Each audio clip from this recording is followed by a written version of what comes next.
just kind of make things a little bit nicer because that means that I can have like a variety.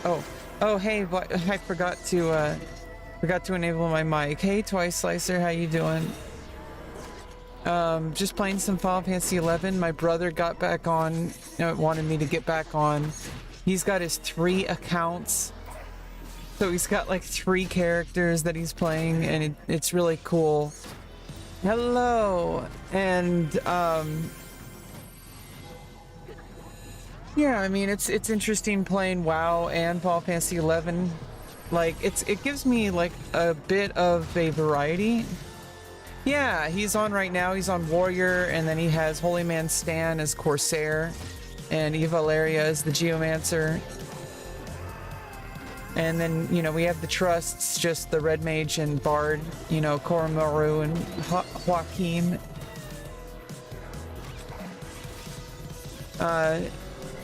Me and my brother can, like, Bascon can do, Basque can do,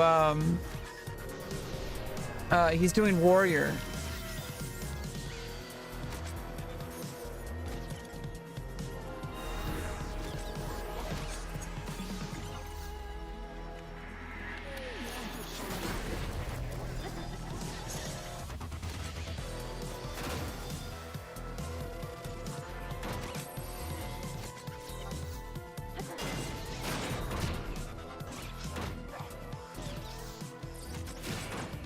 And so we can pretty much do any skill chain. Like he can set up any skill chain as warrior because you can use any weapon except for katana and great katana. Because obviously those are for ninja and samurai respectively. But it's nice being able to just have Final Fantasy 11 again. It's a bit of a different kind of game. Mostly I enjoy playing off stream. But I do, you know, it's more of an off-stream game, but at the same time, I do like starting my stream, just having a chill spot, especially if I'm just going to be grinding for a while. You know, kind of gives me a little bit more to do. Because it can get pretty repetitive. A lot of the stuff, though, I feel like it's... Final Fantasy 11 is so, like, immersive. You know, outside of the grinding, you know, there's a lot of grinding, but at the same time, there's a lot of stuff that's like, it's just kind of enjoyable.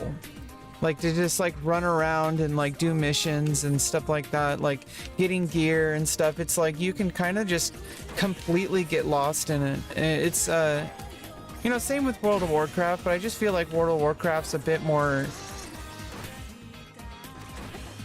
I don't know, it feels a bit more social. You know, a lot of the stuff you do alone, but then it's like there's a lot of pickup stuff. There is a lot of pickup stuff in Policy 11 though, so maybe it's just kind of how it is right now because I'm still gearing up, and so is my brother. Like there's a lot of gearing up that has to happen. It might take months for me to even get my paladin to endgame. Like that's kind of how it is. I don't know what's happening. Our flow kind of screwed up. I don't know if it's because I started talking. I don't know. My brother is managing 3 characters. So, you know, I don't blame him sometimes for dropping the ball.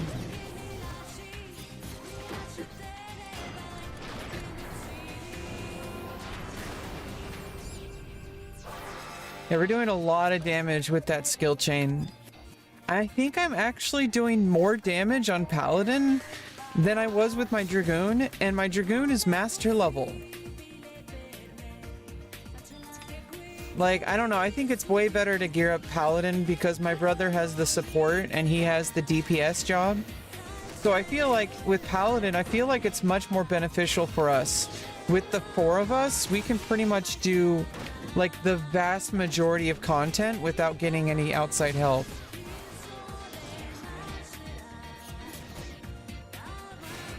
Yeah, the cool thing is the other 2 characters are basically just AFK. He has them as support, but they're way better than trusts because trusts are pretty limited and having a fully like geared up like Geomancer and Corsair and stuff like that, so much better than having like a trust that's basically just, you know, like kind of not, I mean, obviously they're useful, but you know, if you don't have anything, but if you have a fully geared up, fully leveled like Geomancer and Corsair, they're so much better. Obviously it'd be better if he wasn't dual boxing. Like if he was actually like, if we had actually separate people individually playing each character. Like I can focus 100% on Paladin, which I think that's actually for the best, that I'm 100% focused. He can just do DPS and support.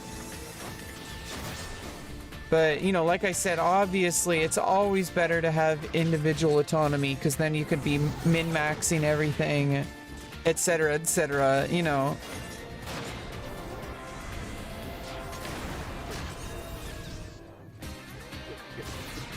It's going to be kind of harder as we get to as we get master level on all of our jobs here, and then get geared up and start doing more end game content. It's going to be a little bit harder for him to manage, but at the same time, I don't think it's the end of the world. And we could always get outside help. I'm trying to get my friend MBK player to get started again. There's a month-long free trial. It's a little bit difficult to get Final Fantasy XI going. It's really like you have to really want to play it in order to. They're trying to fix the game client, because they're still using the same client from like 2002. I mean, it's been the server side code has been updated and stuff like that, but at the same time, it's like it's still a really terrible experience, especially for someone who's never played the game. Like, it's really hard to get new players. There are new players though, but I think usually it's like friends of people who already play and they install it for them. Like, that's probably what happens.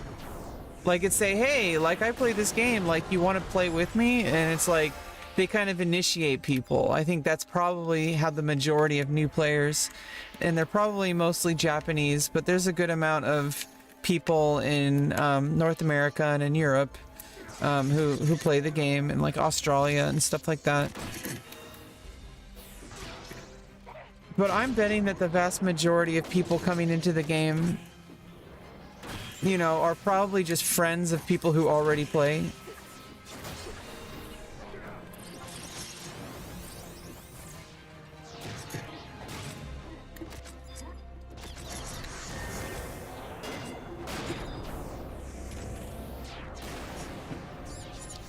But they are, so a lot of there was leadership change in the Final Fantasy XI team, and I feel like it's a good thing. But everyone was kind of freaking out about it, because basically what happened is the old director passed the baton on to somebody who was already on the creative team, like the lead creative director, but like to actually lead the Final Fantasy XI team, like you know, I don't even know all the politics of all that, but basically he has a vision of having long-term lifetime support of the game. So a lot of the creative staff was let go.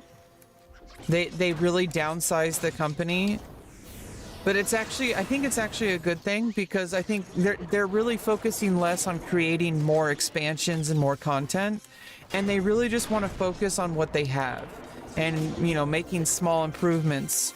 But I think what they want to do is they want to make a new game client, so it's much easier for new people to set up an account, because it's really difficult to make an account and manage your account. It's really difficult. They use the same like server-side code. I mean, it's like a website that looks like it's from 2004. Like, it's so ridiculous to set up a new account. When you buy it on Steam, you don't even get, you have to, it doesn't even make it obvious how you make an account. You have to like go to the like 2002 website to like have instructions on how to set up an account. It's ridiculous. And people have been complaining about it for a long time. But I think under this new director, the long-term idea is basically to keep the servers alive, to keep the game alive. because, I mean, honestly, it's people say it's like, you know, MMOs like, oh, in 5 years it's gonna die. It's like, well, this game is like 21 years old. It's not going anywhere. Like, just like World of Warcraft, like, it's not going anywhere. They're gonna keep this game alive because people play Final Fantasy 1. Even though that game came out in like 1988 or something. You know, like, Final Fantasy games kind of they're very historic. Like, it's like a museum, especially this one, which is an MMO. So it's like every time you log into the game, you're in a museum with other players. And it's a very enjoyable experience for the most part. You know, it's an actual game. It's not just a museum. But it's like you're really like, Final Fantasy 14 could not have happened without this. You know, the original Final Fantasy 14 was a little bit of a weird experiment that was basically Final Fantasy 11 but not as good. And then they created a, you know, a World of Warcraft style MMO out of that. But, you know, it wouldn't have existed in the first place if Final Fantasy 11 didn't set the groundwork for it. So, you know, anybody who's playing Final Fantasy 14, you know, they should be thankful of Final Fantasy 11, you know, paving the way for it. Because Final Fantasy 11 was extremely powerful, and it still is. It's like a huge part of Japanese culture, specifically. Like, yeah, there's a gaming culture in every part of the world, but like, Final Fantasy 11, like, it's Final Fantasy MMO. Like, it's, I feel like it's more of an MMO than Final Fantasy 14, but I haven't played a lot of 14. Like, 14 just feels like it's like a more polished version of World of Warcraft, which is with its own, like, I mean, the storyline can't be matched. Like, Final Fantasy 11 storyline is kind of interesting in its own thing, but like, I think Final Fantasy 14 storyline is like impeccable. Like, it feels like, I mean, it's a completely different storyline, completely different world, completely different game, so you can't really compare it. It's a different kind of immersion. It's more like the other Final Fantasy games, like Final Fantasy 10 or 12 or 13. Like, the storyline in Final Fantasy 14 is closer to the rest of the Final Fantasy series. So I think it was really good that it came out, and eventually I will go through all of it and play it. You know, I have the free trial forever, so there's a lot of gameplay for that. Obviously, if I, you know, outplay it, I would start, you know, maybe cancel Final Fantasy 11 and start playing an account there, or cancel WoW. But we're not there. That might be like years down the line. I'm not really thinking about that so far. I'm just thinking about right now playing Final Fantasy 11 with my brother, playing World of Warcraft when I'm not playing this. And I'm doing great with my, I don't know if you were here the past couple of times, but my A1C got down to 6.7, so I'm pretty stoked. Like, I'm doing great. Like, whatever I'm doing, I need to keep doing it. Because my health is getting better and better and better. And that means this surgery is gonna go great. I'm really making sure this is gonna work out. I can't afford to fail. I only get one shot at this, okay? And it better work out. Yeah, I'm feeling ready for surgery. I've been feeling ready for surgery for a while, but, you know, the surgeon was really wanting to be careful. And, you know, obviously I'm thankful he is, but it is a bit nerve-wracking not knowing exactly when it's going to happen now. But at least I'm going to continue to take care of my diabetes stuff, and when I do go in for surgery, there's less and less and less chance of complications. So, you know, it's going to be good in the end. But, you know, I only get one shot at this, so it's really good that I'm really working very hard to make sure I'm exercising. Like, I went on, like, I did a bike ride on my stationary setup, and then I went on a run at the end of that. You know, it's for like an hour and a half. I mean, like 45 minutes on the bike, and then about like maybe like 30 minutes to 45 minutes running and walking.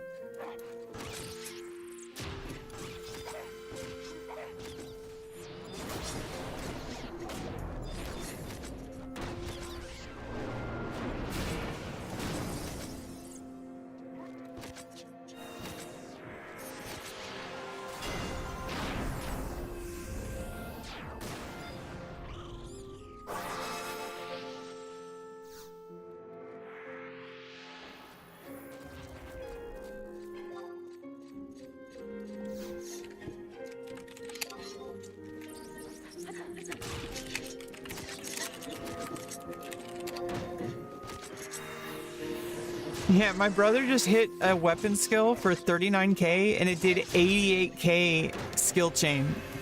Like, what the fuck? I mean, I did like 22k damage. You know, because I have Last Resort and Soul Eater on. Like, I'm doing high damage. Like, what the fuck? Why was I playing Dragoon? I need to stick on Paladin. Like, I'm doing so much more damage on Paladin, and Paladin's actually, like, really useful because it's a extremely strong tank. I can tank anything in the game once I'm geared up, once I have my multiple shields set up. You basically need multiple setups. Warcry and Savagery. You need multiple setups. Like right now I kind of have like a capacity point, kind of like overall, like this is an overall good shield, like the Preven. It's like this is a really good starter shield, and it's kind of like an overall shield. But once I actually get like my Imperial, my Relic, my Mythic, my Aeolian, and my Empyrean shield, I'll have options for multiple different types of tanking. And Paladin is the best tank in the entire game once they're geared up. Rune Fencer is a bit more versatile for certain things.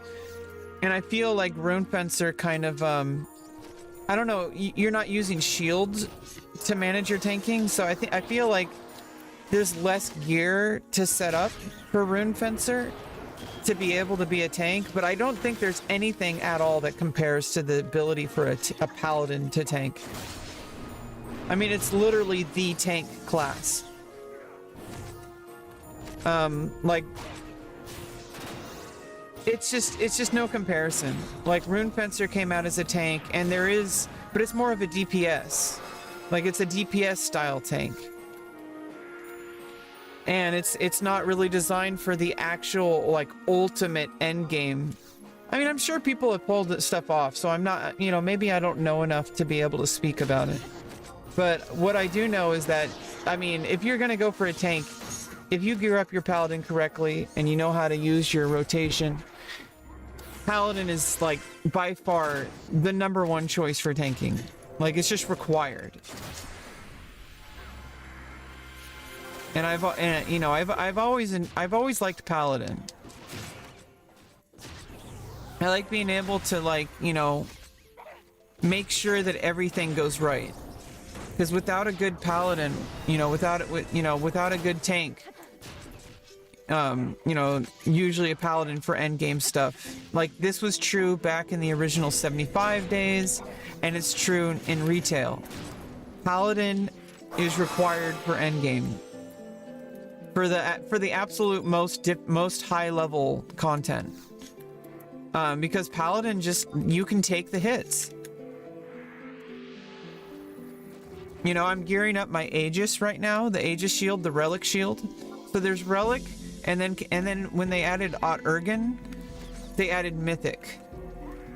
And then after they added Wings of the Goddess and like Abyssia, when they added Abyssia specifically, then they came out with Empyrean armor. And then Aeonic armor came out with Seekers of Adullin, I believe.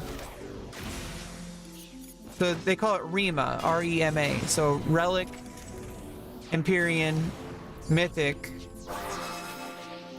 Aeolian, or Aeonic. Not Aeolian. Yeah, your Aeon weapons. You need all 4 because there's different situations.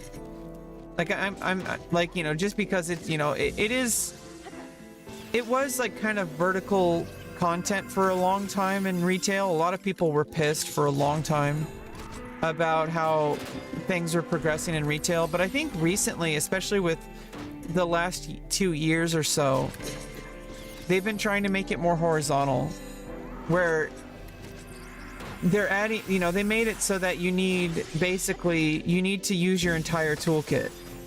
You can't just rely on the absolute, like, newest stuff.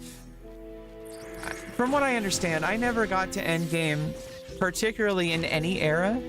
So even in the level 75 era, I had only just started endgame. You know, like Dynamis, you know, H&Ms and stuff like that. Like that's like really basic endgame.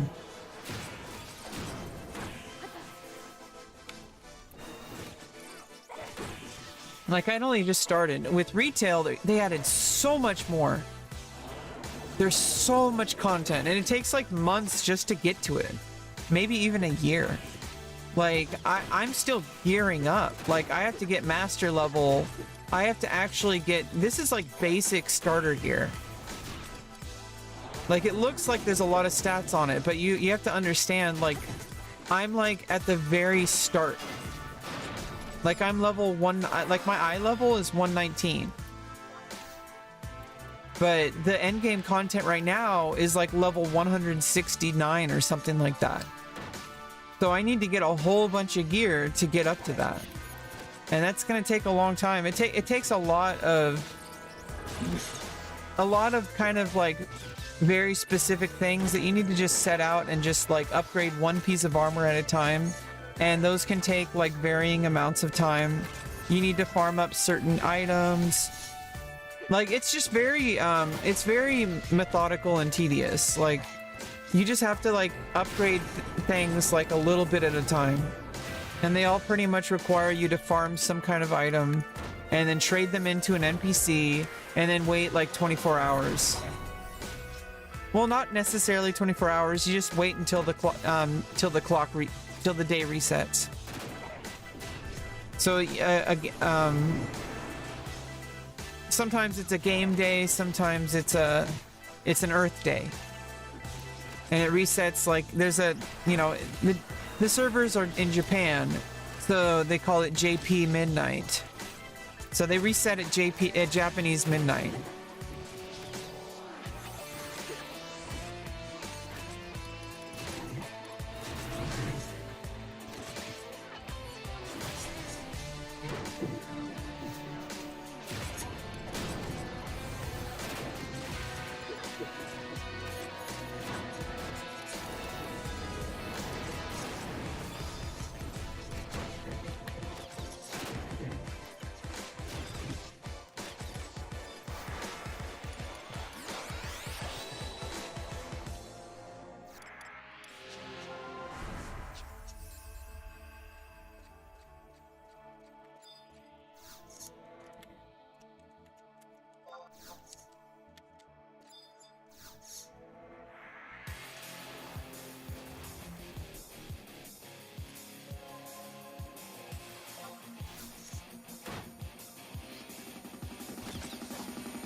It's like I'm taking more damage from my own Soul Eater than I am from the mobs.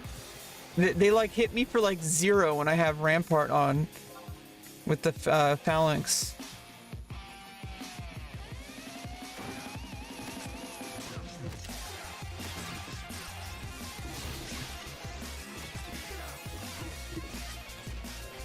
It's hitting me for 0.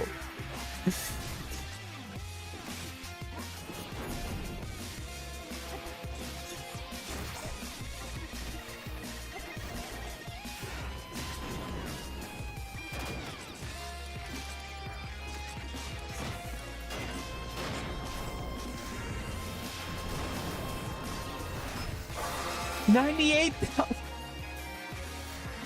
98,000 damage. 98,000 damage. What the fuck? What the fuck? 98,000. It's over 98,000.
Yeah, I don't know if Warrior has to do a lot of gearing up, because Warrior can you basically you're like not a jack of all trades. I mean, basically a jack of all trades with weapons. But Great Axe is Warrior's like main weapon, but it's not as useful for a lot of things until like later. I think like you have to have like you have to have all your you have to unlock all your weapon skills, because otherwise you can't really do any weapon skills. But once I get my Knights of the Round unlocked, there's like a Great Axe weapon skill, and you can start doing level 4 skill chains, which do even more damage. And yeah, like it seems like a lot of overkill right now, but that's because we're just fighting like low level, like, you know, these are only like level like 125 bats or something like that.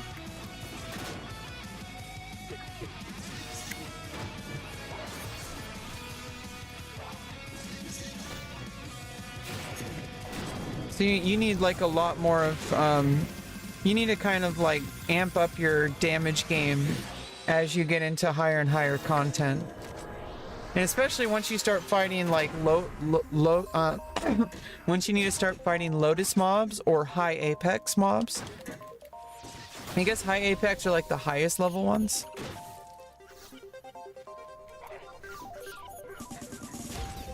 But like Lotus mobs, that's when you start getting master levels, because like these don't give much EP, exemplar points. So they're good for capacity points, for job points, but once you get master level, you don't need those anymore. What you need is EP. And they don't do EP campaigns. So right now we're in a capacity point campaign, so capacity points are increased and capacity chain bonus is increased. So it's good for getting job points so you can get to your first master level, which costs 2,100 job points.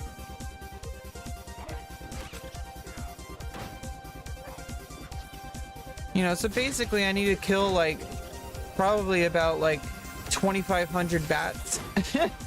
The 2,500 bats, about maybe less or more, I don't know. Basically they give about like, you know, like with the bonus right now, earlier on it's kind of slower because you don't have all your capacity point bonuses. But as you put in job points, as you spend them, like you get a whole bunch of bonuses. Like I already have one bonus, gives 5%, and then you get 9%, like 11%, 13%. Like you just keep upgrading it as you go. My next one is 17%.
Yeah, I'm making some food really quick.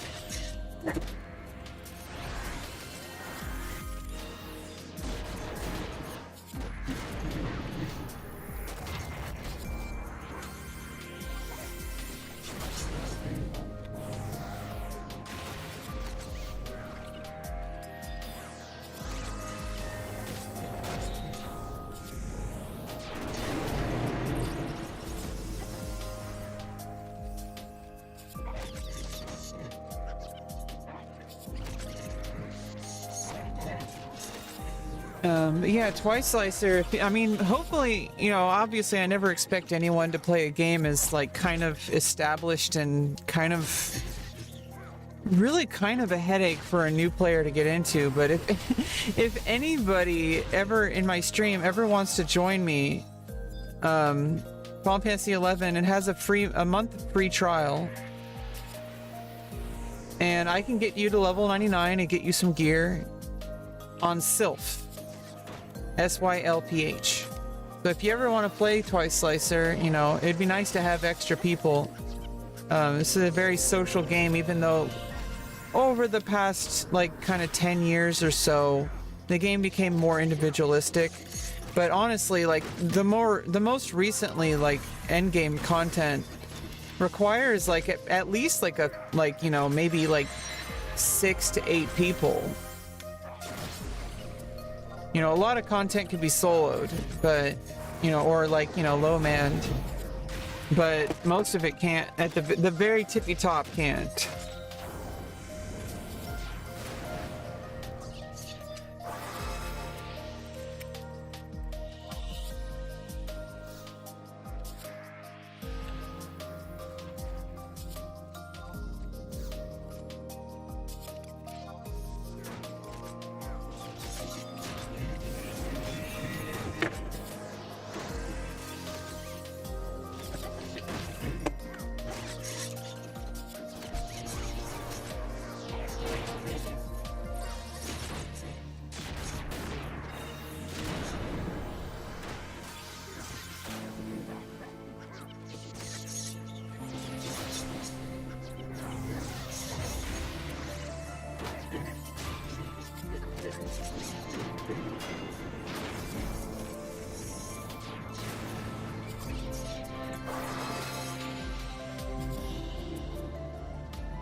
Okay, I'm back.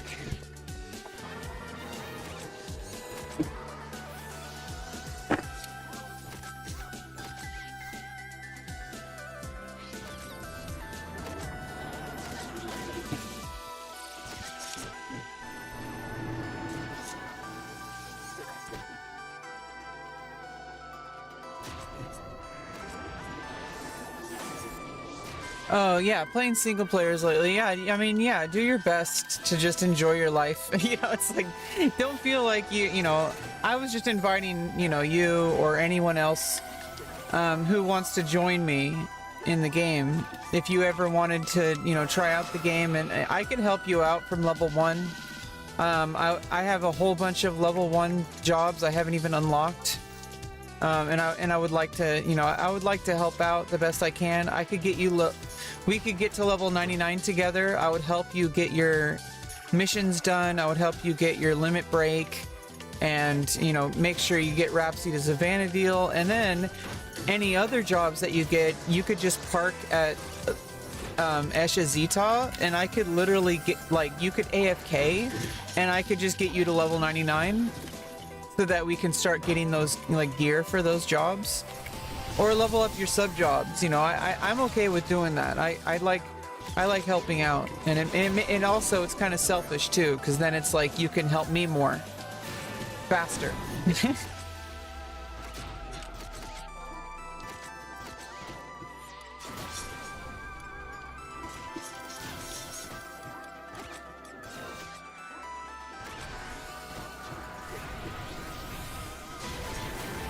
Can't believe I missed.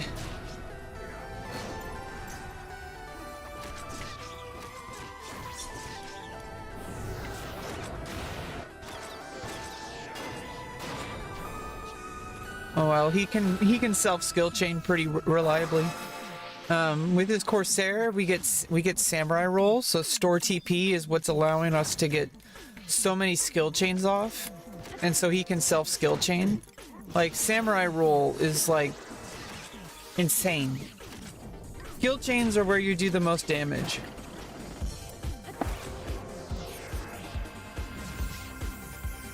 And it's not really necessary as much. It's not really necessary here. But black mages and scholars and red mages will magic burst off of a skill chain. So after that, it's a dark skill chain. So any magic that'll magic burst off of dark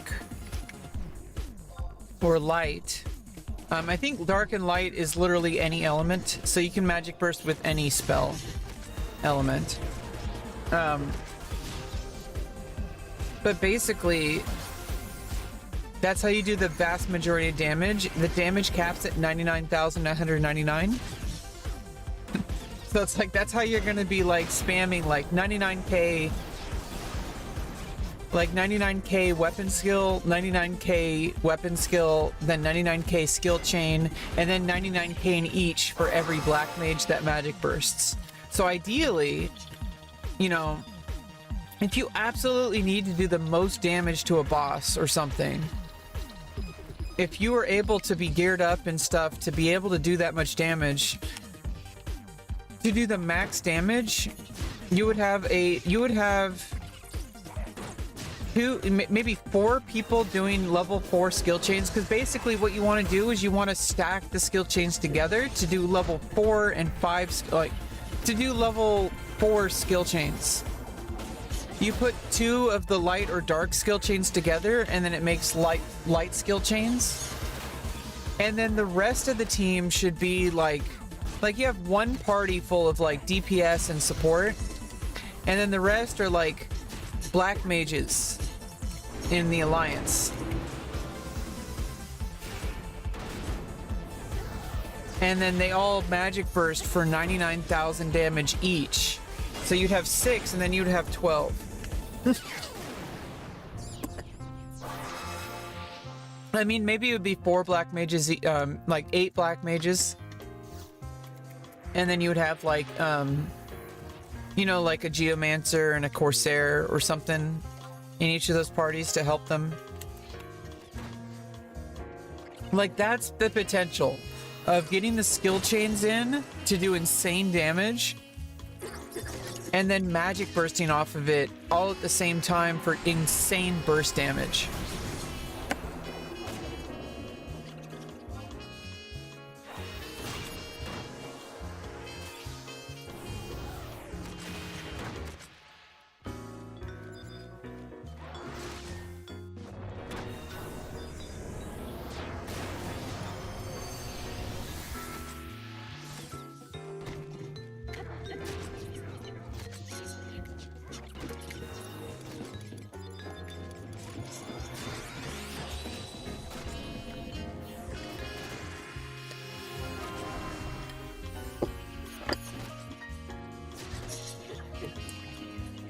It takes a lot of preparation with gear.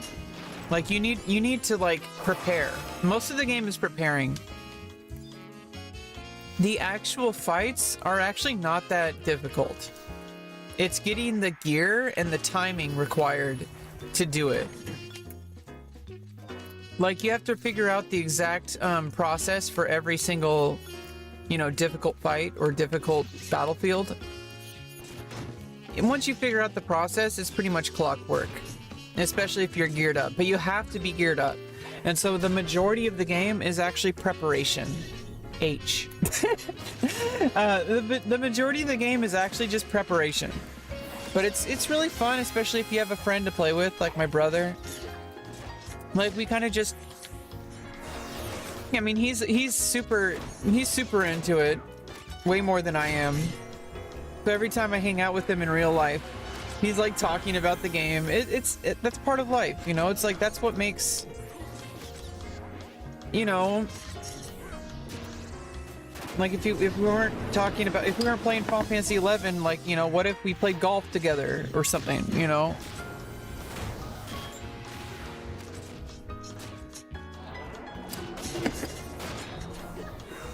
Like, this is me and my brother's golf.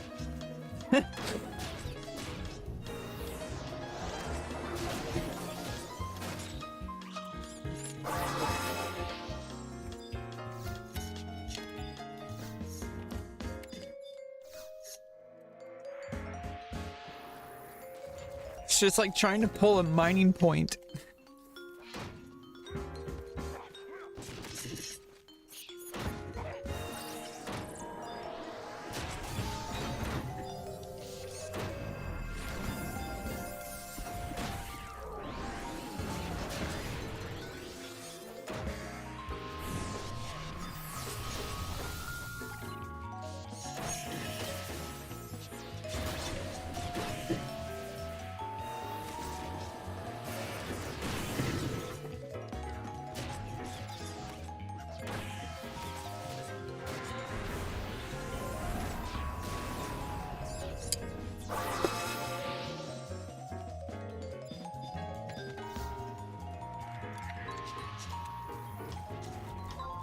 And it's really hard to explain how, like, this game to someone who doesn't play it. Because from the outside, like, you know, this is why I don't think it's really particularly good to stream. Although there is a thriving community on Twitch and YouTube. Of course, because there's a niche for everything. But it's just, it's not particularly enjoyable for someone who doesn't also play it. Because you don't understand all the intricacies. It's more of a lifestyle. Like, it's not really a game. It's like a lifestyle. Like, you're living in the game. And you know, I think same with World of Warcraft. It's kind of hard for people to really understand it unless, you know, I don't really particularly understand it until I started playing it. Because then once you start getting into it, it's like, then you kind of get it. You're like, oh, it's you can't really describe why it's fun. Like, it, you know, if you could, it would probably get boring. It's more of like just a whole bunch of really small, intricate details that you can't really describe.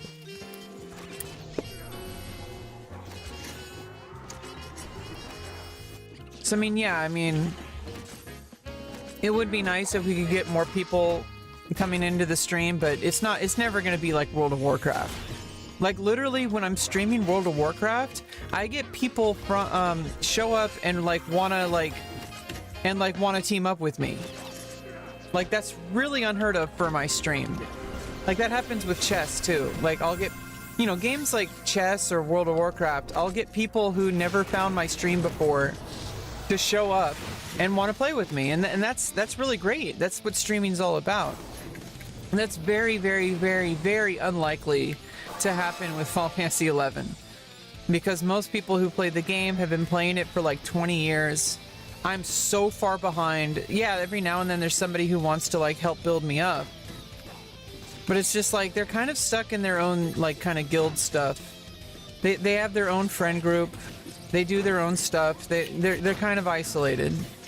It's really hard for most people to like want to initiate a new player because it's just so much work. Like, it's gonna take months to get my Rima, maybe even a year, which is good because then it's like, it's a lot of, you know, gameplay over time.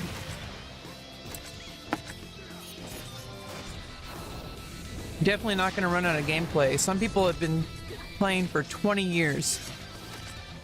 They never stopped playing like I did. So, you know, you can bet that we're never gonna run out of gameplay.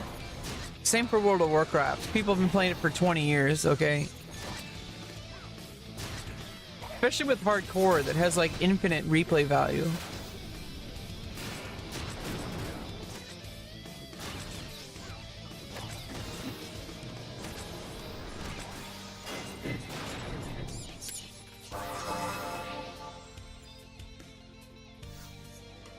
Damn, I already got almost 40 job points so far. We've only been going for an hour. That's 40 JP an hour.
telling Twice Slicer earlier. Oh yeah. What's up, Brad? Yeah, this one's a little bit of a niche. I was telling Twice Slicer earlier, like, this one, it's as old as World of Warcraft. It came out at like the same time, and like maybe even before World of Warcraft, I'm not sure. But basically, it went through a lot of evolution. The game as it is today is absolutely nothing like the original game, except it kind of is, but in a different way. Like, the first leg of the content is all basically fast forwarded through now. Like, the vast majority of the content is all soloable now for the very beginning. But that's only the beginning. Like, they added so much more content that once you finish all the basic stuff at the beginning, then the real grind begins. Even though it's actually kind of a lot of a grind just getting your first level 99 and just getting your first like set of gear. I'm still working on my Dragoon. I got to master level and I still need to get gear. But now I'm deciding to gear up my Paladin because my brother, he has 3 characters that he has right now. Bascone, Evaleria, and Holy Man Stan. He has those characters. He has Warrior right now. He was maining Monk before, but he switched to Warrior for skill chain, for skill chains and stuff. But he's got Warrior and Corsair and Geomancer. Corsair and Geomancer are more support jobs. Although if he was able to, since he's dual boxing, he's pretty much just full support. Corsair and Geomancer for that matter, but mostly Corsair, is actually so much better to be able to do more damage and stuff if a person is actually like giving 100% attention to it. They can do a whole bunch of support, like way more, and also DPS. Like, Corsair is insane. Every job is insane, really. Like, once you get, like, but it, for dual boxing, you kind of sacrifice a lot of that. But thankfully, I'm only playing one character, and I'm dedicating to Paladin, which kind of makes sense, because then I can really focus on playing Paladin. I don't have to worry about dual boxing. And Paladin, it's extremely important to like really know what you're doing. Maybe not for this, like this is just grinding job points. This is super easy, just super repetitive and grindy. But for like really kind of more serious events, Paladin, you really need to be on your A game. Everybody does. So I mean, it should be fine. It's not too difficult to dual box, especially with support. You just kind of like, put on your spells and then you like AFK for the most part. Like there's certain things you might have to do, like sleep a mob or something like that. That, he could just alt tab in order to take care of like situational stuff. Honestly, it's not as good as if somebody was paying 100% attention, because they would be able to do min-maxing for everything, etc., etc. But we should be fine with just the 4 of us and with 2 trusts. I'm trying to get my friend, MBK player, to start playing again, because then we'll have 5 people. And he can play whatever he wants. Although I would like it if he played Bard. But my brother could do Red Mage or Bard, so he doesn't necessarily need to play anything. Any one of us could switch jobs. Like I could switch to Geomancer. I could level up Bard and Corsair if I wanted. I have Red Mage. I have Red Mage and Geomancer already. Now, they're not particularly geared up, and that takes a lot of time. And I feel like Paladin is probably going to be the most beneficial one to gear up with the time it takes to invest into it. Because it takes so much time to invest into gear. It takes months or even years. So if I really want to get the most bang for my buck, Paladin is going to be it. And I really like Paladin.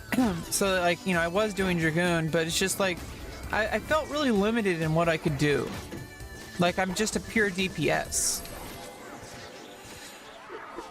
And you know, my brother's doing DPS, so it's like if I want to be helpful, and he's got support, you know, on his dual boxes.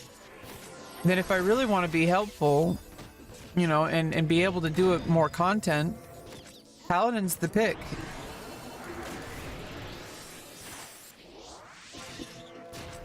And I'm also, I think I'm doing more damage than my Dragoon. Like, honestly. Like, I think I am.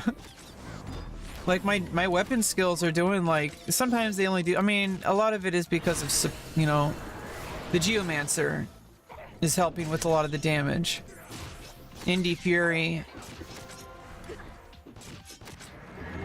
And also the, well, he doesn't have it up right now, but, like, there's also the, there's also that one that lowers the mob's defense.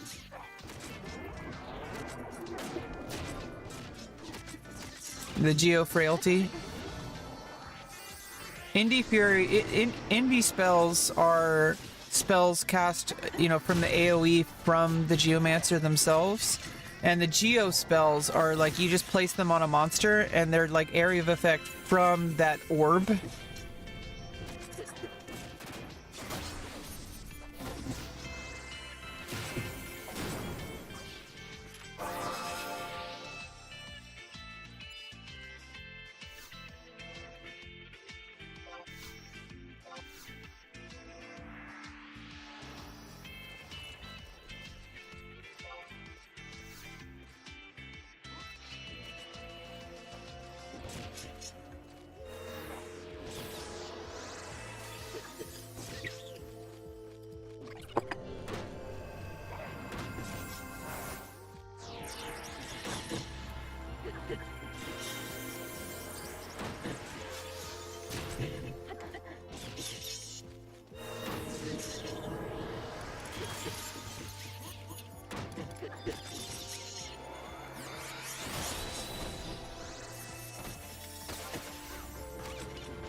Okay, now I need to spend my points. I think he's got to go. And I need to farm Dynamis, or I need to farm my... I have my artifact, I have my relic. I need to get my Empyrean armor. So I think I might just do MP armor. I don't really want to feel like I mean, yeah, let's get my Empyrean armor. I need to pick up my Aegis. And then I think we can grind, I need to do 3 Dynamis Bastock clears for the next level of Aegis, so we can start with that.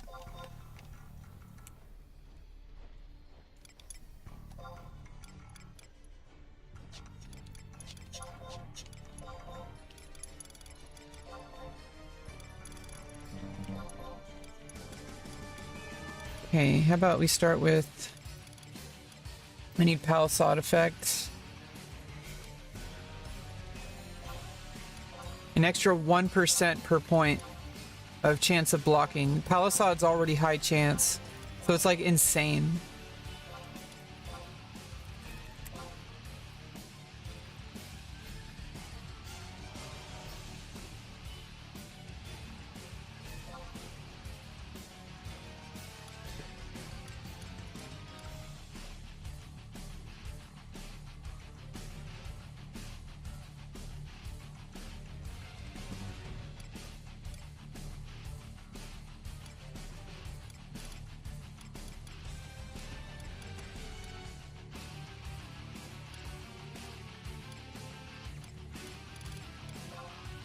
Oh, this holy circle. Okay, let's see. I got 321 in there now. Oof. Next one's not for 30... 34. 30 more, and I get another capacity point bonus.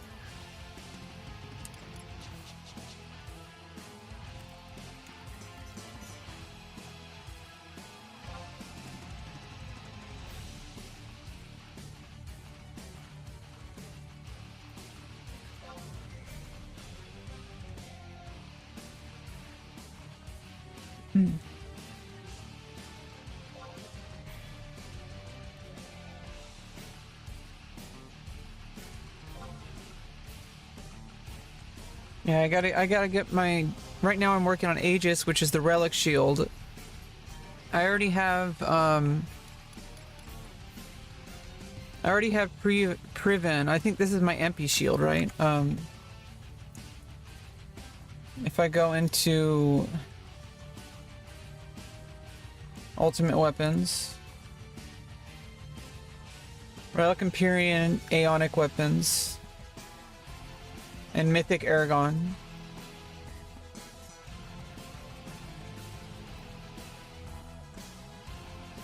Their weapon skills. And Aftermath. I see I don't even have any of these. So okay, let's achieve with the Paladin guide.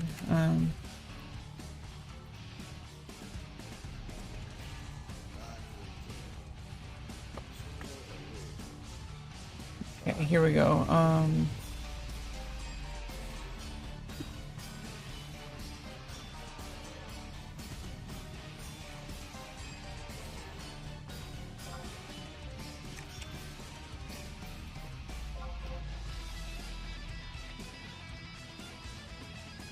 Yeah, so I gotta get my shields.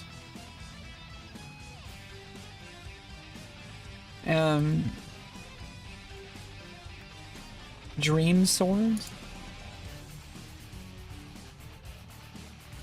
Divergence, Relic, Empyrean. We can't do Divergence yet.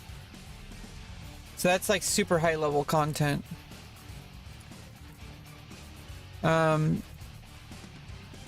Paladin's original ultimate weapon, one of 2 relic weapons, and the Ragnarok, the Great Sword of Lundy, so weapons go nice to the round, with an attached aftermath of regen plus 30 and refresh plus 3. Has a hidden effect of dealing triple damage on the first swing of an attack round, 13% of the time. Deals slashing damage equal to 25% of the wielder's current HP as an additional effect. At rank 15 augmentation, the wielder also gains an additional shield block rate plus 10%. That's good. That's if I'm doing like a probably for like most kind of solo stuff. Probably really good for that. Or if I need, I don't know how the shield block rate stuff is. This one gives additional enmity plus 23. That's JSE for Mythic. Yeah, the Burt Gang. It breaks the physical damage taken cap, raising it to a maximum of PDT minus 68%. Enmity plus 23 and enmity reduction upon taking damage minus 20%. Atonement has a finite damage cap, but in exchange gives a massive enmity boost. Yeah, so this one is for really gaining enmity. Keeping the mob attacking you. Like, this one is really good for that. Not, you know, additional enmity, physical damage taken. Like, that's really good for that. Proven is a recommended benchmark target for new or returning. That's just a good baseline shield, but the blurred shield, I can buy this one once, but I need the access to I need the access to like super 2 items.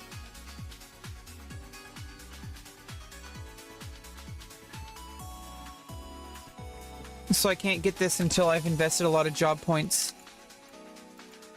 But I could just start upgrading my my Rima.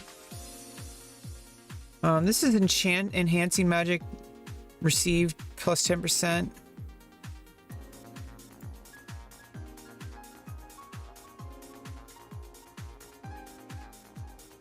Yeah, that's kind of like, that's more of a quality of life item, and that doesn't seem worth getting.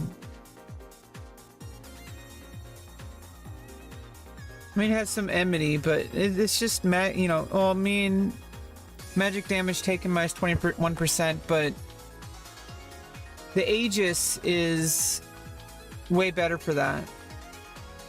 The O-Chain, this is the physical damage version. This is from Ott Ergen. The 3 Imperium, oh wait, no, was it?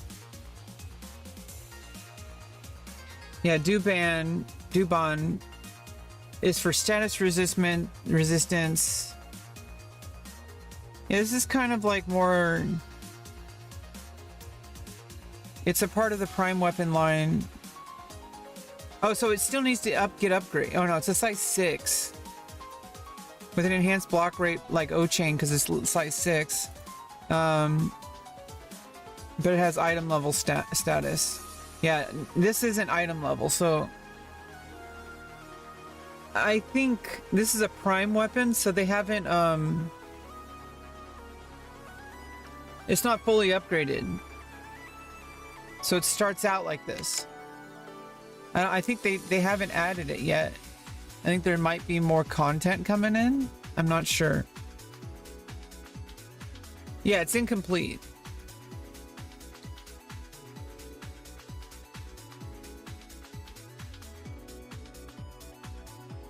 Yeah, it's incomplete. Or slowly devours your soul.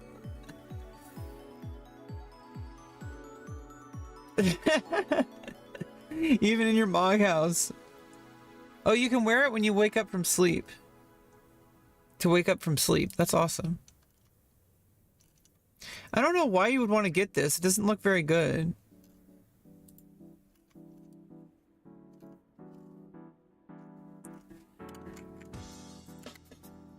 I guess for elemental resistance. For status elements. With a little bit of magic damage, but I guess magic evasion.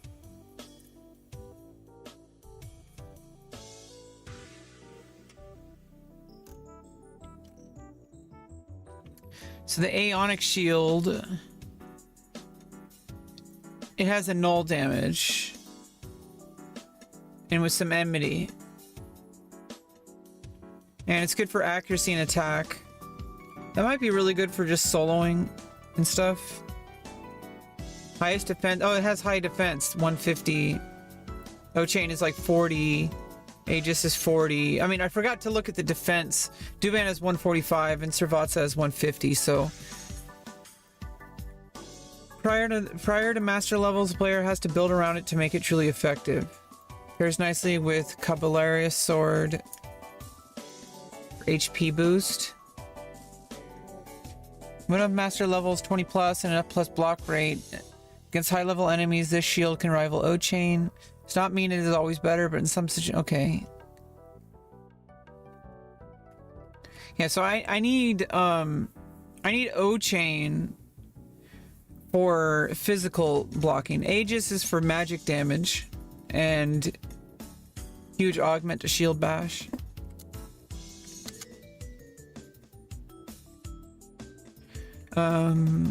First piece of equipment is able to break a particular damage taken gap for maximum magic damage taken minus 87.5%. That's like a huge, ridiculous amount of magic damage reduction.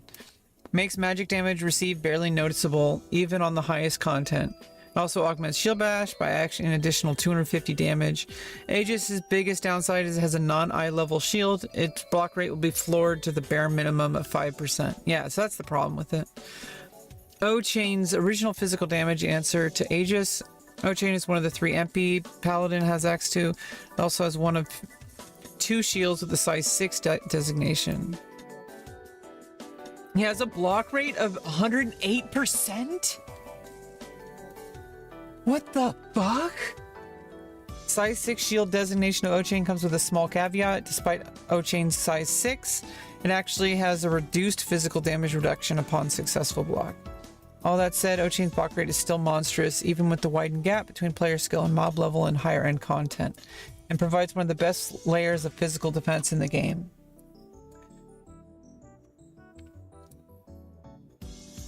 Level 99, shield block rate begins to uncap at mob level 107. Okay. Physical damage reduction is different from a shield size. Each size up gains an increase in physical damage reduction. And Priven, O-Chain, Duban, and Servatsa. Size 3. Servatsa is size 5, size 6. Priven is the only non-ultimate shield. It's also the only shield 3 that has a rare enhances reprisal stat.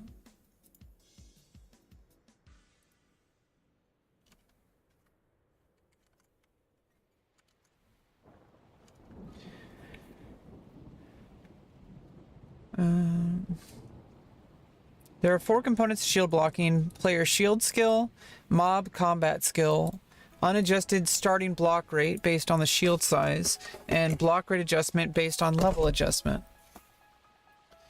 There's 3 situations: reprisal active, palisade active, repriser and palisade on cooldown. Reprisal increased block rate by 50% and increases shield skill by 15%. Priven enhances reprisal effect, doubling it to a 3.0 multiplier, and gains a moderate increase in shield skill. O-Chain and Duban's block rate simply gets better with a 1.5 multiplier. Servatsa sees gains from the 1.5 reprisal effect, but gains ground via the 1.15 skill multiplier as it has the highest item level shield skill plus. Palisade is a flat percentage based increase to block rate.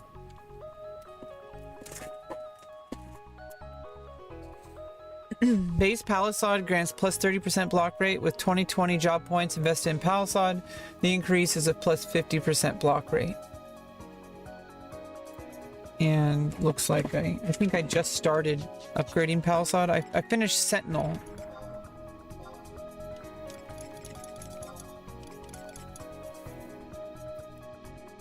So I got an additional 20 enmity. And I got 13 into Palisade.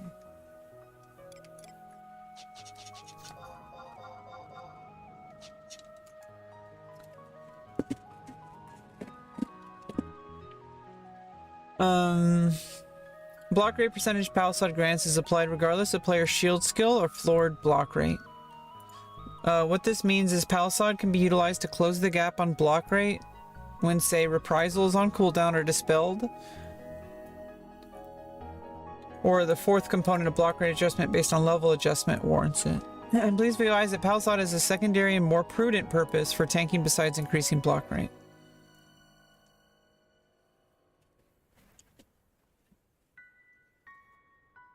Yeah, what does Palisade do again? Yep.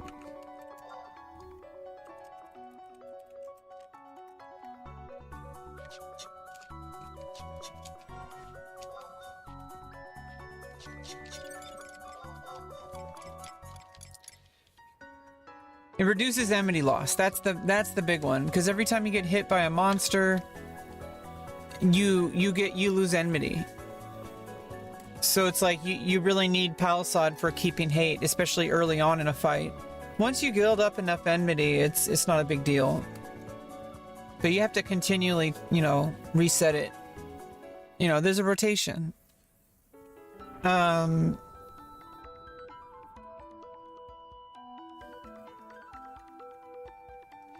Surge situation, reprisal, and Palisade on cooldown or dispelled.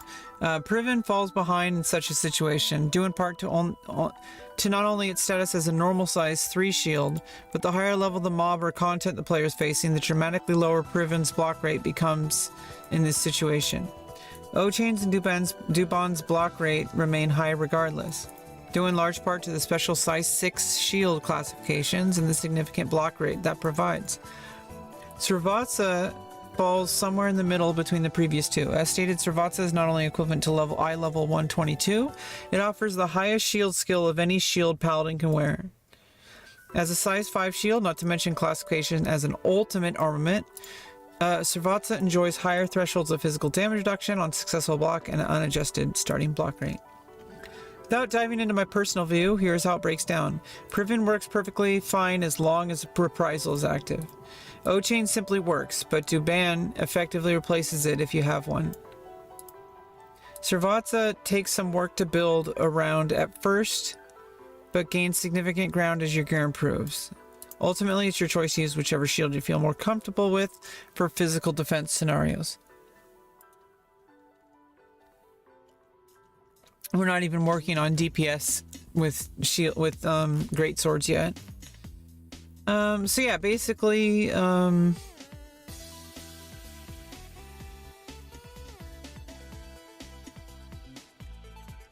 all the weapons, I'm working on Excalibur. Gotta get Almace, Sequence, and Burt Gang. Burt Gang.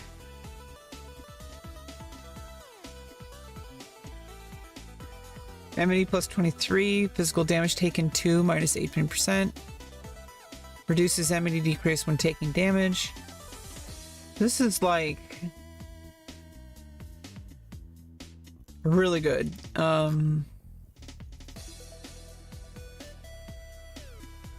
Rakiskat. This one's good for DPS, maybe like soloing situations.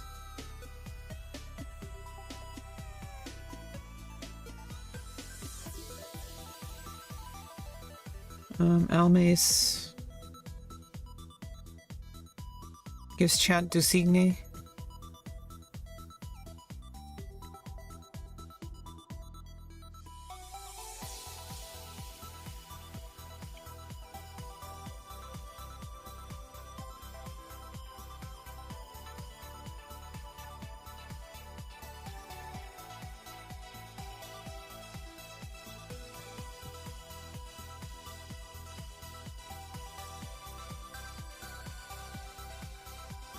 And then also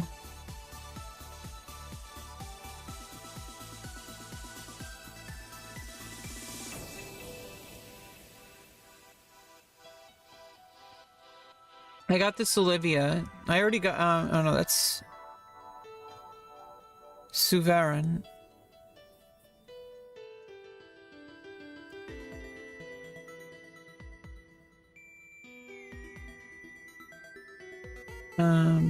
Yeah, I have the very beginning stuff right now, the Olivia. I have the Nixer.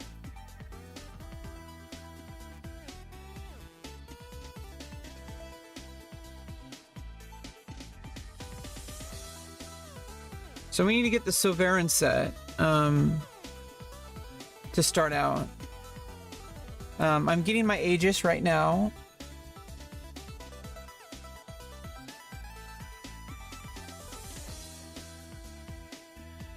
I do need to get this mantle. Yeah, let's get all, like, you know, these torques and stuff as well. I have defending ring, gelatinous ring. I need these earrings and this torque. Okay, and then I need I have staunch Tathlum. I need all the Sovereign gear. And then we do need the HQ versions.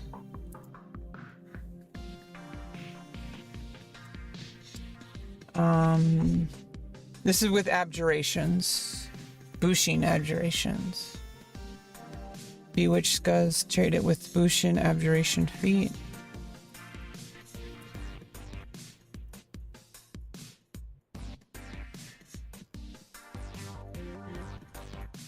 So these drop from different Esha Ruan mobs. Oh no, I can get them with domain points.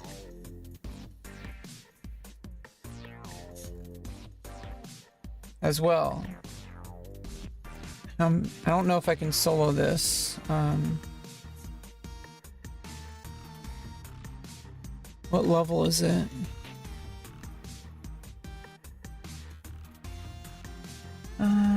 With Ceda's gel.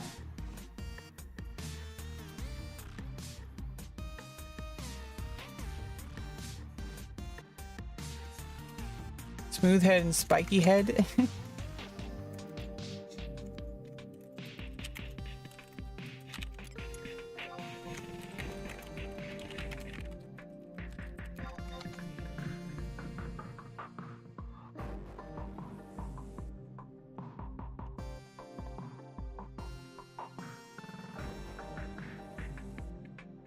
Yeah, these are Gay's feet.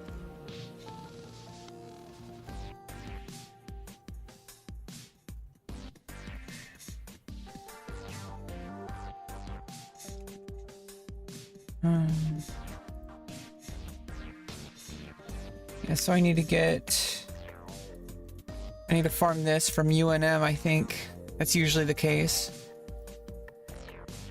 Oh, no, you... Yeah, I just need, like, you know, 2 of these, and you can just farm this.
Oh, hey Pietro. Sorry if I missed you.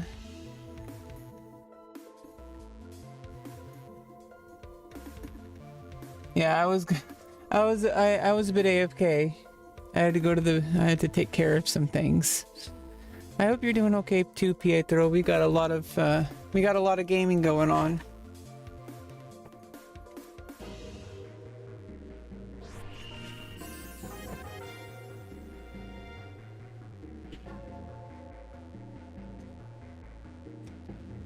I'm just gonna make some tea. We're gonna get started on kind of figuring out what we can do. There's a lot I can do on my own, but there's also things that I can't do on my own. But my brother's gonna be on later tonight. I think he's just AFK now, or taking care of some solo stuff before he goes AFK. But he's gonna be on later tonight. So until then, I got stuff I can do. I gotta upgrade all my gear. There's multiple equip sets I need to get, and I only have like a starter set. You know, like this is just some basic gear, well, except for this. That's just a warp ring. You know, I got some good pieces, but I need much better. I got a good shield and I got a good sword. This is their starter sword, Nixer and Preven. I got my my staunch Tathlum already. I need to upgrade my back, my waist, and my neck. And I think these are good rings for now. There's better rings I can get, but I got the Celevia +1 set, which actually doesn't look like this. It actually you know, I'm on a lock style. It actually looks like this.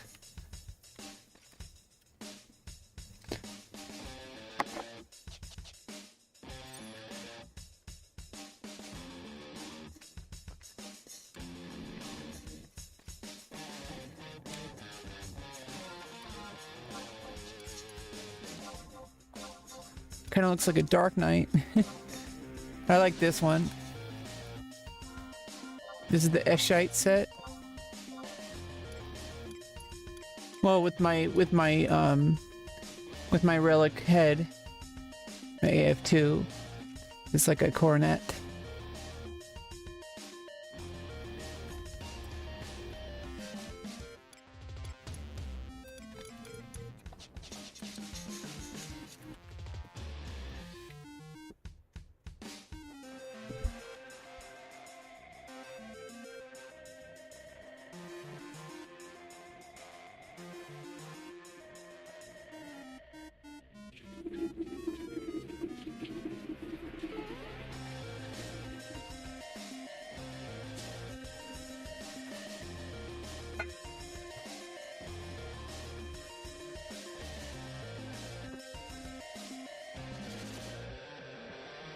You're always well? Well, that's good.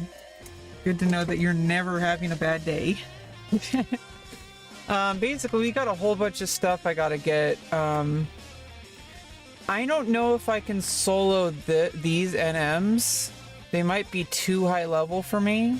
Might have to wait for my brother, but we're gonna see if I can fight this one for my feet. So I can get the Bushin Abjuration. Or no, I need the Sovereign Scuzz. How do you get the +1?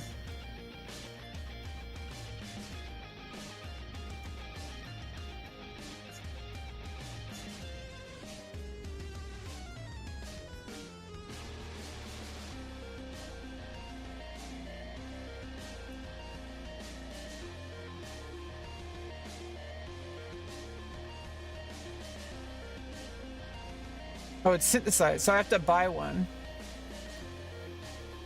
Yeah, so I need to get one of these. Let's go look in the auction house. Yeah, you're just too awesome, Pietro. Too awesome.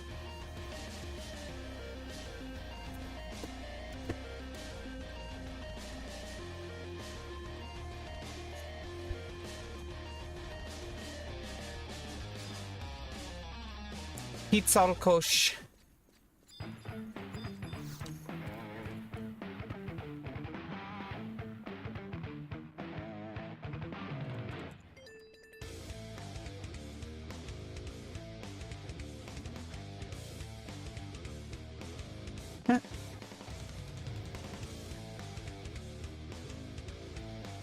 Oh my god, I just noticed! The Uwu two finger things that's shy, it gives the appearance of two faces touching noses, and there's the mouth lips underneath it. It's two faces coming together for a kiss. I just realized this. I don't know if that was what it's intended, but am I the first one to realize this?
Okay, I made some chai tea. It's black tea with a tea straw because it's loose leaf.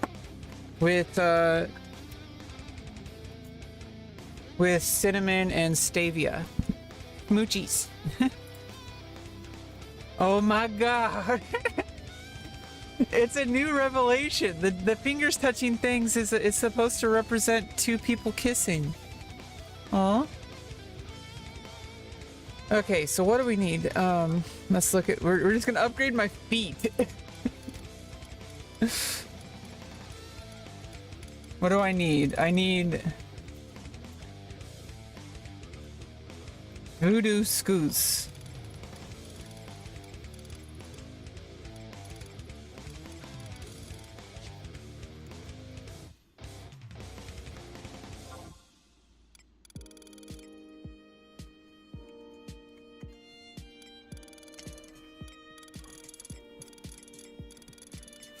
Uh-oh, I might have to actually, like, level up crafting for all this. Yeah, I think I have to actually craft this myself. This is gonna be a long... Oh, it's cursed items, never mind. Yeah, because you have to uncurse them. It's a whole system that came up first with when they came up with Sky, where you had to bewitch things. Okay, so here's some voodoo things. I have to go farm these, I think. Yeah, all the voodoo set.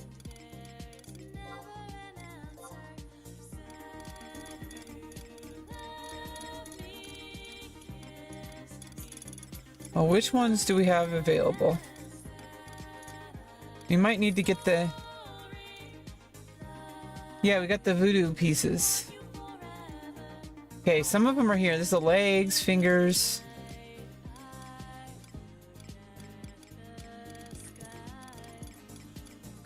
Body's not here.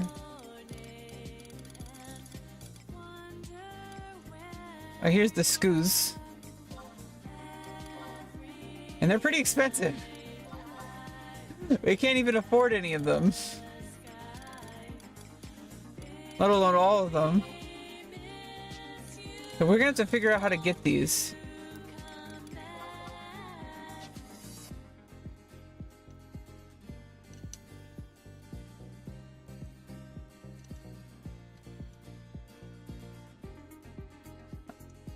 Okay, we might have to just start with the non-Q.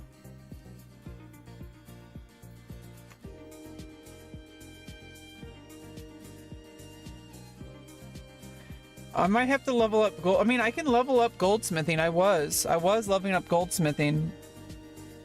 But I also need to level up Oh, and I don't need to level up alchemy. I can do it with Eshador with curse skews -1. But I need to level up goldsmithing. So we can do that. That's completely soloable. I just have to buy the mats and just keep synthesizing.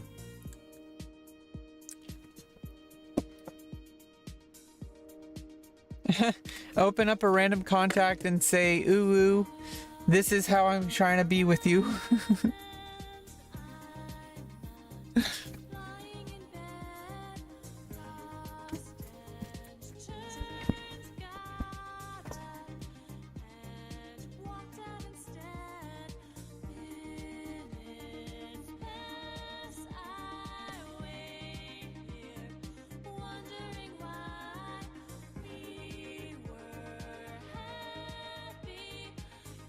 Yeah, so I think I need to, I needed to get goldsmithing up regardless. So I think that's what we're going to start out with today, I think. Because in order to get these armor pieces, it looks like I'm just going to have to synthesize them myself. They're so expensive. How do I get the curse skews -1?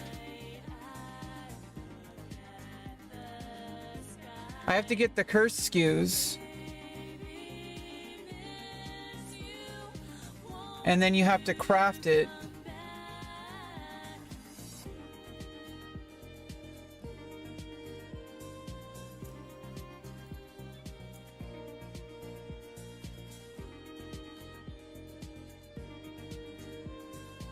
They can only be crafted? You can't find these from drops? Well, that sucks. So I have to level up goldsmithing and alchemy.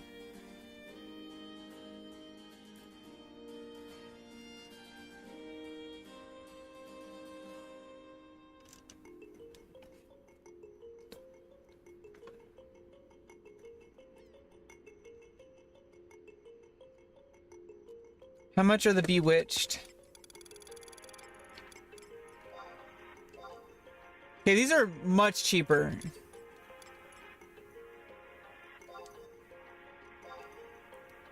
These are much cheaper.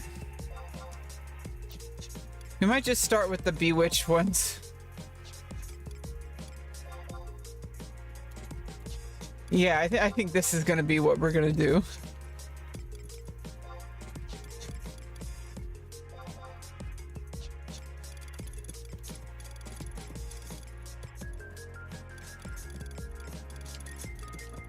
Oh, except the bewitched skews.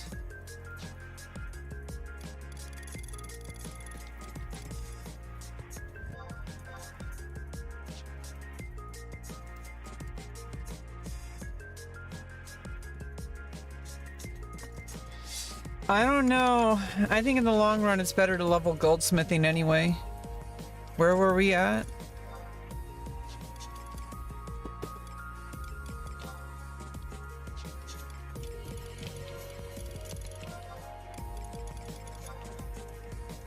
We're a novice at level 40. Okay, so we got like 60 levels to cap at 100. So let's go level up goldsmithing. Let's go do that.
I don't even care. I don't want to sort through all this shit. I'm just gonna put them in.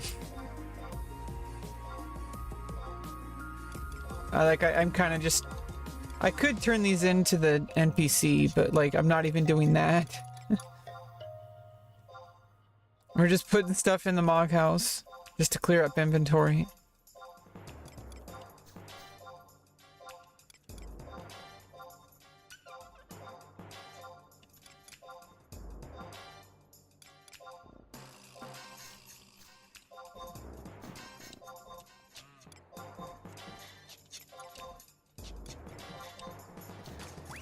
Okay. No, okay, I also have goldsmithing kits. Okay. Somewhere.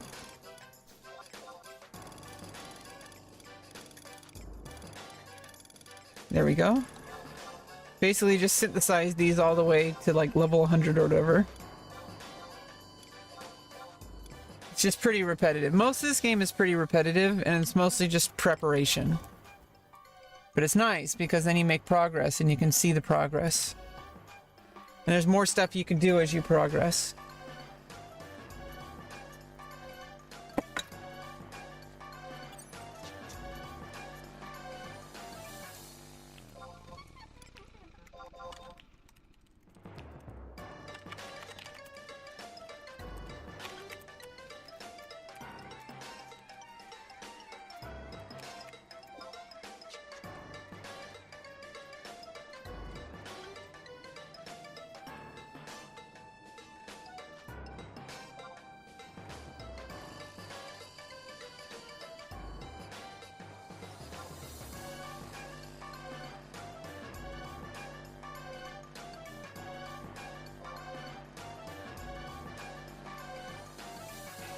Oh, I keep forgetting to do the loot box thing. Open the box and profit. Are you a Ferengi? Get a random item. Fiend blood, you asshole.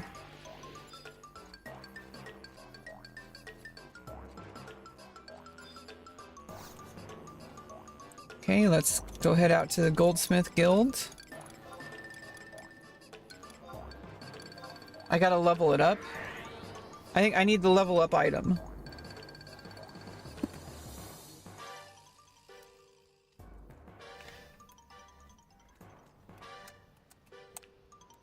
Then I need to get my shield to even level up my crafting past 100. And all the key items. That takes a long time.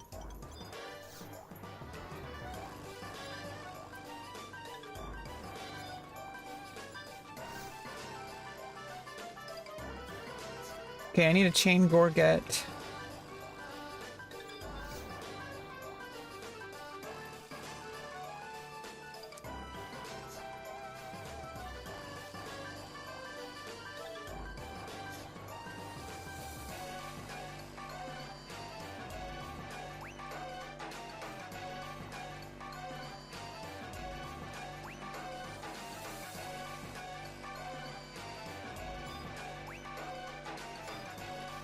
Do I not have this home point? Okay, I did. I just... I like wondering for a second, did I never grab that home point?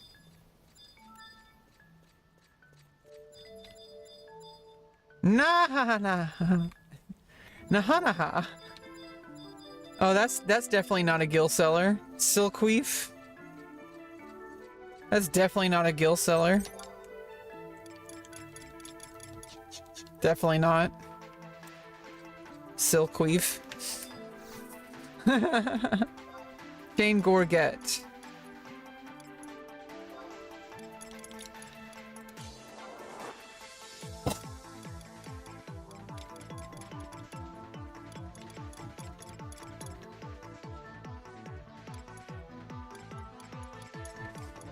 How many plus 10? 38 mil? What the fuck? This is why I need to level goldsmithing, you see? Goldsmithing? This is why I need to level goldsmithing, because there's no way in hell I'm gonna be able to buy these things.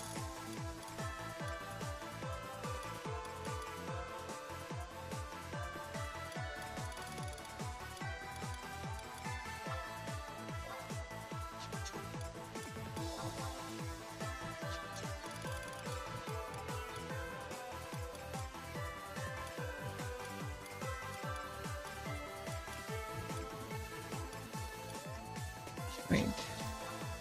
Do I have to craft it myself? Okay.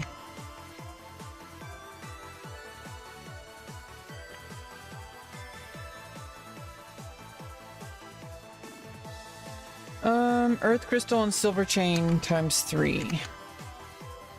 Can I buy those from the NPC?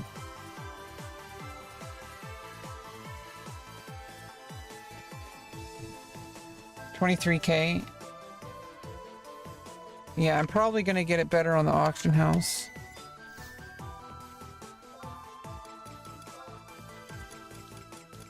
Who knows? It might be worse. Started reading? What have you been reading?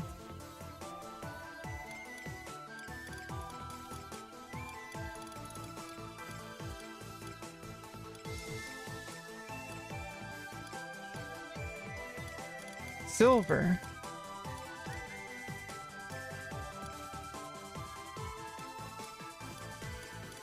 Okay, there's only one. I have to buy it from the NPC. I can't jump. I keep... I've been playing World... Oh, I can, but I can't jump over stuff. It's not... It's only aesthetic. I can't actually jump over stuff. It's not like World of Warcraft. I can't just jump over things. Because there's barriers. There's hitboxes. Yeah, it's like I can't just jump over things. They didn't even add... I don't even know when they added jump. People used to, like... always beg for it. They're like, how come they haven't added jump? How come they added jump? And then they finally added jump, and it's just really stupid. It's like, how? It doesn't make any sense. Look at all that armor I'm wearing. How am I gonna jump up like this? Although then again, some of the weapon skills are like leaping into the air. Like Savage Blade, I like leap into the air and then, you know, poke my sword, you know, directly into the monster. Which swords are actually not for stabbing. You can stab with them, but that's usually like to execute people. Like after you've already gotten them down. They're really for slashing. So you can get in between the crevices of people's plate mail. Or you can kind of poke through them, but they got chainmail on and... They're not spears. They're designed for slashing. And once you cut somebody, I mean, in video games and movies, like, I mean, imagine getting, I mean, you get a cut by like a regular knife. And you're out for like the whole day, maybe weeks. You been reading manga? Okay, I need earth crystals. Do I need wind crystals? I have tons, but do I need wind crystals for any of these? No, earth and fire. So let me store these crystals. I need to drop that pebble.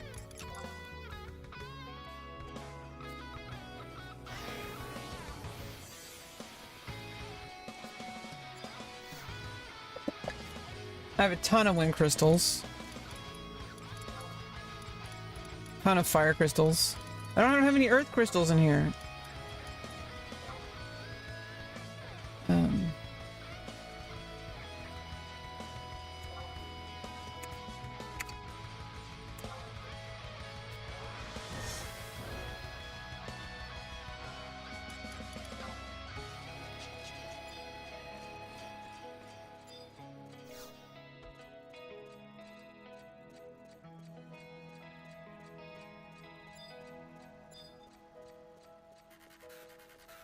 Hopefully there's earth clusters on the auction house.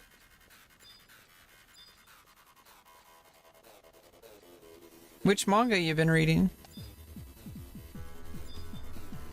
I don't really read manga or watch anime anymore. I don't know, like some point in like my early to mid 20s, I just kind of lost interest. It's just all the anime started blending together, like, and I don't think it's changed. Like, anime has just been exactly the same thing since like the early 2000s. Like, every single storyline is the same, the characters are the same, it's just a different, slightly different setting. It's so annoying. Oh, JoJo's! Yeah, I heard JoJo's really good.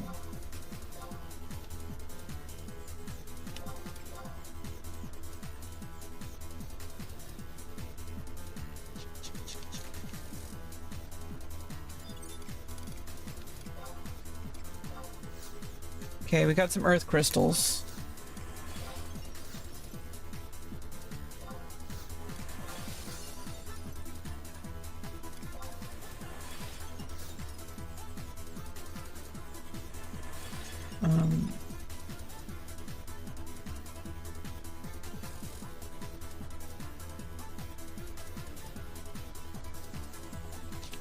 Oh, I need silver ingot. Oh, no, no, no. I don't need the silver chain. I need the... Okay. Earth crystal and 3 silver chains. Okay. Oh, well, let me get the crafting thing. The blessing, whatever they call it.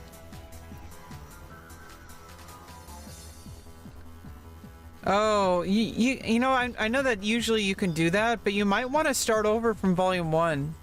A lot of the times the anime changes a lot, and you can't just one-to-one go directly from, like, you watched anime 1 through 6, doesn't mean that part 7 and 8 directly relate to it, because anime does different things. It's like a different,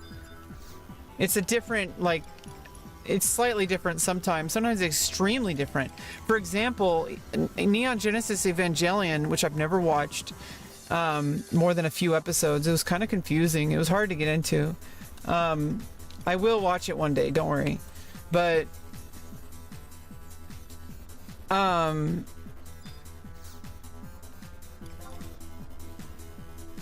yeah, sometimes it's pretty close, but in Neon Genesis Evangelion, the manga that came out later is like completely different.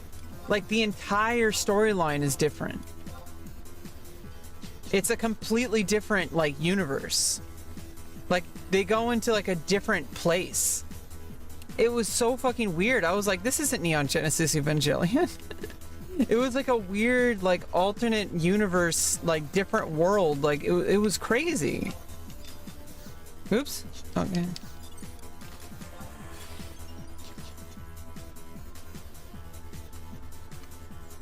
Okay, bone crafting direction. Okay, directions.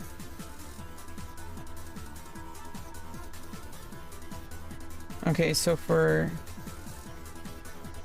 Earth,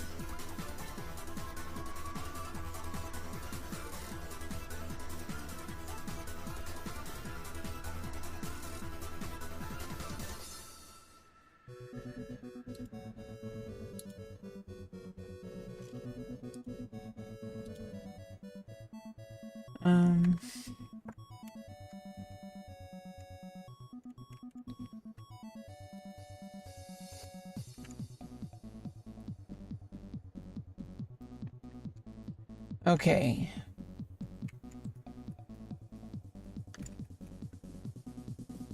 So northeast for success, north for skill. Okay, it's just face north for earth crystal, west for fire crystals.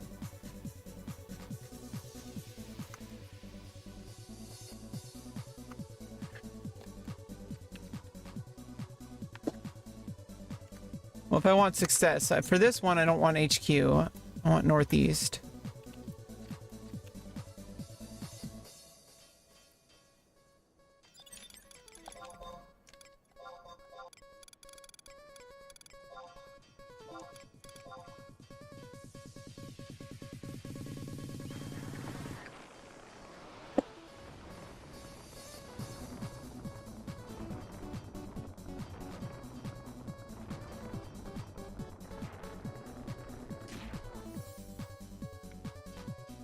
And I HQ'd it? I don't want to HQ it. I'm trying not to HQ it.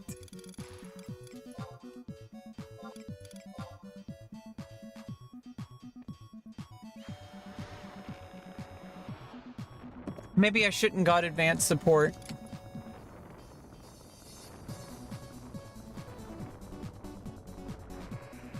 Oh, part 7 and 8 are disconnected.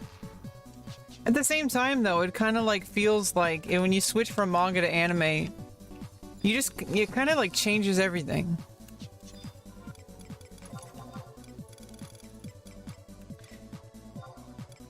And I learned Japanese as a second language so I could like understand anime and read manga. But now I'm not even into anime and manga. So like now I have a second language that I don't use. Okay, so now...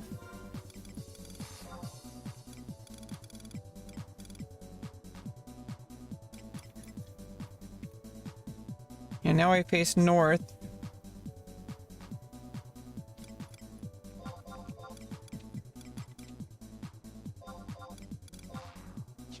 I think I have a macro for last synth.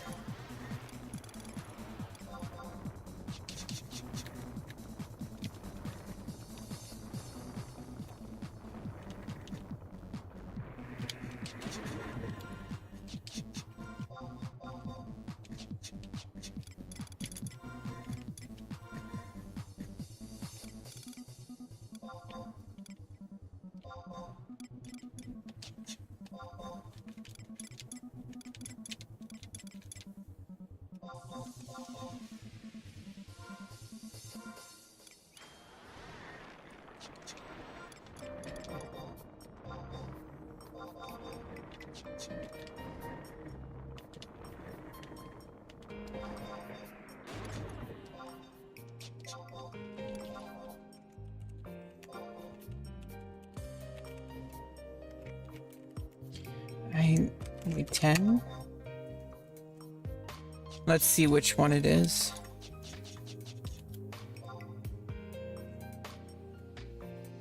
Might be like weight 15 or something.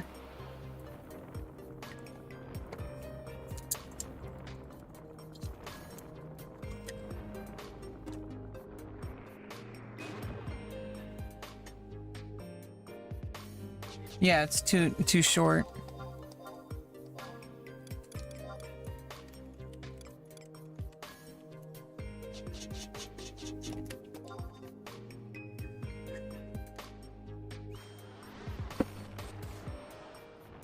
Face north for HQ and skill ups.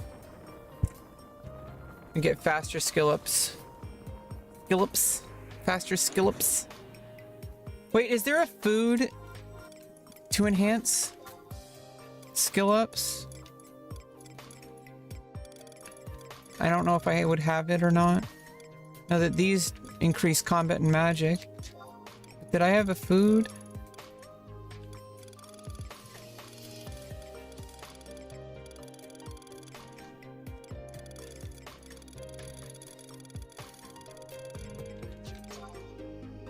Oh, I do have some of the Bushin ones, so which is the actual first one I need to synthesize?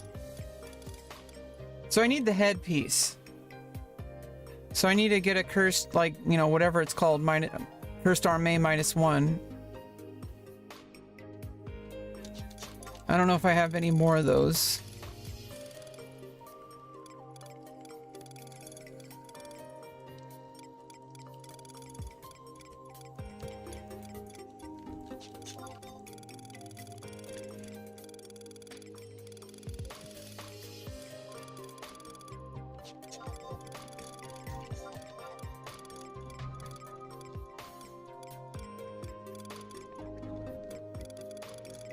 Yeah, I don't know if there's like a...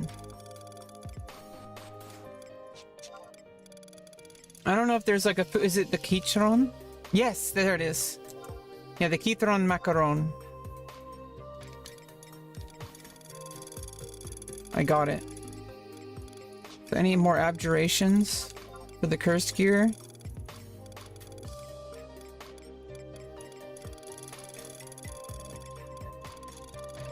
The ones in Sky, those are just for like... Those are just for equip sets. For lock styles. Transmogs, whatever you want to call it. It's called lock style here. On... Oops, not Mog Wardrobe. Okay. Okay, so I don't need to go to the auction house. Yeah, I got the Kithrons. And was that enough time? No, it wasn't. Um,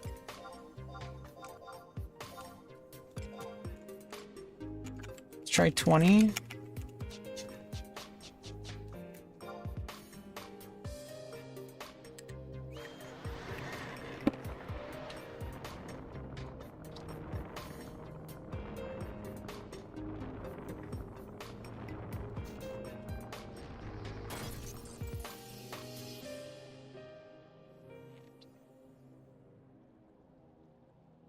Well, that works. Can I shorten it? About like 17.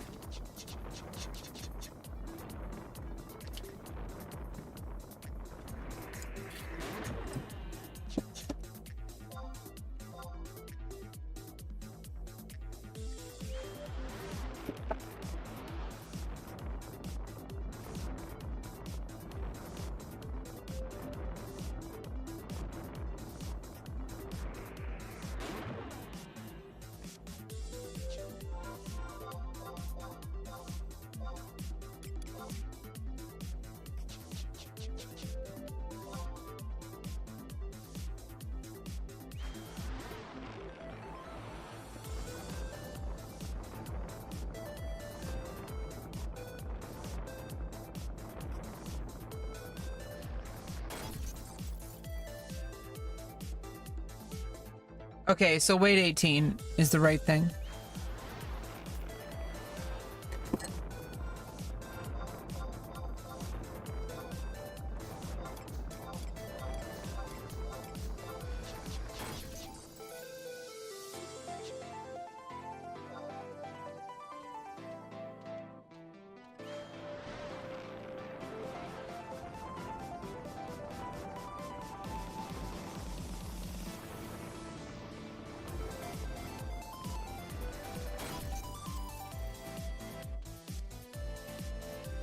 Oh, okay.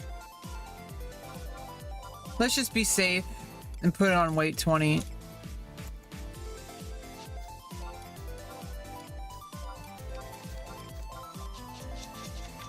Just to like account for like lag between it so it doesn't fail.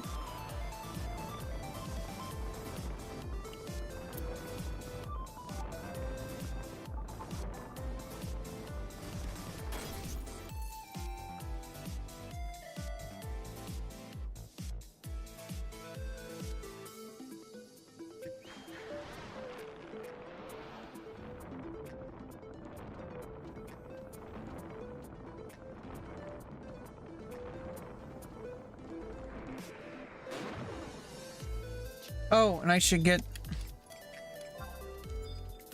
I need to get the advanced support again. Oh no, it's so expensive. 150 gil. I have 801,000.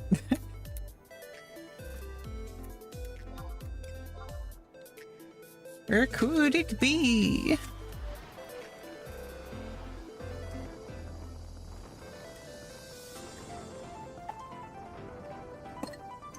That was some good tea. It's like chai tea.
Oh, there's Silkleaf. Yeah, definitely not a gil seller. Shouting for job points, 500 points for 4 million gil. 2100 points for 15 million gil. Master level 0 to 20 for 15 million gil. Master level 20 to 30 for 30 million gil. 30 to 40 / 90 million. Buy / yell.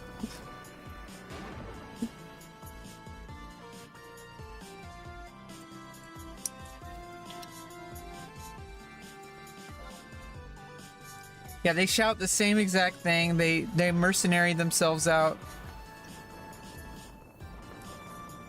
And then they sell gil.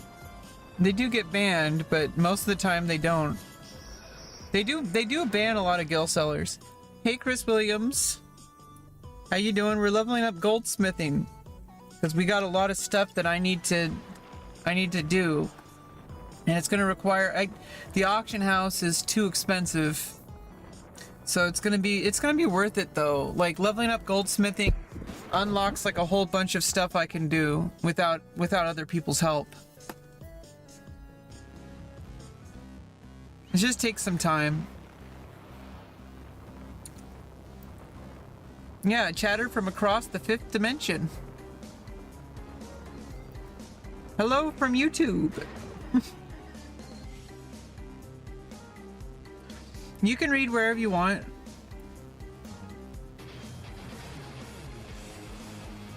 I'm gonna see it, regardless. Some of the stuff on YouTube I won't see, but that's probably for the best. Well, watch wherever you want. You know, it's fine.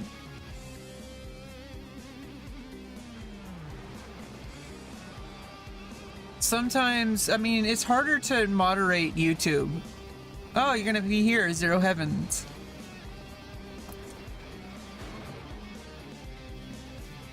Yeah, well, you're the one who followed. Okay. How you doing? Yeah, I saw your follow earlier.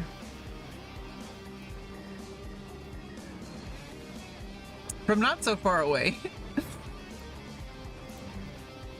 Yeah, my brother has 3 accounts here. And I only have 1. My brother is really hardcore poop socking this game.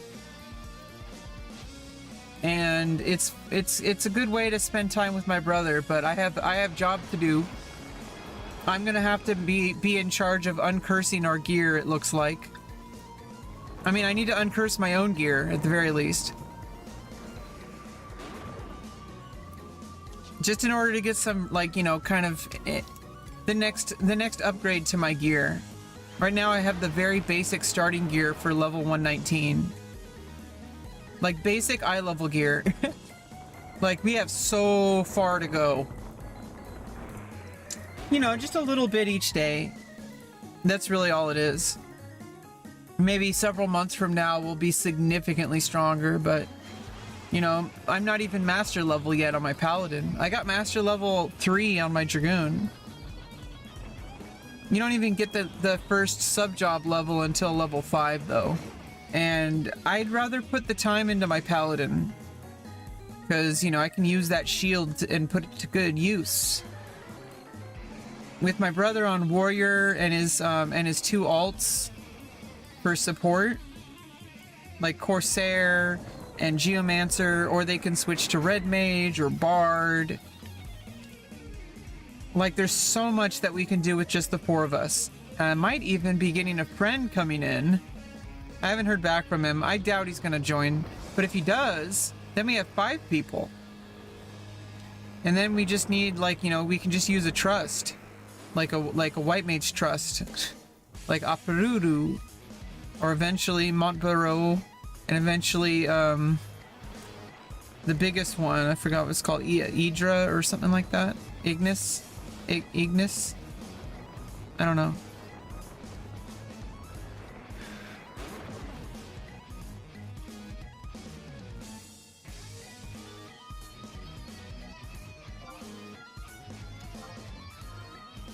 Okay, am I all out of those? I can probably start on these ones. Oh no, these are fire crystals.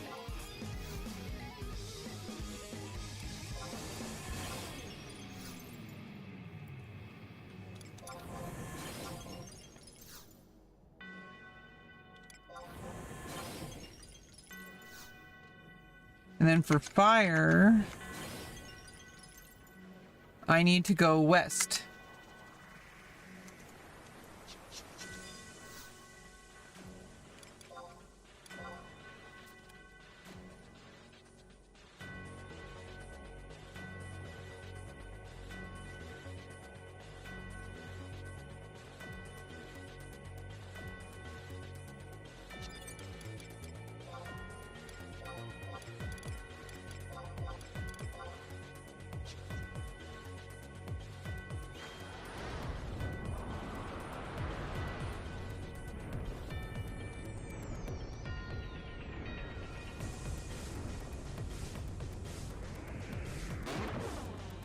Now, playing this in between World of Warcraft sessions, you know, it really is gonna like just over time, you know, it's not really about the destination, you know.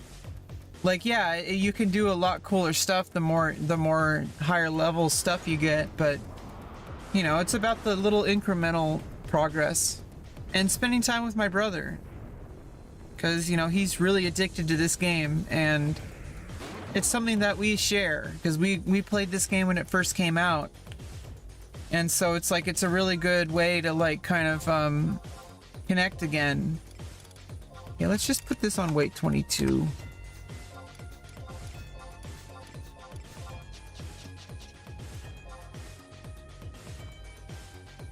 Sometimes you have to compensate. Like sometimes it's like it finishes faster or whatever. You just want to go on autopilot. You just got to use the wait time longer a little bit to compensate.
Like, I think it's a good thing to continue streaming. I enjoy it too. That's a big deal. Like, that's why I play it. I've been wanting to give it a chance because I played Final Fantasy 11 instead when it first came out, and so I never got to experience classic WoW, and now I can.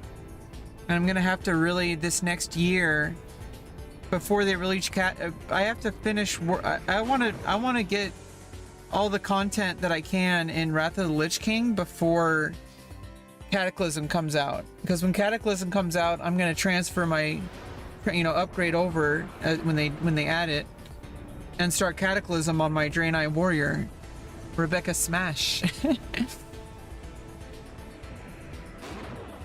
But I want to see what I want to get all the content from Wrath of the Lich King first, before they do that, because I'm not going to be able to do it ever again. Unless they restart the progression, like if they go back to Burning Crusade, like they should always keep the classic vanilla. But what if they like did the progression servers, and every now and then they made a new progression server that started over from Burning Crusade, like they do, like what EverQuest is doing. Like EverQuest started doing free to play for live for the current retail. But then they started progression servers, and you have to pay for those. But you know, because it's free to play, except unless you want to play the progression servers for Classic. But that's a pretty good idea, because they periodically, like every year or two, they'll add a brand new progression server. And I wonder if Blizzard's ever going to do that. Like if they go to Cataclysm and like Mists of Pandaria and stuff like that, if eventually they just find a reset point where it's no longer gonna be considered Classic, like I think they shouldn't go to BFA. I think BFA is the cutoff point. Like I think that's too far for Classic, because I think BFA is like modern WoW, right? Maybe even before that, like Legion or whatever. I don't know what it's all the expansions. I don't know when current modern WoW is considered to have started, but I think it's BFA. And so I think they should if they're gonna do progression servers on Blizzard with WoW for Classic WoW, they should go up to a certain point, probably before the expansion, before like it was considered to be modern WoW. Like wherever modern WoW is now, that should stay like BFA plus. And for Classic progression, I feel like what they should do is they should go up to a point, and then they should lock it to that, and then start over. And eventually, just every single time they do an expansion, they should just create a new server rather than replacing it. So it's like they should always be a Burning Crusade server. They should be time locked like EverQuest does. They should always have a Burning Crusade. They should always have a Wrath of the Lich King, you know, time lock. They should always have Cataclysm. Like that's what they should be doing. If they're gonna do progression servers, obviously if you move your character over to the next one, you can't go back. That's kind of what they did. When they added Burning Crusade, you could go from Classic Vanilla, you could go over to Burning Crusade, and then you can't, you can transfer your character over, but you can't transfer back because it has stuff in Burning Crusade that you wouldn't be able to have in Vanilla. So it's like, I feel like they should have just kept doing that. Like if they're gonna do a true progression, they should just have time-locked realms. Like have a realm that's always Burning Crusade, have a realm that's always Wrath of the Lich King, then always Cataclysm, and then always, I don't know what the next one is, Mists of Pandaria? I don't know. But they should basically have a realm, or, you know, a couple realms, depending on the popularity, for every single expansion. Or at the very least, restart the progression every now and then to have new realms that are like Burning Crusade again for the people who missed it, the progression, so that when they add Cataclysm, they should start over with Burning Crusade in a couple realms. Like add 2 more realms. Like add a couple realms for, you know, for each time they restart the progression. And then just keep going to Cataclysm again and again and again every couple years. Like go from Burning Crusade, then like 2 years, and then like then Wrath of the Lich King, and then 2 years, and then Cataclysm. You know, like just keep going and going and going so that new people can go through the progression, because there's a ton of new players now. Like there's a ton of new players since the Only Things stuff. The new, you know, the classic hardcore WoW guild for like streamers. That had to have it brought me in. It's bringing in a whole bunch of new players, and they're experiencing vanilla. But then from there, all they have is either Wrath of the Lich King, and it's going to be Cataclysm, and then they have retail. So like, what about the people who missed the progression from Burning Crusade, and then Burning Crusade to Wrath of the Lich King? Like, the people who got to actually incrementally experience it, like that's gone for those new players. So I don't know. I feel like they should just keep reintroducing the progression servers. I mean, server space is, for a company as big as Blizzard, it can't cost that much. And they already have the code available because they already did Burning Crusade Classic. So all they have to do is just reinitialize it. And just, you know, like have the client, like, you know, ready to be installed. So you can just select from a drop-down menu every single time you want to play a different expansion. Like, it doesn't, you know, because like the biggest thing that ruins an MMO, in my opinion, is not that they're doing expansions. It's that every time they do an expansion, it alienates new players. Like, that's the big reason not to do, like, you know, why expansions can ruin an MMO. Because every single expansion, and this happened with Final Fantasy XI, it drastically changed the gameplay. So anyone coming into Final Fantasy XI now, unless they play on a classic server, which is never going to be official, but Square Enix kind of looks the other way on it. They obviously know about it, but they don't care about the private servers for classic. I think they only care about the private servers that are trying to mimic retail, because they're really inferior. MyGillshop.com. Jesus Christ.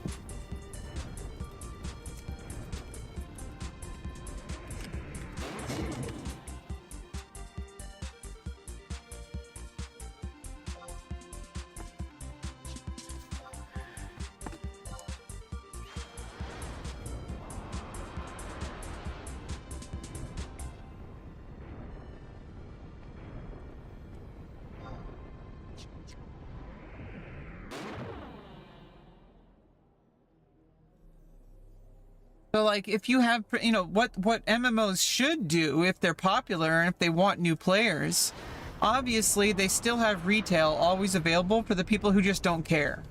The people who are just like, I'm just going to play the latest one, I don't care. But there's always going to be some players that are like, I want the authentic progression experience. So what they should do is they should have a drop-down menu to just be able to just select which expansion you want to start from. Whether or not you want to start from classic, and then just every single time you've kind of like, you know, gotten all the content that you want out of that era, then you transfer the character over to the next expansion, and then you do everything that you can in that era, and then you transfer to the next, like, so that you don't have to worry about Blizzard, you know, timing you out. Basically, like, you have to basically rush at you can't go at your own pace. Like, if you can't go at your own pace, like, you feel rushed all the time to be playing all the time. And then if you're not fast enough, you're not going to get all the enjoyment out of the progression as you possibly can. You know, because it's like some people play pretty slowly. Like, maybe they only have like 2 to 3 hours a week to play because they have like a job that like keeps them from playing. But they really enjoy playing on their weekends or during the evening, you know, for like an hour or two. How are they supposed to enjoy the progression if the game keeps on adding expansions, which change the gameplay, change the content, basically makes the earlier content kind of obsolete? For the most part, like, it's more vertical progression. And I don't know, obviously there would have to be a massive campaign. It took a lot of, I mean, the WoW community has actually come together. The fact that we have WoW Classic at all, the fact that we have Hardcore, the fact that we have Season of Discovery, that's because people came together. And they said, this is what we want. You know, you do that enough times and maybe they'll have time-locked progression servers instead of just doing only one progression. You know, because and then as soon as they do the progression, you basically you missed out. Like, they should just do a new server every single time, like they did initially from Vanilla to Burning Crusade. When they added Burning Crusade, they started their progression server, but they didn't stop the Vanilla server. So why don't they just keep doing that with every single expansion instead of just only having one progression server? Like, add a new progression every single time they add it. and then have a team maintain that expansion. You know, there's people who absolutely love Burning Crusade and they didn't want Wrath of the Lich King to happen. There's an entire dedicated player base that only wants to play Burning Crusade. They don't want to play Wrath of the Lich King or anything after that. They also, vanilla isn't enough for these players. So there's always going to be people like that. And there's going to be people who want to add content for that. Like the fact that we have Season of Discovery for,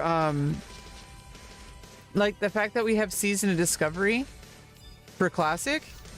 Like, what if we started doing seasonal, like, Classic Plus for the progression servers? Oh, these only go up to level 50. Okay.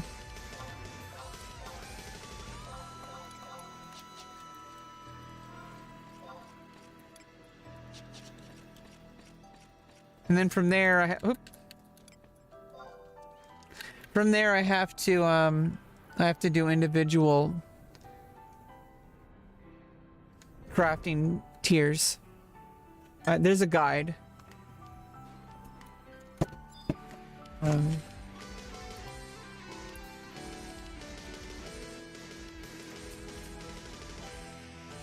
$10 billion tabs open.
Okay, so this is basically up to date. 2016 was the major change where retail kind of like locked itself.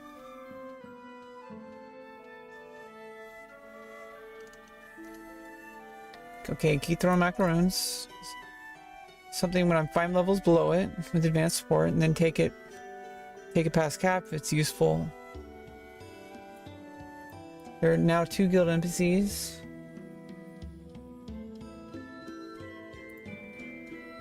Change your job to white mage, red mage, you get and set 30 cents ROE crest. What?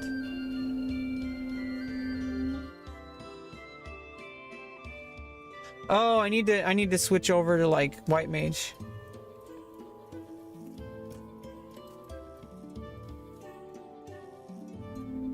For a torque. Set the 30 cents ROE. What?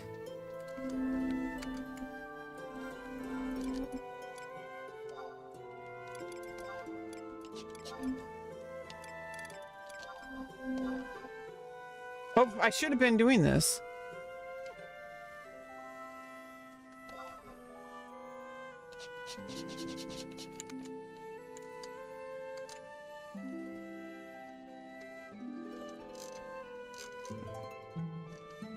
But what's that? What's that about?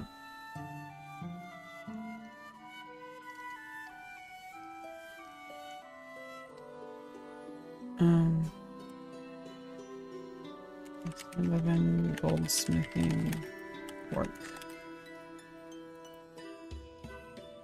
It's all jobs. Why do they want it on white mage and red mage? I think because sometimes you might want to go mining.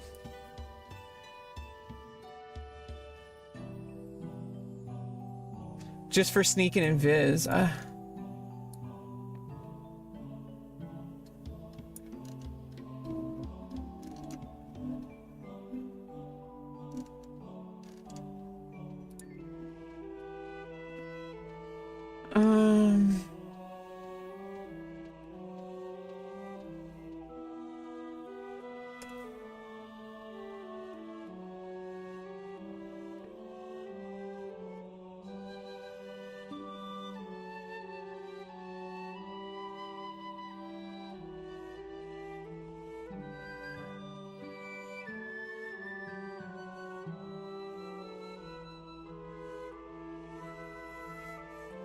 When can I start getting guild points? Can I do it now?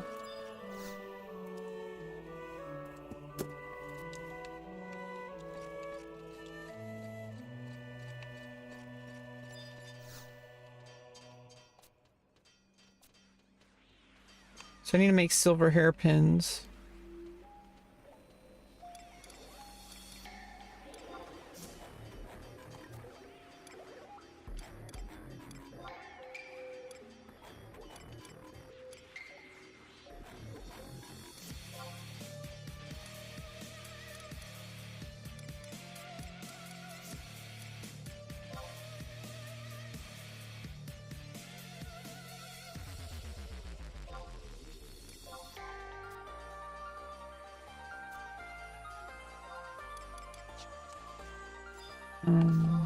Silver hairpin.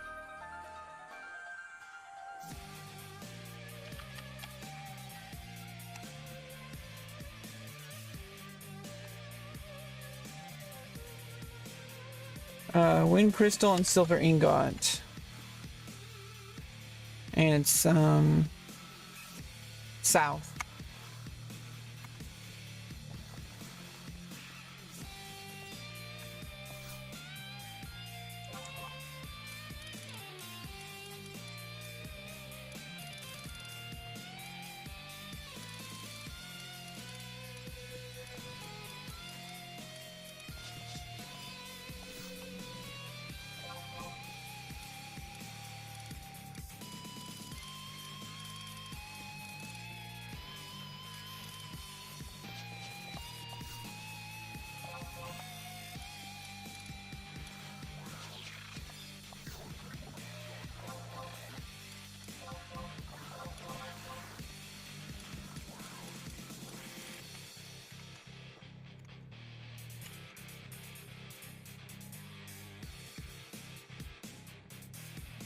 Fire crystal and 4 silver ores.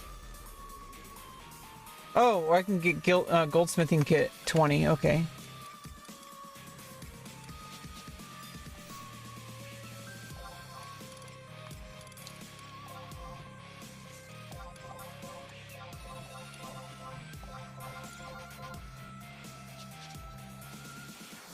And success.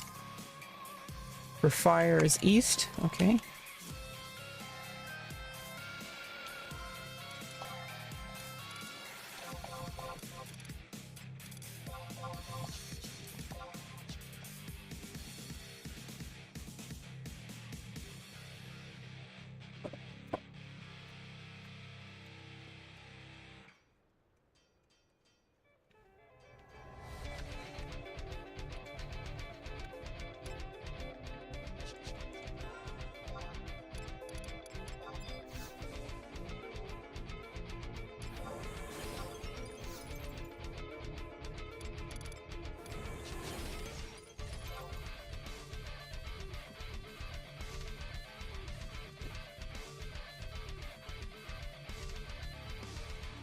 But yeah, needless to say, I got plenty of gameplay to have for both of these two games. Like, any of these games by themselves is already so all-encompassing. However, I do like to have variety, and I think with World of Warcraft, that's kind of more pick up and play. For Final Fantasy XI, it's much more involved. Like, there's a whole bunch more stuff to do, but it can get really boring. And so can WoW, but like I think with WoW there's a lot more stuff going on. I'm still learning it, so it's like it's more exciting.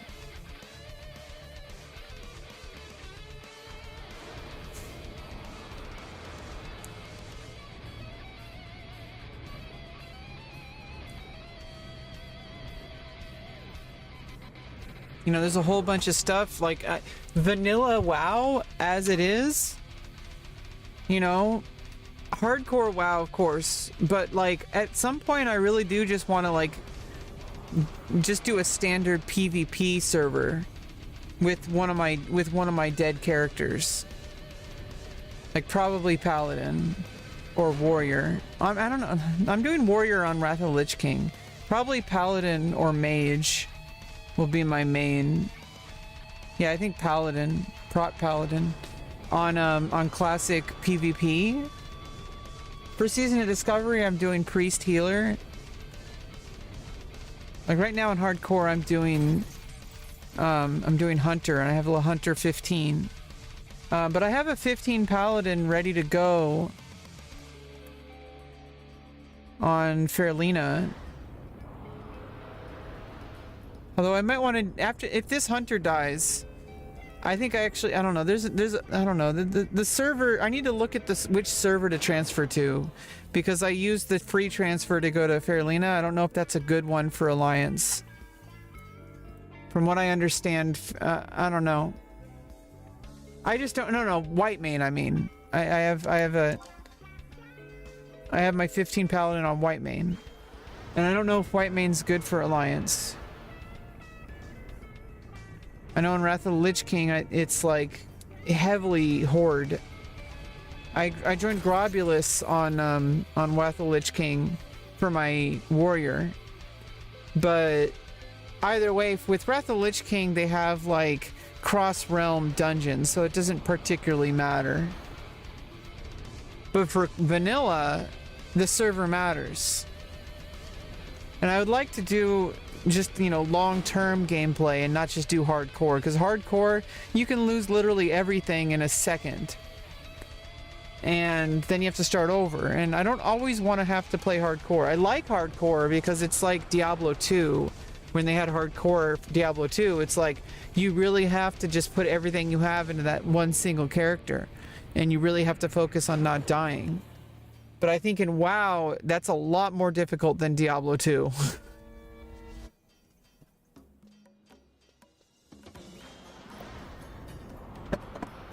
But that's kind of the challenge. That's the whole point of it.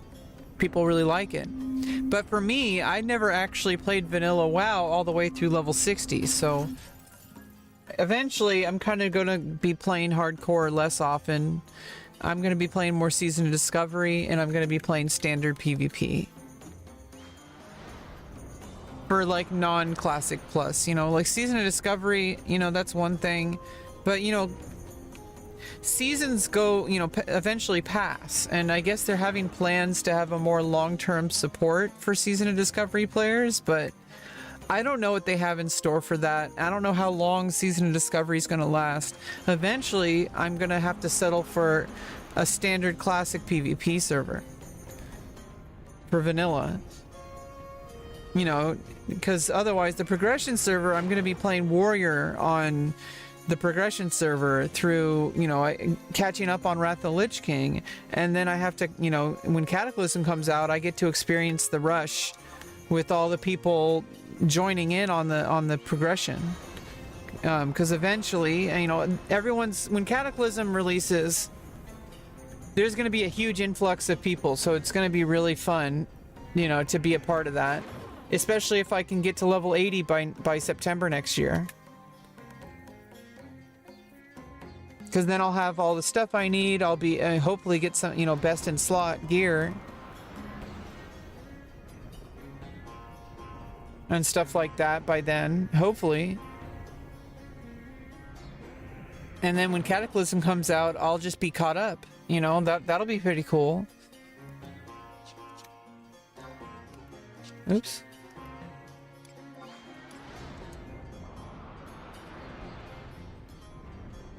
But I'd like to have that situation, like level 60 endgame situation for vanilla as well, and not, you know, not just only on hardcore Season of Discovery. Eventually, you know, Season of Discovery only goes to level 25.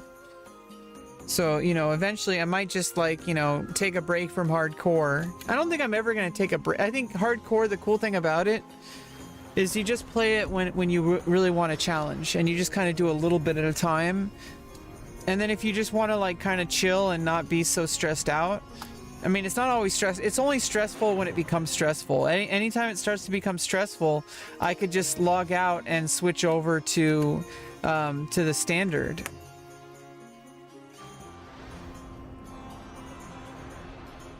For when I just want to kind of mess around and not care so much about dying. I'd like to play Paladin on standard PvP. I mean, as much as people think that these servers are dead, they're clearly not. All these servers like have a very high population. I don't know why people think this. They have like this idea in their head because their circle of friends only want to play Season of Discovery, or their circle of friends only want to play hardcore, or and the key word is it's the people they know that want to play, that want certain things, and they say, oh well, classic is dead. It's like, okay, well then how come every single server has a population? Some of them are low population, but like they still have a population. If it was dead, all the servers would have 0 people in it, or like 1 or 2 people. Like, it's not dead. Like, there's servers that are full with queues sometimes. Like, I don't know where people get this idea. Like, what the fuck is wrong with certain people? Like, they think that there's people who don't want to play classic vanilla. There's obviously people that want something new. They want Classic Plus, and Season of Discovery seems to be attempting something like that. Obviously, there's going to be players who only want that, but there's also players who like to play vanilla. There's also vanilla softcore. There's standard. There's also people who want to play vanilla hardcore. There's also there's people who want to play classic Season of Discovery. There's also people who want to play Wrath of the Lich King and then Cataclysm when it comes out in the progression server. There's also people who also want to play retail. They play every single version of. They have a character on every single version, or maybe multiple characters. What the fuck is going on? Did it glitch? Oh. No, I just pressed the wrong button.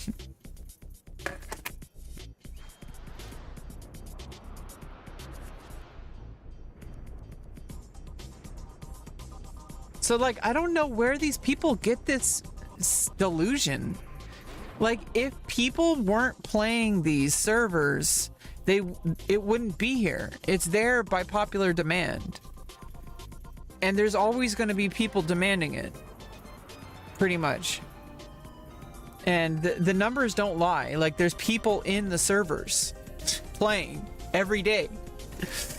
So, and like, there's people still playing Final Fantasy 11. Some people think Final Fantasy 11 is dead. Yeah, like, certain servers are smaller. Like, this server only has 300 people, 300 to 500 people. I think there's maybe a maximum of 2,000 people on this server. This is a smaller server. Eventually, me and my brother might move over to, I don't remember if it's Fenrir or Bahamut, but I think Fenrir. One of my a streamer I watch named I don't always watch him, but there's a streamer I know online named Velner XI who plays retail Final Fantasy 11, and he's a pretty cool dude. And it would be nice if eventually me and my brother can transfer our characters over there. It does cost like $16 to transfer, and he has 3 accounts. We're gonna do everything we can with just the 4 of us for now. I mean, the 4 characters. Until we get to a wall. When we get to a wall, I want to switch over so that we can do content with more people. And it looks like we should join where Velner is, because Velner has a good link shell, and he'd probably be, he's doing like absolute endgame content, but I'm sure like if we get far enough along on our own, he'd be willing to help us, catch up to him. I would think so. Or him and his link shell would probably. It'd be nice to join a new link shell. The link shell that I was in, they ended up being really racist and transphobic. And I was gonna leave, but they actually just kicked me out because they were like really transphobic. They were having a huge issue. At first they were kind of like, I guess they're like tolerant, but just because they're tolerant doesn't mean it's a good environment. They were like talking about some weird shit. It wasn't just transphobia. There were so many red flags. Like, they were just like apparently really racist as well. Like, I don't know.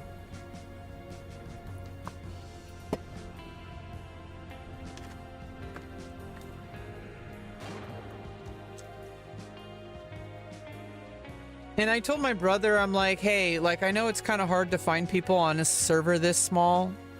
You know, he doesn't really talk in the link shell, and not every, and also the only people who are, there was only a few people that were really racist, which is kind of sucks, but like there's a lot of people who just don't know about that, and it's kind of hard to like convince.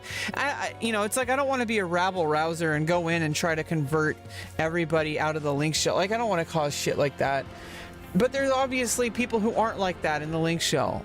But the link shell owner is like super like transphobic and weird. So I mean, it kind of sucks. I don't know. I kind of feel weird that my brother's still in the link shell, but I also understand he doesn't really talk to anyone, and I don't even think he does anything with anybody. So maybe he'll just maybe he'll, I don't know. Maybe the link shell just broke, or I mean everybody left, and maybe he just wears it just to have like a link shell on. I'm guessing something happened after they kicked me out, because I got some tells from people saying that was really fucked up, and they're gonna leave. So you know, who knows? Right now, it doesn't really particularly matter. For the most part, now that my brother has 3 accounts, we can get the vast majority of content that we need to catch up done with just us. So we don't need anybody else. I don't need any friends. I got my brother.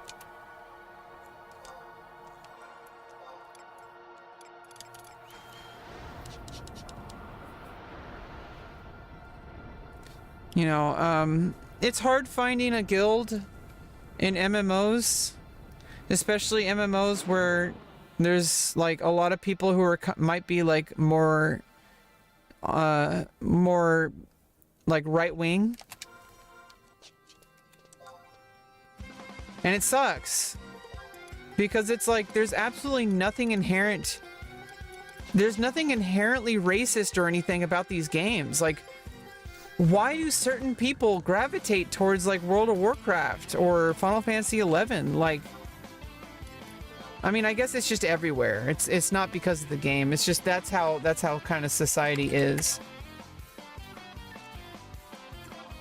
So I guess it's not the game, but it's just like World of Warcraft. It's really hard to find a guild where I feel like, you know, I don't have to feel like, you know, like everyone's like, I'm not asking people to like be like super, I don't know, I hate this word, but people have this idea that if you just accept people for being LGBTQ, that's considered woke. And it's like, what the fuck does that even mean? Like, it means that you don't want LGBTQ people, you don't want black people. Like, that's what it sounds like. And then they argue about it. They're like, no, I just don't like it shoved in my face. And it's like, well, I don't like you. What about everything else that you're shoving in my face? Like, by saying that wokeness is some kind of inherently different thing, like you're forcing people to accept you. Well, what about them forcing me to accept people who aren't LGBTQ? Isn't that the same thing? So it's really ridiculous. It's just bonkers. It assumes that there's a default that of whiteness or, you know, like cisgender and heterosexual. That assumes that that's the norm and everything else is weird or wrong. Which is basically what these people don't seem to get. You try to explain it to them and they're like, oh, I just don't want, I'm okay with trans people, I just don't want it shoved in my throat, down my throat. It's like, okay, well, what about society shoving down, you know, cisgender and heteronormative values? And you say that and they roll their eyes. And it's like, what the fuck? Like, do you even want to learn anything about people? Like, these people are so close-minded, but it's hard to find a guild where people will just accept you for being, like, trans. Like, as soon as you join, like, there's some issue.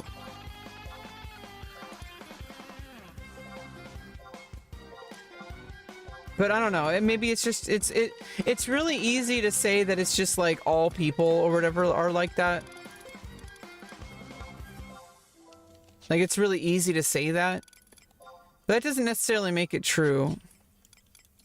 Okay, I need wind crystals.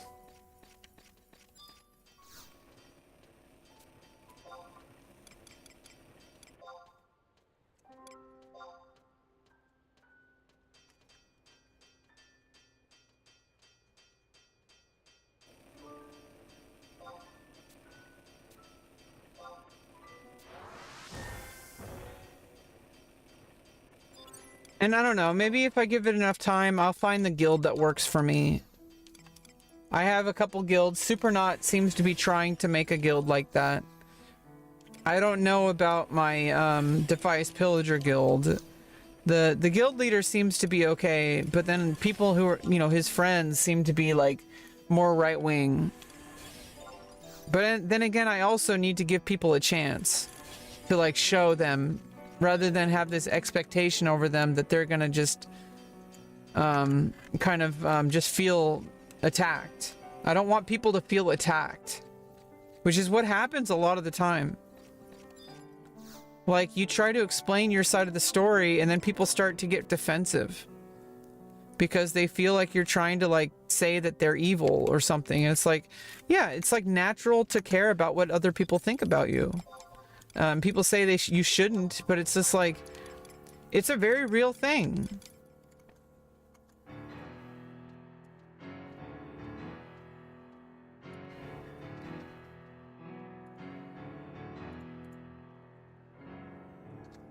Just one silver ingot for a silver hairpin. Okay.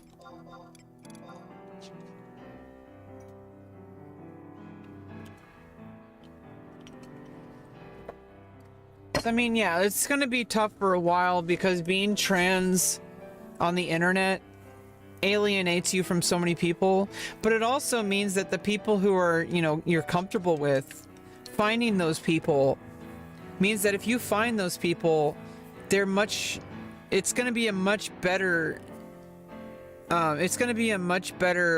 experience, because it means that, you know, you're going for quality. Because that way you don't have to like, I don't know why people, it's like, why does it have to be an us versus them kind of situation? I shouldn't have to only associate with LGBTQ people. Like, I shouldn't have to join some LGBTQ plus guild. That gives me some weird vibes. And it also just feels bad, because it feels like I have to segregate from everyone else. Like, why can't people just like meet us halfway and maybe open their minds a little bit? And on the, you know, obviously I feel like that's a harder situation, because I feel like a lot of us, yeah, there's always going to be people who are very like, you know, sensitive and who just don't want to associate with anybody who's remotely makes them uncomfortable. But I feel like a lot of people, you know, like being a trans person, I kind of have to like keep a little bit of tolerance, like, you know, a little bit of resilience, to be able to give people a chance. So that's like the other side of the equation, but I think that's much easier than what I want them to do. It's like I have to basically expect people, which is ridiculous, but I basically have to allow people to grow, because otherwise they're just going to stay the same. And it means that I have to put up with some discomfort and try to find people who seem like they might be willing to grow, rather than stay the same. And at the beginning, you don't know you don't really know somebody until you give them a chance. And sometimes it's just pretty obvious they're not going to change their mind. But some people, they might say some things that make you uncomfortable, and then they might be willing to like kind of open up about it a little bit. You kind of have to, you can't poke the beehive too much, because if you do, they start to get defensive and then no progress is made. You kind of lost your chance. It sucks. It's like, hey, like, I'm here and you're talking in a way that makes me feel very alienated, or you're talking in a way that makes me feel very uncomfortable, and I'm the only person who's uncomfortable. And, you know, why do you guys get to have like a good time and I have to feel uncomfortable in a video game that I'm trying to play and enjoy? And it makes you feel really shitty. And their answer is that you basically shouldn't play the game. but there's nothing inherently racist or transphobic or misogynistic or anything about these video games. Like, World of Warcraft is a great game. Okay, and I deserve to be able to play it and experience it the same way as some cisgender dude. Okay, and being a woman is already hard. If anybody finds out you're a woman, immediately you get like treated differently. And if you're trans, like it's even worse. Because they already don't take women seriously, you know, these types of people. I'm not saying everybody, but it's hard to find people who are decent people. And as soon as you do, like, there's always going to be somebody in the guild who's like having a problem. And it makes you uncomfortable. And it's like, how are you supposed to have a guild, you know, like that? Where I basically have to either hide in my entire identity and then feel uncomfortable because of that, or I have to disclose the fact that I'm trans and then have the discomfort of that, where people are going to, you know, see it as political. People are going to see it as like, oh, you know, like, why are you bringing that up? It's like, okay, well, that's because it's a fact. Like, I'm trans. It's not inherently political. Like, the one who is having a problem is the person who is making a big deal out of it. Like, they see it as some kind of big agenda. They see it as some kind of, like, wokeness. They see it as, like, pushing it down their throats. And it's like, no, I'm just existing. If that's pushing it down your throat, well, then you're doing the same thing to me with your existence. And I don't have a problem with you existing. I don't require you to be gay or trans or black. You know, like, if you're white and you're cisgender and you're a male and you're straight, that's fine. I don't consider that to be shoving it down my throat just by you existing. But, like, if I'm trans, like, I can't change that. I can't stop being trans just so I can make you more comfortable. So, you know, somebody has to give. And unfortunately, because I'm such a minority in a guild, the most likely outcome is that I'll get kicked from the guild because they don't want to deal with that. And it's fucked up, because shouldn't I get to play the game too? Like, who's gonna fight for me? Who's gonna, you know, like, make a guild where I get to experience the game in the same way that everyone else does? You know, it's not fair. You know, that I don't get to have the same kind of experience in a guild as everyone else, just because I'm not a man. Or because they think that I'm a man, regardless of the fact that I'm not. Like, they think trans women are men, pretending to be women. That's their belief, and it's wrong on so many levels, but that's what they insist on it being.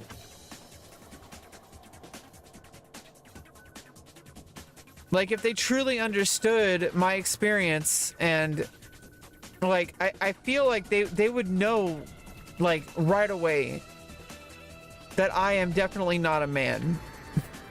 Like, the way that they treat me is not how they would treat a man.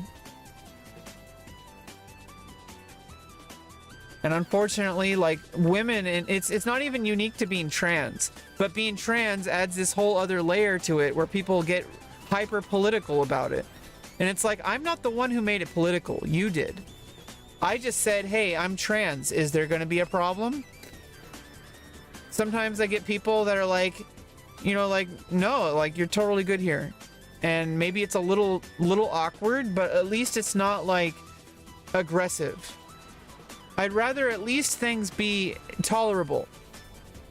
And for the most part, I think I'll be fine in the long run. It's just really difficult at first, because there might be a few people who are very, like, you know, accepting of me for existing, which is weird when you think about it. Like, why should I have to feel like it's a coin toss whether or not people will accept me as a person? How are you supposed to find a guild like that? And I have no idea if new people joining the guild are going to be accepting. And are those people going to get kicked out when they're transphobic? Or am I going to have to be the one to leave? It's like, oh, well, you know, you're the minority, and we're not going to kick every single person from the guild just because they, you know, you feel uncomfortable. So either you have to leave the guild, or you just have to, you know, put up with it. Like, either I have to put up with abuse, or I just have to leave the guild. And it's like, how am I going to find a guild where I feel comfortable? And I guess that's the journey for everybody. And it's easier. I guess it's just an easier journey for people who are men and straight, because they don't have to have that uphill battle of being a woman or being LGBTQ and a woman. Like, it's one thing if you're just like a cisgender heterosexual white woman, but like if you're like black or Hispanic or, you know, or Latino or Latina or Asian or anything that's not white, there's already a big difference. They see you as woke, and it's like, okay, how is it woke to exist? Because we're supposed to coexist in this society. There's a whole bunch of different people with different backgrounds, with different ethnicities, like different genders. Like there's, like, what? How is that political?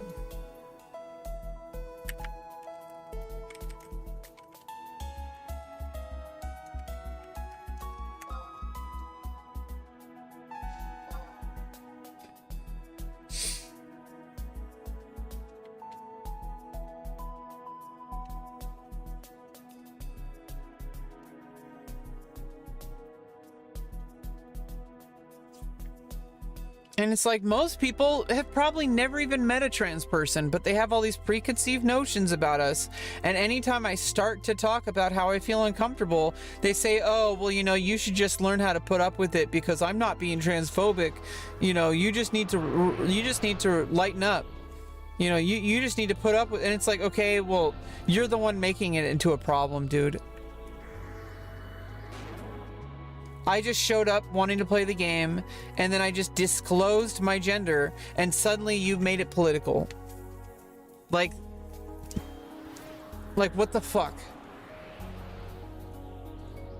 Like, you know nothing about me. You know nothing about my experience. You don't know how difficult it is to go through what I've had to go through. And yet you're going to immediately just assume all these things about me that aren't true, because you have some preconceived notion about trans people and about trans medicine, and you're gonna say like, oh, you know, I wish these people were just easier to deal with. I wish these people didn't talk about themselves. It's like, okay, well, dude, you're sitting there talking about your fucking audio, like your fucking SoundCloud, about how you're gonna be a rapper or some shit like that. Or, you know, like, oh yeah, you know, I got a YouTube channel, and it's like, okay, well, what, you know, like, okay, like, you're just some dude with a YouTube channel. Like, I don't care how many subscribers you have. It's not about that. I'm just saying, like, if I'm gonna accept you, why don't you accept me? Like, you act like being white and cisgender and heterosexual is somehow not political, but like being trans somehow becomes political just for existing. I'm not like trying to like it's like, it's just ridiculous. Like, how are you supposed to ever be happy? It's not even my fault. Like, it's either like exist and, you know, be somewhat happy, but then I have to put up with like bigotry.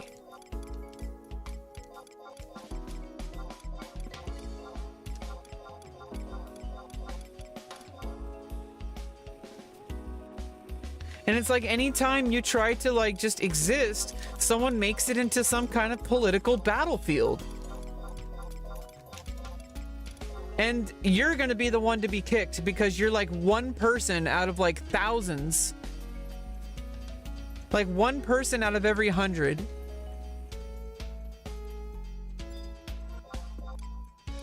The rest of the, you know, like how are you supposed to be in a guild? How are you supposed to, you know, just exist together in harmony?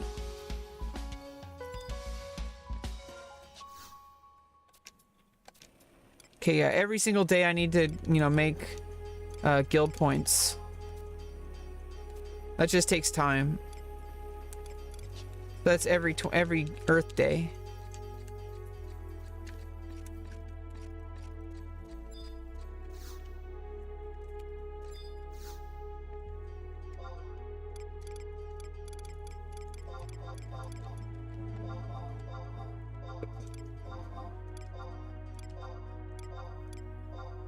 And it's a different item every day. I did this with fishing on Nosomi.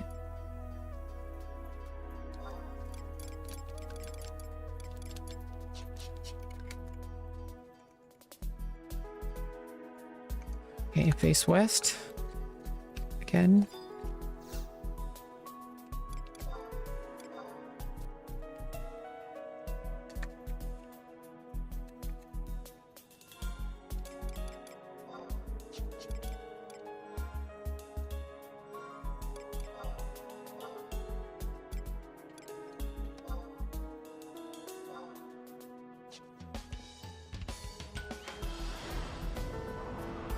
So yeah, maybe I'm just alone, but maybe one day I'll find the people for me.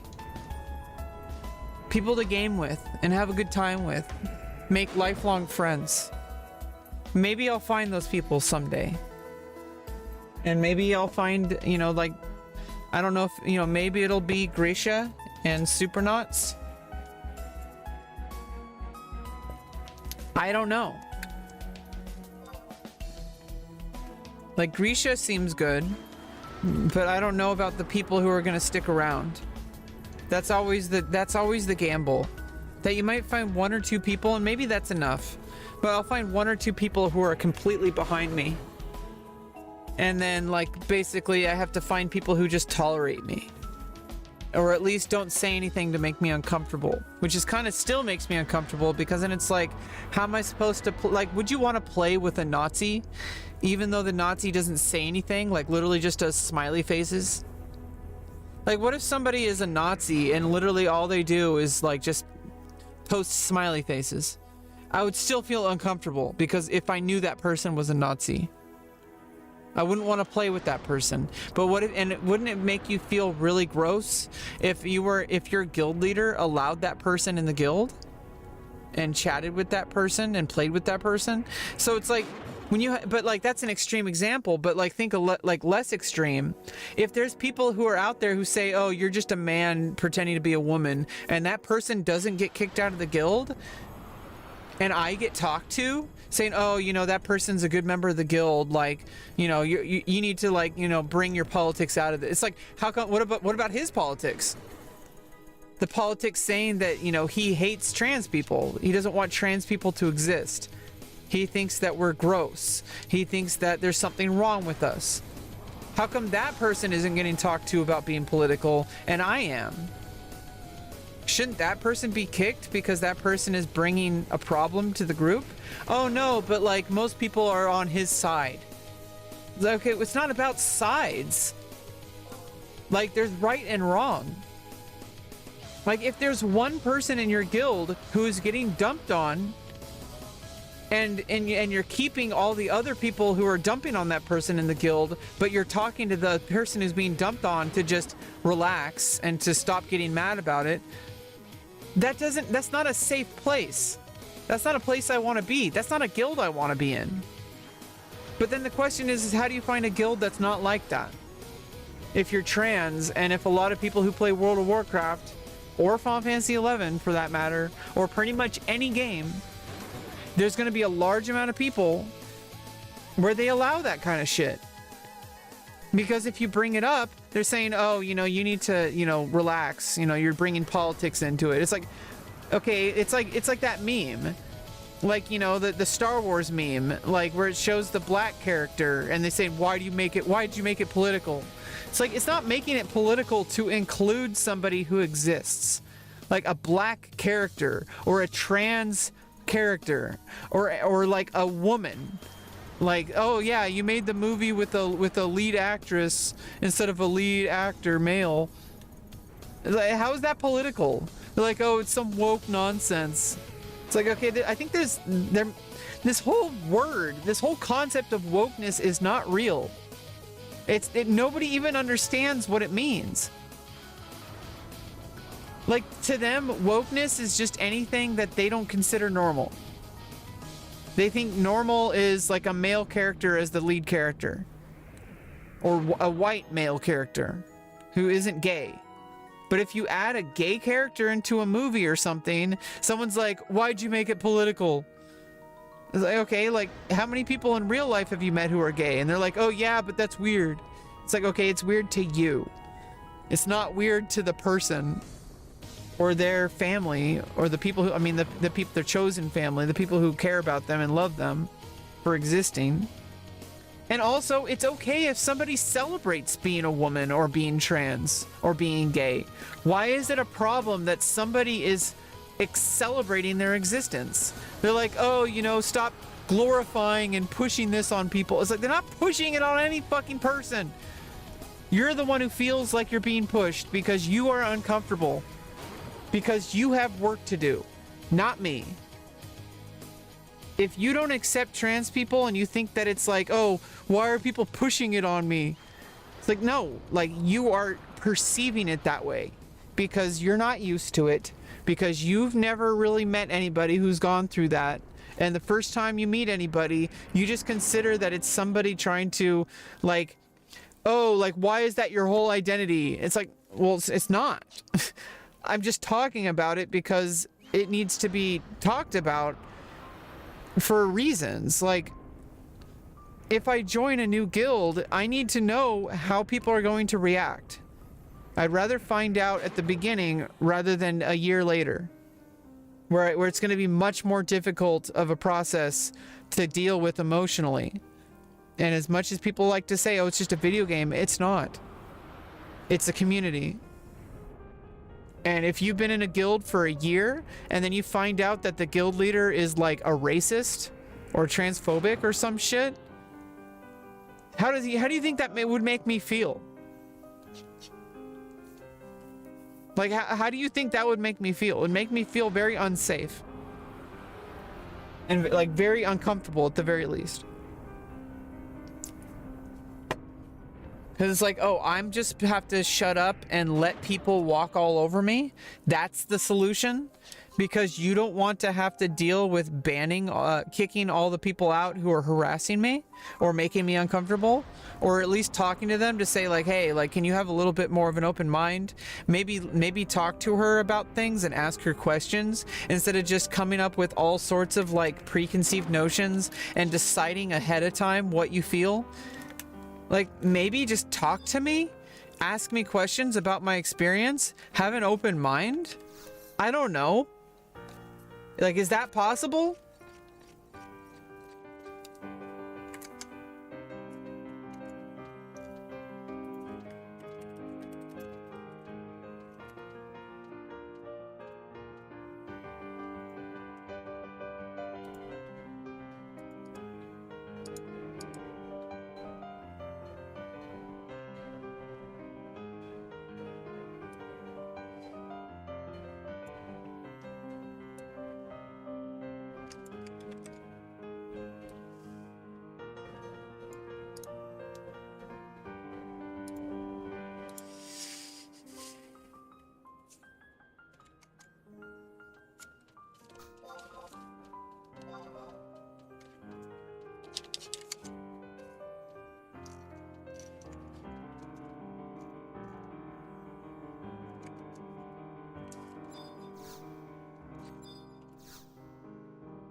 Get some mithril ingots.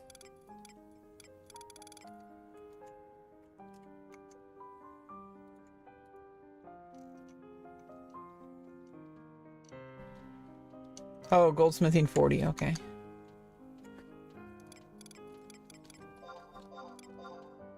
Oh, I only needed to buy... Okay.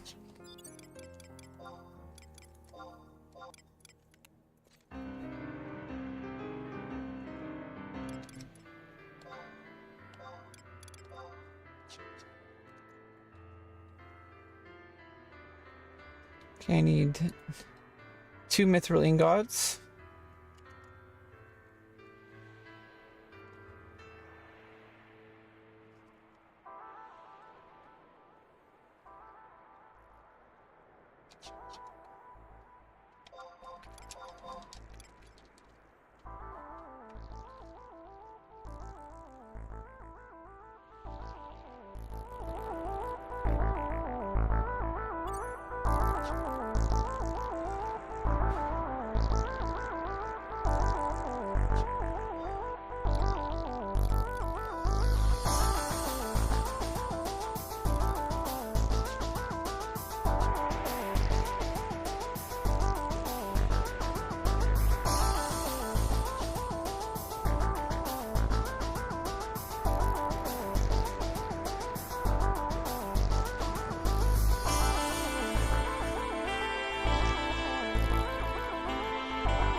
So yeah, I mean, it's just frustrating as hell because it's like, I don't know how to stop being affected by this, and it's driving me crazy.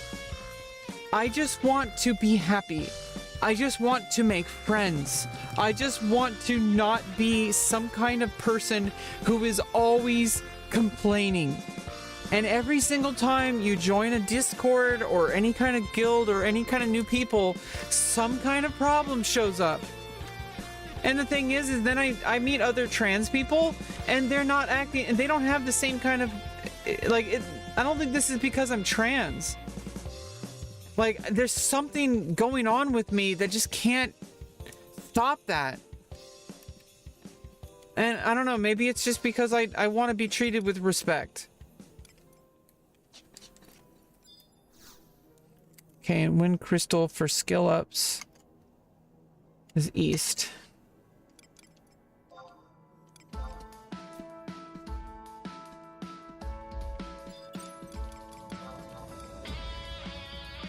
Oh, I need to check the torque. There's a goldsmithing torque.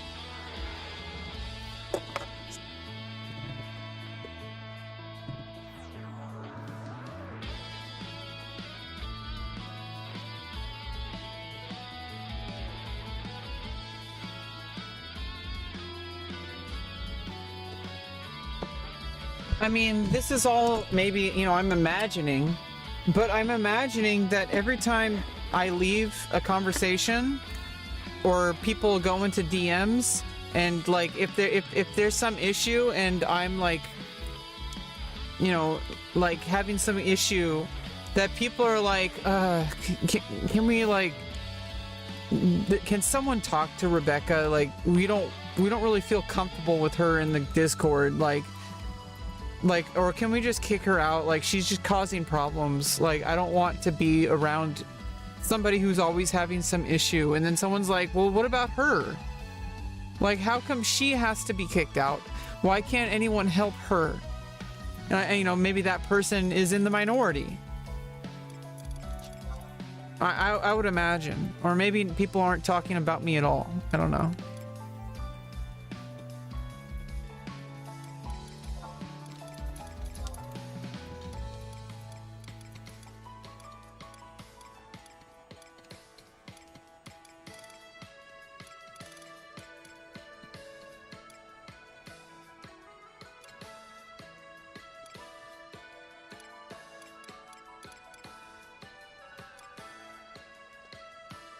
Oh, is it Rare EX?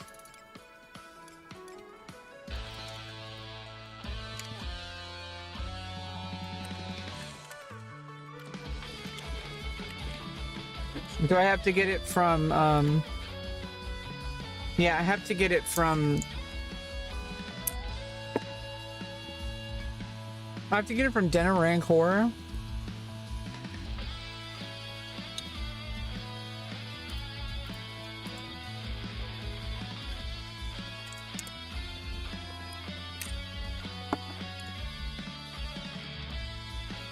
Just go through the whole area. Bats and slimes.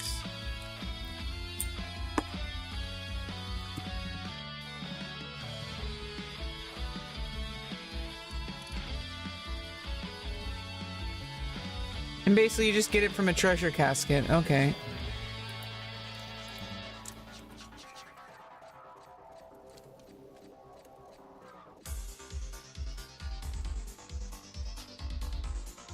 But we don't need to worry about that so much right now.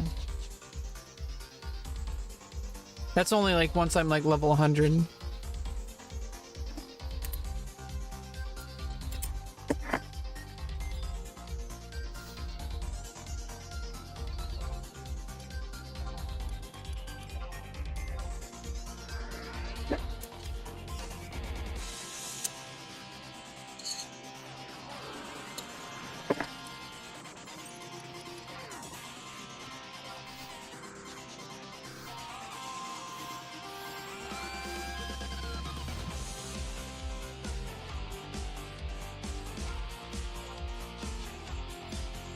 Ah. Stupid goblin. Okay, east for skill up. Okay.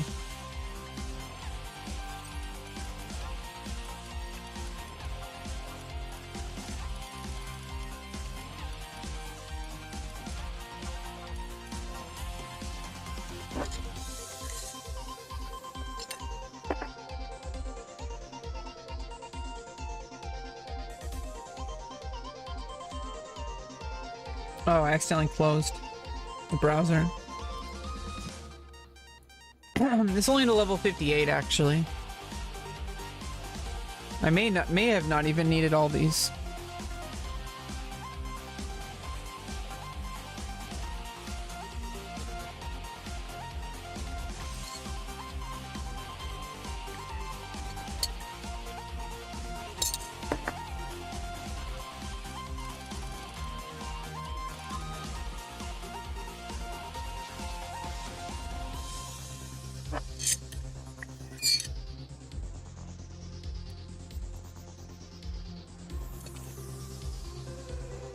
I do need to make dinner soon.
And I don't know, it's just frustrating, like, I don't know how to change this about myself.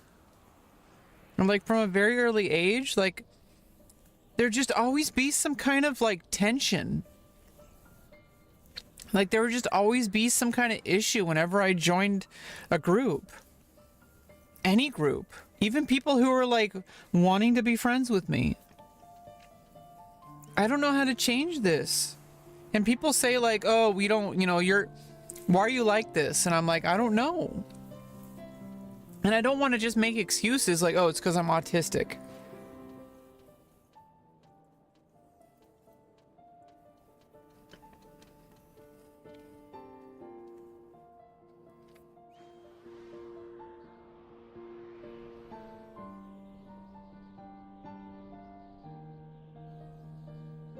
It's like, well, people want me to change and I want me to change. When do I get that chance? Where everything seems to always be about, like, it's just people, like, there's no progress. It's either I have to leave or they have to leave. Like, why can't I just be happy? I really don't know how to like just exist along with other people. I've tried my whole life to try to, and I don't really know what to do. Maybe we can figure this out after my surgery. It'll be like a really uphill battle. I've been trying to fit in my whole life. I don't know, at what point do I just say maybe I shouldn't try to fit in? But I do want to fit in. I want to be happy. I want friends who are, you know, I know I have some really good high quality friends, but you know, I still want it. Friends are obviously awesome, but you need more than just friends. You need like social networks. Like you need a system of people who you interact with. Not necessarily just about having friends. Like you need community. And I guess I do have community, but I don't really know how to engage with it. It always seems like I just run away, like and hide. But I can't do anything about it right now. It seems. Get through this surgery, get back into school, pursue my career.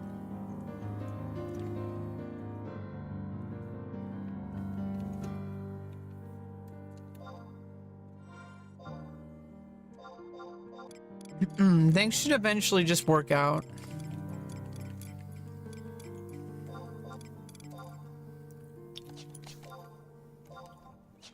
At least I hope so.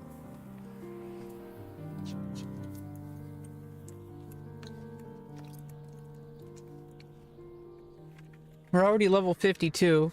Yeah, we just have to get to level 100.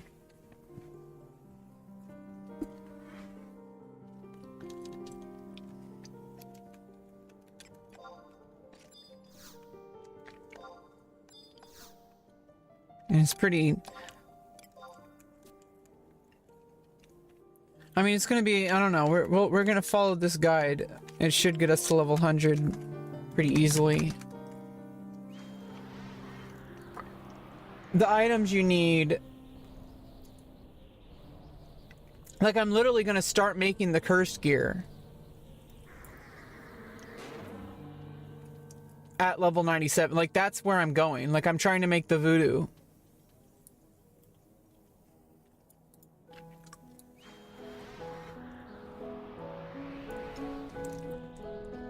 Now, getting from 97 to 100 plus is where it starts getting hard, and I do want to get there.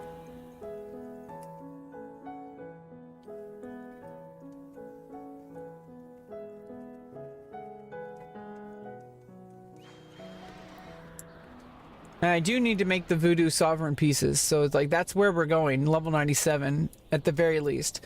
But every level beyond this will help make that better. So I need to grind cursed Koenig, snow steel, hepatizen, or armalo ingot since. Mostly be cursed and hepatizon ingots. Cursed Koenig.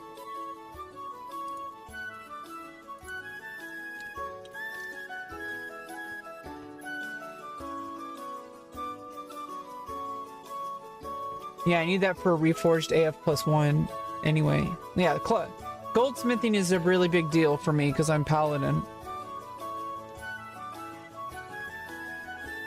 You know, I'm not playing, you know, for clothcraft, I need to do that on a mule.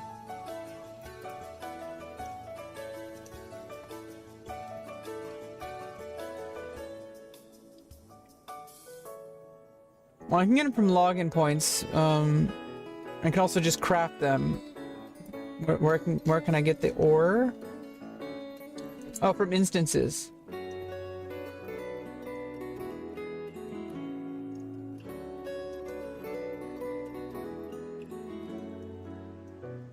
Okay, I can just farm these. I can solo these, I think.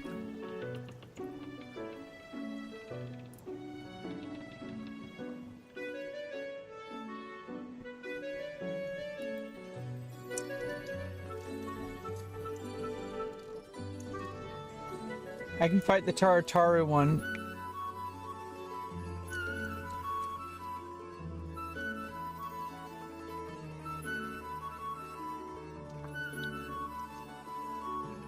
These are unique materials. Okay.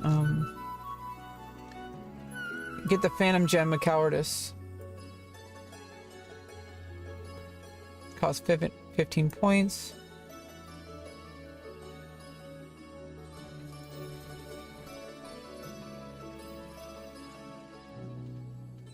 So Archangels 2.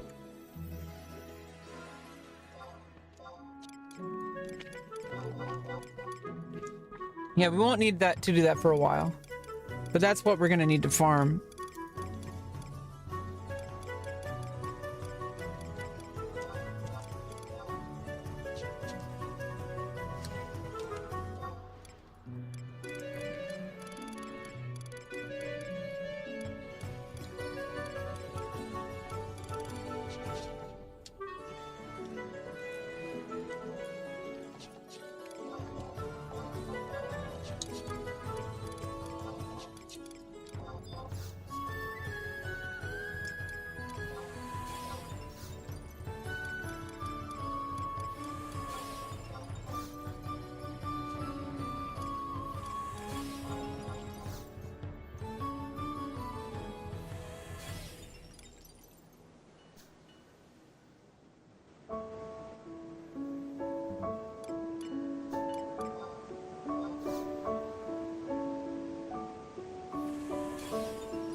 You know, I could be like leveling up one of my sub jobs with that.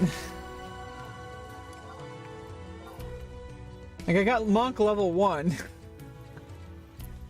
Let's level up my Dark Knight sub with that, I guess. 500 XP every 30. Like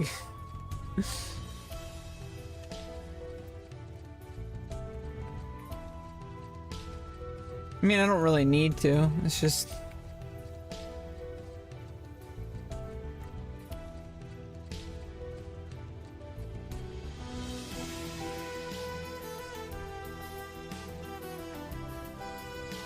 I mean, it just makes sense, like, may as well put that extra 500 XP per 30. Start up my monk. Oops, why did I run all the way again?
Hey, what's up, Ryujin?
Yeah, just kind of chilling, leveling up goldsmithing. I want to see how far this goes. Would get it down to 1 pixel. Or does it go down to no pixel?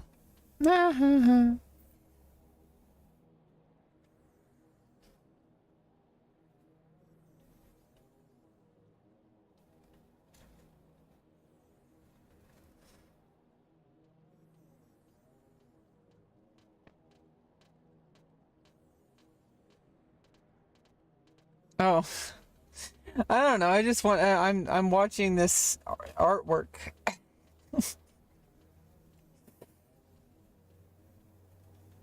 Basically, you make a window preview, and because I have a 5-second delay on my render, every single time I bring it up, it a little bit of delay. So like, if you drag it in and then you full screen it, it just gradually gets smaller and smaller each time, each iteration. Oh, and now what you're gonna see is you're gonna see the music thing change every time. This actually will go infinitely. So now you're seeing the music thing change every single one.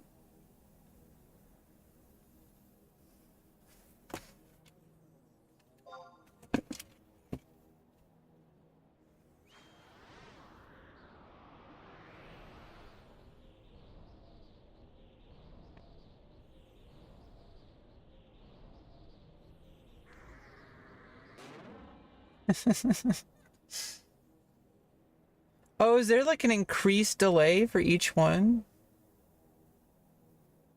No, it's just 5 seconds. 5,000 milliseconds. 5 seconds. Same thing. Yeah, you can still see the middle getting smaller and smaller and smaller. Really gives you like a you know, an illusion of depth. Looks like we're looking down a dark tunnel of some sort.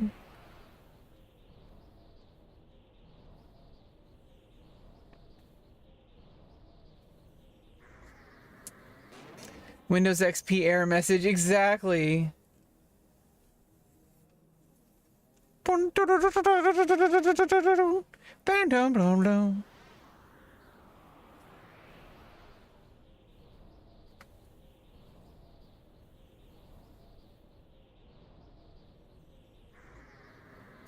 I can still see it. It's getting smaller and smaller, but I can still see it going in and maximizing.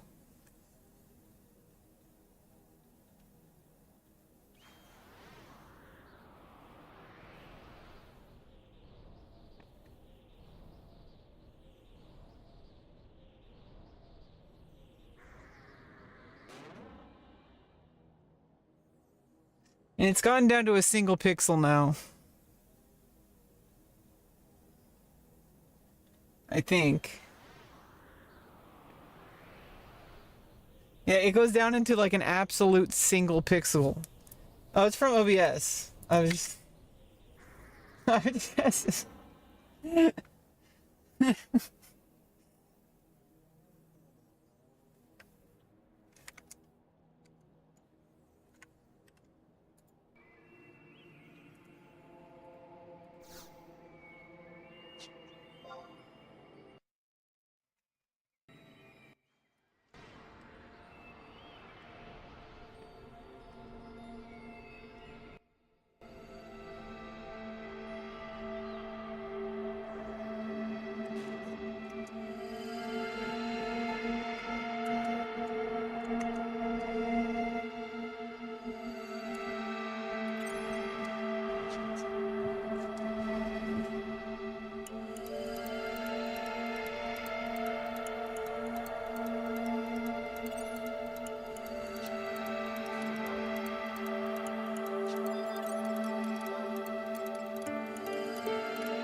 Yeah, so we're almost hitting level 58. Once we hit 58, we're going to go to the next synth, and we're just going to get to level 97 plus.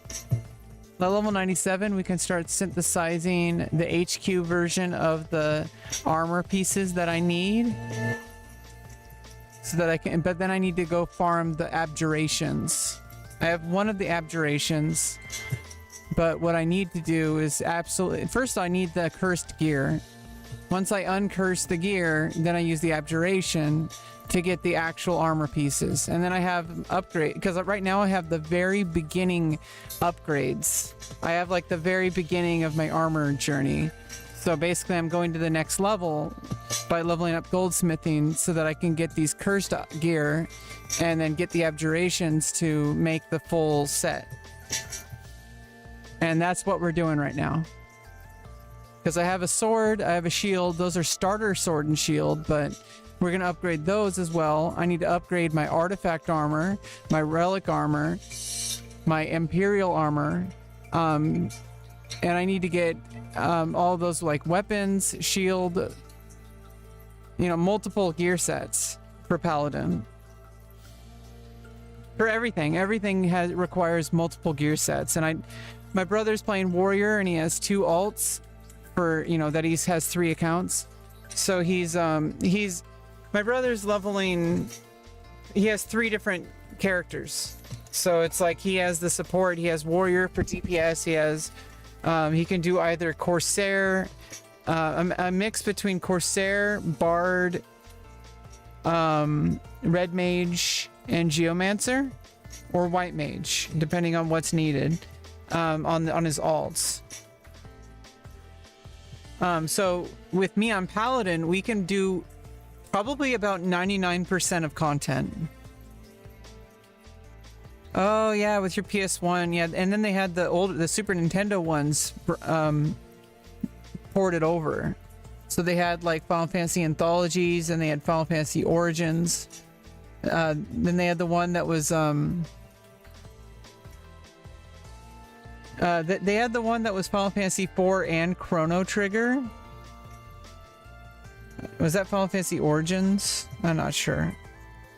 This Final Fantasy Anthology had 5 and 6. But Final Fantasy 7 was my very first Final Fantasy game. My very first JRPG. Well, my first RPG period was Beyond the Beyond by Camelot. And they made the Shining Force series on Sega Genesis, and on Game Boy Advance they made Golden Sun. But Beyond the Beyond was on PlayStation. It was really fucking good.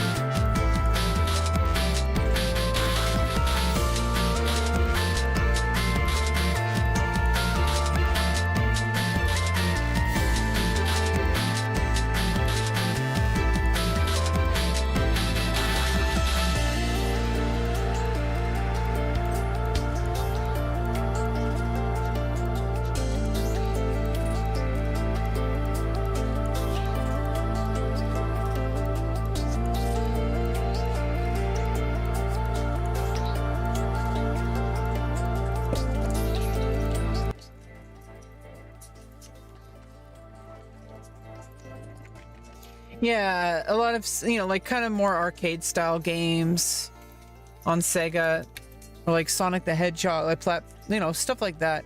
Metal Slug wasn't on Sega. Those are like SNK. King of Fighters was SNK.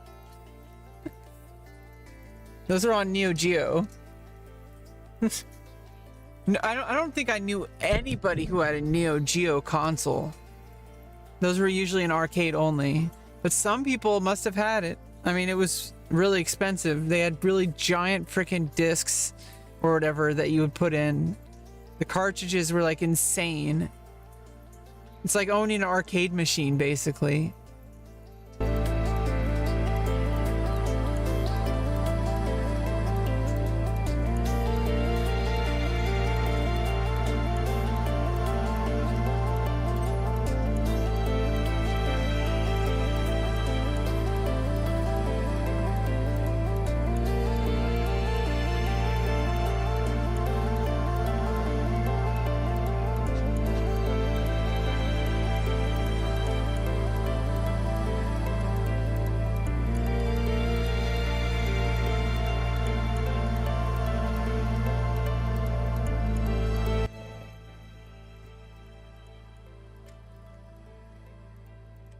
Yeah, Fatal Fury. King of Fighter Ancestor. Yeah, it used to be on Sega, and then King of Fighters came out like on the SNK. I think the King of Fighters series, I think they were on like well,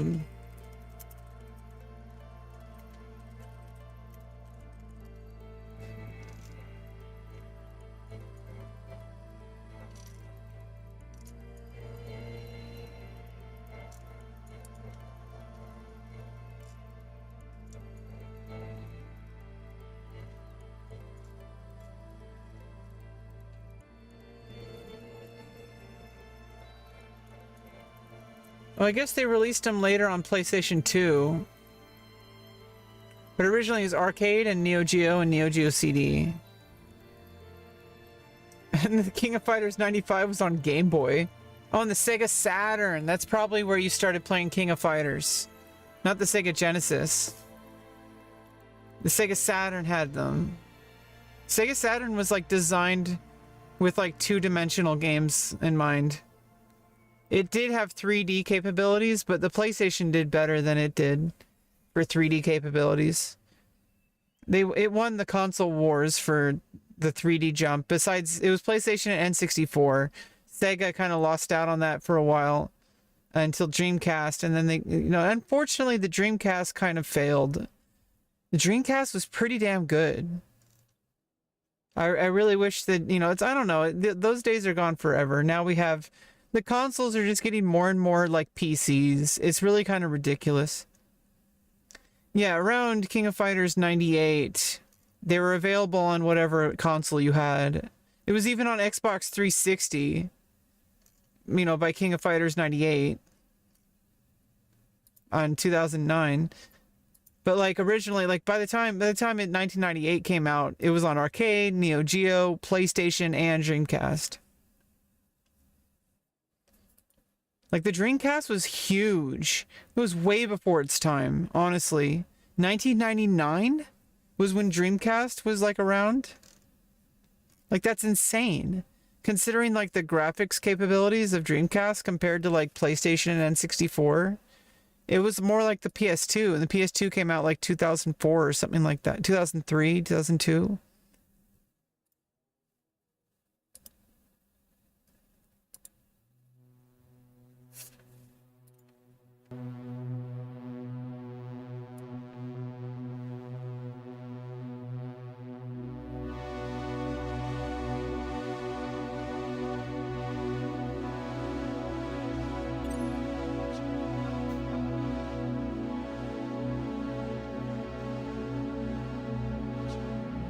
Oh yeah, the Dreamcast controllers were like the worst part.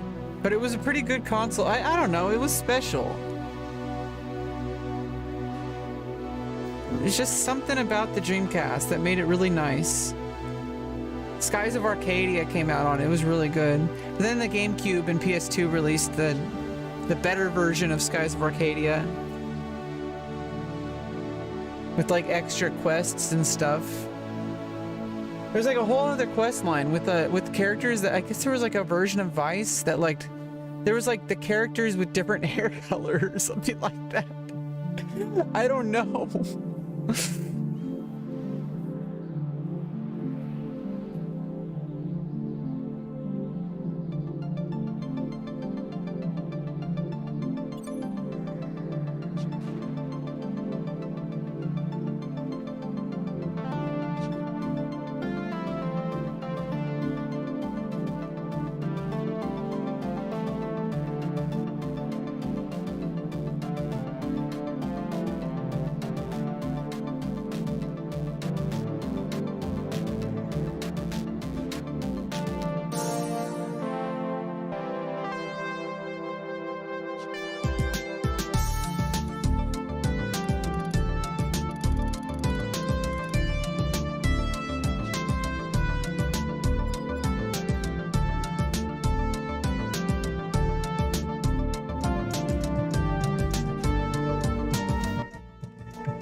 You know what's kind of ridiculous is I was such a spoiled kid when it came to all that kind of stuff. My dad and my brothers, My dad got us like the NES, the Sega Genesis, and we didn't get a Super Nintendo. We did have one for a time. We were borrowing, and we had a whole bunch of, like, for a couple months, I think, maybe even longer. We had a Super Nintendo, and I played like Super Mario World like 50 times through, like, speed running. But my oldest brother got us a TurboGrafx 16. The only ones my dad bought were the NES, the Sega Genesis, and then later the Atari Jaguar, which I ended up breaking because my friend across the street who had video games, he was like the only friend in the neighborhood who would also have video games that was my friend. You know, that I would go, you know, haven't seen him in quite a while. He hasn't really talked to anyone, but I still consider him a very close friend, like a brother. He's my brother. But you know, he's not really social. He's kind of locked himself away in his tower somewhere. But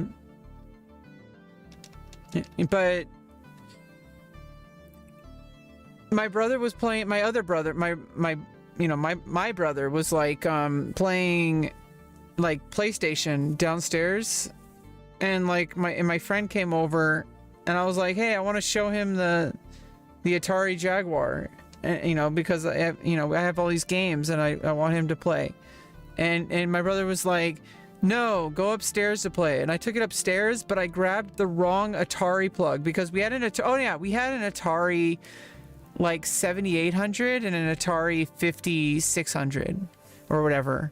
We had the two versions of Atari, like the 7800 and the 5200, 5400. I don't know what the fuck. They're numbering them with weird fucking numbers.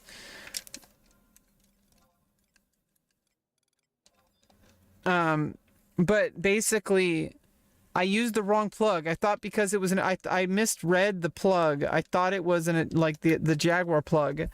Or maybe I thought it was I couldn't find the Jaguar plug. And so I was like, oh, well, this plug will work. They're both Atari. And I was like 8 years old or something like that, like 9 years old, 10, whatever. And, you know, I plugged it in. It made sense, right? Like they both say Atari on it. And so I plugged it in and we started up the game. I think I loaded up Kasumi Ninja or something like that. And as soon as it started, like the Jaguar thing started with like, you know, the Jaguar controller was crazy. It had basically a whole keyboard on it, basically. And the games would come up with these weird inserts for the controller that would it would have custom graphics on the controller that would overlay. You'd put them on top, you would physically overlay it on top of the controller. It was crazy. Alien vs. Predator was really, I played that. Kasumi Ninja, Cybermorph. Where did you learn to fly? You should watch the Angry Video Game Nerd on Jaguar. I think he did 2 videos on it. Where did you learn to fly? That was from Cybermorph. I never really beat any of these games. There was a side-scroller game that was like a side-scroll shooter, kind of like, what are those called? I forgot, but it was like McFurf and the McFurfers. I don't know what the fuck it was called. But there was, before the game even started, and we had just got a game called Club Drive. It was like a driving game, and I barely got to play it. My oldest brother was the one who bought it, and I barely got to play it. And before I knew it, I already ruined the Jaguar, a $600 console. I started to smell burning circuits, burning electronics, and before I knew it, the whole console was smoking. And I was like trying to turn it off, but it was too late. The whole console was fried. Like totally fried. And I got yelled at by my entire family for like a while. Fighting game, one red and one blue? I don't know. Pokemon?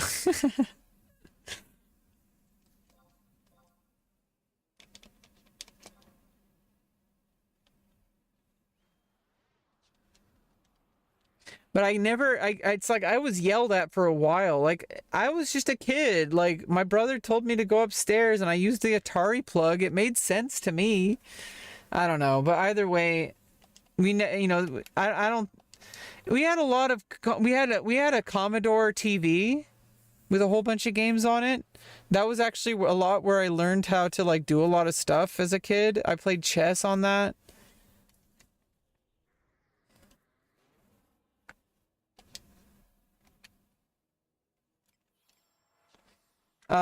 Like, and then we had a CD TV.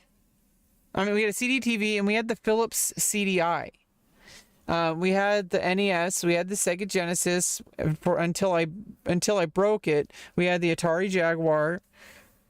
And then my brother started buying stuff. He got the PlayStation, the original one, the very original one that had the overheating problems.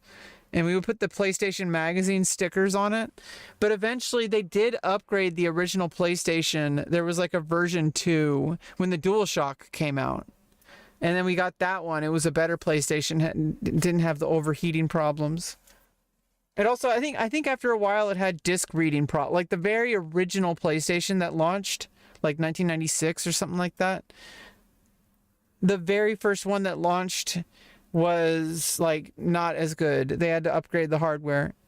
But then the DualShock version came out with the analog DualShock controllers. And we got that one upgraded because the PlayStation broke or whatever. And we never got an N64. My cousin bought an N64 and we borrowed it for a while, and I beat Banjo-Kazooie. And I got the secret ending with the Banjo-Tooie preview.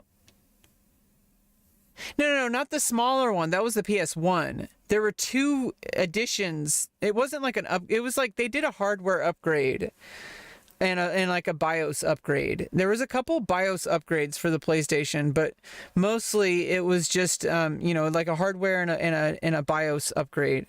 It wasn't like the mini one. The mini one was called the PS1. That was way later. But there was just like a different version of the PlayStation that launched every now and then. And it wasn't like a big deal. They didn't really tell you about it. It just happened to be that way. Because like the hardware wasn't so good when they first released it, or the BIOS wasn't, or something like that. The firmware. But I do know that like my oldest brother got the PlayStation, and he got like Final Fantasy 7. I played that a ton. We got Final Fantasy Tactics. We got a whole bunch of different games. Crash Bandicoot was my favorite game, and me and my sister's favorite game for a while. I was really into RPGs. My sister would just watch me or my brother play the RPGs. She didn't really like those as much. But like Xenogears was life-changing. What's interesting is it kind of directed the course of my life. Because Xenogears is a very mature game, and it was a lot of reading. And I was like 10 or 11 or 12, or like 11 or 12 when we got the game. And it has like, it's rated M. Like, it has very mature themes, and like I learned how to read from it, and it was a huge part of my life. Like it took over my life. Like, I played Xenogears, I was like experiencing it. Like, I was really into it. And my sister would just watch us play that. And but I remember that like then my oldest brother like left for the army, and my brother who plays this game, Bascone, he got the PS2.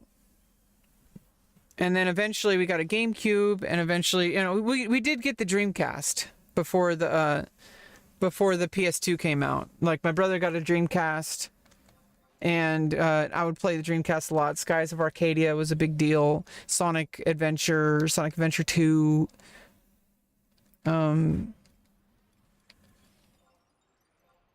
And like Skies of Arcadia, and the Resident Evil port, and the Legacy of Kain Soul Reaver port. That was one. I don't know if we got that one. Either way, yeah, I think we did. Yeah, there was like a bunch of random games we had, but oh yeah, Samba de Amigo was a big one that me and my sister played a lot. Samba de Amigo and Marvel vs. Capcom 2. Oh, Siphon Filter. Yeah, we had Siphon Filter. Yeah, PlayStation. That was a huge part of my childhood. We had the my oldest brother had the subscription to the Underground magazine, like the PlayStation demo disc thing that was like they had like that's how I learned about import games. That's how I learned about Final Fantasy VII. They had the documentary thing on it. Like that was a big deal. Most people I know didn't have those. I'm doing good, Bernie. Like most of the people I know didn't have those PlayStation magazines or the Electronic Gaming Monthlies or the Underground demo discs with like extra content. Most people I knew just played like NFL Game Day or like, and I played those too, but like most of the people I knew just played sports games. Yeah, Resident Evil was the shit, man. Like, and Resident Evil on Dreamcast was so much better. Like the Resident Evil 2, like the port, the graphics were like nicer. Like, I mean, obviously now we will do this eventually, but eventually I will go through they remade like every single Resident Evil. It's on Steam. Like I know that we had the GameCube one, but then eventually they remade Resident Evil 2 and 3. Yeah, Crash Bandicoot is the shit. And my friend across the street I was telling you about had Crash Bandicoot Warped, which I would borrow, or I would go over to his house to play. He would have games that I didn't have, so I'd go over there and play his games. He didn't really come over to my house very often, but I would bring games over. I remember I got him Mega Man X4. Yeah, I got him Mega Man Legends. Yeah, that's what it was. Yeah, Mega Man Legends was good. But you know, thinking back, like we had a lot of electronic devices growing up. Like that, like they raised me, and it's because like I don't know, everyone in my family was kind of addicted to electronics because we didn't really do anything else.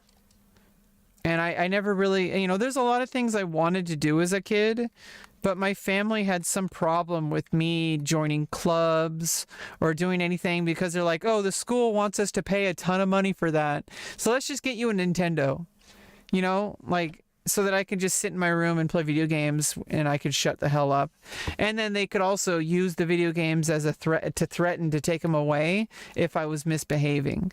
So I think that's why it's not a big deal. It's just kind of how parents do things sometimes. I'm an adult now, but it's like as a kid, like I really wish I was more socially developed. Like I had friends, but it all revolved around video games. Because all the friends I had were also video game kids. And, then we got addicted to Final Fantasy 11 and I spent a lot of time, there were some really good memories. We would go LAN party at my friend's house, that same friend I was telling you about. And I made, through him, I made a couple more friends who are still around. We don't play the game anymore. My brother started playing Final Fantasy 11 again. And then I did because, I got back into it because I got him into it. Ratchet and Clank. Yeah, the cool thing about games is it's like, if you don't have a game, your friend might have it and you could go over and like borrow each other's games. It gave you an excuse to kind of socialize. And, I was assigned male at birth, and so, like boys are socialized. It's more socially acceptable for boys to do video games. So that's kind of how I got my foot in the door with that. Like my sister played video games, but like she never really was a part of anything because she was socialized, you're the girl, you have to do this. And it's like, it's almost like, I don't know. I don't want to talk. I don't want to speak for my sister, but I feel like she's like different than me. Like, I don't know. I feel like I missed out on a lot of things in childhood, and I don't know. It's not anybody's fault. What it is it's just like, most people, things are pretty sure to be like an, you know, what society expects from you, and then when you figure it out differently, it's pretty difficult because there's a lot of friction, and like you have to like kind of fight it. You kind of have to. I was kind of talking about this earlier, Bernie, just about how I know that like so far the, you know, the Devious Pillager Guild wasted time. It seems like, you know, it's not a problem or anything, but I am getting, you know, I am pretty reticent about joining guilds and stuff, but that's, you know, it's really hard because you never know what people's opinions of you might be and how they're going to treat you and if they're going to make you feel really uncomfortable, and you never really know that. And it's really hard for me to join a new guild or a new Discord or something like that because I don't know how people are going to be. And if you're like trans, like everything just automatically kind of becomes a problem socially. And it's really hard to, I mean, I don't know if you'll understand. It's not like I'm saying, I think people get this idea that like I'm attacking people or that I'm like, you know, getting offended. It's not about that. It's just upsetting. Like, it's like I wish things could just be normal. Like, I wish I could just not have to worry about any of that. And maybe we're getting there, but it's really hard. It's an uphill battle. Like I'm swimming upstream. You know, just any kind of social situation I go into, even on the internet, especially on the internet. Like, it's just everything's kind of an uphill battle, and I don't expect anyone to understand. You know, that's why I have to find a good guild leader, and you know, so far Bernie B seems pretty cool. But you know, it's like, you know, obviously I can't change my past, and I was socialized a certain way because I was assigned male at birth, and you know, I had a very different experience than a lot of my female friends. But that, you know, I also have female friends who had a very similar experience to me because they were quote unquote one of the guys. You know what I mean? Like a lot of the female friends I have are, you know, kind of tomboyish. Not necessarily tomboyish, just like more like. A lot of the female friends I have are kind of like me. You know, they're not trans, but like they're kind of like me. Like they're not like, you know, what you would think like, you know, being a girly girl or whatever. You know, it's not like that. You know, I don't, you know, like all the female friends I have are just kind of neutral or maybe even more like guys. I think it's just because all of our friends are guys. And it's just kind of how it is. Nothing wrong with it. It just is how it is. Okay, I got level 60. I need to do the next thing. But yeah, I hope I don't scare people away, Bernie. I really am. I really don't know what to do about the situation. Like, the situation is that like nobody really did anything badly, but I you know, it's like I'm always like kind of on edge because I don't know how people will behave. And whether or not I'll feel uncomfortable. And it's like preemptively doing it is like weird. Like nobody's been a problem, so why am I upset? It's like weird. It's a weird situation. I don't expect anyone to understand.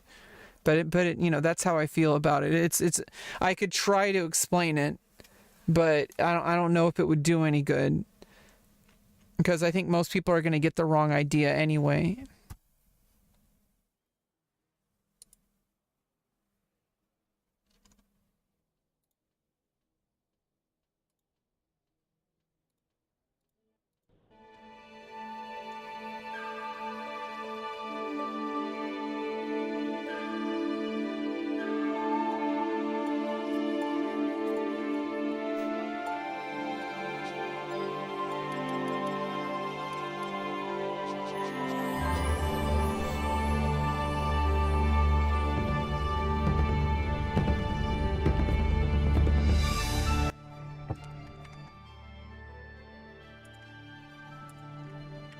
Yeah, I know that. I know that you mean that, Ryujin. I know that you mean well with that. It's really hard. Like I said, it's really hard to explain.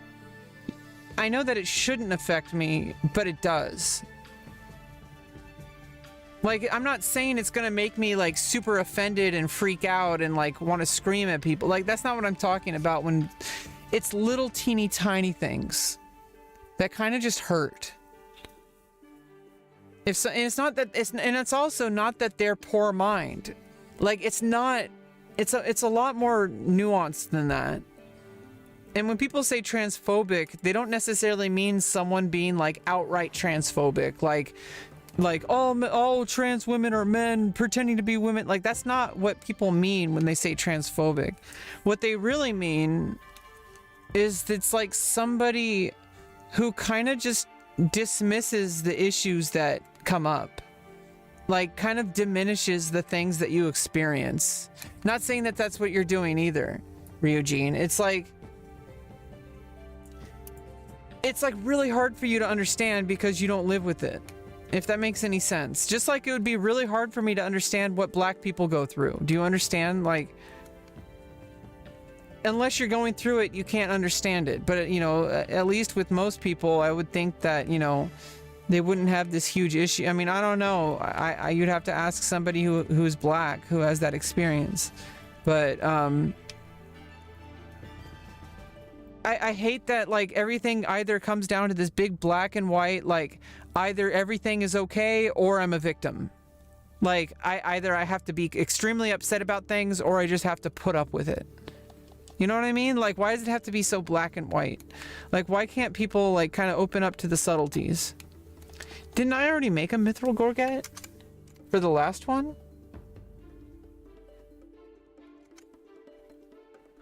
Oh no, I made a mithril ring. Okay.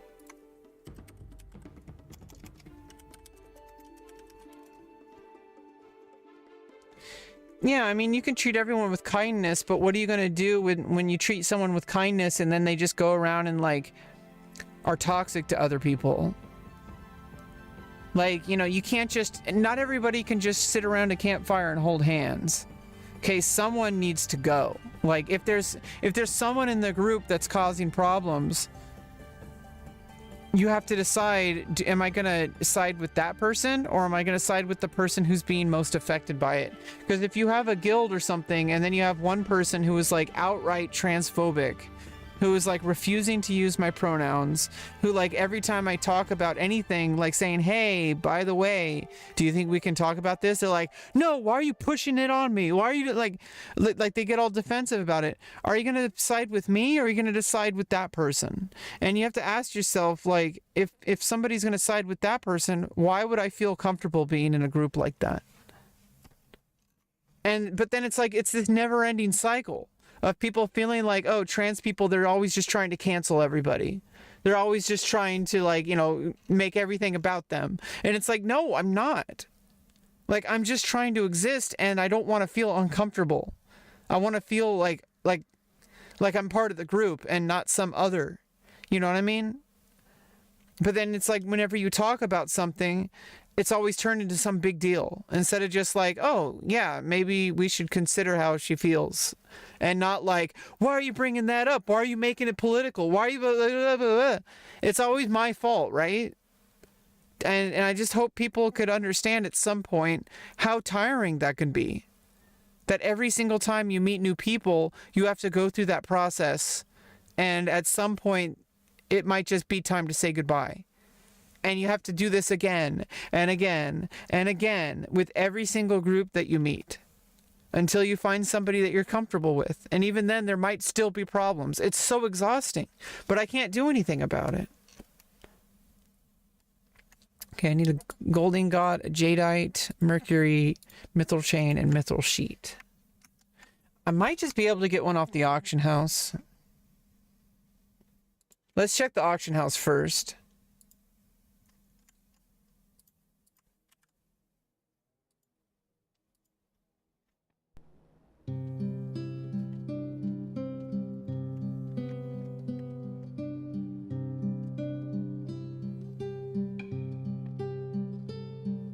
Yeah, I mean, that's a good code.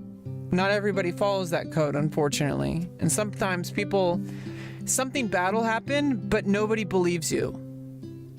Like, you know what I mean? It's not, you tell them, they see the chat logs. They see everything that happened, and in their opinion, I'm the one who caused a problem and not them. That's where the problem is. Where people don't even understand what happened. They side with the other person and they think that they're on the right side.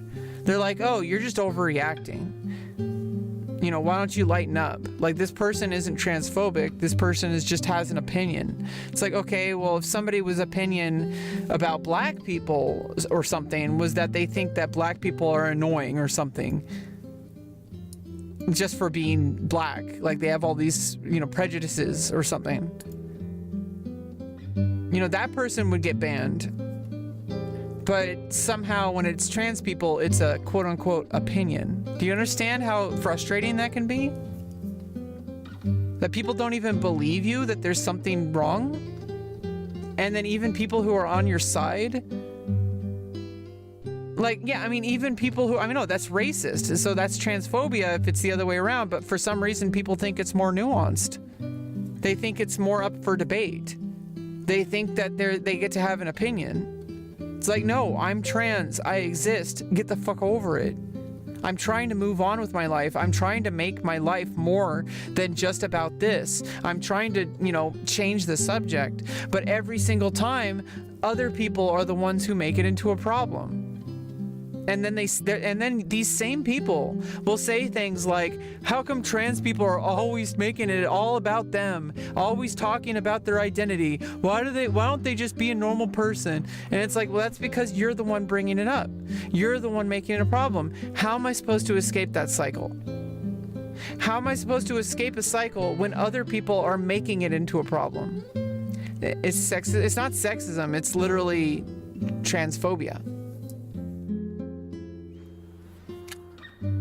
Like, it's also misogyny for trans women, and it's misandry for trans men, but it's mostly just transphobia. It's like somebody doesn't want to accept that trans people exist, and they feel icky about us. They don't want us to exist. There's a spectrum, of course, but even the smaller end of the spectrum can really hurt in different ways. You know?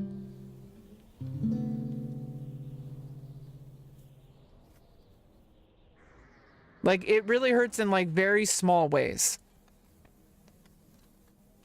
In the ways that, like, you really just want to be normal. But in their opinion, you being normal means you not being trans. And that's not going to happen. So what am I supposed to do? We're like 1% of the population. Most people will, you know, a lot of people will support us. But do they really know, like, what's going on? They might have an idea. They may have seen transphobia happen, and maybe they've only seen the extreme side of it. But they don't know about the little small microaggressions that really add up over time and make you feel like you don't belong. When I just want to belong. Like, I just want to fit in and be a part of something. And I don't want my entire identity to be focused around whether I'm trans or not. I don't want every single thing I talk about to be about this. Like, these aren't things that I want, but that ends up being what's happening, and it's frustrating. Maybe it's just because I don't really have too many people in my life. I'm going through this surgery stuff. Maybe things will start to even out. I need a community. Like, I need people. Like, I need people around me. I don't like being alone. And I think when you're alone and isolated, like, you feel less, I mean, obviously you feel less connected. And when you feel more connected and accepted and loved, like, these feelings kind of go away. Maybe I just don't really have that right now. And even the people in my life who really love me, they're not really there all the time. In fact, most of the time I'm alone in my bedroom, just isolated. And that's kind of why, I mean, I'm kind of stuck.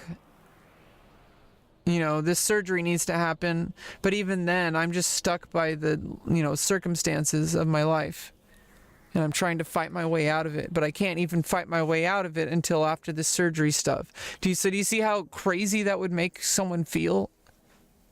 That you're just so exhausted? That like every single step forward, you just feel like you're going in circles. And it's like, I wish somebody would kind of understand where I'm coming from. And I know that you do and other people do. Yeah, I mean, there's different levels of it, you know.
Oh, I'm okay. I don't like going in circles, and it just makes me upset. I'm gonna be okay. Like, I hope people understand, like, when I talk about this stuff, it's frustration, but I'm gonna be okay, and things are gonna work out really well, I think. It's just really hard to see it right now. I know I feel so alone. It's not really necessarily the small brains that affect me, I don't like being isolated. I feel like I just want to be a part of a group. And I don't even know if sometimes I'm the one who's making myself isolated and not them. And that's really what I'm worried about.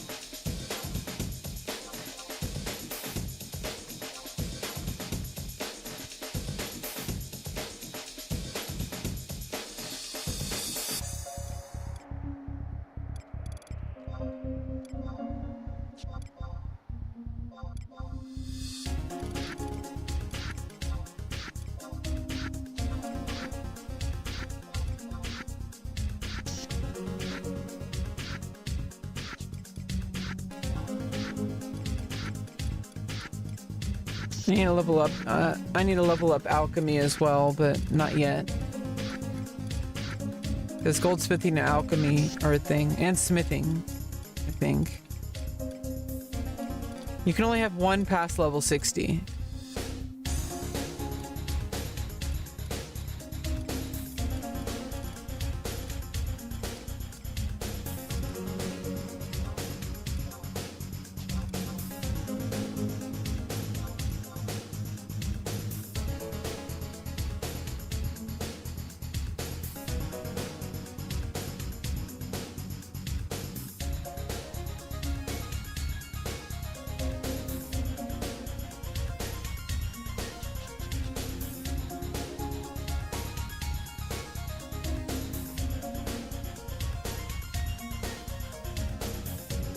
Yeah, I mean, that's kind of, you know, the internet has always been kind of my default location to head to, because there's always a chance I can find people who will be part of my tribe. You know what I mean? And so far, you know, there's people like you have shown up, and I've met people like Bernie B. I don't know if he left or not, but I don't know if... I hope things work out with the guilds. I don't really know how, but I hope it does. I just felt a little bit uncomfortable with the way some people were talking, but it seemed like people were trying to be decent, so, you know, we'll see how it goes. You know, I'm trying to get rid of my preconceptions as well. I don't want to assume everything's going to be a problem all the time.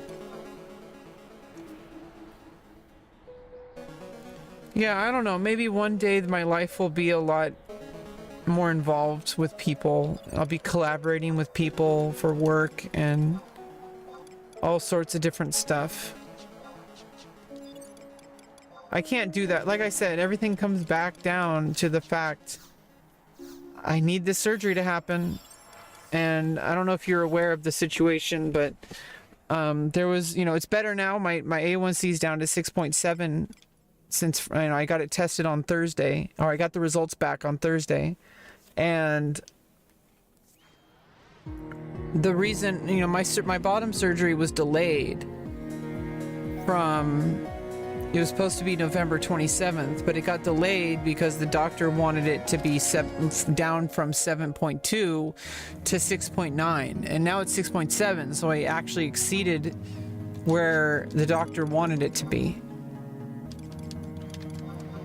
So I'm like, and I'm still going. I'm not slowing down. Like, it's gonna get better and better. So that's huge, but I don't have it scheduled yet. I don't know exactly when the surgery is going to be, and I'm really scared. I don't want this to go on longer than it... Like, this has gone on for so long. It's been like 17 years since I knew I needed it. I'm ready. Like, I'm ready, okay? Like, I just want to move past this. I want to move on. You know, like, I just want to live, you know? It's so exhausting. Okay, I'm trying to calm down, but you know, it's so exhausting. Like, just going in circles again and again and again, just wishing that you would have a better life. And I'm finally about to get there, and it's still not there yet. So it's like frustrating. I just don't know exactly when this is gonna happen, and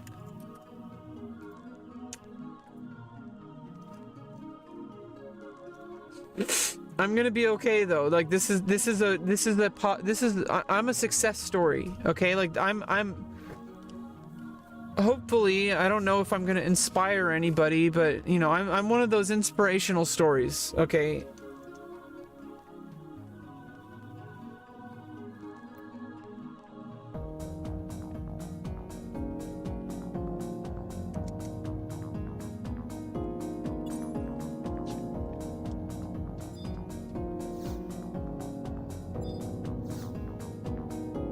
Yeah, it'll come and it'll pass, and then I'll be like, you know, I'll be able to move I'll be able to forget about all this over time.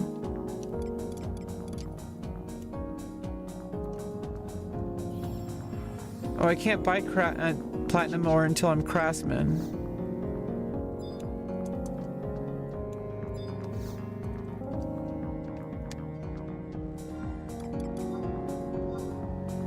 Wait, I am craftsman. What the hell?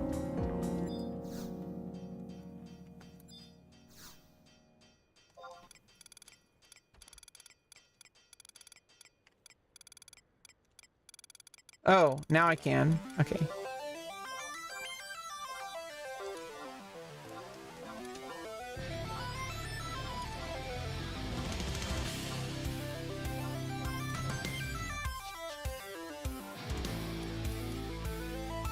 And this is Platinum ingot and fire crystal. Oh no, platinum ore times 4 in fire crystal. And we're going to be using the platinum sheets. We're going to be using the platinum ingots to make platinum sheets. So this is going to bring us to levels for the next 13 levels. We could also get overindulge gold ingot. Okay.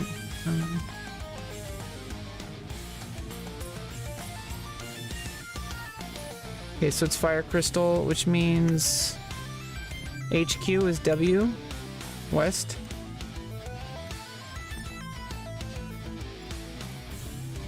So we go west. Fire crystal, 4 platinum ores.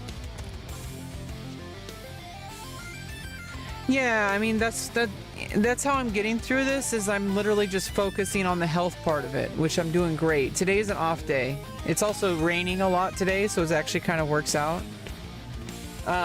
Just playing video games, you know, like we're just hanging out. And I did some squats, but you know, basically what I need to be doing is what I'm already doing. I'm focusing on exercising, keeping my diet perfect. I do need to make dinner soon, but you know, lots of kale, low carbs, like oatmeal is like the only carbs I have besides fresh fruit like bananas or apples or oranges.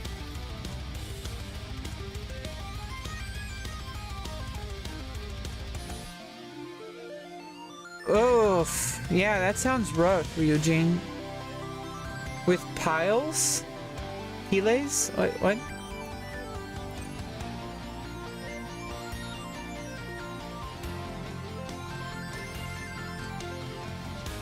I'm not sure what that means. Yeah,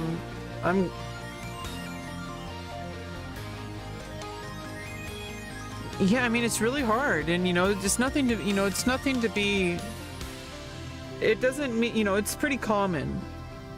Like, it's pretty hard for a lot of people to be able to go to a doctor. First of all, oh, hemorrhoids.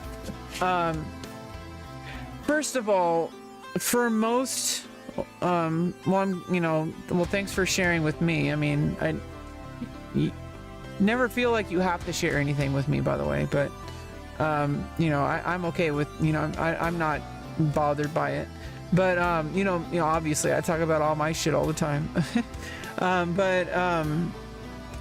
Most people, especially in America, like in the United States, are kind of have it brainwashed that they're supposed to avoid doctors. They even have the apple a day keeps the doctor away. It's like, no, you want to work with your doctor. That's how you stay healthy. That's how you know if, you know, preventative medicine is actually like the best medicine. Like, if you detect something early, you don't have to deal with all those complications. You don't have to have all these health problems that might even stay with you for the rest of your life, but if you got to it early, you could have just avoided it. But people are like, no, it's too expensive. It's like, okay, well then how come you're not pressuring your taxpayers to change that? Your taxpayer, you're not pressuring your politicians. Like, the politicians are just going to take advantage of the situation. I mean, we live in a capitalism society, but, you know, so it's up to us to really pressure things to go in the way that we want them. But convincing people that paying extra taxes towards medical care is in their best interest is like trying to convince a child that eating nothing but candy is bad for them. You understand? Like, most people have problems talking to a doctor. So the fact that you even took that step, like, that's a big deal. And, you know, because you want to get better. And a lot of people are willing to not get better just to avoid a doctor. Like, people will go through so much effort to avoid a doctor. It's so fucking crazy. They will like walk around holding their side or something when something's like excruciating pain. They'll say, oh, well, if I walk, you know, like this at an angle, and if I, you know, every now and then sit down for like 20 minutes, it's fine.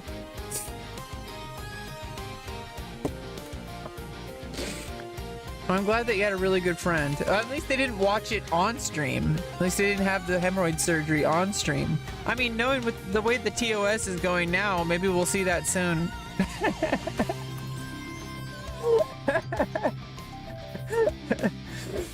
You know, we'll just have prostate exams live on stream.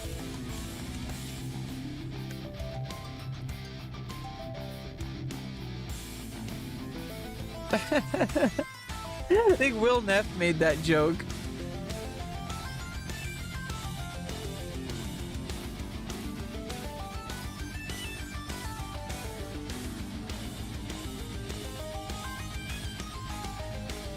It's not shameful. Nothing shameful about a healthy prostate.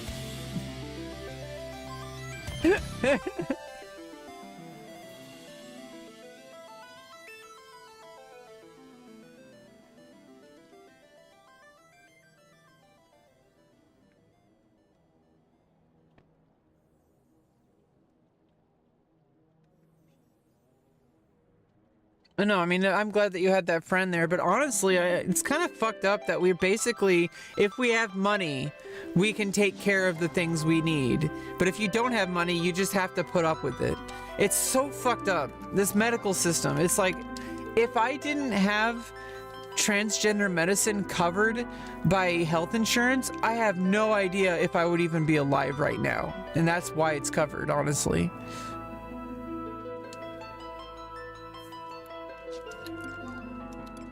Yeah, I know it's not the prostate. I'm just saying it was something related, like the hemorrhoids area, like because it's in the butt. I mean, I just kind of like got reminded of what Will Neff said. Like before you know it, we'll have people getting prostate exams on stream.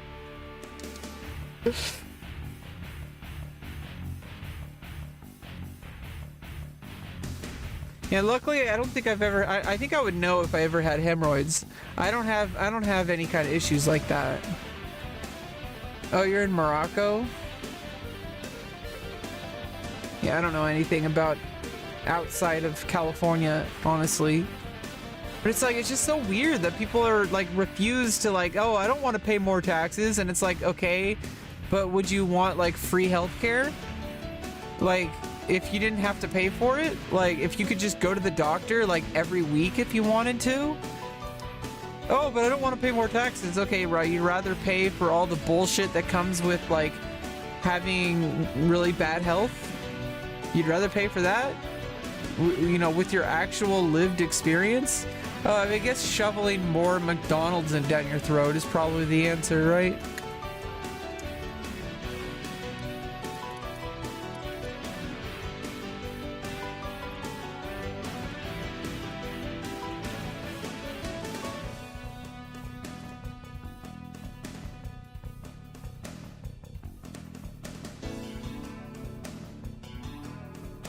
Okay, I can go farm the rock grinders. Or no, I can farm the boulder eaters, I think. It's a rare drop from them.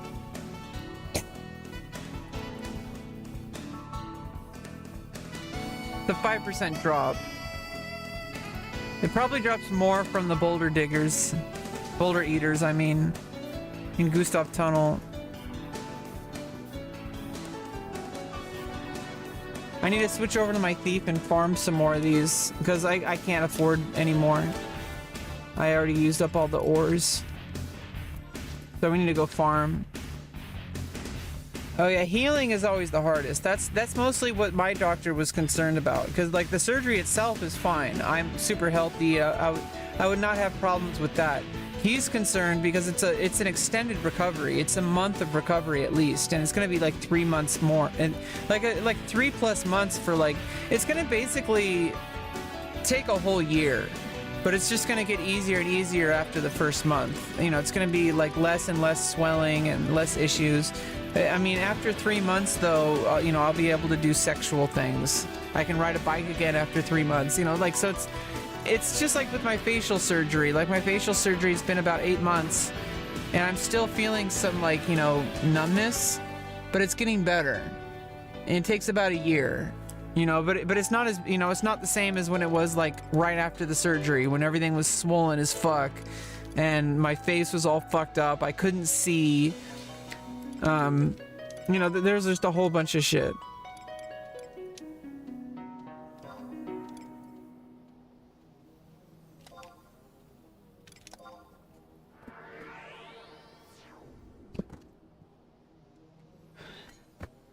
Oh, really? Yikes. I mean, if getting the healing from the surgery recovery is like giving birth, you know, I guess women who've given birth would know.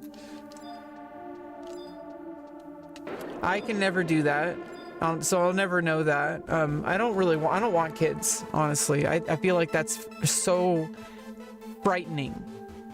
And there's a whole bunch of other things I don't really want to talk about stream, but like, it would mean that I would not be able to be free. Like, I would always have to make sure that the kids are safe, and I would always have to make sure that, you know, my sex life would be gone, pretty much. I would never be able to I would never want to go through that. I don't know, you know, obviously people are able to manage somewhat, but you know, it's like you always have to work. Like if you're like, it's the same reason why I don't have animals, right? I don't want anything around me that would prevent me from being able to, you know, pleasure myself. So like I need privacy. You can't do that around animals. You can't do that around kids. You know, like those are things that, you know, I'm an appropriate person. And I'm glad that I don't have kids, and I'm glad I can't have kids, and I'm glad I don't have pets. Like, I don't want to deal with that shit. I don't like animals. They're very unpredictable. I like animals, but like, I don't want to be a pet owner. Do you know what I mean? Like, I don't know how people can do that. I mean, aren't you worried that they're going to be like watching you? Like, don't you feel weird when you're like touching yourself and they're like walking the room and like, it's an animal? Like, I don't want to talk about this. It's making me uncomfortable. I'm a very sexual person, and I think about these things very seriously, and I don't take these lightly, because people's safety is important to me, and people's privacy and people's comfort, because sexuality especially is very, very, very private, and for a lot of people, and it's very touchy subject, and it's also, in some cases, there's things that are illegal, and so it's like you have to be very careful about how you express your sexuality. Yeah, I mean, you could lock the room, but you know what I mean? I don't want to have to worry about that. Like, I don't want to live my life when at any moment someone could ruin my day. And I mean, I know it like, oh, you know, grow up, it's just sexuality. It's like, for me, it's like more than that. Like, I'm autistic, and that's one of the things that are like hyper focused on for me. And I feel like I can't even really talk about it, because it's just kind of, I can only really talk about stuff with my therapist, because it's like, most people aren't going to understand. They think sexuality is a luxury, but for me, it's a necessity. This is why I'm pursuing that's why I want to pursue a modeling and acting career, because that's part of it. It's not the only part of it, but it's a large part of it, is the performative aspect.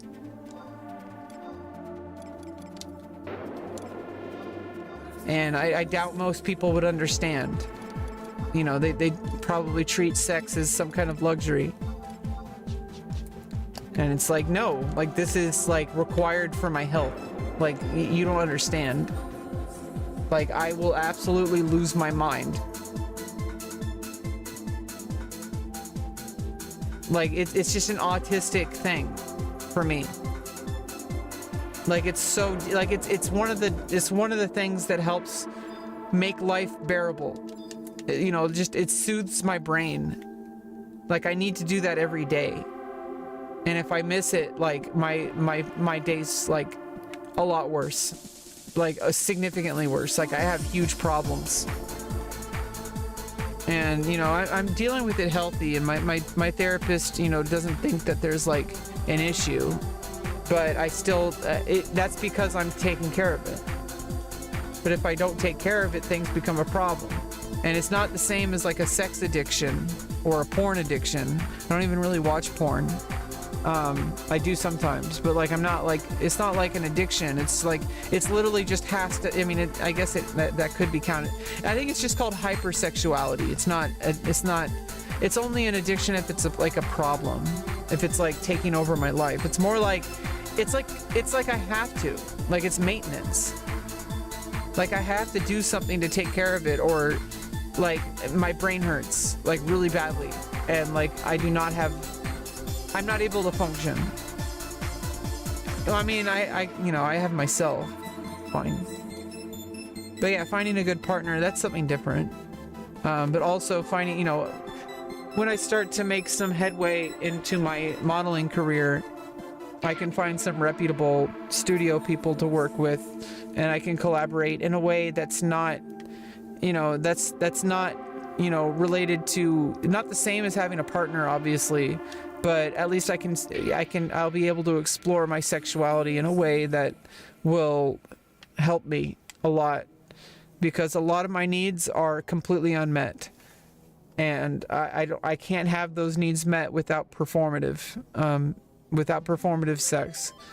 Like, it needs to happen. It's more than a kink. Like, I mean, it is a kink, but it's more than a kink. Like, it's a compulsion. Like, it just has to happen. It's really hard for people to understand, because a lot of people kind of see sex as some kind of like luxury, or they see it as like, oh, if you're perverted, or you're some kind of sex fiend, or like, they see it in a negative way sometimes. But it's like a necessity for me.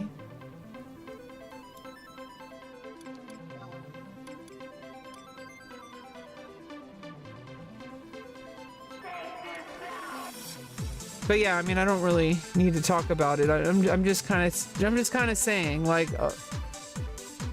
I'm glad that I can't have kids. Basically what I'm saying. But I'll never be able to know what it's like to have a period or give birth, which a lot of women I've met have been like, are happy for me that I don't have to go through that. But it does make me feel like, I mean, 1 in 5 women, can't get pregnant. And I'm trans women are included in that. We're such a small part of the population, you may as well include us in the same thing. There's this, statistically 1 in 5 women can't get pregnant, or it's 1 in 10 women or something like that. I forgot. So I mean, that would include trans women, because trans women can't get pregnant.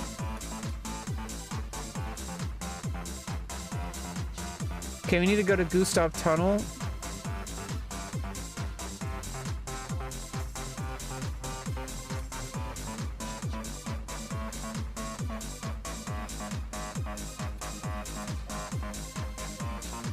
I got my treasure hunter. We only have TH plus 4.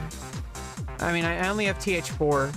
I have the treasure thief's knife, and I don't have any of the treasure hunter plus. Oops. I don't have any of the treasure hunter. I need to. If I would ever want to do that, I would have to get my Imperial set. Yeah, I mean, not everybody should have kids. I think it's kind of ridiculous that society basically pressures everybody to either get someone pregnant or get pregnant. Like, why is that the only existence? What about all the people who can't get pregnant? What about the people who are gay or lesbian, who don't want to, they can adopt, but like, why is getting kids like this the golden standard of being an adult? Like, why do, like, there's plenty of people who are going to procreate. I don't know why. There's some people that are so convinced that somehow the population is at risk because of gay people or something like that, or trans people or anything like that. It's like, what the fuck are you talking about? People have been getting pregnant for thousands of years. They're not going to stop. Okay, there's plenty of people on this planet. There's actually an overcrowding problem. Like, there's an actual overcrowding problem. Like, it's really hard to find, I mean, it's hard to live with yourself. But imagine how hard it is to understand yourself. But not only that, you have to understand a partner and trust them. I mean, I'm literally just summing trust. So it's like, You have to be able to trust someone enough to actually live your life with them. Like, what the actual fuck?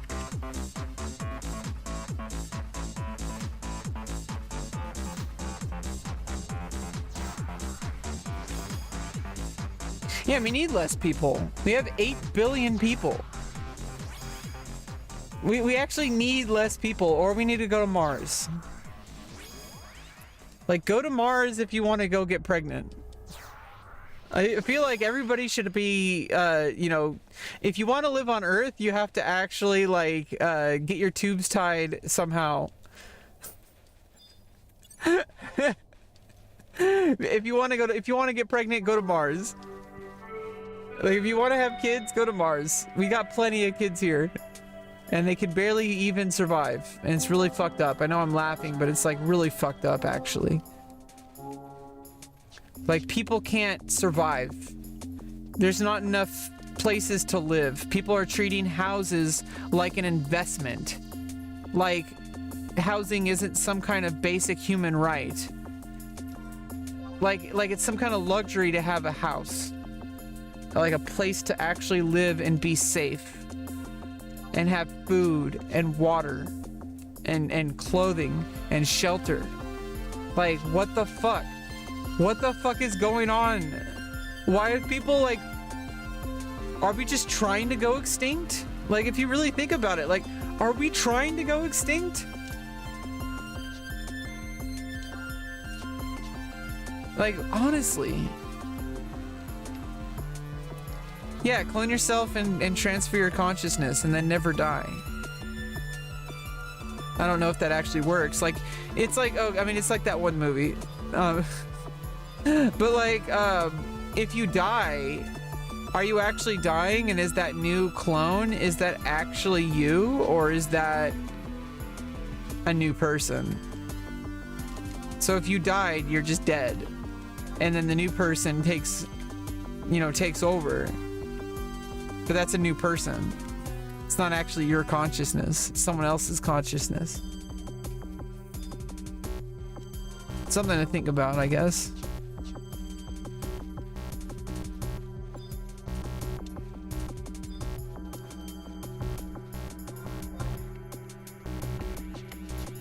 And now we're back to farming these boulder things. The boulder eaters. And I guess we can farm the we don't need to farm the adamantoise. They might drop something. You never know.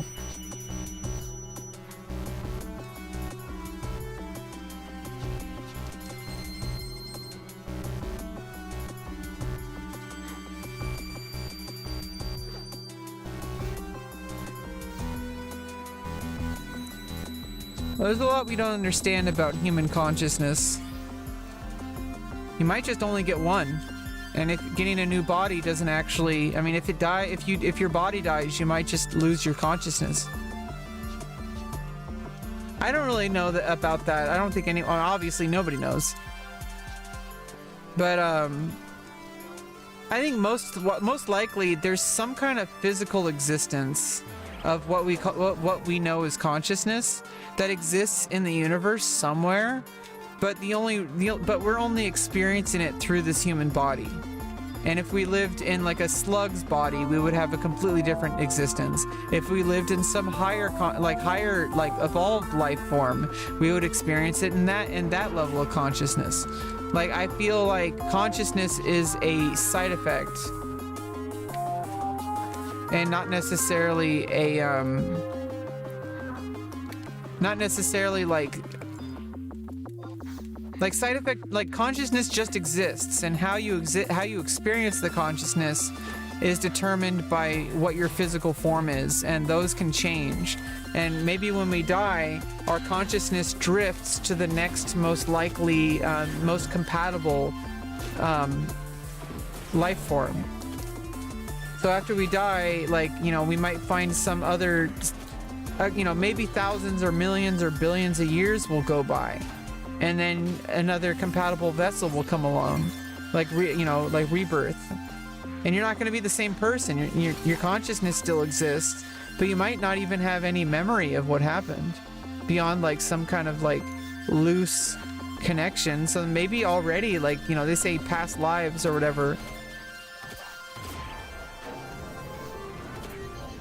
Like maybe that's already the case. Like, you know, maybe every single night I go to sleep, I actually die, and then millions of years go by, and then I actually just have a new life that's just incremented very, very, very incremental pieces at a time.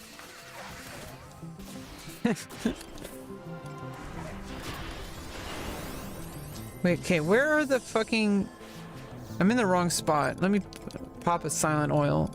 I don't want to deal with that shit. Oh, I don't have them. Where did I put them? I hope I put them in a sack.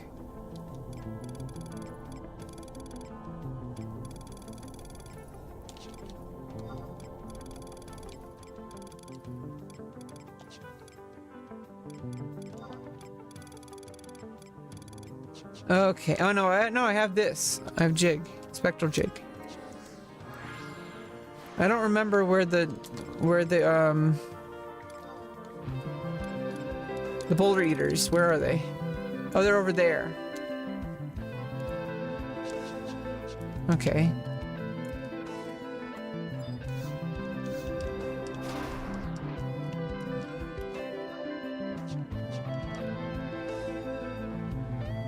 Yeah, I mean, we might just exist literally in our biology, like our consciousness might only exist inside of our brain cells. That's possible.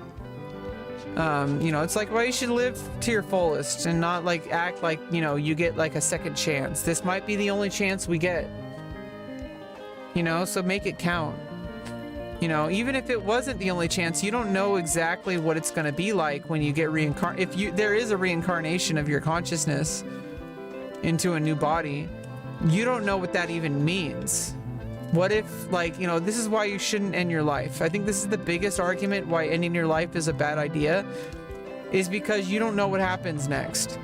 What if your best shot is to live as much as you can in this body, so that when you get into your next reincarnation or whatever, you're gonna have a much easier time. You're not gonna have to relearn everything. Like, what if you have to start all the way over? You know, like, you know, like, or if you have to like go through like some crazy uphill climb if you end your life before it's finished. Like, you don't know. So it's like, you know, what people might, you know, I don't like this topic, so I kind of want to steer away from it, but basically to, you know, just kind of finish off the idea, what if ending your life meant that you had to make your life worse? Because you have to like, you think that it's an easy way out, but it's actually making things harder. Because like, what if you like, now you have to like, your consciousness is like in this like amorphous blob that has to climb out of a dumpster somewhere in order to exist. Whereas if you just kind of like let yourself develop more, you would evolve, your consciousness would evolve more because you had more life experience. And so like there's, you know, we already live for a very short amount of time, like 100 years or so. So it's like, you know, don't rush. That's like the biggest argument against suicide, I think.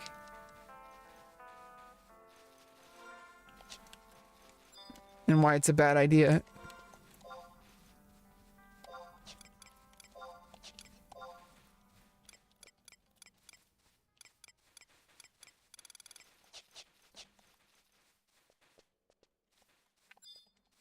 Okay, we need to farm these boulder eaters for platinum ore.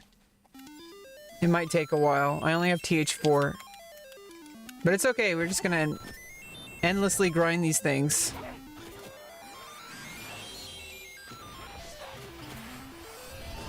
Yeah, evolving, learning, that's what life is. And who knows, like, in your next life, you know, if your consciousness finds a new body, that's what you're gonna do anyway, most likely.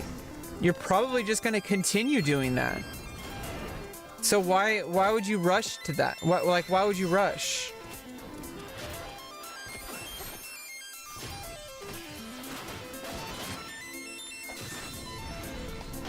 I think I typed this in wrong. Extenturator. Oh, exenturator, not extenturator. Okay.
Yeah, exactly. 2023 me is very different from 2002 me. 2002 me was playing Diablo 2 till like 2 in the morning on a school night.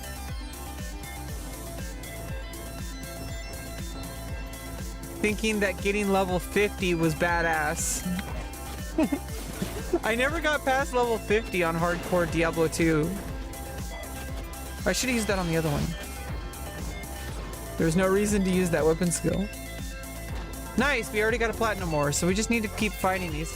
It's a 5% base drop, but I have TH4. So I forgot how, let's like, Wiki treasure hunter. Basically the way it works is I have TH4.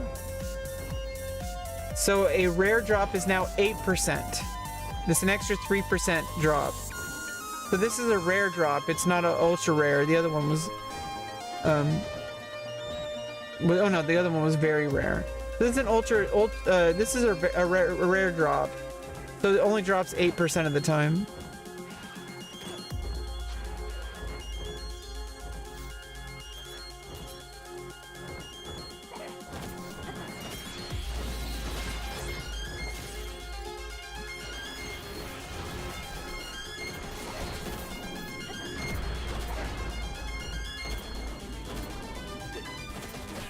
I'm also getting some job points, so I mean, that's good.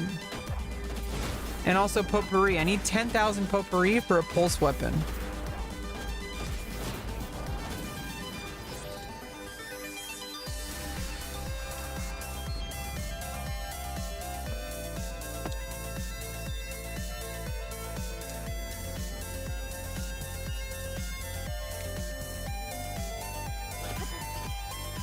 Haha, 2002.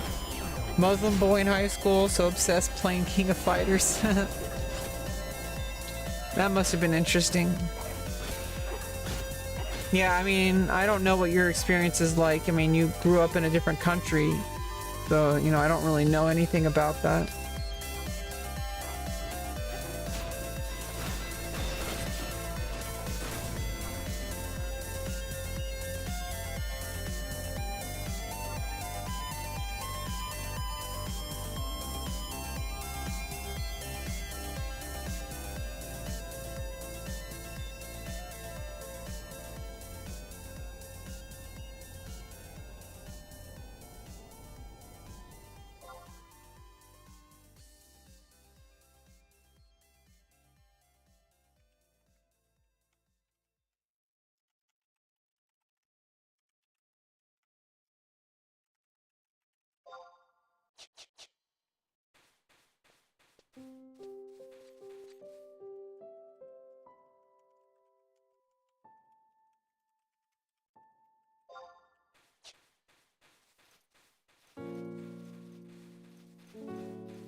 I'm sorry to hear that. It must have been really tough. I mean, I know how it was for me, and I'm pretty spoiled, and I'm not, you know, I was kind of around a lot of conservative people, like not super conservative, but like it was like, I don't know, it just felt like everybody, you know, kind of had this like kind of back. It's like people went to church, and then you know, my family didn't go to church, but like I still feel like a lot of the, you know, community was like kind of more conservative. Not like not like super right wing, not like, you know, MAGA supporters. You know, I'm not talking about that kind of stuff, but like it was just basically just like, you know, if someone coming out as gay was like considered a big deal, that kind of thing. Or especially me coming out as trans, like that was a big deal.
Yeah, I mean, and it wasn't even that bad. Like, honestly, like I said, like I came from a place of privilege. You know, most of the adversity I faced was because my brain attacked me. Like, mostly it was just internal. I did have a lot of negative experience with a school system that did not know how to deal with autistic kids. And because I was like very intelligent and very able to like express myself, I was just seen as a problem kid. I wasn't seen as autistic or special needs or anything.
Yeah, I mean, I just happen to be in a place of privilege, though. I'm in California, and it's like a, you know, area in the Bay Area, you know, like it's, you know, I like live in like Sonoma County. It's like an hour north of San Francisco, okay? Like, I came from a place of privilege. I grew up with video games, okay? The problems I had were very different. And now I'm experiencing problems because I never really developed the kind of systems that most adults need. I did not get the kind of support I needed, and now I'm kind of, I literally am disabled because of that. And I'm trying my hardest to build myself up, and hopefully I can do okay. You know, especially once I get like modeling and stuff like that started. You know, I feel like I can get really far. Like even just right when I started OnlyFans, like I was barely even trying, I was making $300 a month. Like on my, like within 2 months. Like what the fuck? I was like barely even trying and not knowing what the hell I was doing, and my quality was barely any good at all. So like if I can make that happen, imagine if I had a lot more resources and if I was able to dedicate a lot more time to it, if I got more skilled, if I got more people to collaborate with, if I had like, you know, studios to work with, etc., etc., etc., I could probably be like really fucking successful. And I'm still really fucking young, and people like to say your life's over after 30. Like, bitch, that's when it starts. Like there, and there's people in my industry, you know, I remind myself because sometimes I feel really discouraged because I'm almost 36. There's women in my industry who started at 68 and are still going well into their 80s. Okay, so I'm not gonna have to worry about age. Okay, that's not a problem. The problem is, how hard am I willing to work? And I think I can work really fucking hard. And I think I might even be, I don't know about Amaranth level. I don't know if anybody would want to be that level. You have to really have, like, I mean, I don't know if I need the kind of money she needs. She wants to like, you know, like have like animal rescues, like she has that horse rescue. Like she has like a big cause that she needs like a shit ton of money for. Like she wants to have, you know, she has that ranch that takes care of horses. Like that are like, you know, that need to be taken care of. Like, you know, she does all this stuff and she wants to help animals, and not a lot of people are willing to listen to her enough to understand that that's why she does so much. Like she has a really big fucking special cause. Like she wants to like help animals. Like that's a big deal. You need a lot of resources for that. You don't just make that on a standard salary. You need like multi-millions of dollars for something that big. And I don't need that much. I just need like $3,000 a month. like what the fuck? Like I don't need that much. I might even be making, who knows? I'm not gonna sell myself short. I might end up making like 30,000 a month. Like what the fuck? I would surpass every single person in my family if that happened. If I even made $5,000 a month, I would be like extremely successful compared to like, you know, in the context of like my family. Like that's extremely successful. That's considered like winning. So if I make anything more than like 3,000 to 5,000 a month, like holy shit, like that's all Gucci, okay? I don't need a ton of stuff. I don't need big screen TVs. I don't need multiple cars. I don't even need to be famous, honestly. I just want a good circle of people that I can really trust, and people that I can create things that I want to create with. And I also want to be able to have the freedom to be able to get my closest friends to also be able to work with me in the way that only money would be able to allow, because they all have to work jobs and stuff. And I'm not saying they shouldn't work jobs. So what I'm saying is like, I would like things to not be an issue. So obviously any extra money would go towards like creative projects with my friends. Yeah, I mean, traveling the world, I mean, it's not about being like vlogging is more of like a side effect. It's like you can vlog your travels and you may or may not be successful, although usually just filming, you know, foreign places, a lot of people want to see stuff from different angles. So it's like, it's actually pretty popular on YouTube, even if it's not the best quality. And if you have like a narrative, if you have like a sense of storytelling, you're going to do really well with that.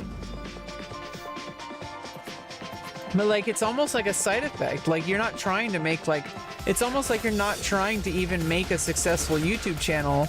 You're just trying to, you know, that's like a side effect. Like, if that's successful, you already succeeded because you were traveling and you were documenting the experience. And I mean, I'm trying not to project like how I would see that, but I'm betting you feel a similar way about, like, you know, the reasons to vlog, that, you know, you're trying to experience life and everything else is almost like kind of a side effect.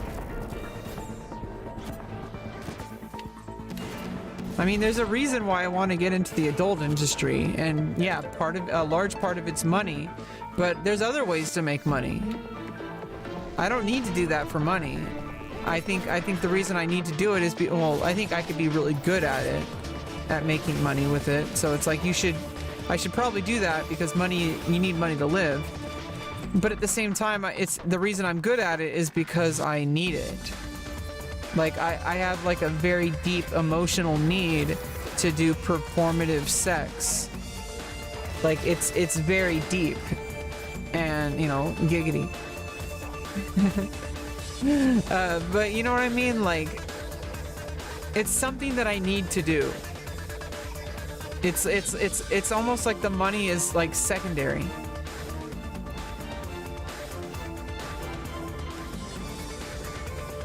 Like, it's not about the money, it's about the activity. Like, I know it's not all fun and games, and there's like, you know, there's a lot of stuff that goes on, and you have to keep yourself safe.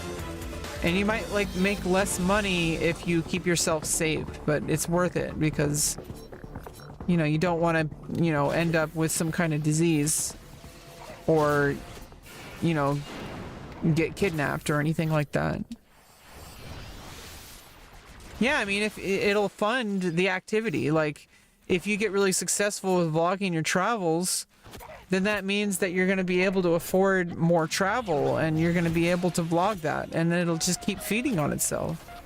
Not everybody likes to travel though, but if that's what you do, then that's amazing. I really want to travel, but like I said, you know, I do have autism issues and they're very real. And one of them is that it's really hard to get me from one spot to another. And I could probably work on that, and I will, as things advance in my career. Like, you know, I'm gonna be like traveling for work sometimes.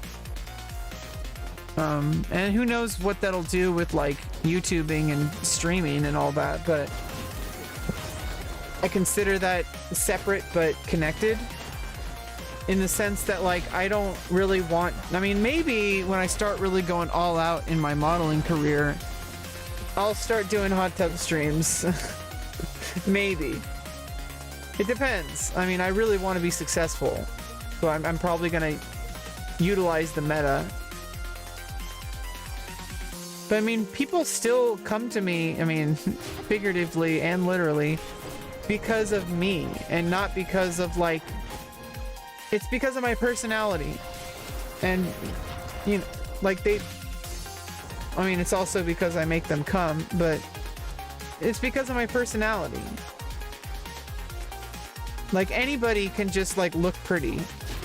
And, you know, obviously some people think they're ugly. They're not. Anybody can figure out how to look pretty if they're willing to work for it. Sometimes people are not willing to work for beauty. Beauty's hard. Like, your health is so important.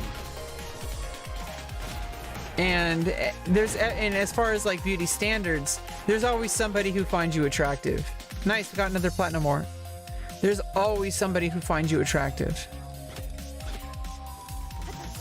And so anybody who thinks otherwise is just, they want to make it an excuse. They're not willing to do the work required to be able to give it a shot. They're just, it's easier for them to dismiss it and say, oh, well, I'm not attractive, so I may as well not try. Like, there's somebody out there who finds you attractive, and there's way more than one person. And it doesn't matter what body type you have, doesn't matter what gender you are, it doesn't matter. Somebody finds you attractive because we're humans. Honestly, like, even if you like looked like, you know, what people consider to be like hideous, well, someone's gonna be wanting to support you anyway because they're like, you're unique. Like, if you're like a burn victim, like, somebody might be into that, honestly.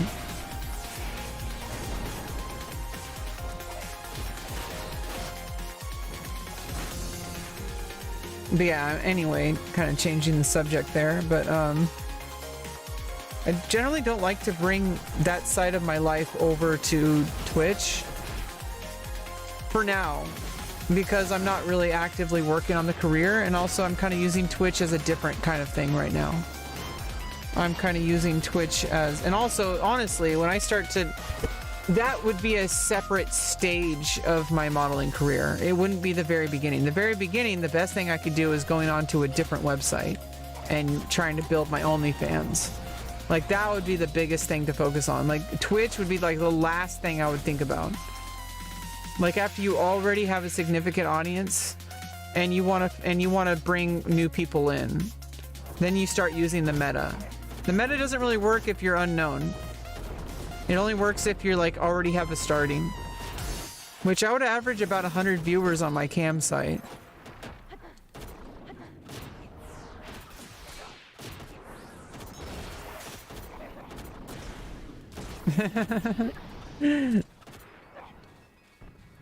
Yeah, I mean, everybody, and I mean, a lot of people just want to get hard, honestly, like nothing to be ashamed of.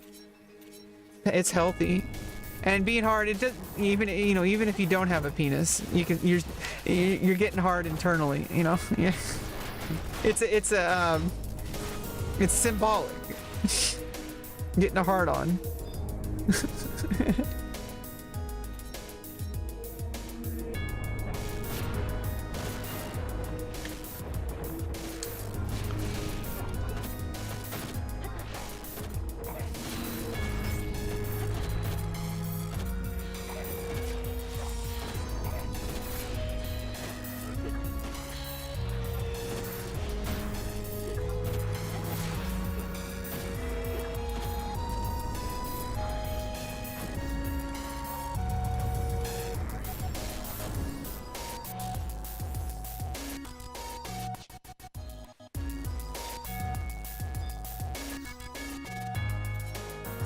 Nipples, yeah, nipples get hard. Exactly. Yeah, it doesn't matter what your biology is or what gender you are. Everyone gets hard somehow. Your face might get hard, you know? Because you're like, you know, your eyes are popping out because, you know, you're so excited. So happy.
We got a fourth.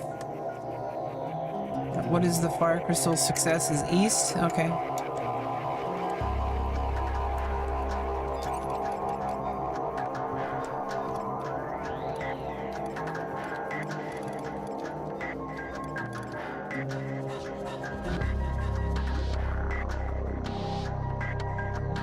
Oh, they drop platinum ore about 8% of the time for me. So I need 4 of those to do a single craft of platinum ingots, and I need to save those because I'm going to need those for the next tier of synths. And I just got 0.1 skill up. They only drop about 8% of the time. Honestly, I think it is good to farm here though, because seasoning and stone, I'm pretty sure I need these for synthesizing as well at some point too.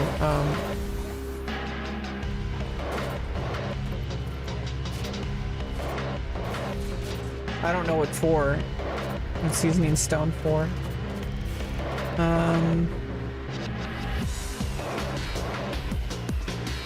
What are they even for? They're just using these 2 quests? Well, then I just vendor these then.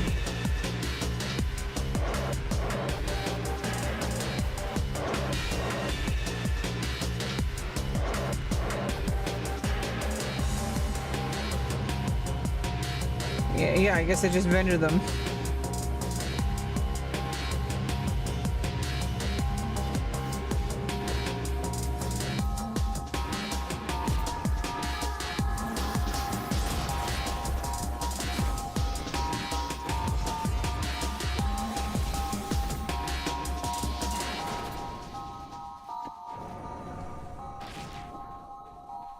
Oh, I forgot.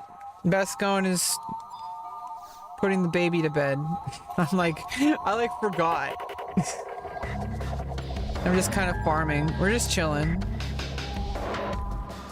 You have to farm these like non-stop to level goldsmithing. The platinum ores are 6,000 gil each. And also I can some of those I can get these somewhat from farming, but I can also get them from the guild that I make while I'm here. From, you know, the drops, but also from the records of eminence, like, you know, gaining experience. Like, I'm getting all these sparks. I can trade the sparks for about 400k or 500. I think it's like 500k a week, or no, it's like a million gil a week or something like that. No.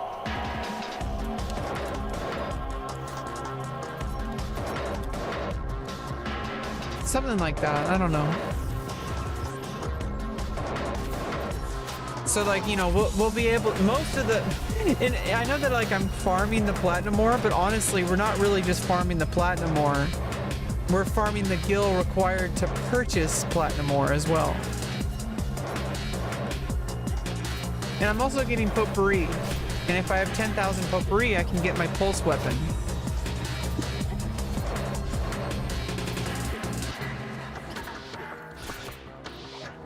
And I don't know if I'm going to get the pulse weapon for Paladin, probably for Dragoon, because that's the one that really needs it.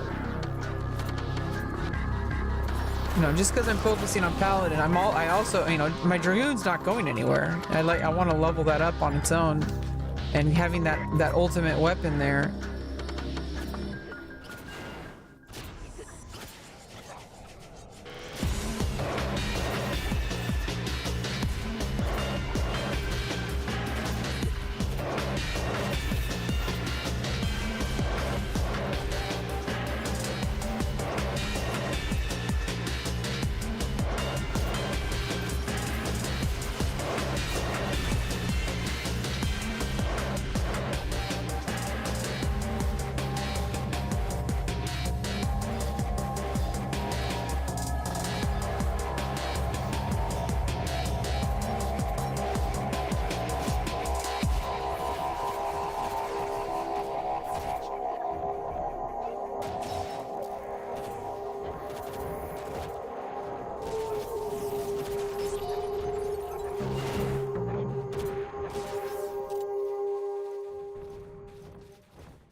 Yeah, 1 week for New Year.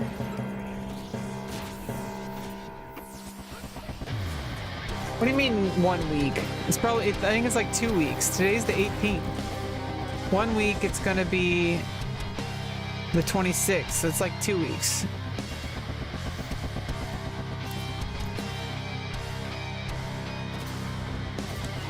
Also, I don't know if the sound's okay.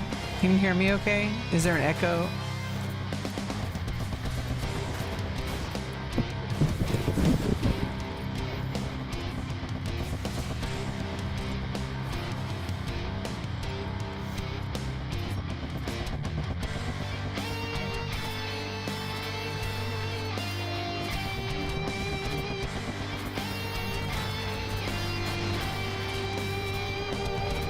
Well, it's like a week and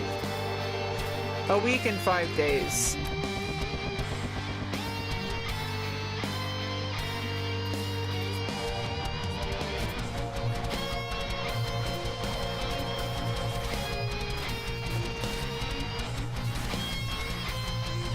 Well, I mean, I can't help you with that decision, you know. Hopefully, you know, like it's relatively safe, it's legal. You know, weed is like one of those things that, like, you know, it's really an individual and, you know, their decision. But if, you know, if that's what's going to make you happy, then go right ahead. You know, don't. I'm off of weed for the foreseeable future. I've been off weed since the summer. Because, you know, I need to get ready for surgery.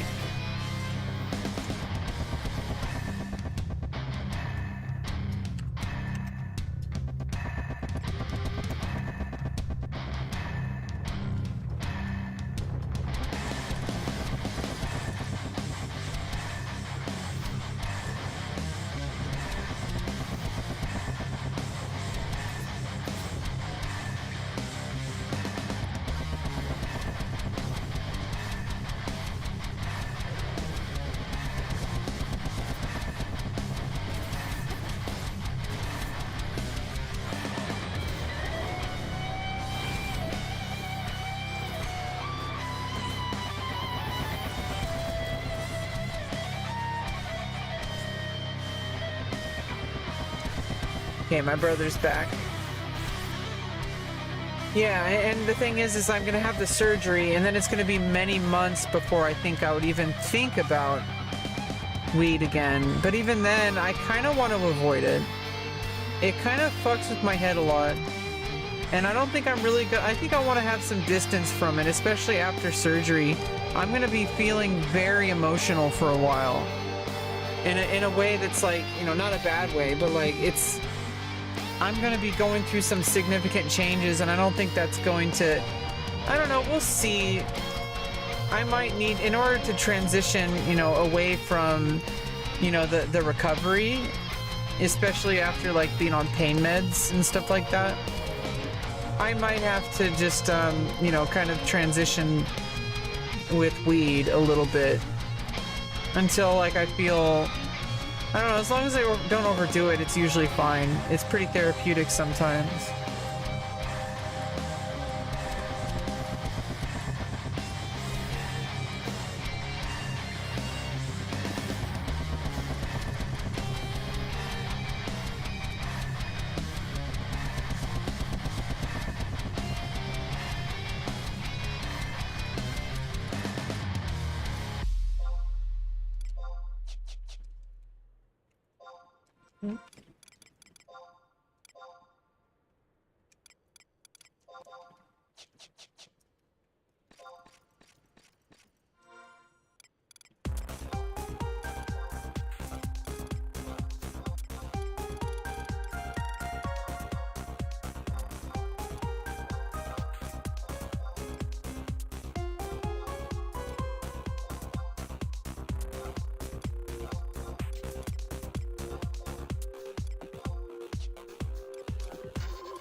Yeah, there comes a point where you just need to take a break. Like, if it makes you feel worse, like, well, then what's the point of it, you know? I think after like a month or two, especially if I'm using a lot, I think the big mistake I made, I think the biggest mistake is to use the biggest mistake is to use the vape pens. And towards the end of that, I actually kind of solved that. I got, like, instead of the vape pen, I just got like a pocket vaporizer. And then you get, because the vape pens, the oil is like 90% THC. And it's like synthetic or something like that. And the problem with that is then you don't get the benefits of the plants. So what happens is usually you get, if you get the flower and you just vaporize it normally, you get less. I mean, obviously there's always going to be the, you know, it's not good for you. People will argue otherwise. Obviously it's better to use less heat so you don't burn as much, so you don't get as much carcinogens. But even vaporizing, you still get carcinogens. So you got to, you know, don't be one of those people who fools themselves into thinking, you know, that anything about weed is healthy. It can be healthy in its own way, but it's like, it's not healthy.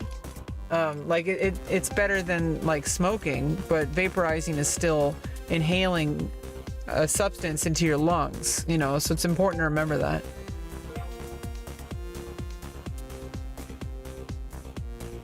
Oh wow, yeah, like you have to do it yourself, you know, like all that.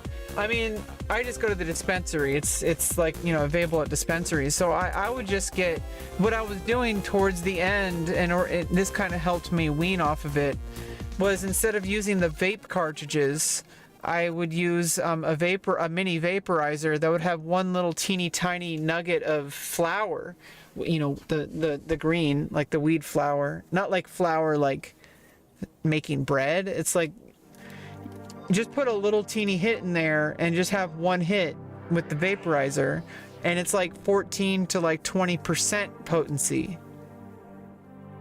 A lot less THC.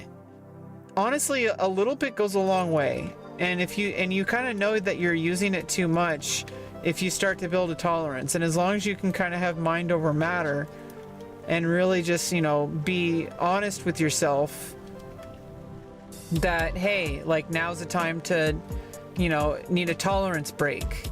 And it's more than just the physical tolerance. Your mind needs to reset. If you spend like a whole month smoking weed, you know, especially with the cartridges that are like 90% THC, you develop an insane tolerance. And like what happens is you just have to keep taking more and more and more, and it causes extreme anxiety and even physical health problems.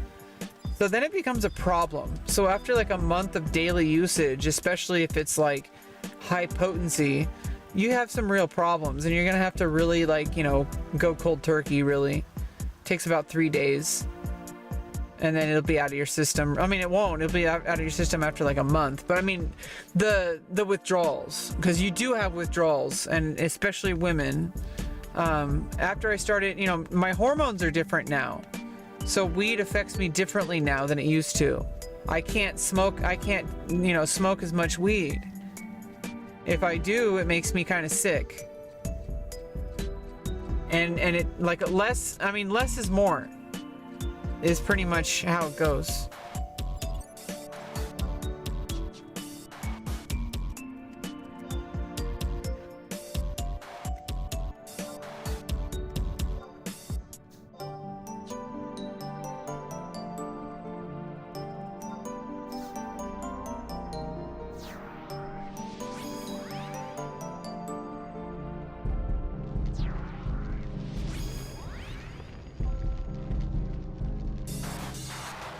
But you know, with the little mini vaporizer I have, like, you just like kind of, you can charge it with the USB cable, and it just takes like, you know, 15 seconds or whatever to heat up, and you can get like, you know, a small hit like vaporized.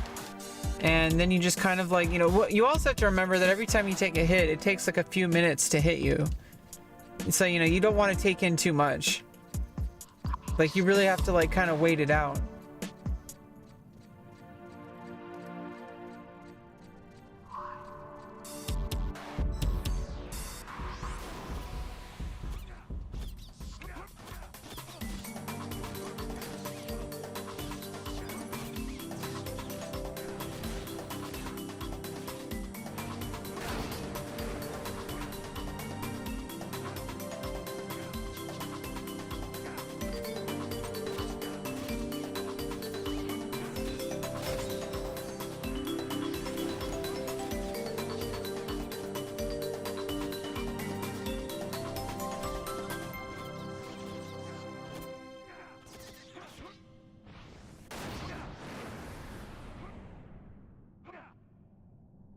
Oh yeah, it's like chocolate.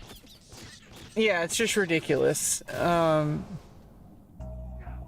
Because then it's like you need more and more and more just to get the same effect. And that's when you know that you need to actually stop.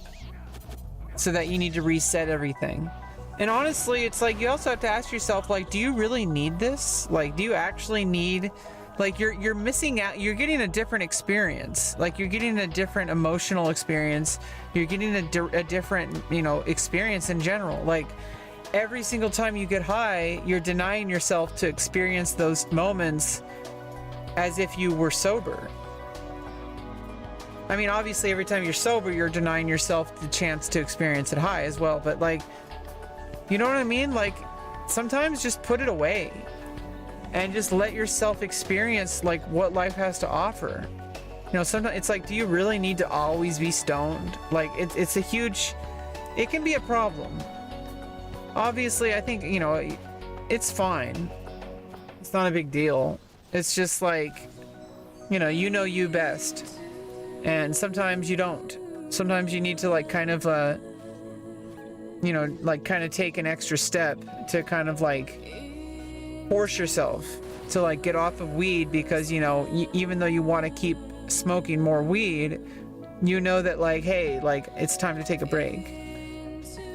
Yeah, I mean, it gives me anxiety as well, but it also kind of helped me through some really tough times of these past 4 years. Every now and then I would go through periods of time where it's like, you know, like after my facial surgery recovery, I needed like a month and a half or two. You know, like I just needed some weed, and honestly, it may have kept my A1C bad. I actually don't know. I was, like I said, the reason why my A1C went to 7.2 and now it's at 6.7, so I'm really happy. But because it needed to be 6.9, it was too high, and now it's actually lower than 6.9, and it's gonna get better and better and better. But after my facial surgery, I just had a huge period of downtime, and you know, I was very sedentary, and weed was also involved at some point. Like 2 weeks after the surgery, the doctor said it was fine, and so I started getting weed, and I was using the vape pens. But the vape pens, like I said, they're very, very potent, and it also hurts your gut. Like I started losing my appetite. But towards the end of that, I actually ended up using, getting the mini vaporizer, and the mini vaporizer was like a lot better because like I wouldn't have to. It's not as strong when you use just like the flower by itself. It's only like 14 to 20% potent. So, you know, and it was like a little one hitter, and so I could, you know, I mean, it wasn't really. I mean, you could just keep it in for a bit, but it was like it had like a little oven, and then you put it on a tray, and like let it heat up, and then you would just inhale the vapor. It was really nice. I don't need it for a while. I'm letting my dad hold on to it because after his surgery, he's considering, you know, starting up weed because I think he wants to quit drinking alcohol. And I hope that can help him. But if he does end up wanting that, I can eventually just buy him one It's $150. But, you know, I could get that for him for his birthday. And I could just, you know, if I wanted to continue, you know, it would be some time after my surgery, like probably 3 to 6 months at least. You know, I need time away from weed. And especially after my surgery, I need time to take that all in. And I don't think weed will be very useful. It might be at a certain time.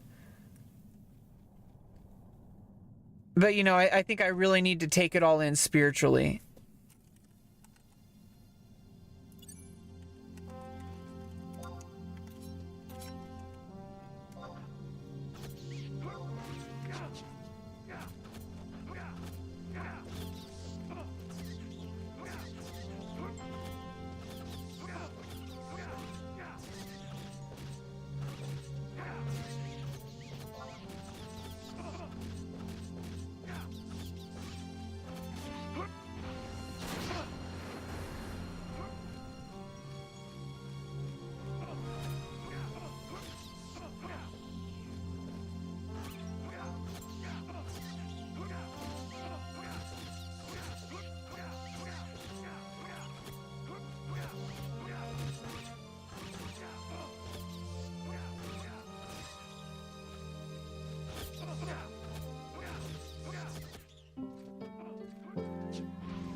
Yeah, it's like raining like crazy today.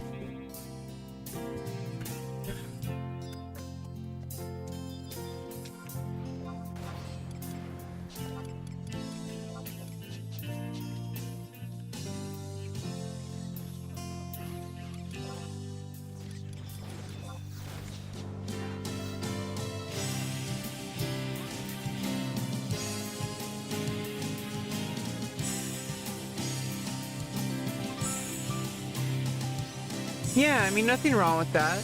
I mean, if you know, you're, you know, I can't control you, obviously, so nothing I say or do will really, you know, make a difference. But, you know, if you want to treat yourself with a new year, you get to find, you know, it's basically like every time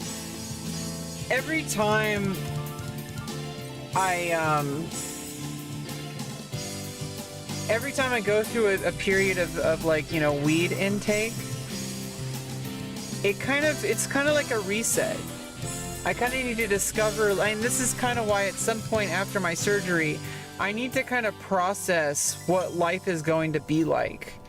And usually like a, you know, like a new year, this is going to be like a new life for me. You know, a new period of my life where I'm going to be post-op. And, you know, obviously I want to go through a lot of that, you know, sober. But also, I want to, you know, I need to be able to process that to kind of hit the reset button and kind of see, you know, like, because weed has kind of been around for like my entire adult life, you know, on and off. Sometimes really bad times, like, sometimes I wasn't using it very, very healthily. You know, I was using it in a very unhealthy way.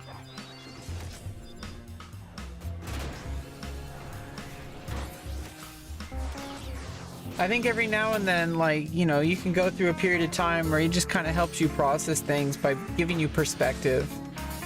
Not necessarily the weed helping you directly, it's more like it gives you oops. It gives you perspective. Where it's like you kind of know what it's like to be out of control for a little bit. It's not like so out of control, but it is like, I mean, you can't drive while you're stoned as much as some people think they can. Like, you're inebriated. But at the same time, you know, it's not as bad as alcohol, but it's a different kind of thing. And what that does is it kind of gives up the reins a little bit on your psyche. And you kind of like know what it's like to be a little bit, you know, out of control. Like, let your brain kind of go crazy just a little bit. I mean, you kind of are you know, you're basically, every time you smoke weed, you're willfully inducing temporary form of psychosis. You know, like it is like a hallucinogenic. And you're basically, it's a controlled psychosis. Sometimes if you take too much, it's actual psychosis. But you're basically like kind of previewing psychosis every time you smoke weed. And what that does is sometimes that can give you a lot of perspective. Like, you kind of know what it's like to not be in control. And it reminds you of like what it's like to be in control. At least that's how I use it. Everybody on my medical team seems to think I'm pretty reasonable and responsible. They don't see anything as a problem. I'm actually more strict than they are. Like, every single time that I start using marijuana, it's always like on a very temporary basis, and I'm always very careful about it. I mean, that's illegal, so, you know. We don't like talking about doing illegal stuff here. Just a warning.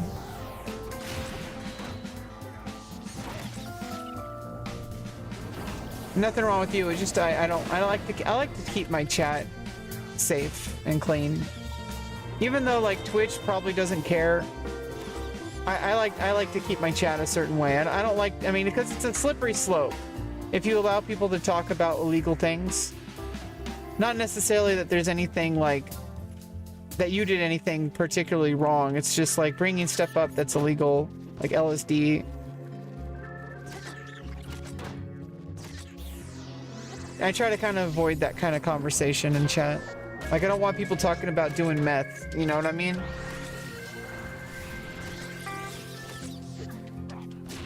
Like, if somebody came in here and said, I'm high on meth right now, I'd laugh at them, but then I'd kind of like, if they kept going on and on about that, I'd probably like, you know, time them out and then ban them. You know what I mean? I know LSD is not the same as meth, but at the same time, you know what I mean? Like, it sets a precedent.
Yeah, sometimes, yeah.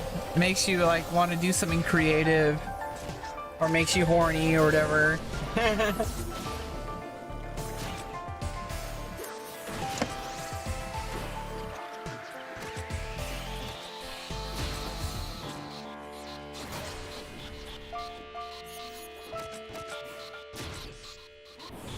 Yeah, and you know, it is kind of interesting, like doing a lot of like live streams.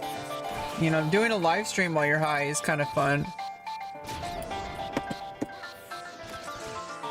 It especially helps with doing like my cam girl stuff. But I also like to it also has it, you know, it also kind of makes that worse as well for both cases, like for streaming. Sometimes it's just a bit too intense. And you kind of just want to, like, you know, take a walk. Yeah, I mean, weed, you got to be really careful with. Any mind-altering substance, you really want to be careful with. I mean, you're altering your mind. Like, you only get one mind. It's pretty resilient, but still, you are inducing psychosis in a little way.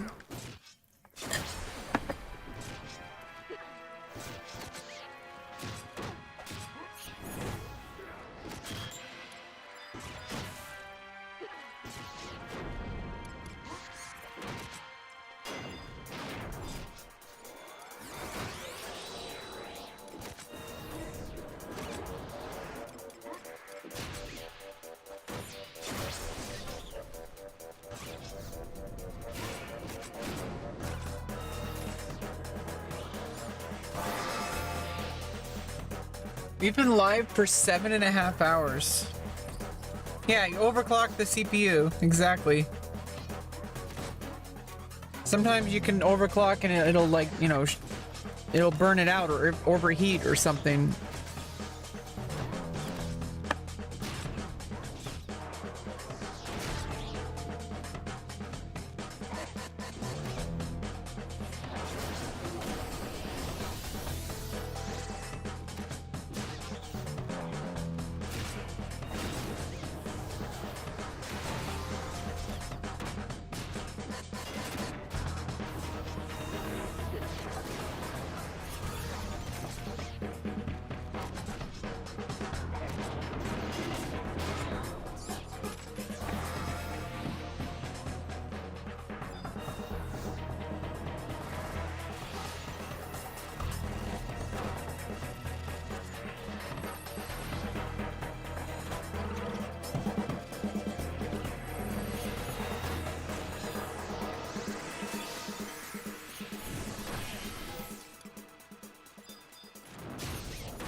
You love tigers. Okay.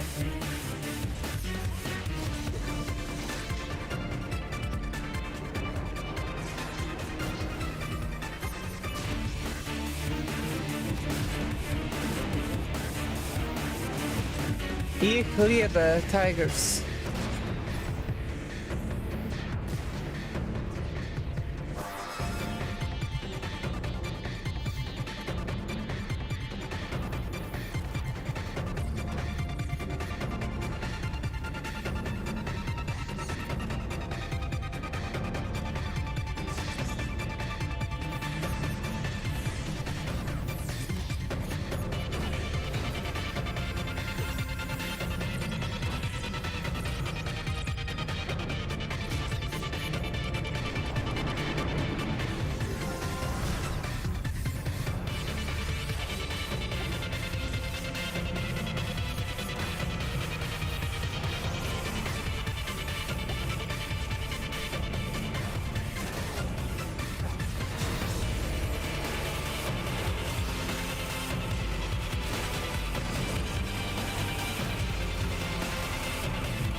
して設計してるって話。漢字風なものを書いたとしても、なんか違和感しか感じないみたいなね。感じなだけに。うまいね。うまい。みたいなね。どういうことどういうことあそこは漢字だったら何書かれててもでもいいのかもしれないですね。ごちそうさまとか書かれててもこうなんかごちそう急に地方のヤンキー感出てきましたけど大丈夫ですか？おにぎりの芯の味でもが分かる、海外の人には受ける可能性はなくはない。なくはない。まあ、ただ問題はごちそうさまを全部漢字でどう書くんだっていうことで。書いてる。素晴らしい。なるほどね。なるほどね。今ね、そう完全に俺でぶっちぎりとかの当て字っていうまさにそのよろしく的なよろしく的なやつを想像してたけど、そういえばごちそうさまってちゃんと漢字で書けるわって思ったんですいません。野暮なツッコミでしたね。はいはい。というわけで、そうなんですよね。いろいろありますよと。ありますね。文字しかり、名称というか固有名しかり、まあ、あとは多分デザインとかでもそういうのってあるんですよね。ありますね。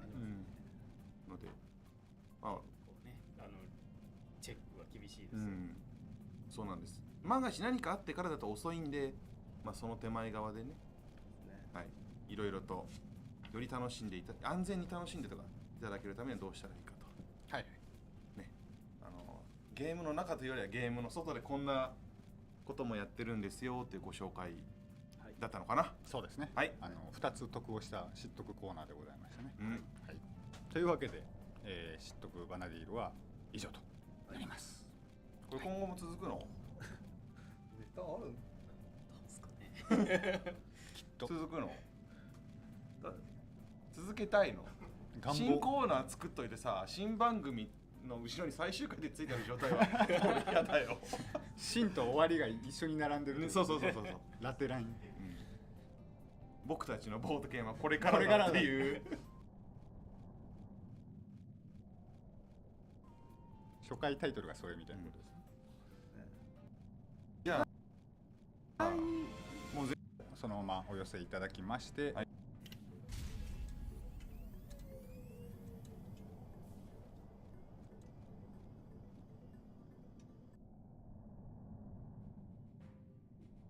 9回もぎたてバナディールの時間がやってまいりました。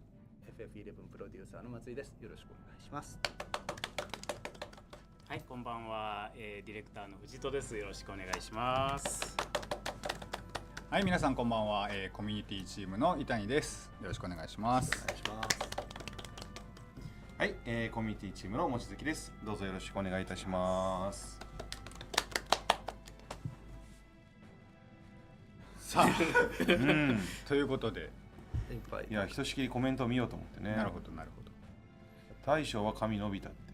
伸びてます。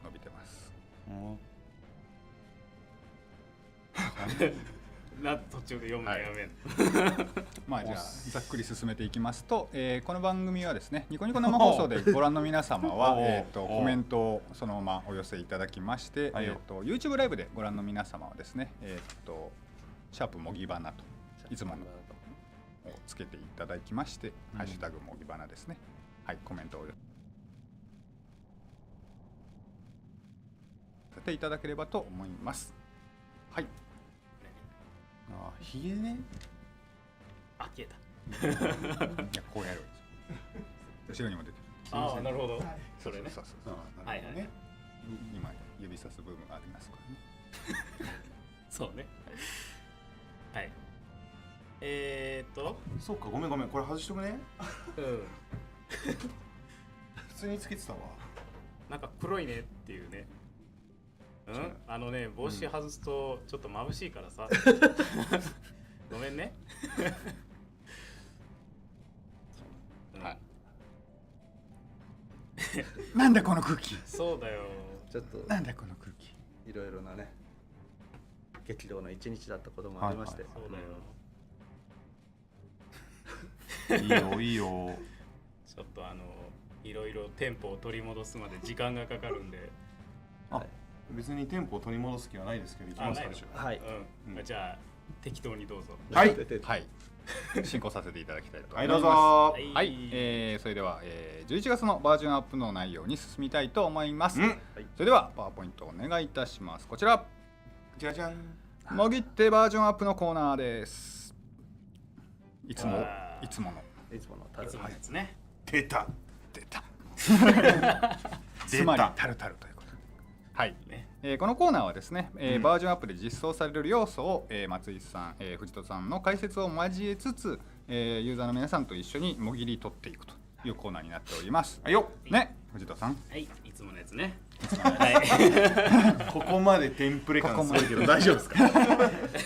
まあもう紙をなんかやってる時点でテンプレっていうのはもうバレバレですね。はいはいはい。まあいつも通りのやつです。いつも通りいつも通りのやつやります。はい、やります。はい。じゃあ何をいつも通りやりますか？まあもう出てますが、アンバスケードにバレてたー。行きましょう。はい、じゃあやりましょう。今月はですね、うんまあ盛りだくさんになっておりますので、おうアンバスケード2章のお届けしたいと思います。はい。では、PC の方へ切り替えをお願いいたします。はい、お願いします。そうもう11月ですかね、今月ね。そう11の月ですよ。こんにちは。突然のお？ね、突然のこういうものにもなれますよと。テスト放送見てない人何なのっていう話ですよね。肉の日だけに肉の日だけに。肉の日ではないよ。肉の回か。肉の回。そう、肉の回ですよ。はい。ベビーパウダーというものがね、まあ後ほどまた紹介させていただきます。はいはいはい。はい、では行きましょうか。ですね。あ、これはどれでいったらいいのかな？普通かな？普通まあもうちょっと下の方がいいじゃあとっても優しいね。いいですねとっても優しい勝っちゃいますよ、そうすると。いいじゃないですか。何ですか。勝っちゃダメ理論がちょっとわからないですけど。ね。はい。はいもう最近ね、この松井さんと藤戸さんのやりとりが本当に大好きで、一番いい席で俺聞いてるな。真横ですか？真横ですか？飲みに行くとずっとこんな会話してる。ね。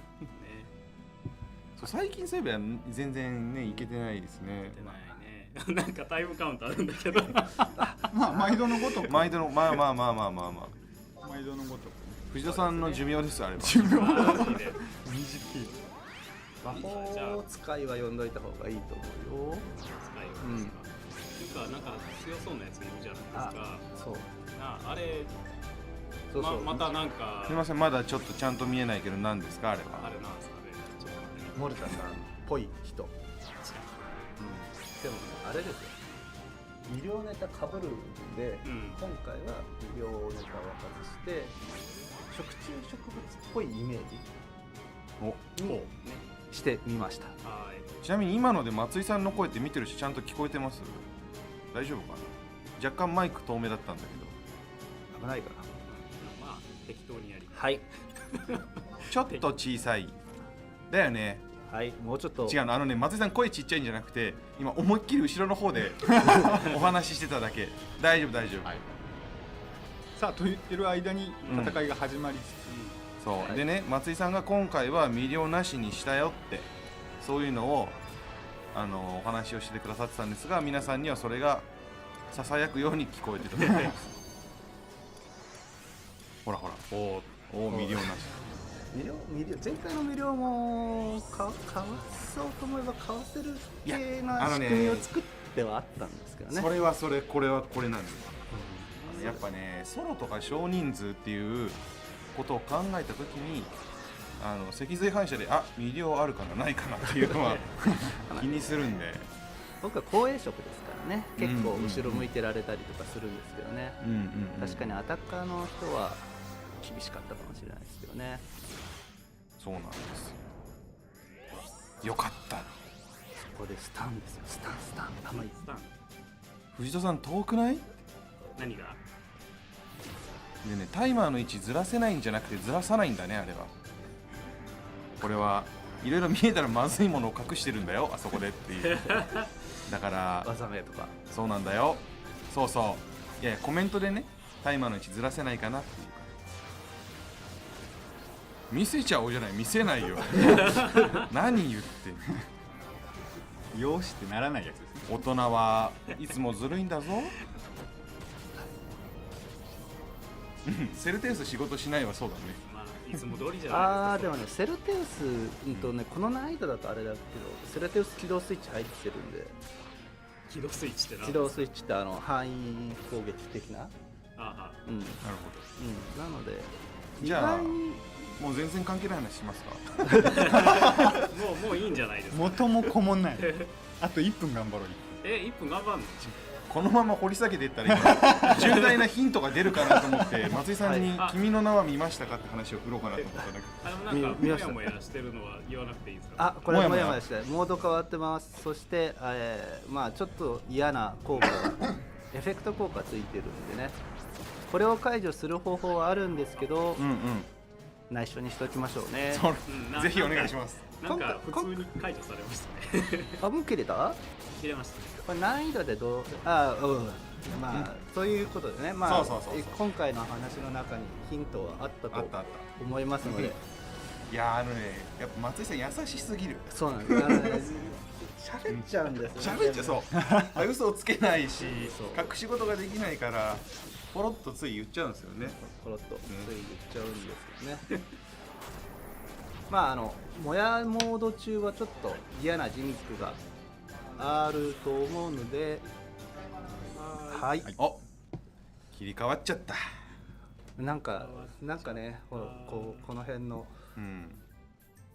この辺のこの画像だけでね、かなり確信に踏み込まれつつあるようなコメントがいっぱいあるので、もう喋らないです。もう正解があったと。なるほど。喋らないです。はい。というわけでね、藤戸君が初見でもデバッグ見てましたね。まあね。とはいえ特に難しいこと何もしてなかったんで。というわけで、これより上のクラスを挑もうと思えばちょこっと工夫なり、フェイスを変えたりとかね、いろいろと工夫していただけると、まあそれがアンバスケードの趣旨ですので、よろしくお願いしますという感じですね。はい、というわけで今、藤戸さんに挑戦していただいたのは普通のものだったんですが、アンバスケードのエキスパートの方はどのような具合になっているんでしょうか。一つ今回はトロールですよね。まあジョブが、ボスとジョブ、ナイトとレンジャーじゃなくて、狩人の2体2体じゃないんですけど2種類がいて、まあ難易度が低いやつだとボスプラス1体1体みたいな感じなんですけど、とりあえずそいつらがモヤモヤするんで、そのモヤモヤを消すために頑張って戦ってくださいって、まあ結構アンバスの2とネタかぶってはいるんですけど、こちらの方はですね、テーマはモグラ叩きと聞いておりますのでどういうことだ？どういうことかというと、まあ頑張れっていうか、頑張れ。まあこちらの方はね、なるべくノーヒントでと、ノーヒントで担当の方は言っておりますので、はいじゃあってあげたいんだけど、まあぶっちゃけキャンペーンないとめんどくせえなとか、ちょっと時間かかるなみたいなところが少しフォローアップ。なるほど。コンテンツか分かんないけどほらだって足治ったじゃん。でもね、俺ここはね治ってないやつ乗りたかったなだってバナディールの中にはもう治ったやつがいるんだから、いやらしいですね。お願いしております。僕は今画面の外に向けて喋ることをお願いしました。安いやつだから。はい。おやおや。次のスライドない。いや、もう変わったんだよね。変わった。もうちょっとしたら熟すかな。そうですね。実装は準備大変時間がかかってですね。はい、この先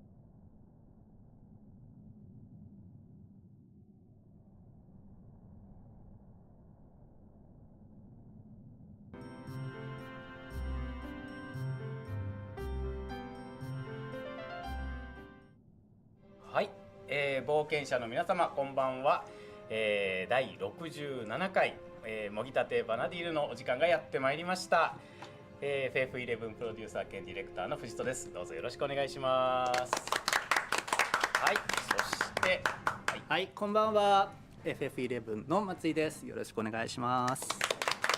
はい、そしてはい、コミュニティチームの望月です。どうぞよろしくお願いいたします。はい、そういうわけでですね、じゃあいつものルーチンに沿っていつもってね半年ぶりなんですけども、はい、こちらのハッシュタグの説明をしたいと思います。はいはい、はい。X ですね。シャープ MOGIVANA すごい、ちゃんと左が X に変わってる。変わってる、すごいですね。はい、こちらをつけてツイートの方をよろしくお願いします。はい。でですね、はい、本日放送にはもう1名ゲストで、この方をお呼びしております。はい、声優の加藤エミリさんです。よろしくお願いします。皆さんこんばんは、声優の加藤エミリです。よろしくお願いします。お邪魔します。2回連続だぜ。イエーイ。すごいぜよかった、また来れた。ね、よかったです。はもういらっしゃらなくては成り立たないぐらいの。いやいやいや、とんでもないです。もういやいやいや。ね、前回がね周年の5月ということでね、来ていただいたんですけども、今回は11の月ということでね、はい今回の放送もやるっていうことに決めたので、はいお越しいただきました。はい、はい頑張っていきたいと思います。はい、お願いします。お願でいします今日はですね、華やかにやっぱり行きたいので大事大事。ね、この本当に大事。 11の月だからね。この華やかさをですね、はいなんていうかこうお願いしてかつ藤さん緊張してますよ。緊張してあんまりね自分がこういう MC あんましないんでねちょっでもいつもね、とテスト放送では滑らかですやってますよね。ね。はい、今日の進行役をちょっとお手伝いいただきたいなと思っておりますので、はいはい、今日よろしくお願いします。はい、受けたまわりました。進行させていただきたいと思います。よろしくお願いしますよろしくお願いします。お願いしますはい。じゃあね、藤田さんも緊張してるようなんで、うんちょっと本編に入る前に、うん少しだけアイスブレイク的にあ、いいですね。雑談というか、この前エミリさんも、エミリさんのチャンネルでいろいろお話はしてくださってたんですけど、はい秘蔵展、秘蔵展すごかったねみたいな話をちょろっとこうしたいなっていうのと、コメント見てくださってる皆さんとそういうお話もしたいなと思っあ、てて、いいですね。今日初めてなんか模擬花を見てくれてるって人いっぱいそうなんかさっきコメントであったんだけど、すごいね。ですね、初めての方どうも初めまして。はじめまして。すっかりですね取り残されてる前時代のような放送になっている感があるかもしれませんがおじさん3人でやってるとどうしてもそうなっちゃうんで、まあ、そういう意味で今日は華やかなゲストをお迎えしていると、いうところがまず1個ご了承いただきたいのと、はいこの先に出てくる情報も割ともう緩やかにお届けするので、アットホームな感じで、はい。初めてだけど実家に帰ったような気持ちで見ていただけると嬉しいです。そうですね。ゆるゆるとした感じで。実家感ですよ。実家感大事。そう、はい前回のね放送の最後に言いましたけど、実家感、はいこれで押していきますので、ホームなんではいお願いします。お願いします。そしていつも見に来てくれてる皆さんとか、まあ、初めてだけどまだ11遊んでるよとか復帰したよって方ね、秘蔵展行ったよって方ちょっとコメントで教えていただきたいんですけど、行きました？なんいやかー、どうだろう、もう2回行ったっていう人もいますけど、行ったよっていう方いますね。私もね、なんだかんだ2回行ったんですよ。プレイヤーだった人複数回行くパターン非常に多くてですね、はい、1回じゃもう見切れる量じゃなかったんですよ、本当に。今回は本当何回も行ってますよね。はい自分も、何回かお邪魔して中に入ったら仕事みたいになってたんですけど、まあ、それでも見た顔がいるなみたいな感じの人がちらほらいらっしゃったんで、行った2回行った、時々2回、いや時々2回時々11っぽい表現ね。さすが。さすがだね。あー大阪から行ったっていう人、北海道すごいな。すごい。北は北海道、南はどこだ？ちょっと自分南の方ですとか西の方ですって方で、大阪よりも西の人ねえ、いますかね。ふるさと納税はうまい表現だな。ありがとうございます。ありがとうございます。熊本。熊本多い。あ、そう、あり佐賀マジか。 2日連続青森から？ああ、それもありがたいね。うわー、やっぱみんな複数回来てくださってる方が多いですね。多いですね。ありがたいありがたい。ね、1回じゃ見切れないボリュームですもんね。本当になんかむしろなんかなんだろう、あれだけの資料がよく残ってたなというかだってもう時代的に2001年とか2002年とかそういう資料がたくさんありますもんね。普通は多分出さないああいうの出せないというか、恥ずかしくて出さない系の感じのものが多いんですけど、今回のはその中でもさらに厳選して、で最初の設定がこうなるよみたいなところの土台になった資料っていう感じなんですよね。だから出てない、これで初めて出たやつなので、みんな一生懸命こう入ったところから一生懸命読んでる方いらっしゃったと思うんですけど、予告をした時にね、入った瞬間もう多分動かなくなる人いるんじゃないかなっていうふうに言ってましたけど、事実そうなってる人がいっぱいいて、でなかなか前に進まないなっていうふうな感じで、こう先の方をパッていったら先の方でも読むものがあって、そこから動けなくなるっていうふうな、そういう光景がねずっと繰り広げられてましたね。いや本当になんかその SNSX とかでもやっぱり行った方の感想とか、私もねハッシュタグつけてくださった方とか、本当秘蔵店で検索エゴサみたいなのしてみんなの感想私も見てたんですけど、みんなやっぱりもうこれだけの資料もう全然やっぱり見切れないから本で出してほしいみたいな。そう今コメントでも図録を作っていただきたいっていうのがあって、そのぐらいすごいし、なんだろう、モンスターのいろいろこう設定とか、もう実装されてない設定もめちゃくちゃ書いてあって、そのモンスターの生活が見えるような。そうなんです。細かく朝昼晩どんな生活をしてるのかね、すごい細かく。そうですね、石井さんの書かれた企画メモがね、驚きの感じでみんな読まれてたと思うんですけど、ああいうなんかこう細かい設定があって初めてそこからどうゲームに落とし込んでいくっていう風な話に展開していったっていうのが多分読み取れたんじゃないかなと思う貴重な資料だったと思いますね。はい。本当にすごかった。あったかもしれない今存在していないバナディールみたいな、ね、街とか。そうなんです。ねえ。本当に見応えがあるというか、もう一個世界作れるんじゃないかなっていう。作れますね。1個2、3個ぐらい作れるかもしれないですね。そうですよね。そのぐらい本当にボリューミーで、すごく楽しかったし、もう一回やっぱまた見に行きたいですもん。ああ、そうです。はい。次は次でまたちょっとやるんですよね、きっとね。もうね予告もしてるからね。そうですよね。この後ね予告というかね、告知を話しすぎちゃうしますのでね。はい。そうそうということでいろいろありましたけれども、行かれた方またタイミング合えばぜひ。そうですね。はい。そして番組後半でそんな情報もちょろっと今日はお届けする予定ですので、楽しみにお待ちいただければと思います。はい。なお自分も遊びに行った時にこれ初めて見るって資料がいっぱいあって。こっちですら。はい。すごい。なぜこれを見せなかったんだ。模擬花のネタに使えただろうって思いながら。なるほど。ようやくお披露目できたってということなんで、知ってると思ってもまだまだ知らないものはいっぱいあるなと思ったのと、まだあるんじゃねえかって実は思ってたりはする自分があります。まだ一部だっておっしゃってましたよね。ほら多すぎる。あるけど出せない。本当にこれやばいなっていうのはあるんで。そのラインがちょっと私たちには分からないですからね。ラインの。そうそう。だいぶ最初の展示会用のその資料を選択する中でもだいぶ落としてから出したんで、なるほどね。まだまだものはあるんですけどね。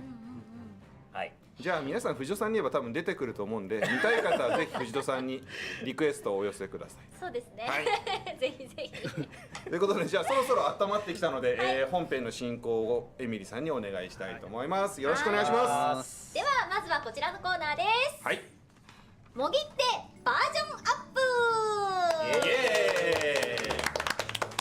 はい、というわけでまずはこちらのご紹介からとなります。アンバスケード、はい、今月のモンスターはこちらで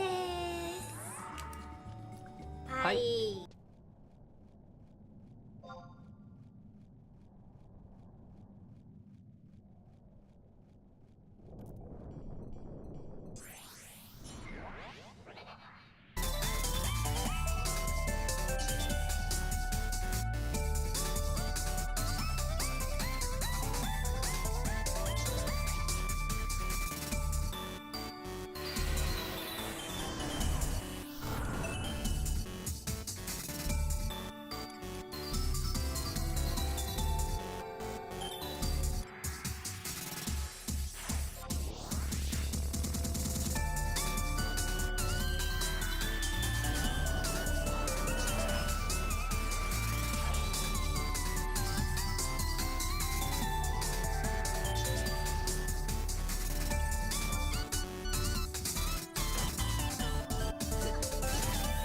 Oh yeah.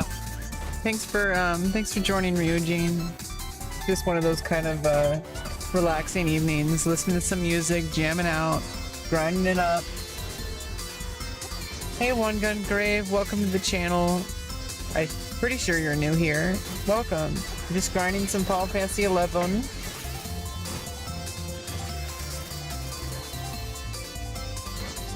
Playing with my brother. He should be okay for a while. He just put the baby to bed. So, you know, now we got some grinding ahead of us.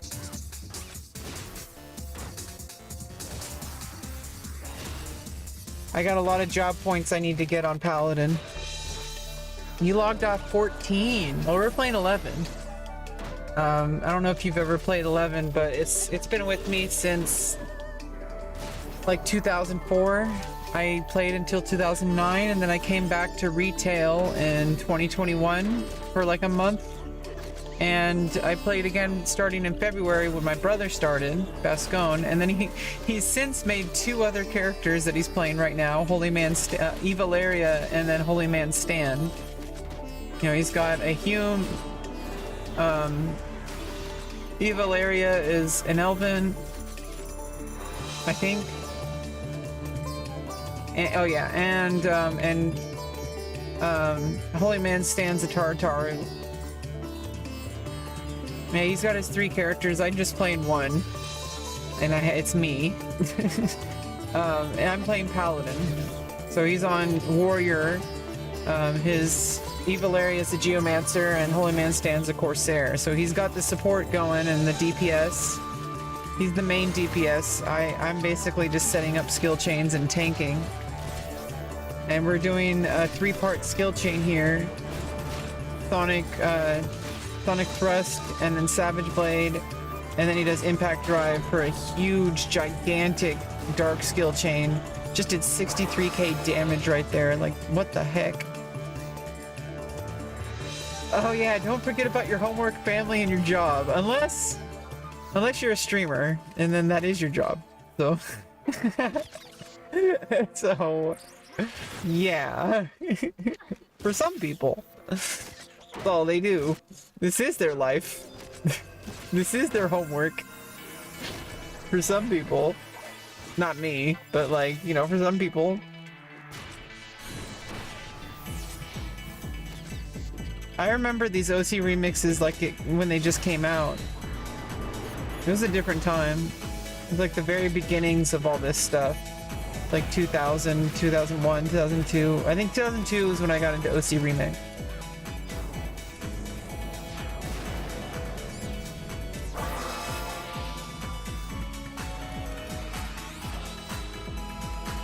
Dragoon! Yeah, I got a Master Level 3 Dragoon. But I switched to Paladin. I think it's going to be a lot more useful in the long run. Because I think with our 4 characters, we can do the vast majority of content together. Like Paladin, Warrior, and then he can switch between Geomancer, Corsair, or Bard, or Red Mage, or White Mage, depending on what's needed. On his support, on Stan and on Evalaria. Yeah, I mean, it was different back when it first came out. When the game first came out, and you can kind of get this... I played on Nozomi for a while, for like 4 years, like 2016 to 2020. I got Beastmaster to 75 on Nozomi, but it's still not the same as it was when the game originally came out. That time has come and gone and never will come again, even in the classic servers, although the closest thing to it is Nozomi. Horizon is kind of cool, but Horizon's like Era Plus. It's not the same at all. It's a lot more quality of life stuff. It's, you know, like you had to plan for a lot more, and they're making they've made custom changes that honestly probably never would have existed. It's kind of good they did, but it's just like it's not the same. It's not classic. It's like Classic Plus. I didn't really get very far. I got 45 Thief on Horizon, but on Nozomi I had 75 Beast, Bard, and Ranger. But back in the original playthrough, around 2009, by the time I quit, I had Black Mage, Summoner, Paladin, Dragoon, and Red Mage at level 75. And yeah. Black Mage, Red Mage, Paladin, Dragoon, and Summoner. Yeah, I had those all at 75 back in the original days. It took a while. I never really did much endgame. I had just started doing Dynamis and stuff. I did not get very far. On Nosomi, I had basically just started doing Dynamis. We got to the Dream Dynamis and stuff like that. That's about it. I didn't really get very far. I was on Bard. I was just, it got to the point where it's just like, you know, it's like, I feel like now me and my brother can really push for, you know, the current endgame stuff, you know, with the 4 of us. And we're probably going to change servers at some point because there's another streamer named Velner, I think on Fenrir, if I am recalling correctly. He has a link shell that I think we would want to join. The link shell here ended up being really kind of, like, transphobic to me. My brother doesn't really talk to anyone in the game, so it's like he kind of just plays the game. That's why he made 2 other characters. He doesn't really want to have friends. You know, he likes playing, and I think it's great. Like, we can play together. I think that's what makes things great. Current retail is so different, and there's so much more content, and I am barely even scratching the surface at level 99. Like with 119 gear, I have the basic starter gear. You know, I have to really.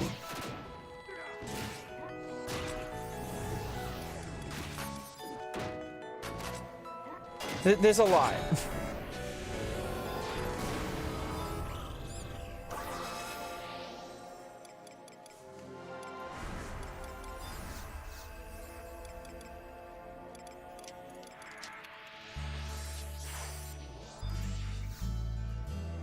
We're basically just getting some capacity points for job points. To get master level, you need 2100 job points. They're 30k capacity points each. So basically, we're basically getting a job point every single bat. More or less.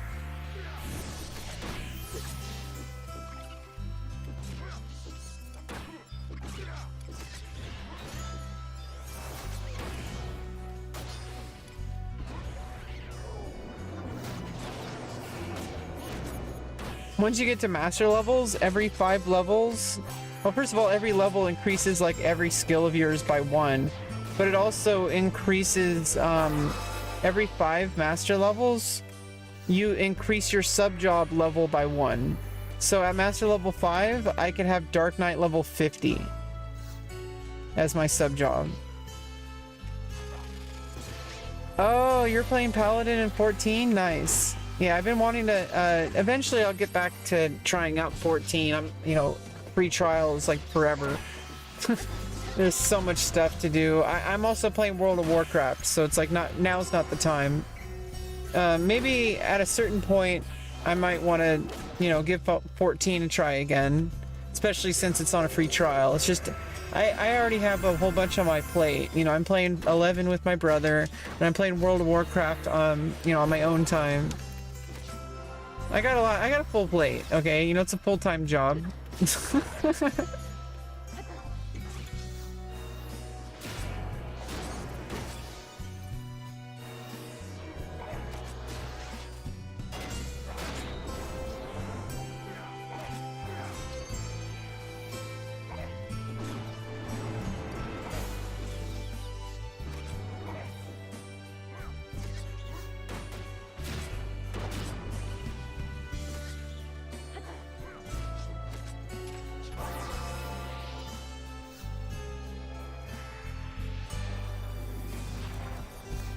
Oh, you're playing Dragonflight? Oh god, yeah, I haven't played any of retail. I'm playing classic, so I'm playing classic hardcore, and I'm playing classic season and discovery. I also have a warrior that I started. I'm around level 20 Draenei warrior on Wrath of the Lich King. I want to get through Wrath of the Lich King before they add Cataclysm. because then I want to experience Cataclysm. I don't want to lose the ability. I don't want to miss out on Wrath of the Lich King, because once they move over to Cataclysm, everything changes, from what I understand. And maybe I might give retail a try at some point. I'll have to install it. Like I might give Dragonflight a chance, but really I'm more focused on classic.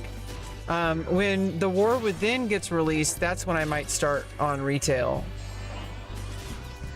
Like maybe like leading up to that, I'll probably kind of rush through Dragonflight to kind of like get that all started, and so that when the War Within comes out, like I'll already be situated. I don't want to like make a brand new character when War Within comes out. Some things change. I mean, I guess I'm already too late with Wrath of the Lich King, I guess. But I'm just saying, like, I would like to get caught up with Wrath of the Lich King before they switch to Cataclysm next year, in I think August next year. They're switching to, they're progressing to Cataclysm. So I want to like, get caught up with that character. It's a lot different than classic, but like vanilla. And I can just queue up dungeons. So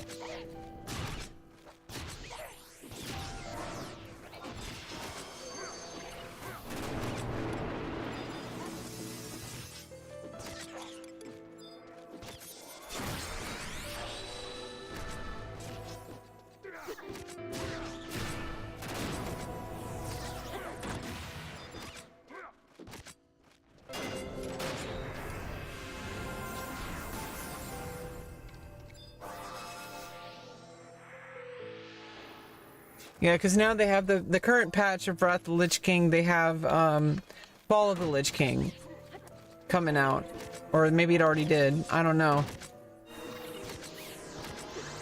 But either way, I'm really excited about World of Warcraft. It's kind of frustrating early on. I think eventually I'm kind of get in the swing of things.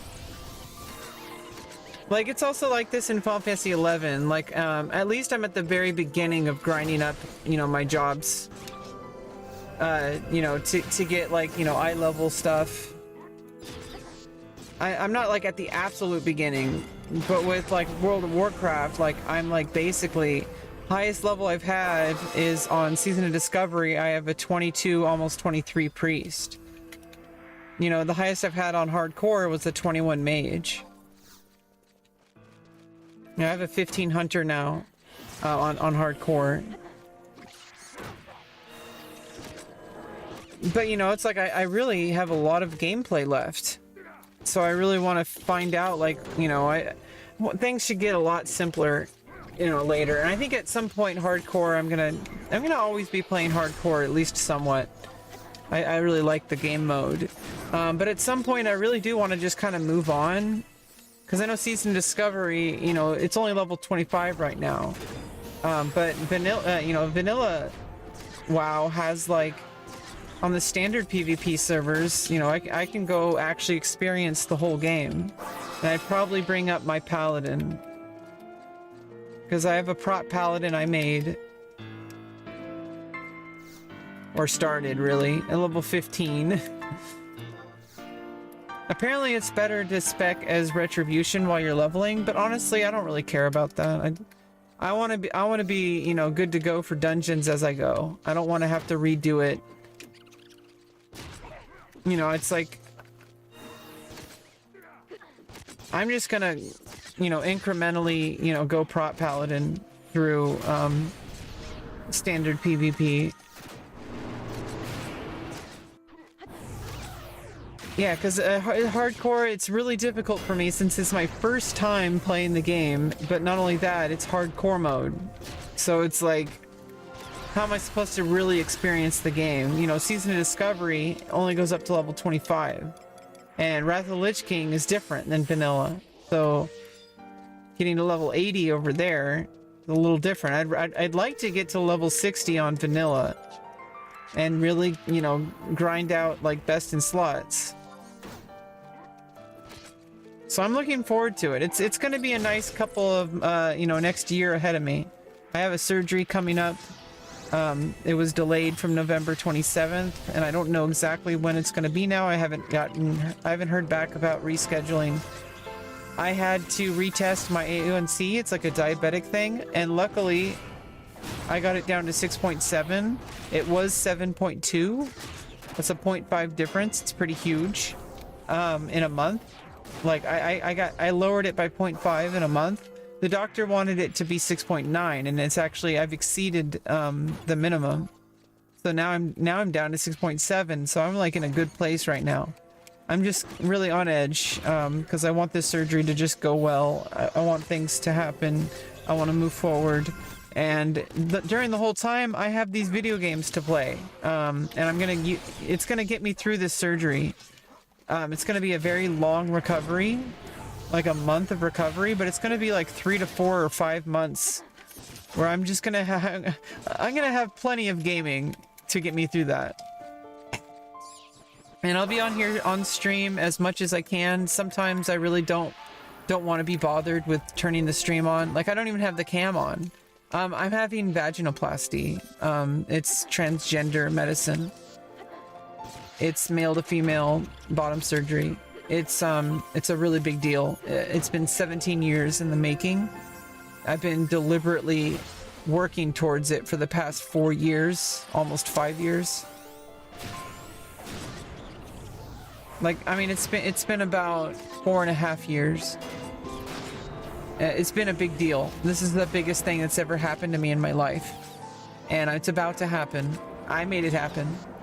I'm a fucking badass. Sometimes I wake up in the morning and I'm like, you know, I'm maybe not directly in the morning, but sometimes I like don't even realize, like, I look at myself in the mirror and I say like, you did this. Like, you made this shit happen. Like, this didn't just happen. Like, you are a badass. Like, you fucking, like, just manipulated everything to work. Like, how the fuck did I do this? Well, thanks for the congratulations.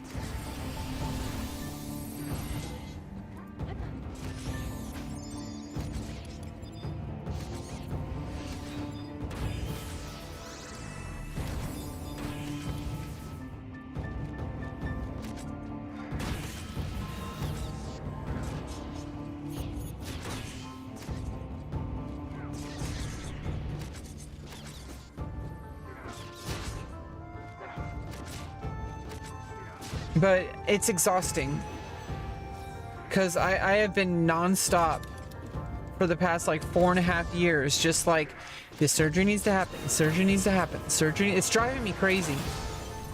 Like, it's actually driving me insane, and luckily it's almost over. Like, otherwise I would completely lose my mind if I had to go like this, like, forever. I could not go on. Like, honestly, like, this has to happen. And it is. And I made it happen. Like, I'm making it happen. I'm going to end up going to the surgery, to the hospital. They're going to perform the surgery. It's going to go great. And because I'm taking care of my health so much, exercising like all the time. Today was a bit of a rest day, and good thing because it's raining. But, oh, and thanks for the follow. You know, but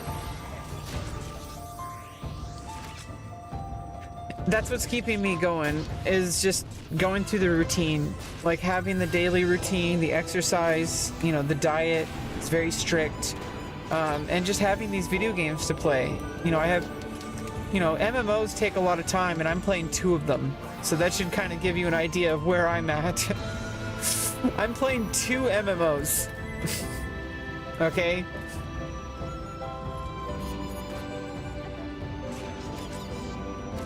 Like, that's where I'm at. Yeah, it's a big deal. You don't really need to know. I mean, just being supportive is already enough. You don't need to know every detail. I share a lot about it, so, you know, as long as you are a decent human being with, who can understand and have empathy for other humans no matter what they go through, you're doing just fine. Don't ever let anyone tell you that you need to do more than, just being, open-minded and just understanding. In fact, more than open-minded, just being understanding. Like, hey, like, this person is clearly going through something that I don't understand, but at least I can, this is a human being going through something, and I'm safe. I got a good team of doctors. Everything's going great. My experience so far has been nothing but positive, and my life's getting better and better. And it's just really hard sometimes. That's about it. I do share about it on stream. I do try not to. I'm really just trying to move past this. I don't really want my gender to be the only thing about my identity that I ever, I don't want that to be my whole personality. I have a bunch of life goals, and I'm reaching it. I have like a huge goal that I'm meeting that most people never actually get to. And for some reason, I still feel like I'm not doing enough. There's another side to my life that is really kind of not working out at the moment, but that's because I'm doing this. And it's not going to magically change after the surgery. Like, I'm like autistic, and I'm like I'm permanently disabled from issues stemming from that.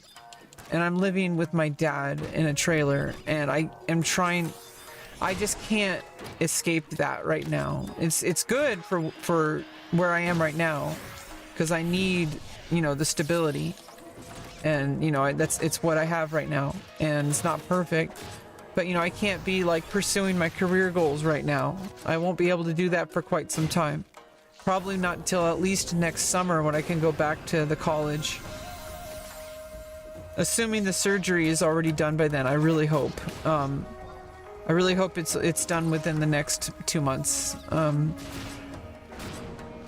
It should be. The doctor said it should be. And now that the number's down, it's going to be just, just getting on the schedule again.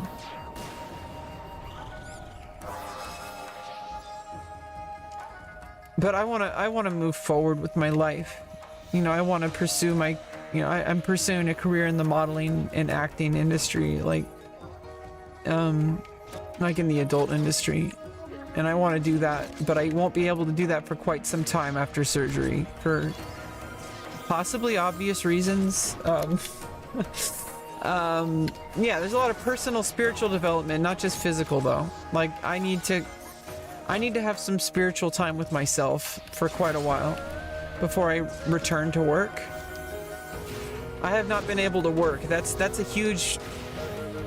one of the reasons I'm getting the surgery in the first place, is because I can't work anymore. And if I can't work, then what hope is there? Like, I literally just can't show up to work. That's bad. Like, this is so bad. This is clearly like something that needs to happen. If I can't, it's gotten to the point where I can't even show up to work.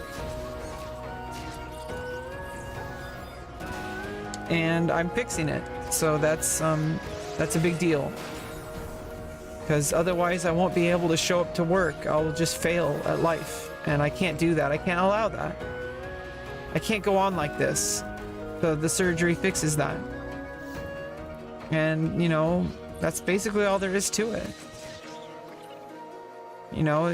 Nobody out there but me has to live this life in this body. And so I'm going, if you want to, if you're actually like interested, and that's basically it's really simple. People overthink this. It's really basic. Like, it's just a raw thing. And honestly, it's nobody's business, either way. But I like I said, I do try to share when I can, and hopefully people can kind of understand a little bit. I barely even understand, and I'm going through it. So it's like, I don't expect other people to understand. Sometimes people do.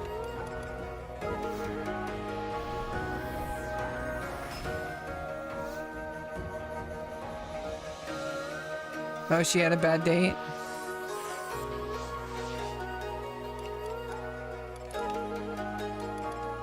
That's awesome. Yeah, I mean, I'm assuming that if she if she's a trans woman, then she's probably a she. You know, if she's a trans man, then that would actually be a he. So if you're going from male to female, most people usually identify as female pronouns. But then if you're going from female to male, most people identify as male. But I don't know, pronouns are also, sometimes people use non-binary pronouns. I just use female pronouns.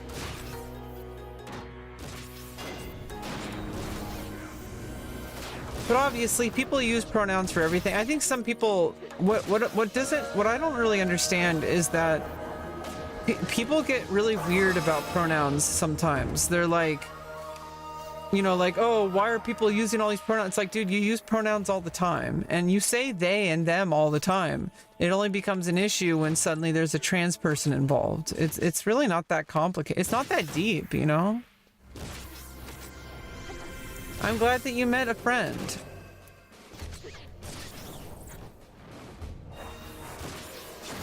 But basically, my advice is to not overthink it.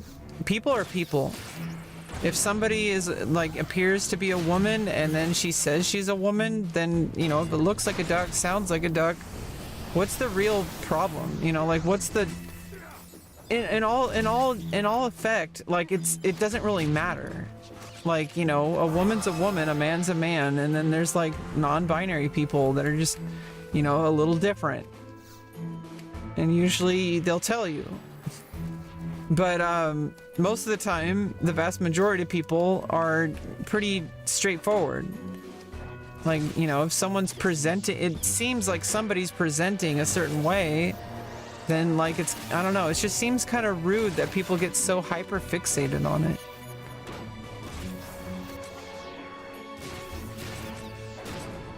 Yeah, try not to be blatantly disrespectful, but also you don't have to apologize so much. Most of the things you're saying are, you know, like, I know a lot of people go through this, I kind of know what I've met a lot of people. You're not the first person in my chat who, you know, has come in. I've met a lot of people who are still figuring it out. And I'm not saying transphobic people. I'm saying people who are like you, who are just, you know, haven't really met any trans people. And you go through these stages. And I've noticed this from a kind of bird's eye view. So if you'll forgive me for being blunt, I just kind of see you as a, you know, another data point sometimes. You can relax, you know, like basically don't overthink it. You know, you don't need to apologize for everything. You don't need to stumble over pronouns. Just with pronouns, just if somebody uses pronouns, use the pronouns that that person uses. It's simple. You know, if you're overthinking it, you're training your brain to make it complicated. You're like, oh, I don't know which pronouns to use. Oh, this person looks... And it's like, well, what pronouns did that person tell you to use? Well, there you go. Makes it really easy. You don't have to think about it. And it doesn't matter, like, what the person looks like. Like, if somebody uses the pronouns, just respect the pronouns. Like, it's kind of weird to not, you know what I mean? Like, and even if they weren't trans, you know what I mean? Like, if somebody came up to you, and you're a guy, and you had long hair, and someone insisted that you were a female, when you know that you're male, like, think about how that would feel. Like, you'd feel like, what the fuck's wrong with you, bro? Like, if you're a dude with long hair, you're a dude with long hair. If you define yourself as a man, you know, whether you have a beard or not, whether you have a big dick or not, like, that's not what makes you a man. And it's kind of liberating, I think. I think more men can be liberated. They don't need to define their manhood by their dick size or by what their body looks like. Like, you are a man. If you see yourself as a man, you feel like a man, then you are a man, period. And looking a certain way, not being as muscular, having a smaller dick size, balding, all those kind of things do not make you less of a man. And that's kind of like what you can learn from trans people, is that we understand who we are in a way that most people never do. And a lot of people can probably learn from us. Not saying we're better, I'm just saying that's a particular lesson we've had to learn, is that your identity is not definable by some arbitrary standard. Like, you don't need someone else telling you who you are. Like, you already know who you are. If you had longer hair and they saw you from behind and they thought you were a female, and then they refer to you like as female pronouns, and then you turn around and you correct them, and then they still do it, that'd be pretty fucked up. But people don't seem to take as much of an issue with it if it's with trans people, and I feel like it's really straightforward. Like, you already understand a lot more than you think you do, basically. Because you probably, you know, I'm guessing a lot of men out there have already experienced the same kind of confusion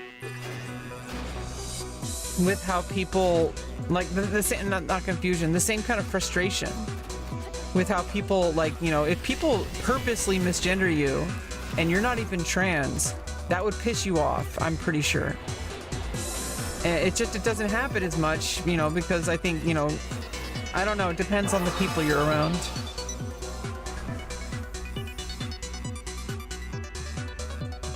Well, if you have a gentleman as a father, then that's, you know, it depends on the men you're around. Some men are very shallow, but some men are gentlemen, and, you know, like you said, traditional values, you don't need to have, like, you know, be all, you know, I like that. Working hard, keeping your word, that's what makes, and that goes beyond gender too, you know. But, you know, if you're a man, you should, you know, want to do those things, those traditional values of being a strong father, you know, keeping your word, working. I like that. I really like that. That's what makes a man, and that's what makes a woman too. But, you know, I know exactly what you're talking about. That sounds like a very awesome person. I'm glad that you had a father like that. Not a lot of people have had a positive father figure like that. I have a really great dad. He's got some issues though, but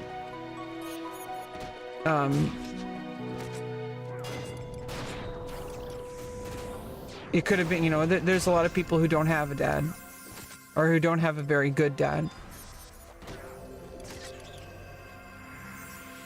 I'm really happy that worked out for you. Yeah, to me, that you don't, you know, all these other things that, you know, a lot of, you know, younger men especially, but even older men seem to, you know, and I'm not even talking about, like, you know, the kind of, like, you know, pissing contest kind of dudes. I'm talking about, like, the internal, like, experience of people. And this goes beyond gender, but I notice a lot of men are very self-conscious.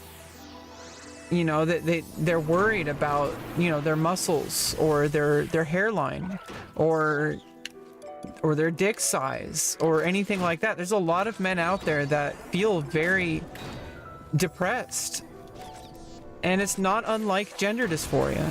Honestly, it's just different because it's not they're not trans.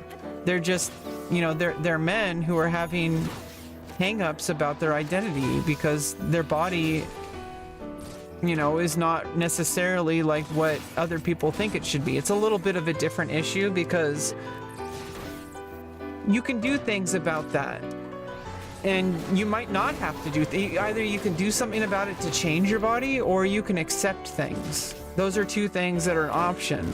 It's not the same kind of deal with being trans, because with being trans, I literally have to change my body to match that. Like, I have to undergo, you know, I guess it isn't that, I mean, I guess it's the same. The only difference is I need a doctor to do mine. That's about it. You know, and a lot of men need doctors too for, like, certain health conditions, etc. So it really all comes down to just seeing a doctor. Making lifestyle changes. That's all anybody can do to make their situation better. And I think a lot of people really understand trans people way more than they think they do. Because we're just people, and we're undergoing something that is a little bit more specific, but it's really not that different. In the end of the day, we're just trying to be able to look in the mirror and not feel like we can't live. And I think anybody would want that, right? Like, do you want to be able to look in the mirror and say that you're proud of who you are? And the thing is even those things you explained, those things don't necessarily, they're not required to be who you are. Like, I think what most people mean when they say like that's what makes a real man, etc. What that means is an honorable person, like an honorable man or an honorable woman, somebody that you can respect. That's more of a societal expectation. I feel like that's we kind of mix things together because we live in a big mixing bowl of humanity where we kind of just blend a whole bunch of stuff together. And we kind of understand things in a very loose way. We're all very dumb. I'm dumb. Everyone's dumb. Like, we do stupid shit. We do cool stuff. We do nice stuff. There's all sorts of shit that goes on. And I think it's too much to try to quantify. To try to put a label on every single thing that we do. Like, it takes so much time just to live your own life, like, but other people are trying to also live other people's lives. Really kind of bizarre. Like, you know, people who haven't even had any kind of experience with what I'm going through, who don't understand anything about the medical system, who don't understand anything about this. You know, unfortunately, I don't want to bring this into like an angry place, but it is pretty upsetting that so many people out there will just, you know, just jump to conclusions and like think they know more than what they do. They don't know anything about any of this, and yet they get very angry that I exist. They get angry that there's a medical system for me. They don't want me to utilize the proven medical treatments that I'm doing because they think because to them it's weird. To them it's new and scary. But this has been studied since like the 1930s. Like the first transgender surgery came out in like 1930.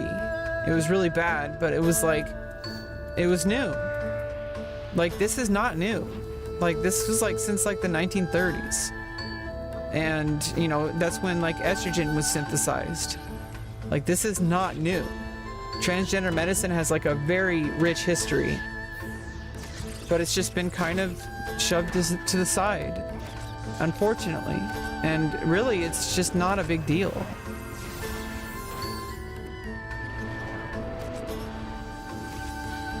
Yeah, of course, the ignorant are always the loudest. I mean, I think the best example is when people are sports fans. Even if their team is losing, people will start like getting in fights with people about like what, you know, if people talk bad about their team. Like, I think there's something deeper going on. I don't want to start psychoanalyzing people, but I think there's something. I don't think it's about the football game. If somebody is screaming and throwing things and having tantrums because their favorite sports team is losing, I don't think it's about the football. I think there's something else going on, and that person is not dealing with it.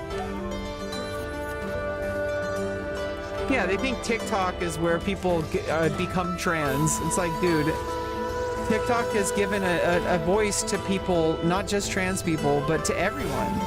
People make videos about their life and their experience. They talk about their life. People like me, you know, go online and we talk about our experience. We share our lives with people, you know, because we can do that in today's with technology. You know, we can communicate these things across the entire planet, whereas in like, you know, even like 100 years ago, the only way to talk to people in other countries was like you had to like send like a telegram to like a delivery company that would like go overseas or something like that. I don't know.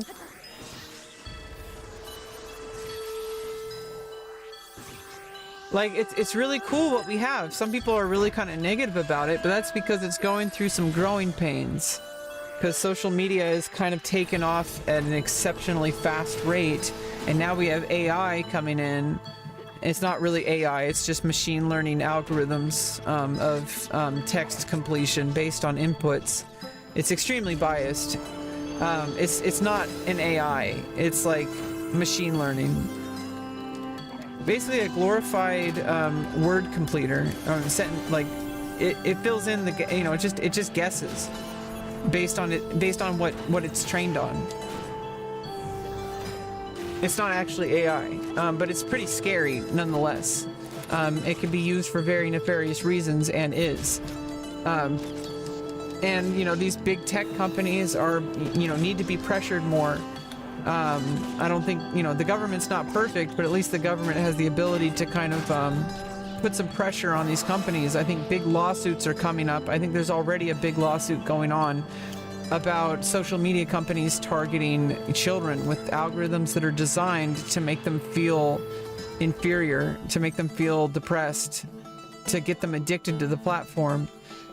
It's causing a lot of problems, especially in young people, and I can't even imagine, because I've been on the internet since I'm 12, but it was very different back then, in like 2000. It was very different. You know, I played like StarCraft, and like went on web forums about video games. You know, it wasn't what it is now. There's no algorithm constantly feeding.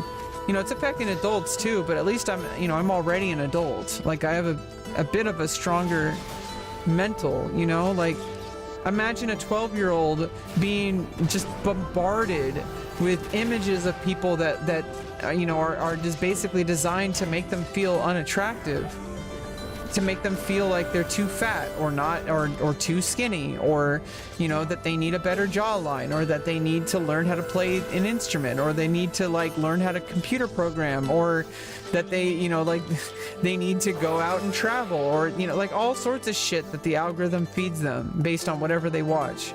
It's absolutely like out of control. And I know it's not perfect, but the government is the one that can start to pressure these companies to, you know, we can have these lawsuits to really like kind of get these, you know, companies to back the fuck off and stop taking advantage of children and insecurities. It's really fucked up, and it's very different. I'm glad I'm an adult. You know, I'm already kind of addicted to the internet because I was on since I was 12, but in a different way. Like I've kind of grown accustomed to it. I kind of know how to mentally deal with it too, and I go to therapy. I know how to deal with things healthily. But I'm almost 36 years old. Imagine a 12-year-old who's just learning how the world works. But it's a double side, because I mean, then you have people who are silenced, who now, thanks to apps like TikTok and other social media, they have a place to, like, you know, be heard and learn about things that maybe their parents are keeping from them. For example, if you're in like a super religious household who doesn't really like trans people, but what if you're trans? And this is the whole thing, is that people talk about this whole us versus them. They are us. They are us. Like, that's the whole thing. People from all walks of life can be trans. And some people are just too afraid to talk about it because they know how people will react because of a religious family or something like that. There's and you know, when people have something like TikTok, yeah, there's some like really weird people on TikTok sometimes, but on average, people aren't just becoming trans because they watch TikTok. You can't force someone to be someone they're not. Like, otherwise, everybody would be trans because all the kids are on TikTok, right? If TikTok made you trans, then literally all the kids would be trans. Like, that's not happening. Like, it's around the same number of people who, it's just people are like, feel safer coming out as trans because they don't feel as alone. They're already trans, and it's just like now they're not in the closet. They're like, they feel empowered. That's what's happening. You're 39? Yeah, I'm getting up there. But I have a lot of life left in me, okay? 40 is actually like the new 20, okay?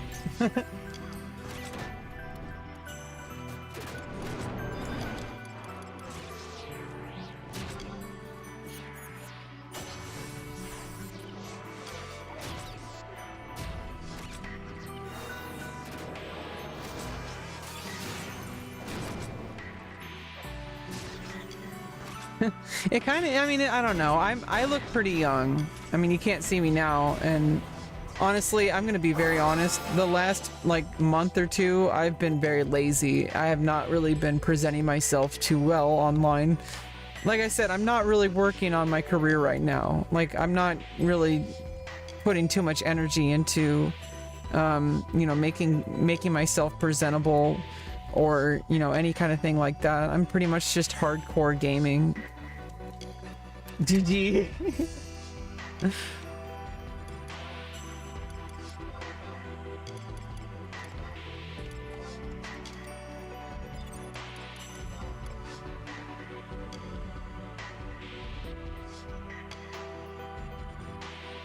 Okay, we gotta turn in these job points.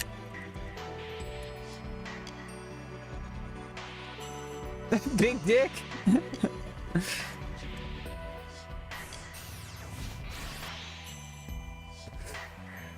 I don't know, I look pretty young from what people tell me. They say I look like I'm in my 20s.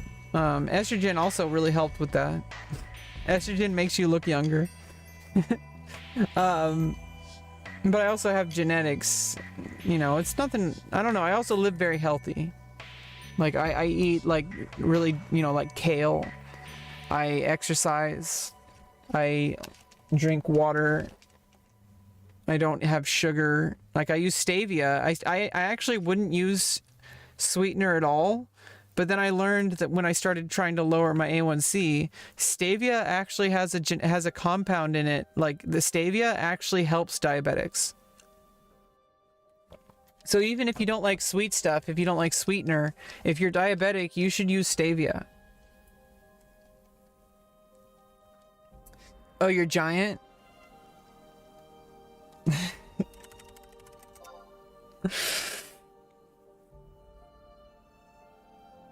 Well, I mean,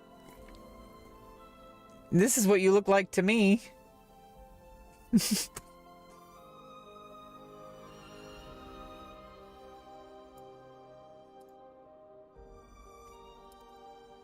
Like, you look like this to me.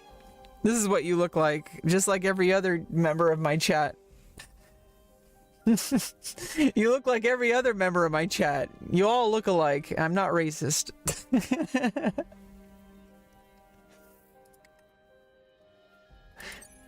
That's what you look like to me. You're on my side monitor. You're part of my day. No, you're not just a number. You're one. Well, you literally are. You're one Gungrave. Okay? You literally are a number, you see?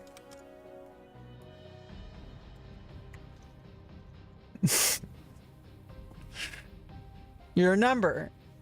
I'm not a number. I'm a free man. You are number 6. Who are you?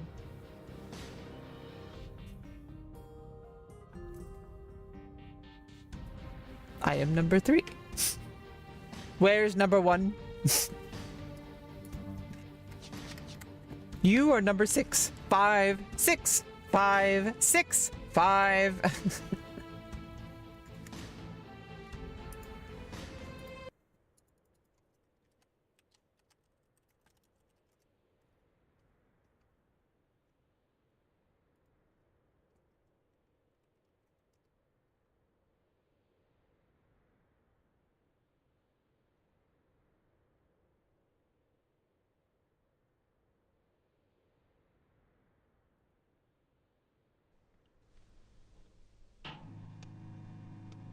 Come in, my dear fellow. Come and sit down. I'm not tired. I slept well. Good. We don't seem to have seen a lot of each other. I haven't seen very much of you. I don't spend all my time spying. Don't you? Your predecessors did. I have other things to do. Now, all this nonsense about why you resigned. If people can't chuck up a job, things have come to a pretty pass, do seem. I'm still not tired. In that case, perhaps you'll pour me out some milk. I didn't have a very good night.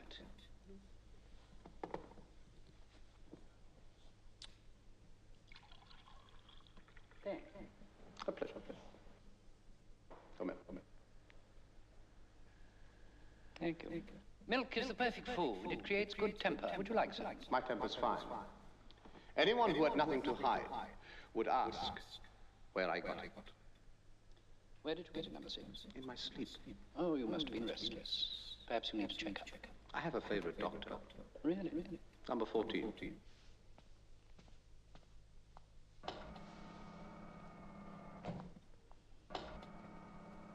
Those phones, dude.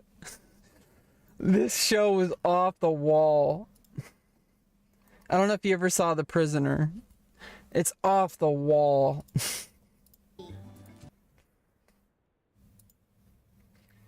Okay, what are we doing here?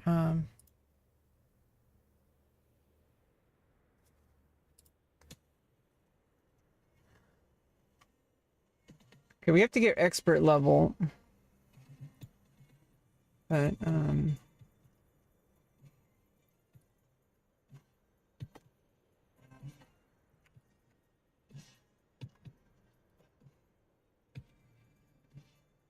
do I have to do the platinums? Oh, I can get the auto repair kit. Oh, but I need alchemy leveled. Oh wait, no. Oh,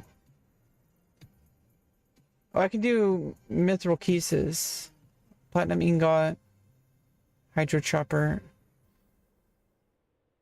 I am gonna need a lot of platinum.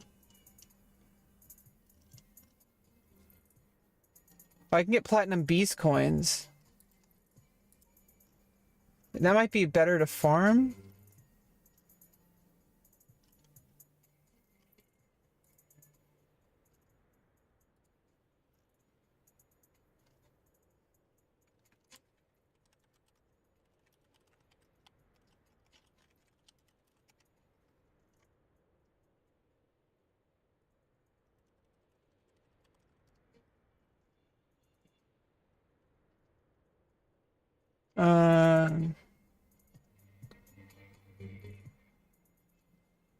Okay, it's dropped. Okay, I can farm these, I think. Castles of All Keeps.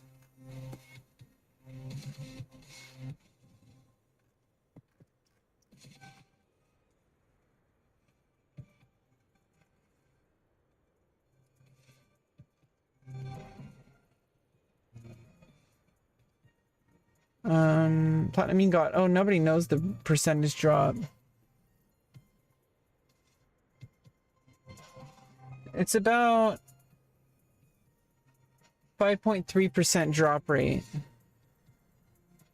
It'd be better just to farm the worms like I was. To be honest.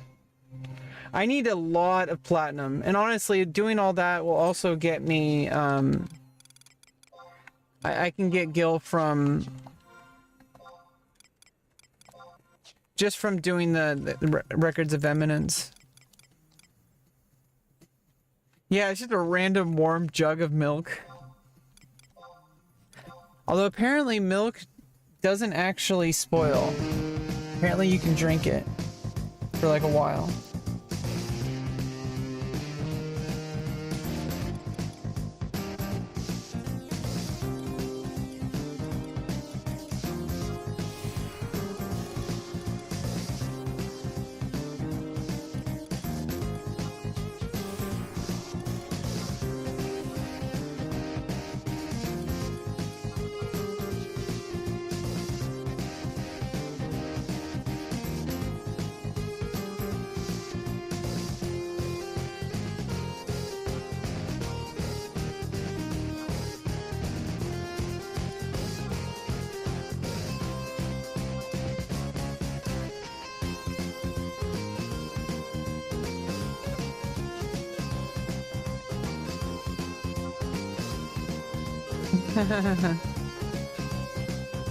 What game is it from?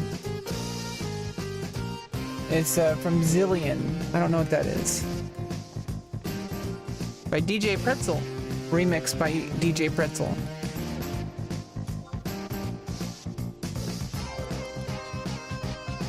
Okay, I need platinum ore. And in order to get platinum ore, I gotta farm it and get Gil. I can sell these.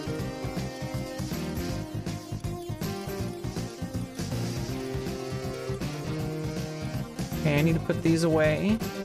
Put all this shit away.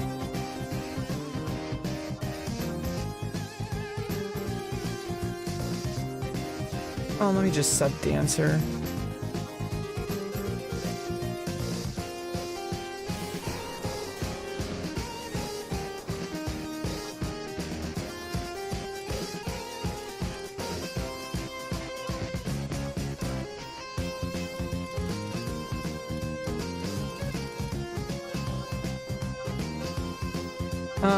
I'm not gonna craft as I go. I'll just keep those for later.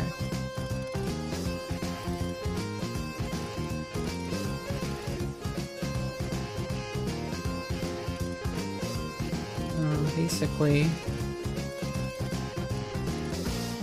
just keep all.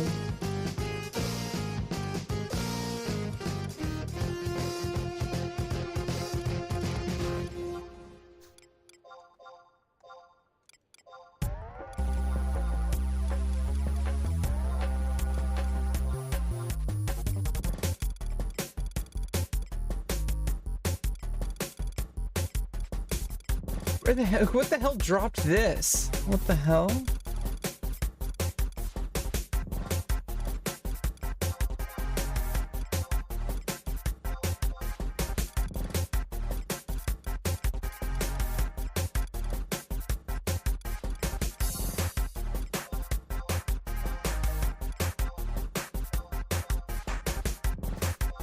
Okay, that's enough for now.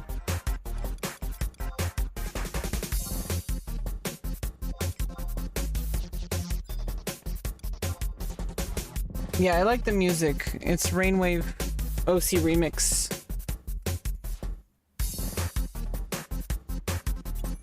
It's always good vibes, I think.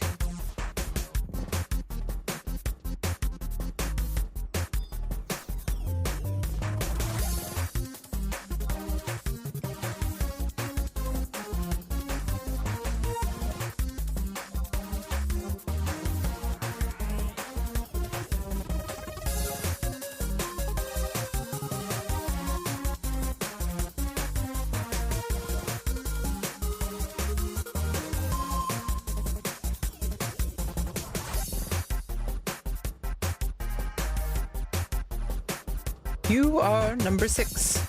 I am not a number. I'm a free man.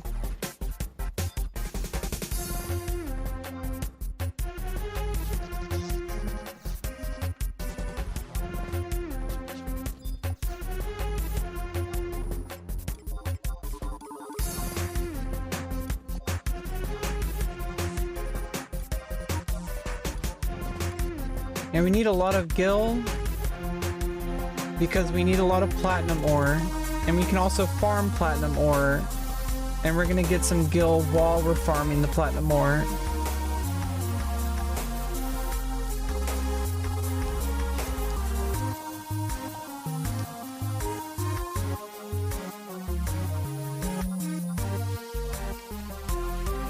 I'm gonna start holding on. I was vendoring all the like Garodite and stuff like that.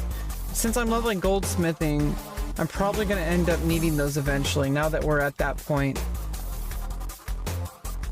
Yeah, these are like 1K a stack. Not too much. These seasoning stones though, those are like useless.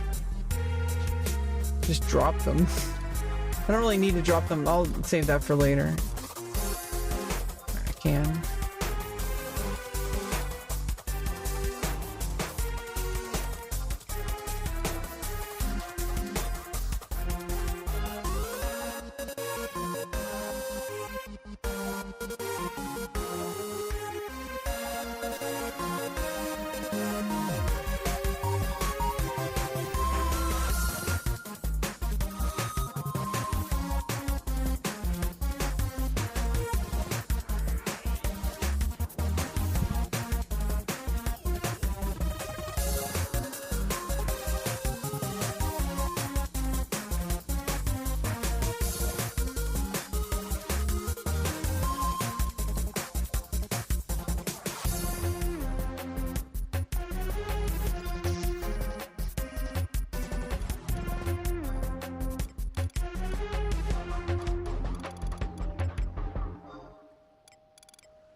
So apparently getting to level 100, I'll be spending about 10 million gil from this point in platinum. So I've already spent about 600k on platinum ingots, so it can go pretty quickly. So it's not like 10 million over time. It's not like it's at once.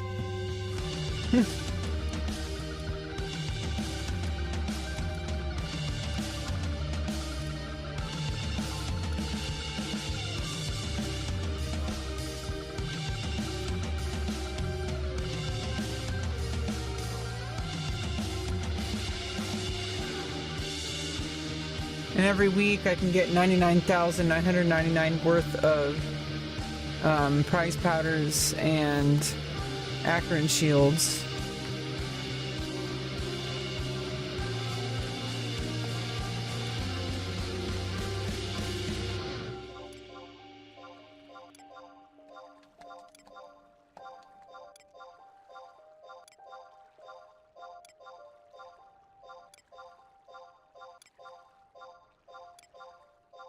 It's basically like it's 72k per stack of platinum ore, and every stack can make 3 synths because it's 4 platinum ore per synth. And I need to keep all the platinum sheets because I'm going to need those later.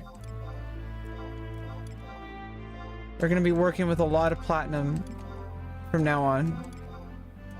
So I'm gonna have to always make sure to have platinum coming in. Gold press latinum. I mean, we're doing goldsmithing, okay? This shit ain't cheap.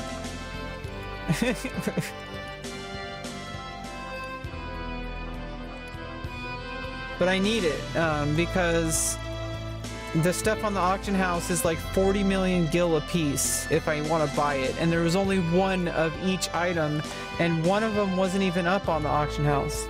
So I need to kind of I need to pave my own way here. I need to go. I'm leveling up goldsmithing so I can get my gear, because I need to uncurse the items. I can start doing that at like level 92. And getting to 92 is a lot easier than getting from 92 to 100. Those last 8 levels are going to be the hardest. But as soon as we hit 92, I think we're pretty good to go. So everything after that is just extra. At least for this purpose of getting the gear.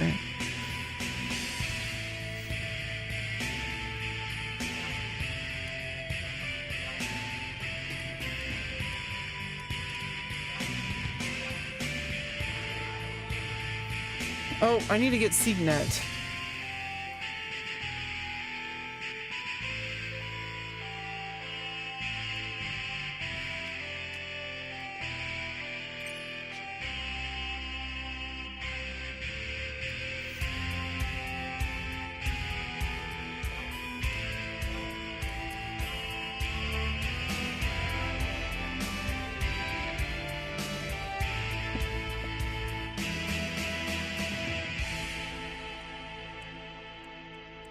Yeah, so every week we get basically 2 million gil. Just for like, you know, doing stuff, basically. Like I'm grinding job points on my paladin with my brother.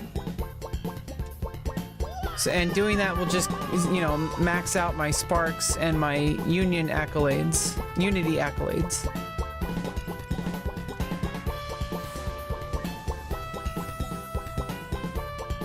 So that's a guaranteed 2 million every week, on top of anything else I do. Can I even get anything value here? No items available. I could just like straight up sell these NPC. How much is that one?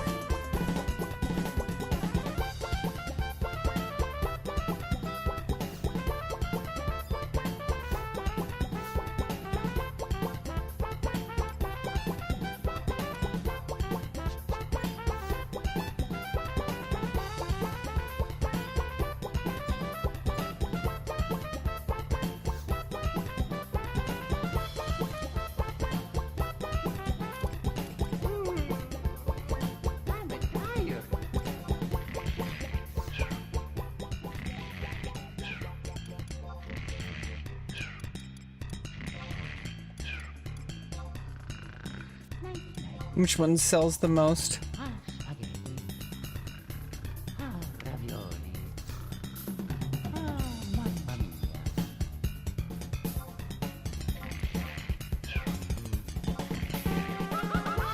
Okay, the axe.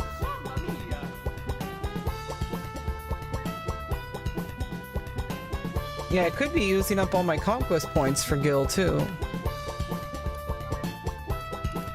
I have like a shit ton of them. Oops.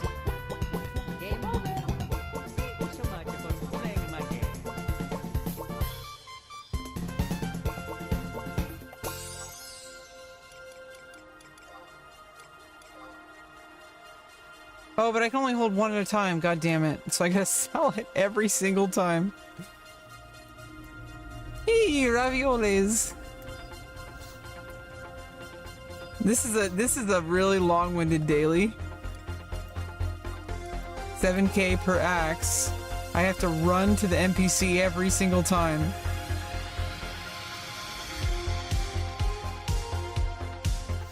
If I really wanted to streamline this, I would have somebody trade me every single time I do this, and then go sell it for me, and always have a chain of like have a whole bunch of people running back and forth. While I trade them one at a time, and then they all sell it, and then at the end of all this, they trade me the Gil.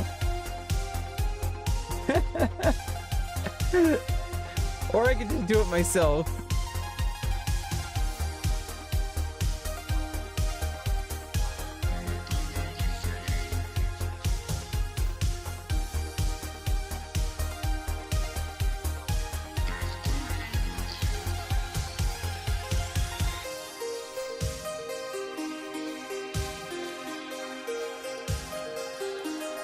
Anything over here that might be better? I mean, these are... I don't know if I can vendor these. I can at least get those en masse. They're exclusive, but they're not rare. I can't even sell it. That was a waste. Let's screw that. I'm gonna stop experimenting. First of all, if I wanted to, I could just look it up online. I'm pretty sure I just need to do this one.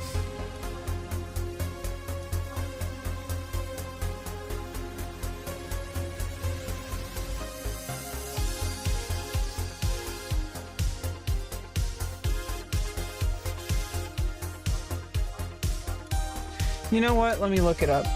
It's bothering me. I'm gonna see 11 fast stock conquest items.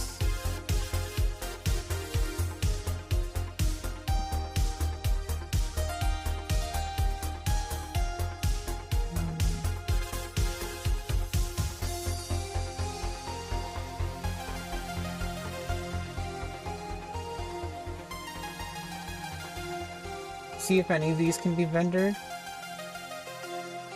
for like more efficient usage.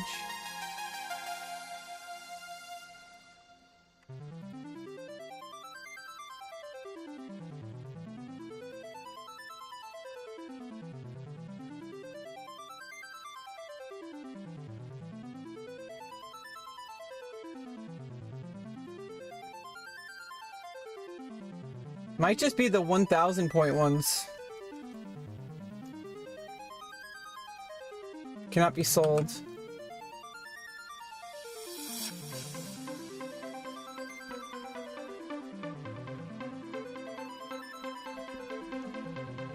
Okay, the army mantle is 3.6K.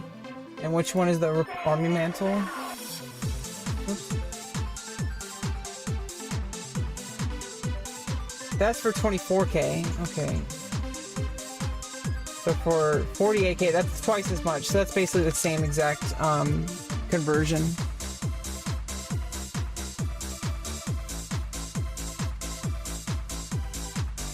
Okay, 4.3K for the commander shield.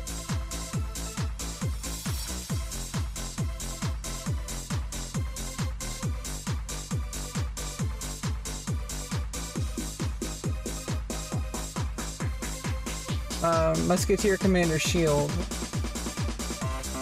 But only if you're in first and second.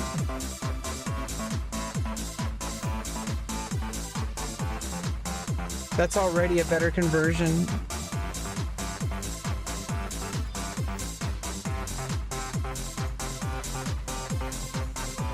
Rank 6 items. Yeah, the shield. Let's check other stuff. 4.3k. Oof! The Falchion is 10k each. That might be it. That's way better. 6k for or so 2400 for 10k, or 6k for 16k. So that's 8k less campaign points, conquest points.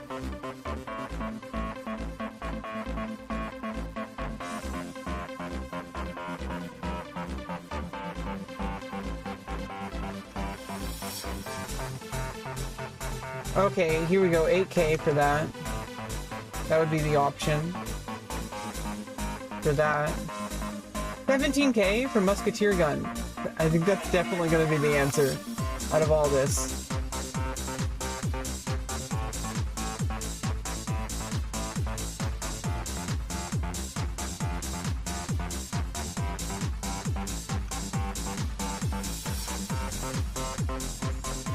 These are like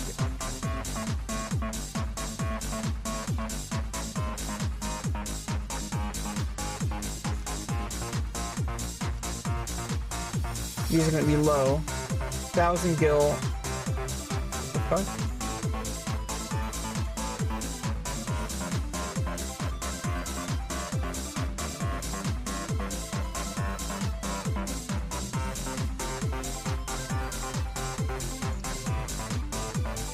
Yeah, and definitely not these lower level ones. I don't know, 600 gil for 1,000 conquest points. So that means every 10,000 is 6,000, so that's definitely not good. So what, basically, I need that Musketeer gun.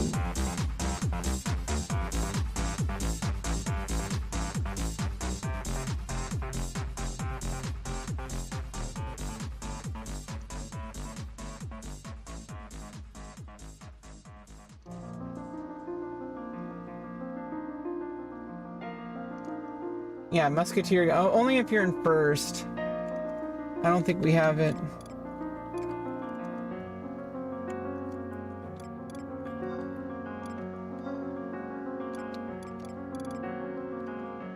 Yeah. But I do think...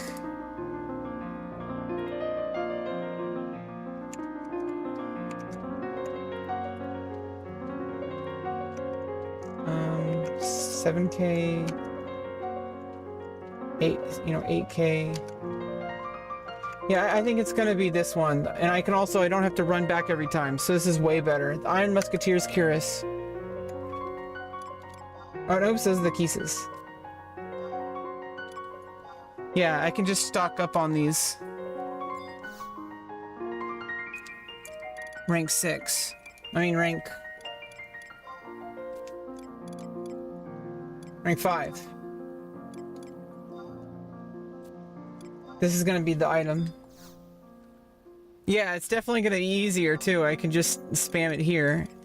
I don't have to run away every time. Plus, this is the same amount of gil. It's the same exact amount of gil, basically. But for, like, the other one cost 48k. This one costs 16k. So much better conversion. Don't have to run. If Bastoc's in first place, you'd make so much more gil with the Musketeer, with the gun. You know, this is why we need the Second Amendment.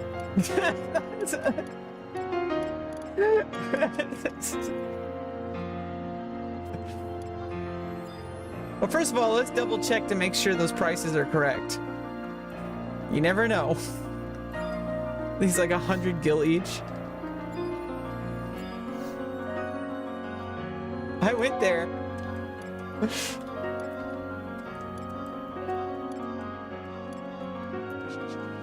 Fuck this president hairpin. Fuck the president. Throwing away his hairpin.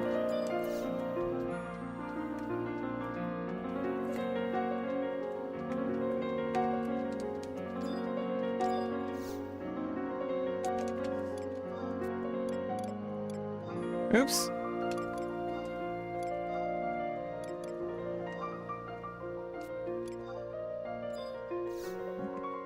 I have not been using my conquest points at all. Look how many we have. 1,607,333. We're gonna be here for a while. Just trading in these conquest points. I have not been doing my dailies. We have this stored up of how much playtime?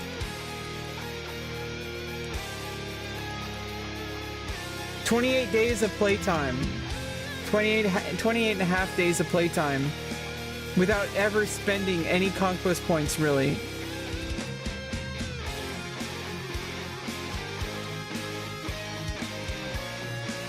I'm gonna make a lot of gil. Okay. What is it, 7k per 16k? I can do this math while I'm doing it in my head. 16k per, let's just say 8k. So it's 16 million, so 116,000 times 100. We have to get 100 of these. That's basically, we're trading 100. We have to go through this menu 100 times.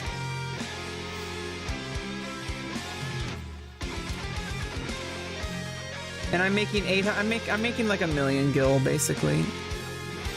It's actually not that much. But it's just a lot of work.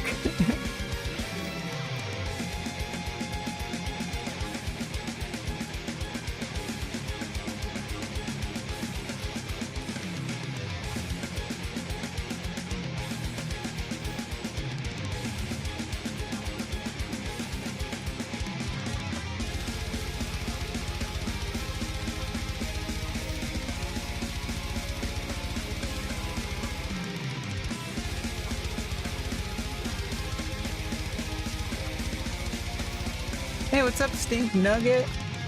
You getting stinky over here? We're just endlessly purchasing items to sell. You know, I'm an entrepreneur. Our entrepreneurial endeavors are going well.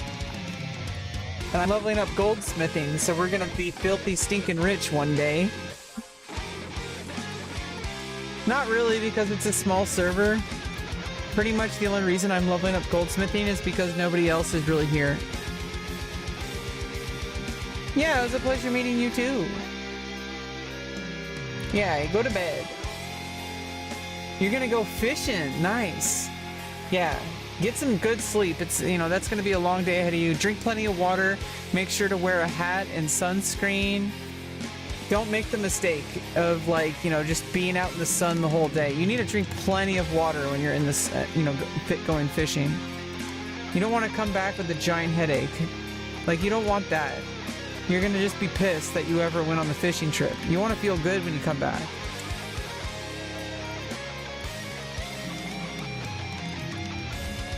And drink plenty of water. Make sure you bring some sandwiches. Oh, you fish 3 days a week? Oh, you got this. I thought this was like one of those, like, you haven't gone fishing in like 20 years or something. Oh, so you're fine. You know more than me. Me and my dad used to go fishing. We used to go hiking and camping and stuff to go fishing. It was great when we did that when I was a kid.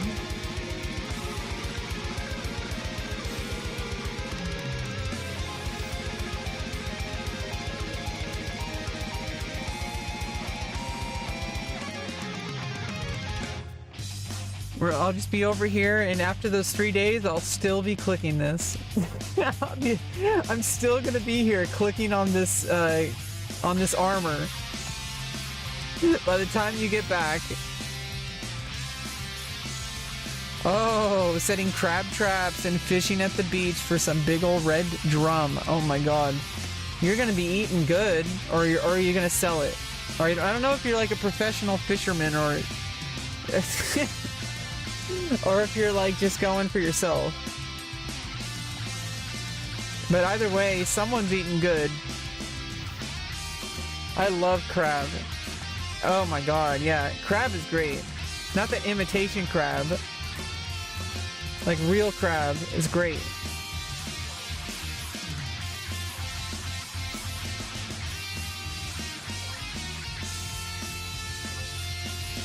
Damn, that's good. Watch out for mercury poisoning. But seafood is great.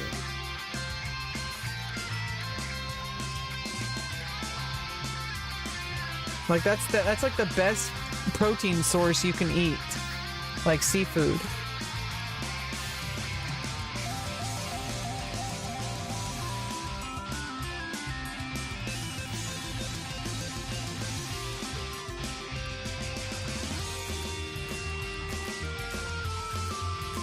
You know how long it would have taken to run back every single time I did this?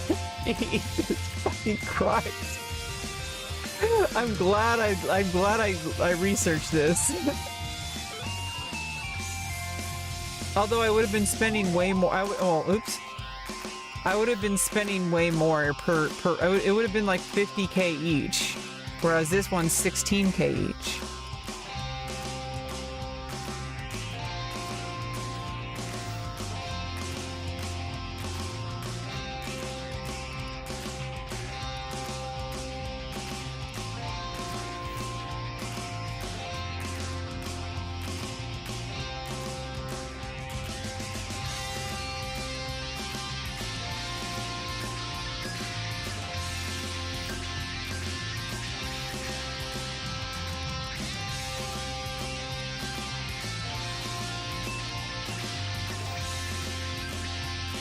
Night night. It was good to meet you. Thank you for stopping by and thanks for being a good human.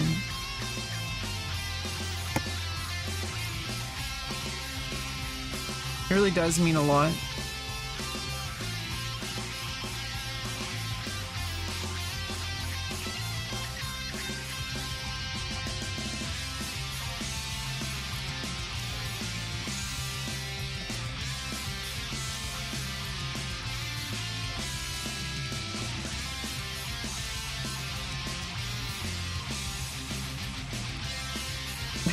Making bank right now, dude. I'm cashing in.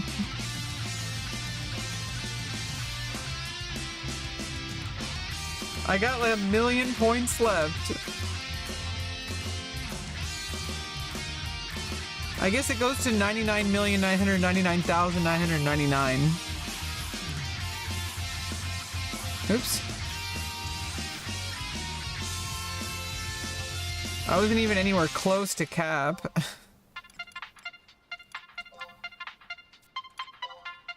Because I wasn't sure what to really do with all this. After this is clear, it's going to be a lot faster every time. Like, I'll just do this like once a week. And it'll be a lot less. Like, once I get all this 1 million points out of the way. Saved up from 28 days of playtime.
I've been good, just been kind of taking care of things that I need to take care of, as you might be aware of, the things I've been doing.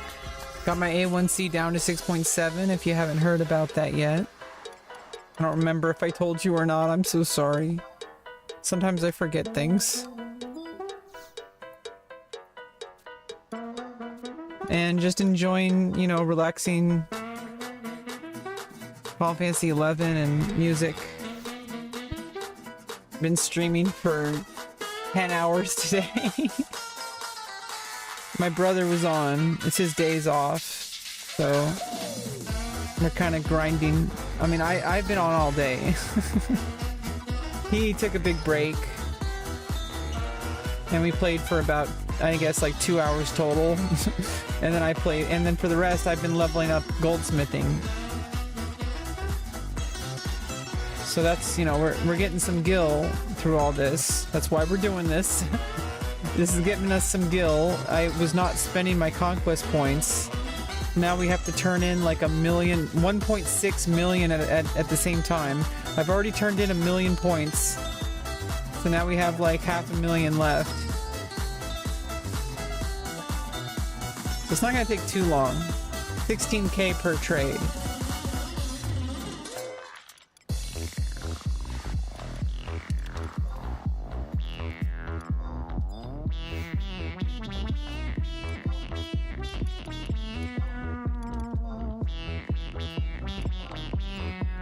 But we need a lot of gil. We need a lot of platinum ore. They're 72k a stack.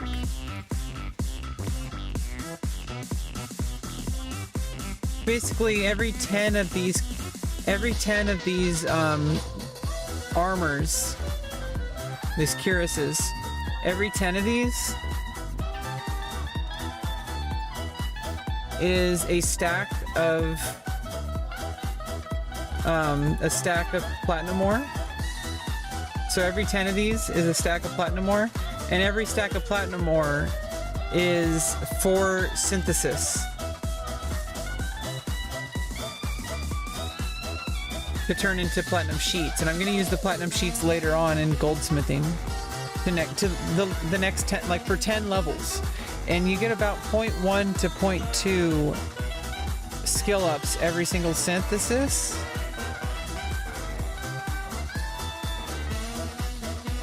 So basically every stack, every 10 of these cuirasses is a stack, and every stack is like between 0.4 to 0.8 skill ups, and I need to get 10 whole skill ups. Basically. We can move on to a new synth in a few levels, like basically about in like 5 levels or so. We don't have to only do platinum ores, but I can also, after I run out of gil, we can go farm more platinum ores, and that also farms more conquest points. And the more conquest points, and also the rhapsodies of records of eminence. The more records of eminence we have, the more we can trade those 2 NPCs over there, Isakoth and Eagsley. They can trade me some prize powder for Unity accolades, and which I get from records of eminence, and I also get sparks from records of eminence. And every, you know, for you can only spend 99,999 per week.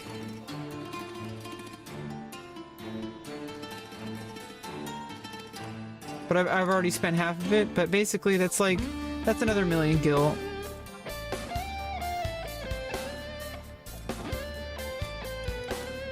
I think it's like 2 million gil total per week, just from that. And whatever else I can get from conquest points while I'm farming up, about like an 8% drop from the worms that I was fighting earlier in Gustav Tunnel. So if I farm those worms, you have about an 8% chance of dropping the platinum ore. If only I had more treasure hunter, then it would be better. Yeah, it's a long process. Welcome to Final Fantasy 11. This is the game I remember. We're back. We're finally back. It took 28 days of playtime, but this is the game I remember. going through long, drawn-out processes across months and months and months. You used to play it?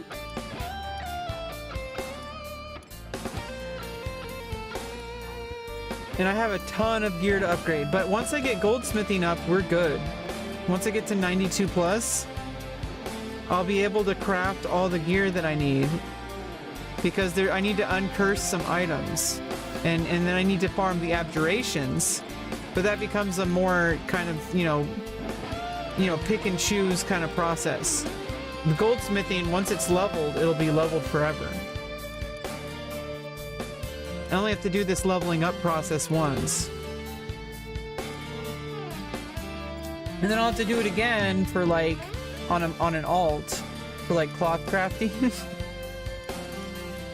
But I'm not doing any cloth. I'm doing stuff for my paladin. So I'm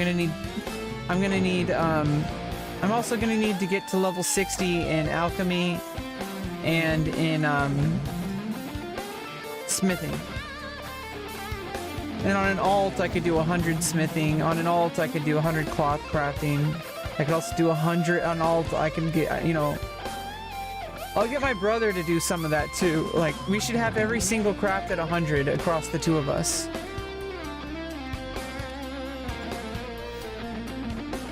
He has 3 accounts.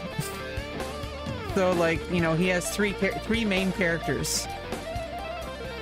And probably alts for those. Mules and stuff. Maybe not. I mean, he has 3 main characters. You know, I only have 1. Like, my brother's kind of crazy. He's playing 3 characters at the same time. Dual boxing. He loves it. My brother's really happy, and I'm happy to be playing here with him. I love my brother.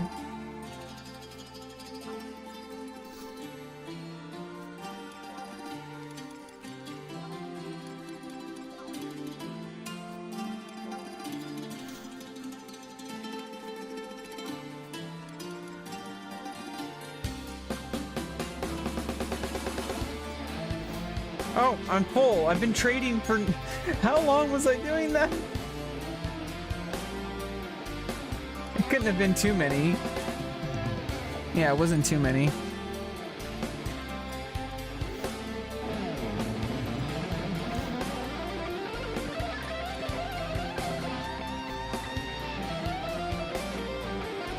What? How did I do that?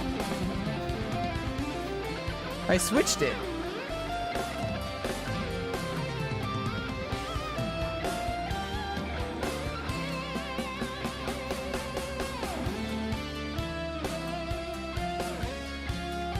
How did I switch it to party? What the fuck?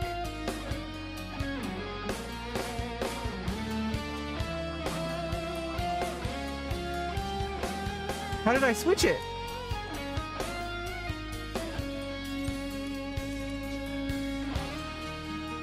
I didn't know you could do that.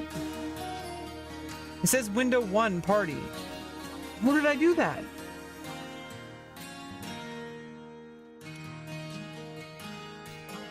How did I change it?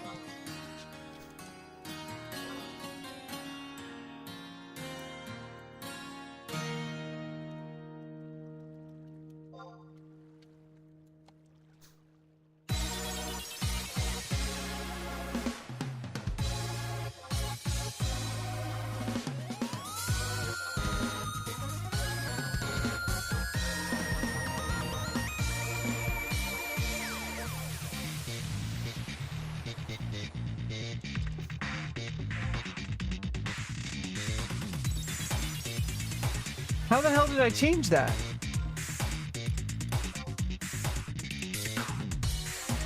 What the fuck?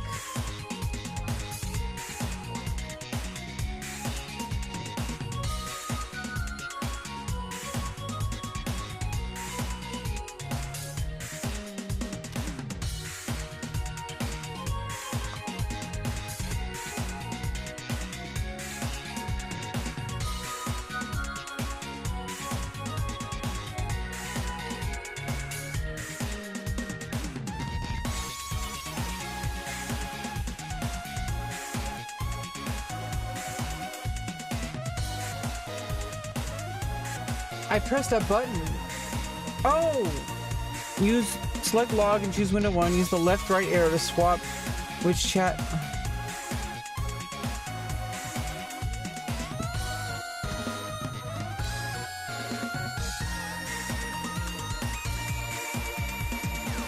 I didn't go into log.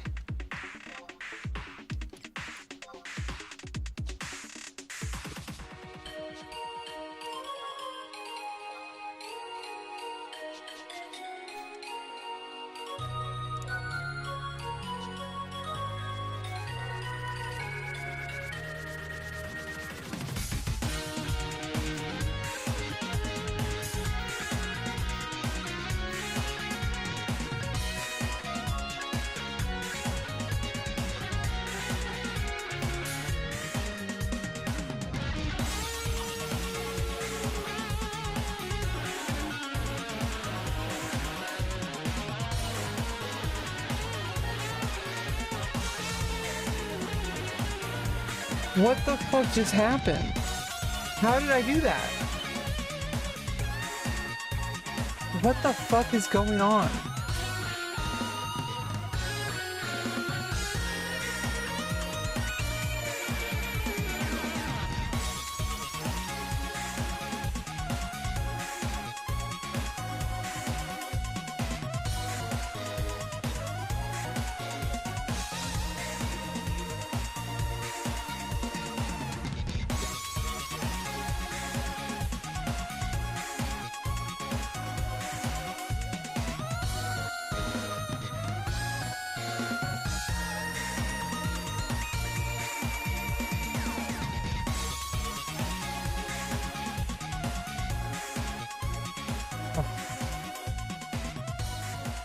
It's like they don't even tell you how to do it. I've never heard of this before. How did I...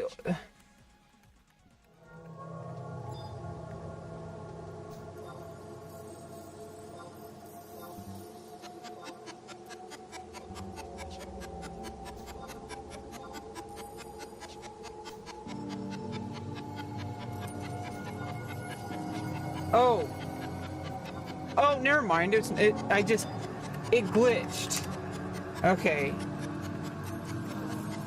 I don't even know because the whole thing disappeared, and it just freaked me out. What? What happened?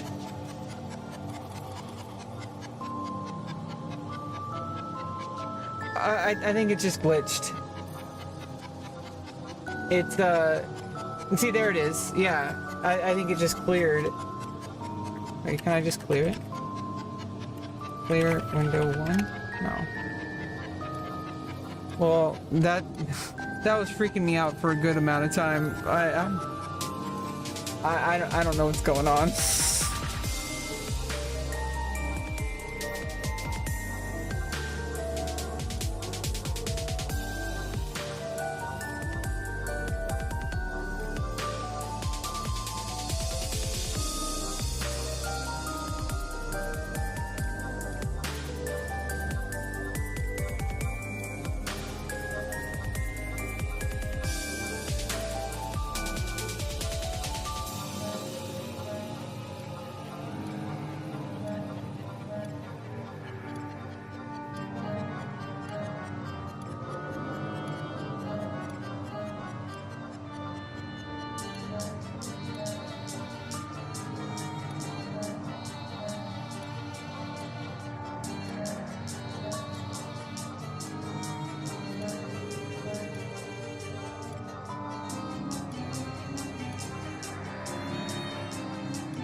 We're in the money.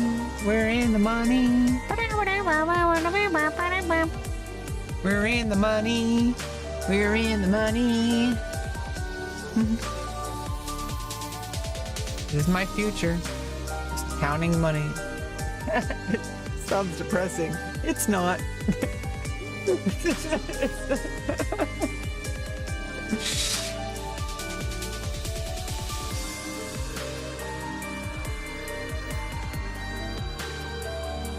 Oh, you did meet me on Horizon. But who were you on Horizon? I'm sorry if I forgot. I haven't been on for a long time. I don't really play Horizon anymore.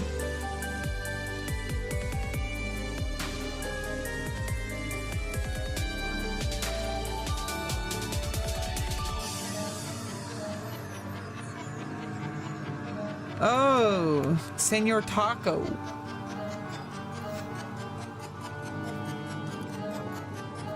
Yeah, I'm really sorry. I don't really remember.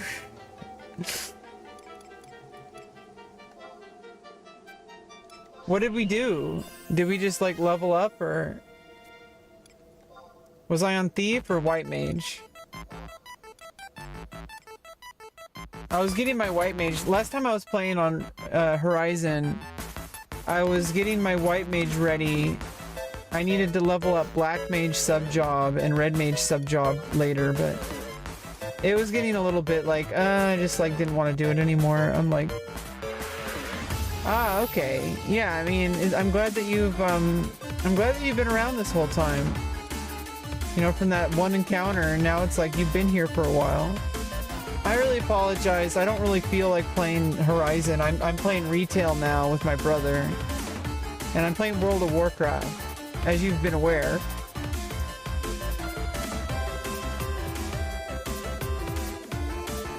And I told you to follow me.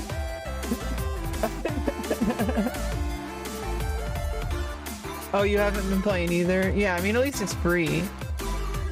It's just I already played Nozomi for 4 years, the classic 75 era, and that wasn't even, you know, obviously it still wasn't the same as the original level 75 era, but it was pretty damn close, honestly. It was the same feeling, even though it may not have been one-to-one. It was the same kind of feeling.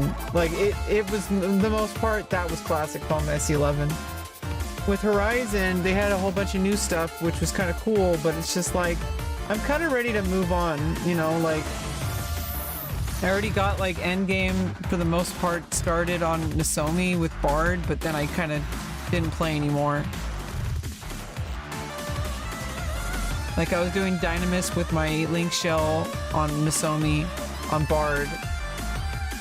Wonder if you were following me? Am I following you?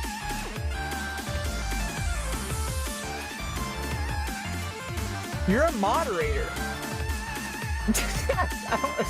I didn't remember that. I'm following you now. You're playing Overwatch. Rancid. You're a handsome sir. Handsome gentleman.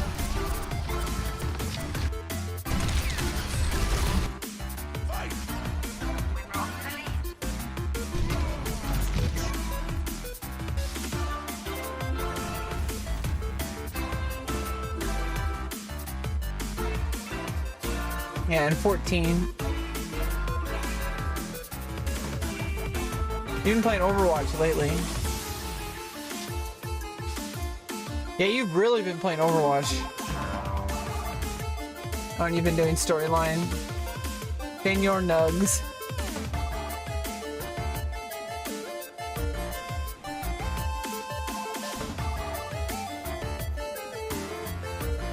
What the fuck? What's up with the mount? That's a weird light.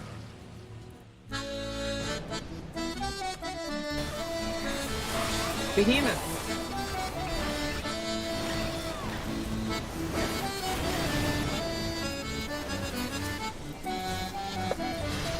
Oh nice, you're a controller player.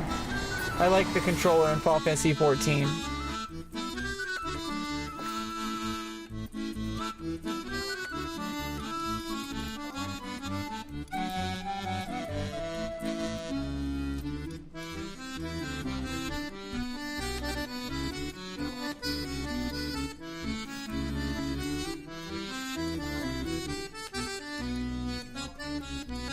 Oh, it was a behemoth mount?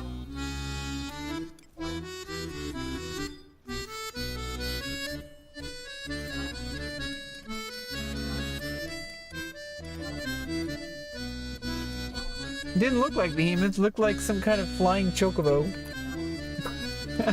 It did look really weird. The flight looked really weird to me.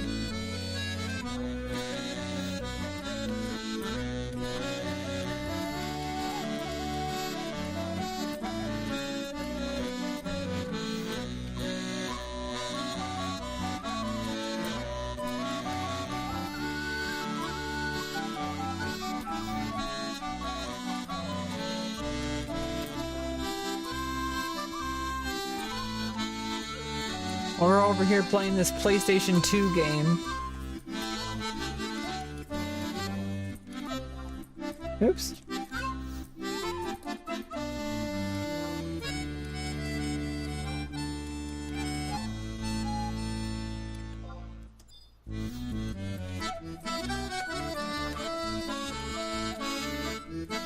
Oh, this is the last one. For today. Well, for now, at least. Probably for today.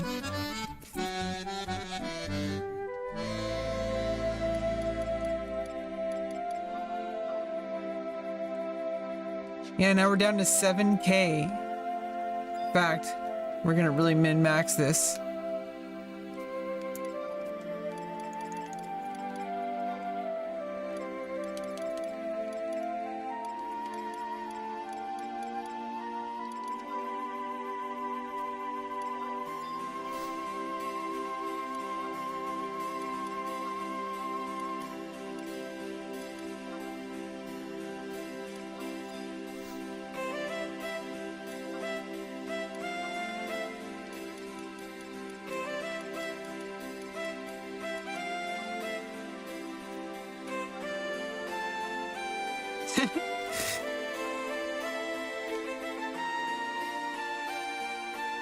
Wait, what?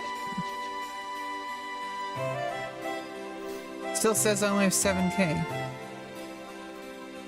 Oh, I only have 333. That just didn't update. It hasn't updated. Well, that's weird.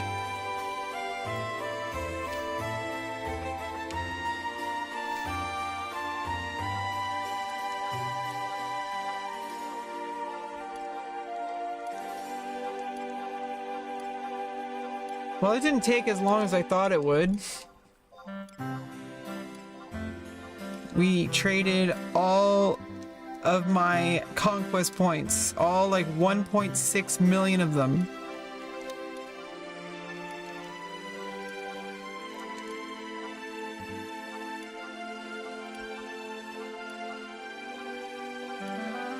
Now we can get back to some crafting now that we have 2 million gil. Oh, I don't need to. Well, I'm already too far. May as well go all the way.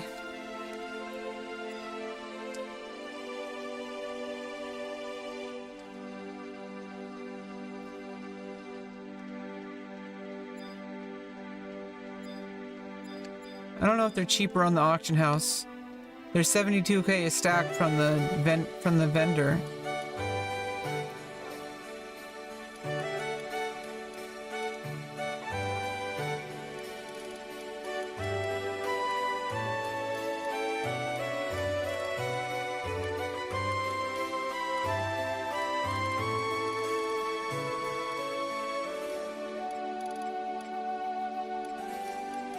No.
Oh, I need to spend my paladin job points.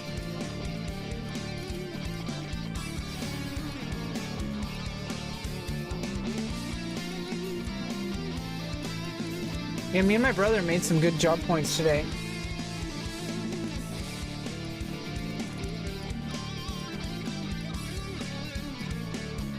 Yeah, we're gonna need Palisade effect. 1% each level.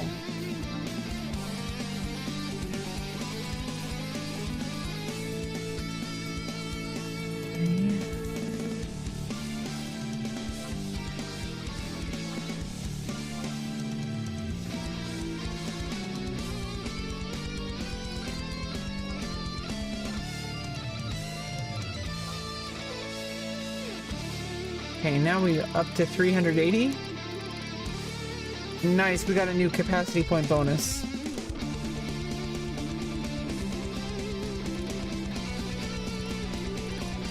Next one's in 65 points.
The auction house is basically empty. There's only like probably a maximum of like right now there's only 300 people on. I think there's only probably a maximum of like 2,000 people total on this server, if not less. Maybe only 1,000. I don't know, at any given time there seems to be about 300 people. So the auction house is pretty empty, which is why it's so important to level up crafting.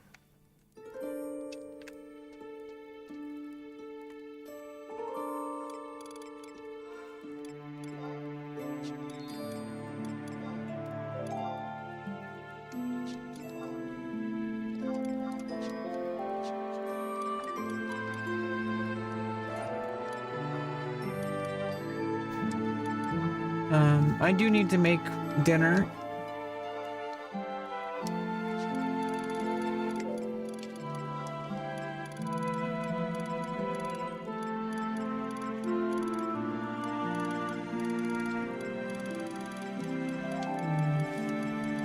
I'm gonna bring silent oils. I'm just gonna do warrior sub job.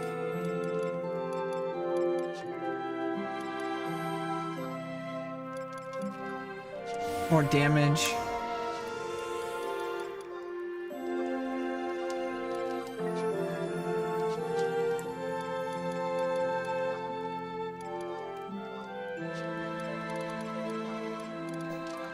Okay, now where are those platinum stuffs?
Okay.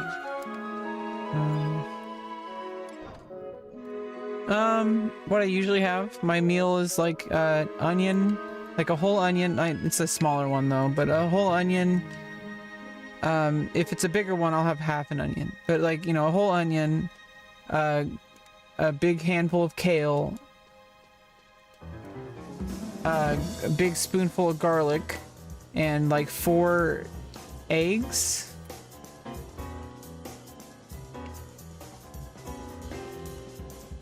With some black pepper.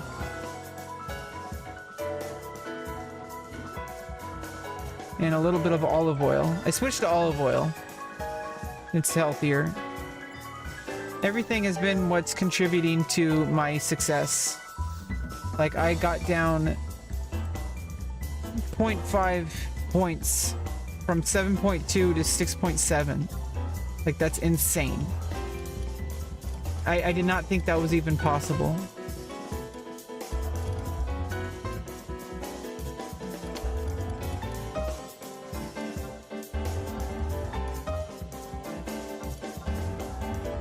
Anyway,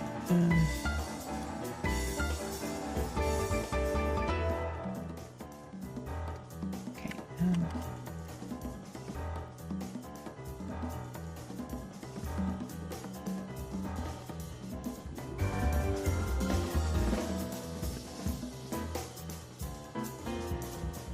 Yeah, we're going until level 70 on platinum ingots, then we're doing platinum sheets. So we're making the platinum ingots, then we're using the platinum ingots until level 73, and then from 73 to 92 we get avatarite. Oh, I didn't stockpile these. Oh god, all the different avatarite. I've been selling them. I could probably buy them on the auction house. They've got to be there. These drop from every single mob. I'm going to stop selling stuff because at this point now everything I can actually turn into something. And I do this until level 92.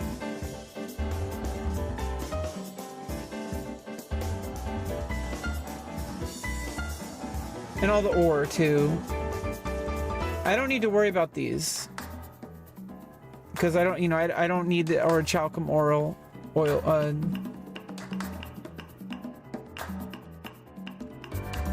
I will need ingots. So it depends on how the auction house is stocked. So I need a lot of platinum ore. That's basically it. We're going until level 73 with these.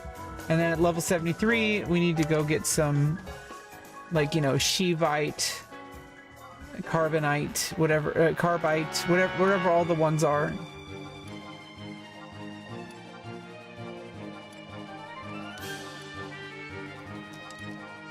And the thing is, then when I get like level 92 plus, I actually need to go out and get the cursed gear. And stuff like that.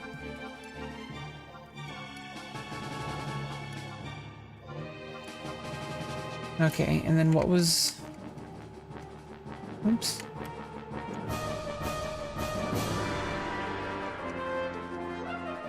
Fire crystal skill up is W, is west. Okay. Oh, yeah, and the food.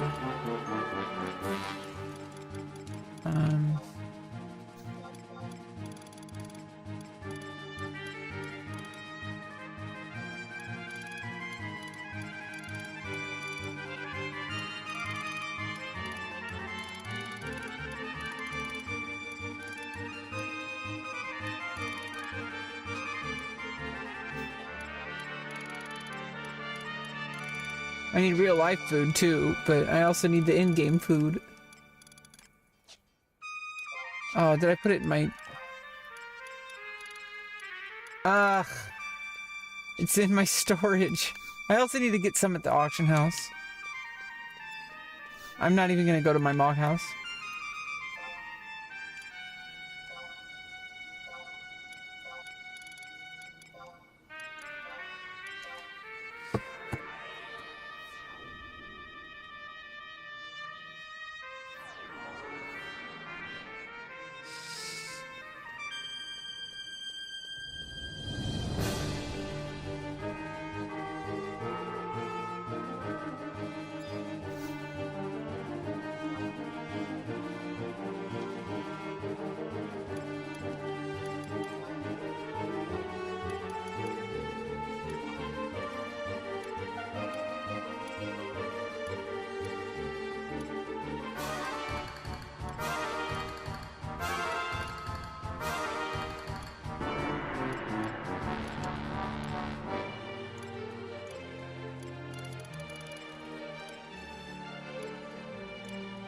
Wait, what is it called?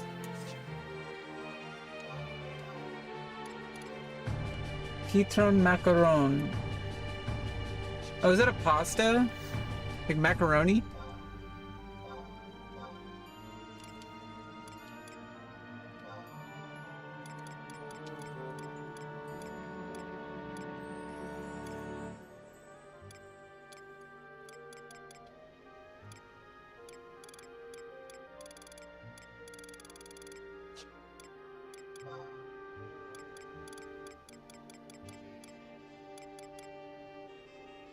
Oh, there it is. It is dessert. Oh, it's super cheap too. Nice. There's only one though.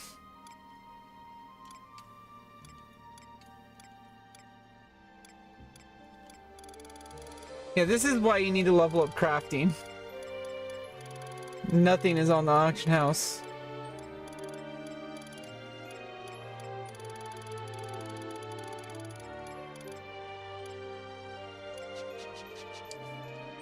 Yeah, I'm really thankful that you've been here too, Stink Nugget. Like it's like I said earlier, I kind of joke about it sometimes. Like, really, you know, this is what you are to me. I'm just being real. Like you're a person on my screen, but that actually means a lot because it's like I know that you're a real person, but it's also like I kind of have like a digital friend, like it's me playing with my computer, you know. Like you're part of my game.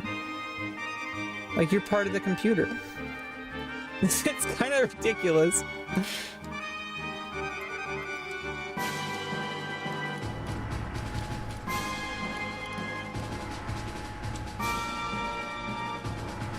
Okay, I'm just gonna kind of AFK while I make some food, but let me just get ready to go.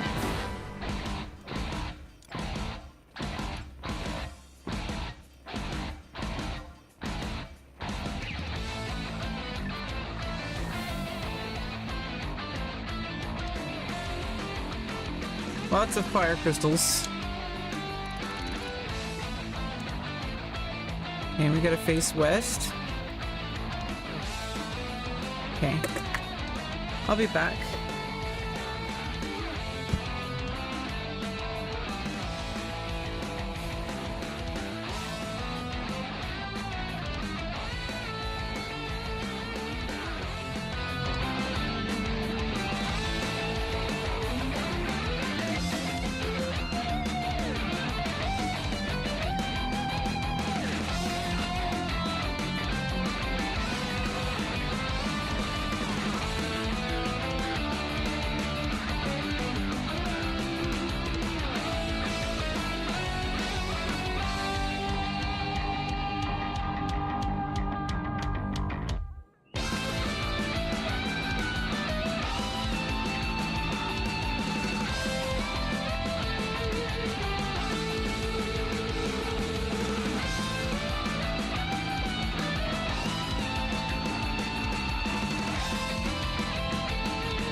Okay, I got dinner.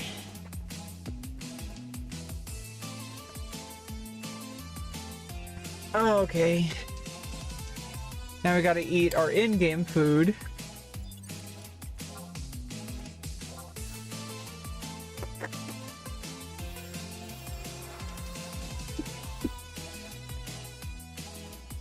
Yeah, let me just see if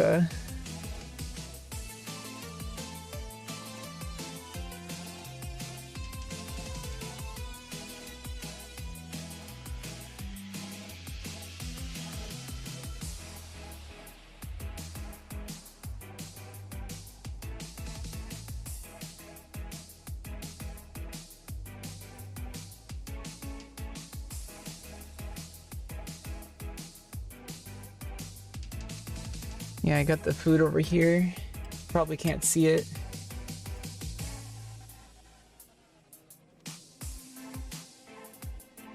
Nice steaming kale, egg, onions, garlic, black pepper, and some Tabasco, scorpion peppers.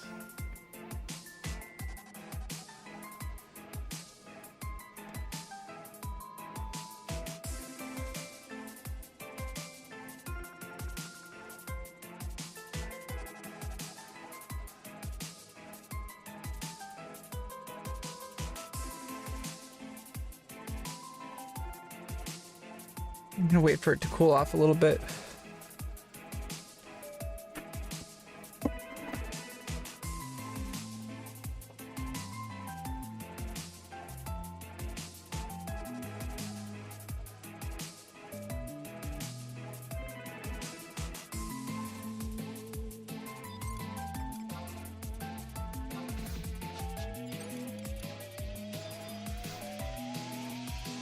Yeah, oh, you changed the color of your name.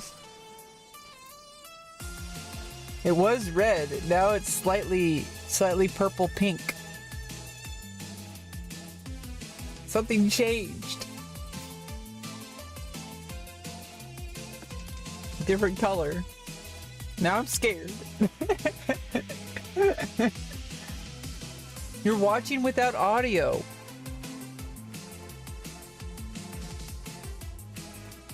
It says you're watching without audio, but you are. Apparently you were here, you were listening.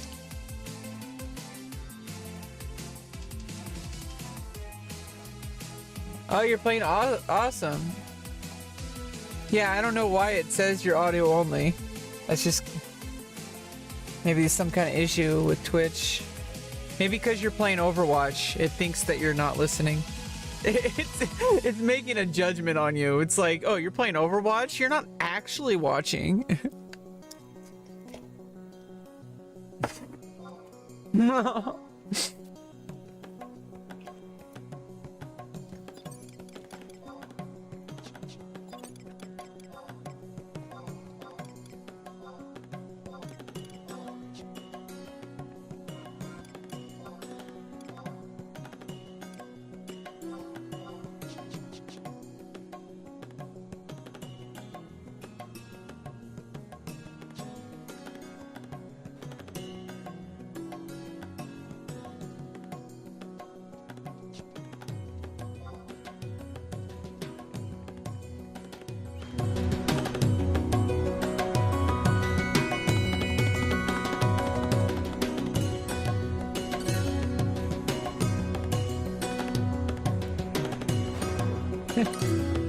Hey, it's Final Fantasy 14.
just kind of marveling at the idea. Like, it's just so cool, like what's going on. I know it's kind of, I get like a little emotional about things, but kind of so cool. Like, you're chilling, you're playing Overwatch, you got my stream on, and you got Final Fantasy 14 remix music playing. And I'm just imagining you like enjoying the game and this music was jamming out, and you're like, whoa, that's Final Fantasy 14. And you're like really like in the game, like you're really focused on your Overwatch game. And I'm like, you know what? Like, you're focused on your thing and you got your whole life going on, and you know, that's yours. And I got my life going on, but everybody out here on Twitch and people not on Twitch, not on YouTube, all that, everybody's doing their thing. And we're all together in this space on this planet all at the same time. It's just kind of crazy. Like, obviously it's all happening at exactly at the same time. Like, it's like simultaneous, and it's like, obviously if you had to look at it all sequentially, like nobody would ever be able to witness it. But it's just crazy how much stuff we can do collectively, and how many, you know, you never really know what somebody's going through. You never really know, like, the kind of story, you know, like some people like me, I'm going through this big thing, but it's a positive movement. Some people are in a different kind of place. They're kind of just, you know, they're just chilling. They've got things established, and you know, they're just chilling. They got, you know, their life is like clockwork now. They made it happen. You know, like I'm trying to get mine to happen in a different kind of way, but you know, eventually things are going to be different, and they're always different.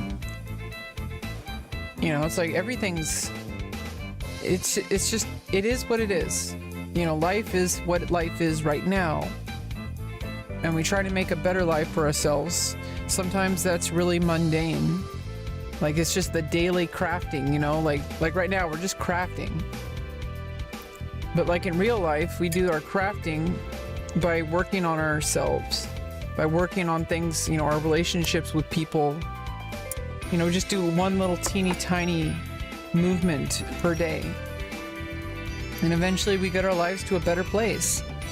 And sometimes it gets a little bit tricky, a little bumpy, but we try to find our way back. And sometimes we're better off, sometimes we're worse off, but at the end of the day, we're just moving forward, and you know, we learn from experiences. You know, even if we don't think we do, every single event in our life, whether it's good or bad, that's something that we never have to go through again, but we can take with it the lessons we've learned.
I'm kind of vaguely remembering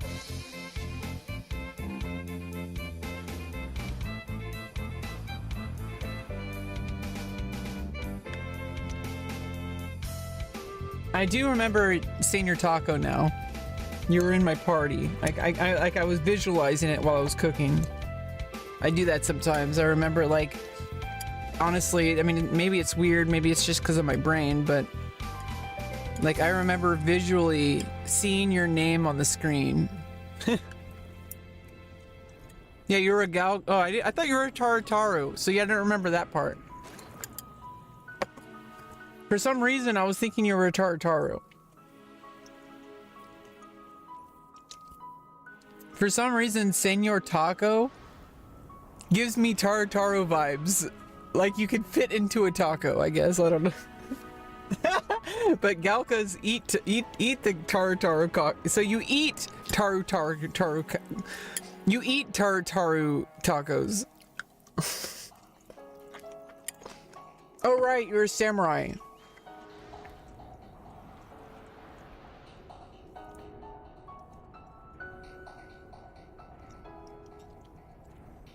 Yeah, I don't remember any of this. I thought I did, but I didn't. It's one of those things where it's like, I mean, it's not the end of the world, but at the same time, it's also like,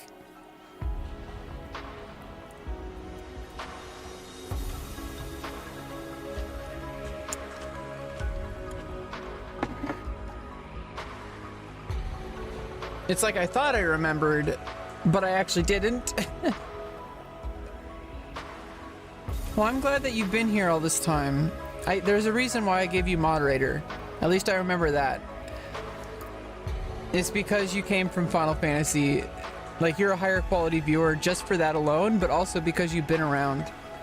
Like, obviously the initial meeting is good, but like it's the time afterwards that matters. Like, you've been here, you've been showing up, and I really appreciate it. Like, you're very, very, very appreciated. I'm just glad that your life's going okay. I hope I add value to your life.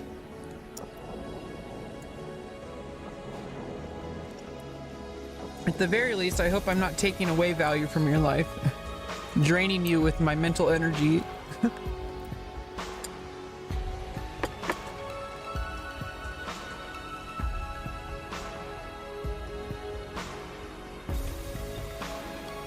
So I am kind of, I am kind of,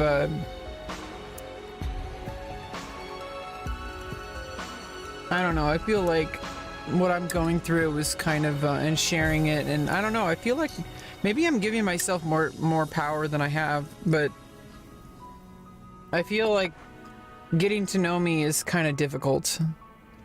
Having me in my life feels like it's kind of difficult, but maybe that's ego talking, thinking that I have more power than I do. I don't know.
Oh, I just finished it. It's so good.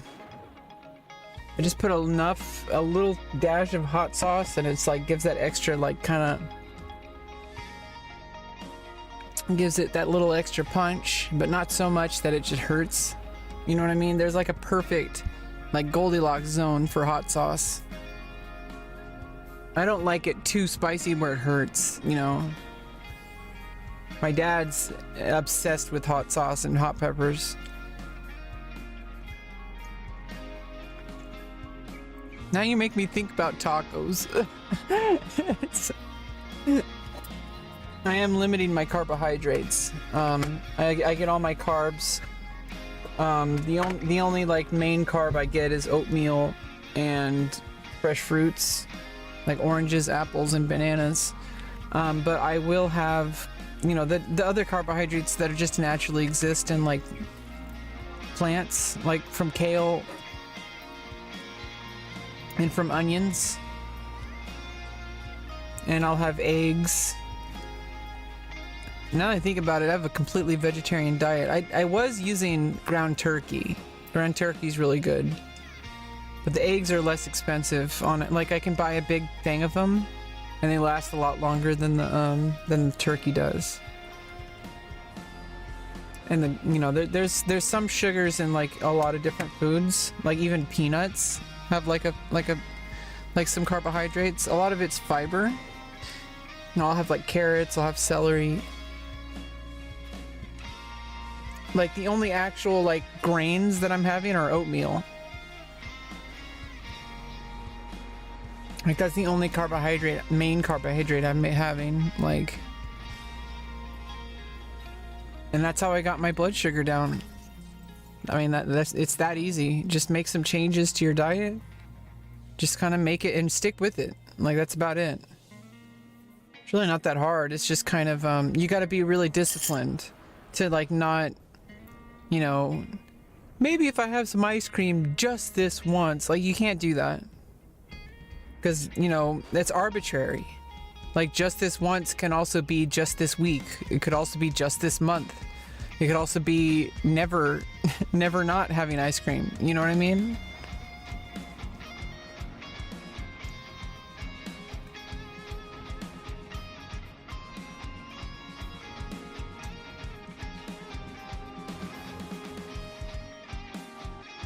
I even cut out popcorn.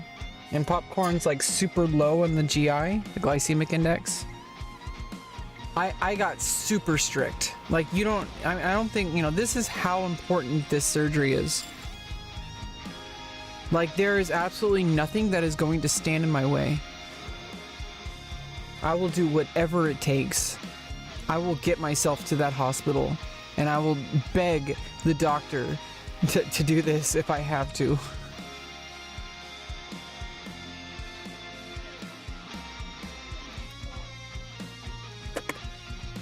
Probably not going to come to that, but you know what I mean. Basically, I'll do anything to make sure this happens.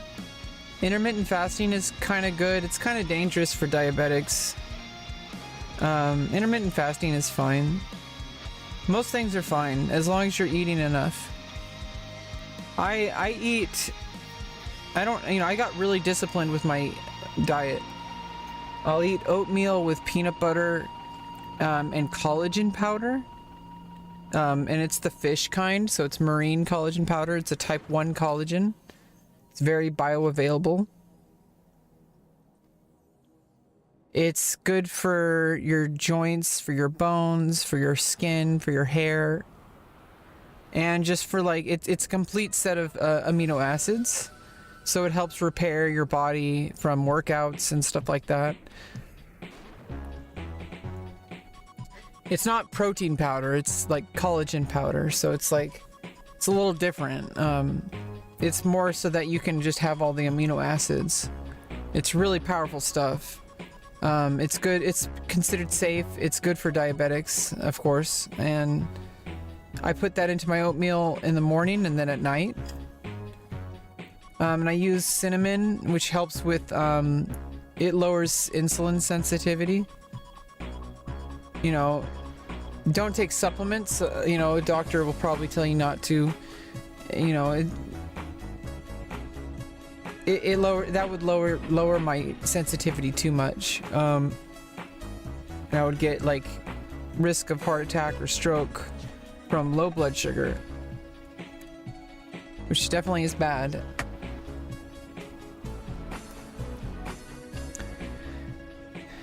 Yeah, just make sure you're getting enough protein from working out, because you need protein to repair your muscles. If you're not eating enough, your working out is not going to be as effective. Fasting, I don't know, you know your body better than I do, but honestly, like just having regular, you know, healthy meals and just making sure to exercise and drink plenty of water. You know, the worst thing you can do is not eat at all and then just be groggy all day, because your body needs the food to repair your body from the workouts. Like, I really hope things are working out for you. It's really, you know, we're here together on this. You know, it's like you're on your own journey with your medical and your exercise and fitness stuff. You have your own goals, I have my own goals, and we're both kind of cheering each other on. I kind of think it's great. All this internet stuff, you know, it's like a lot of people talk shit about, you know, how the internet is like destroying society, but like I feel like on Twitch there's a lot of people, obviously there's always people who are kind of you know, abusing everybody and stuff like that, but I really feel like places like Twitch, that's, you know, some of the time you see like people using the platform to really like lift each other up, like actually just like, even just like small ways, like just knowing that, like I said earlier, like knowing that you're just there going through your life at the same time I am, and I just imagined you playing Overwatch while that music was going, and how chill that must have felt. Like imagining that you just for that moment at least may have felt super chill with the vibes, and knowing that even, you know, even though, you know, it's like it's just a stream and I'm not even showing my face and all that like right now, just knowing that like somebody is there, like somebody exists who knows a little bit about what I'm going through, like that's a big deal, especially in a world that's like everyone's become so polarized, everybody's become so separated from people. Well, I mean, that's a good goal. You want to look good naked? I mean, that's fine. That's a good workout goal. If you know, you have to be able to be happy with yourself. I you know, I know that very well. Like I'm going through surgeries to get my body to look good for me. And, you know, as long as you're not doing it for other people, you gotta be happy with your own body. If you can't look at yourself in the mirror and say, damn, I'm hot. Like, I think, you know, that's a really good feeling. And I get closer and closer there every single day, where I look at my body in the mirror and I'm like, damn. Like my work is paying off. You know, the only thing that's left is a surgery, because obviously no amount of working out is going to change that body part. So it bothers me very much so.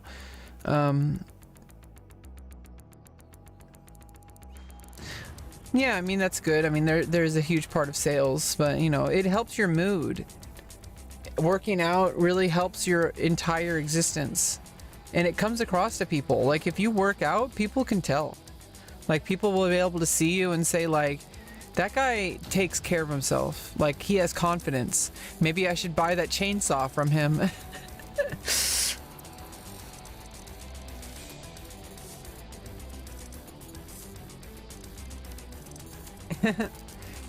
Yeah, and that's what it's all about.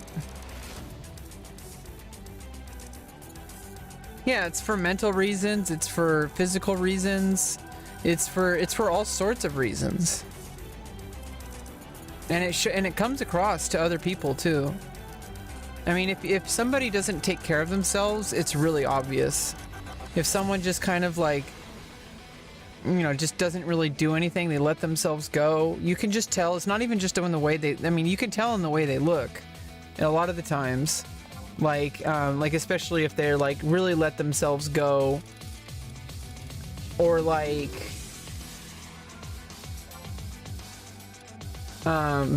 if they drink a lot or smoke a lot or anything like that, or if they do drugs, you can really tell. It's like written all over them.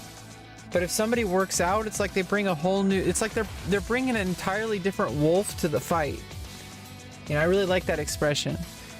It's like you're bringing an entirely different wolf to the fight. Like you can just tell with like your energy, the way you look, the way that you just kind of radiate like confidence.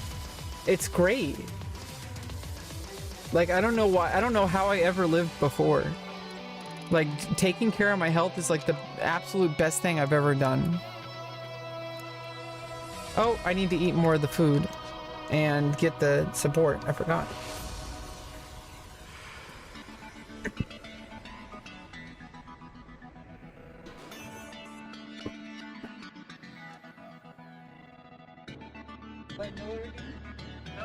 No, that's next. Very good.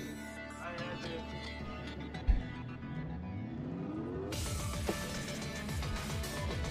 Oh, my dad's watching the Benny Goodman story again. You know, I grew up with jazz and stuff like that. You know, I was in band and jazz band, and in college I did it again. I learned clarinet in college, and I got from absolute beginner, just learning how to play like the basic scales, to being able to play in a college honor band within a single semester. Well, a semester and a half.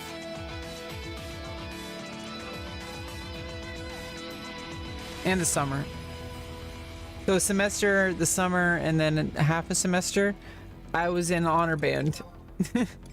in like the statewide college honor band for the weekend. It was intense. It was a great experience. I will never regret it. Now, it was the last thing that burned me out before I finally needed to go to therapy, but you know, it happened, and it was a huge part of my life, and it occupied almost enough to ignore my needs. But at some point, you can't replace your needs with work or school or anything like drugs or anything. Like, you can't fill that void. It's not possible. At some point, you just have to pick up the damn sword and just start swinging.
Oh, you played the clarinet?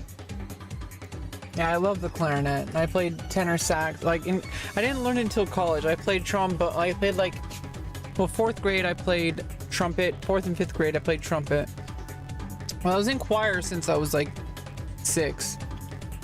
And we also learned the recorder.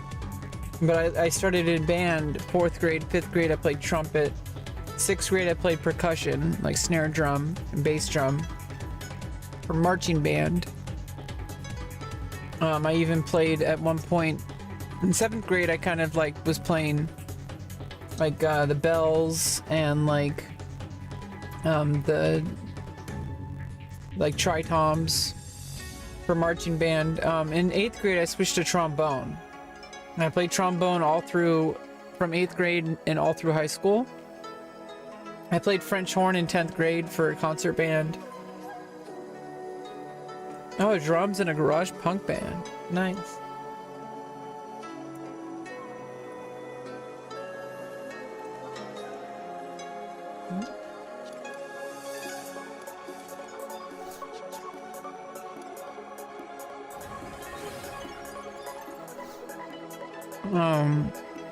But yeah, after high school, I learned guitar in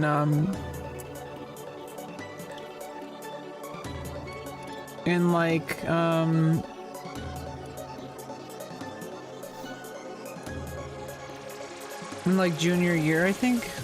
No, was it senior year? I think it was senior year.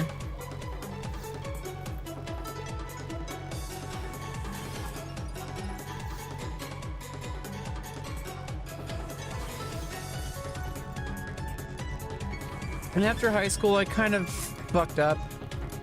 You know, I was going through a whole bunch of shit after high school. That's when the depression hit really bad, because it was around after high school that I finally realized I was trans. But then there was no path forward, and I got really fucked up for a long time, 17 years. I mean, 13 years. It's taken 17 years, but it was until 4 years ago. Well, I was basically just getting drunk and stoned and partying all the time. And I would play guitar, but I would barely really work on it. I would just play guitar like a stoner.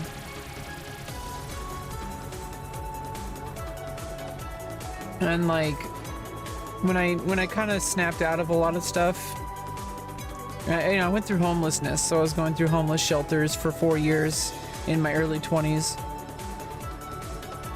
2010 to 2014. And then in 2015 I went back to college. That's when I learned clarinet. And I was playing trombone in the big band and jazz band for one semester, but over the summer I learned tenor sax, and then I joined the jazz band. Not that first semester, I don't think. I did jazz improv, and I did jazz combos.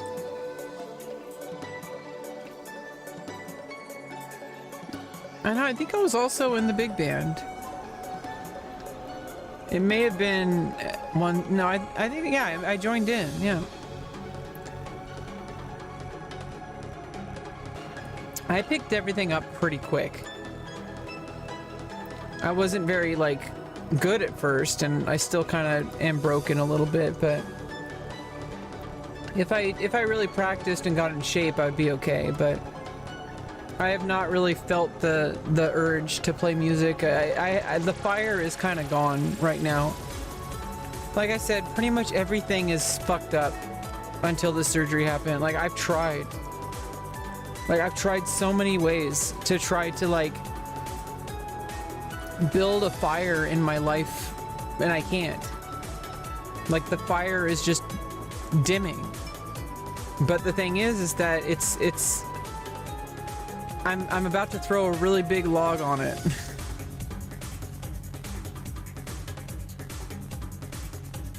And some gasoline, and a billion more logs, infinite.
Oh, we're the same age?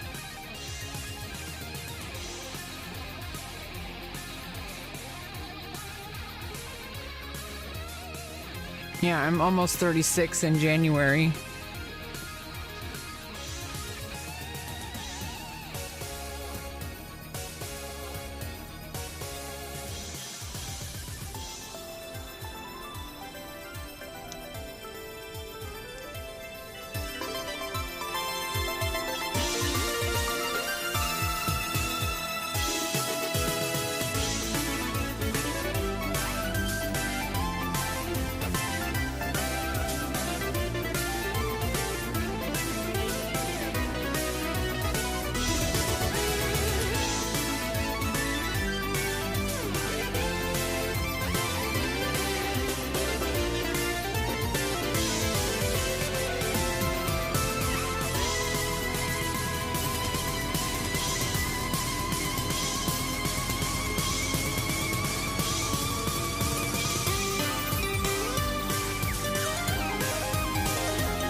So in about 20 minutes, the stream is going to cut out.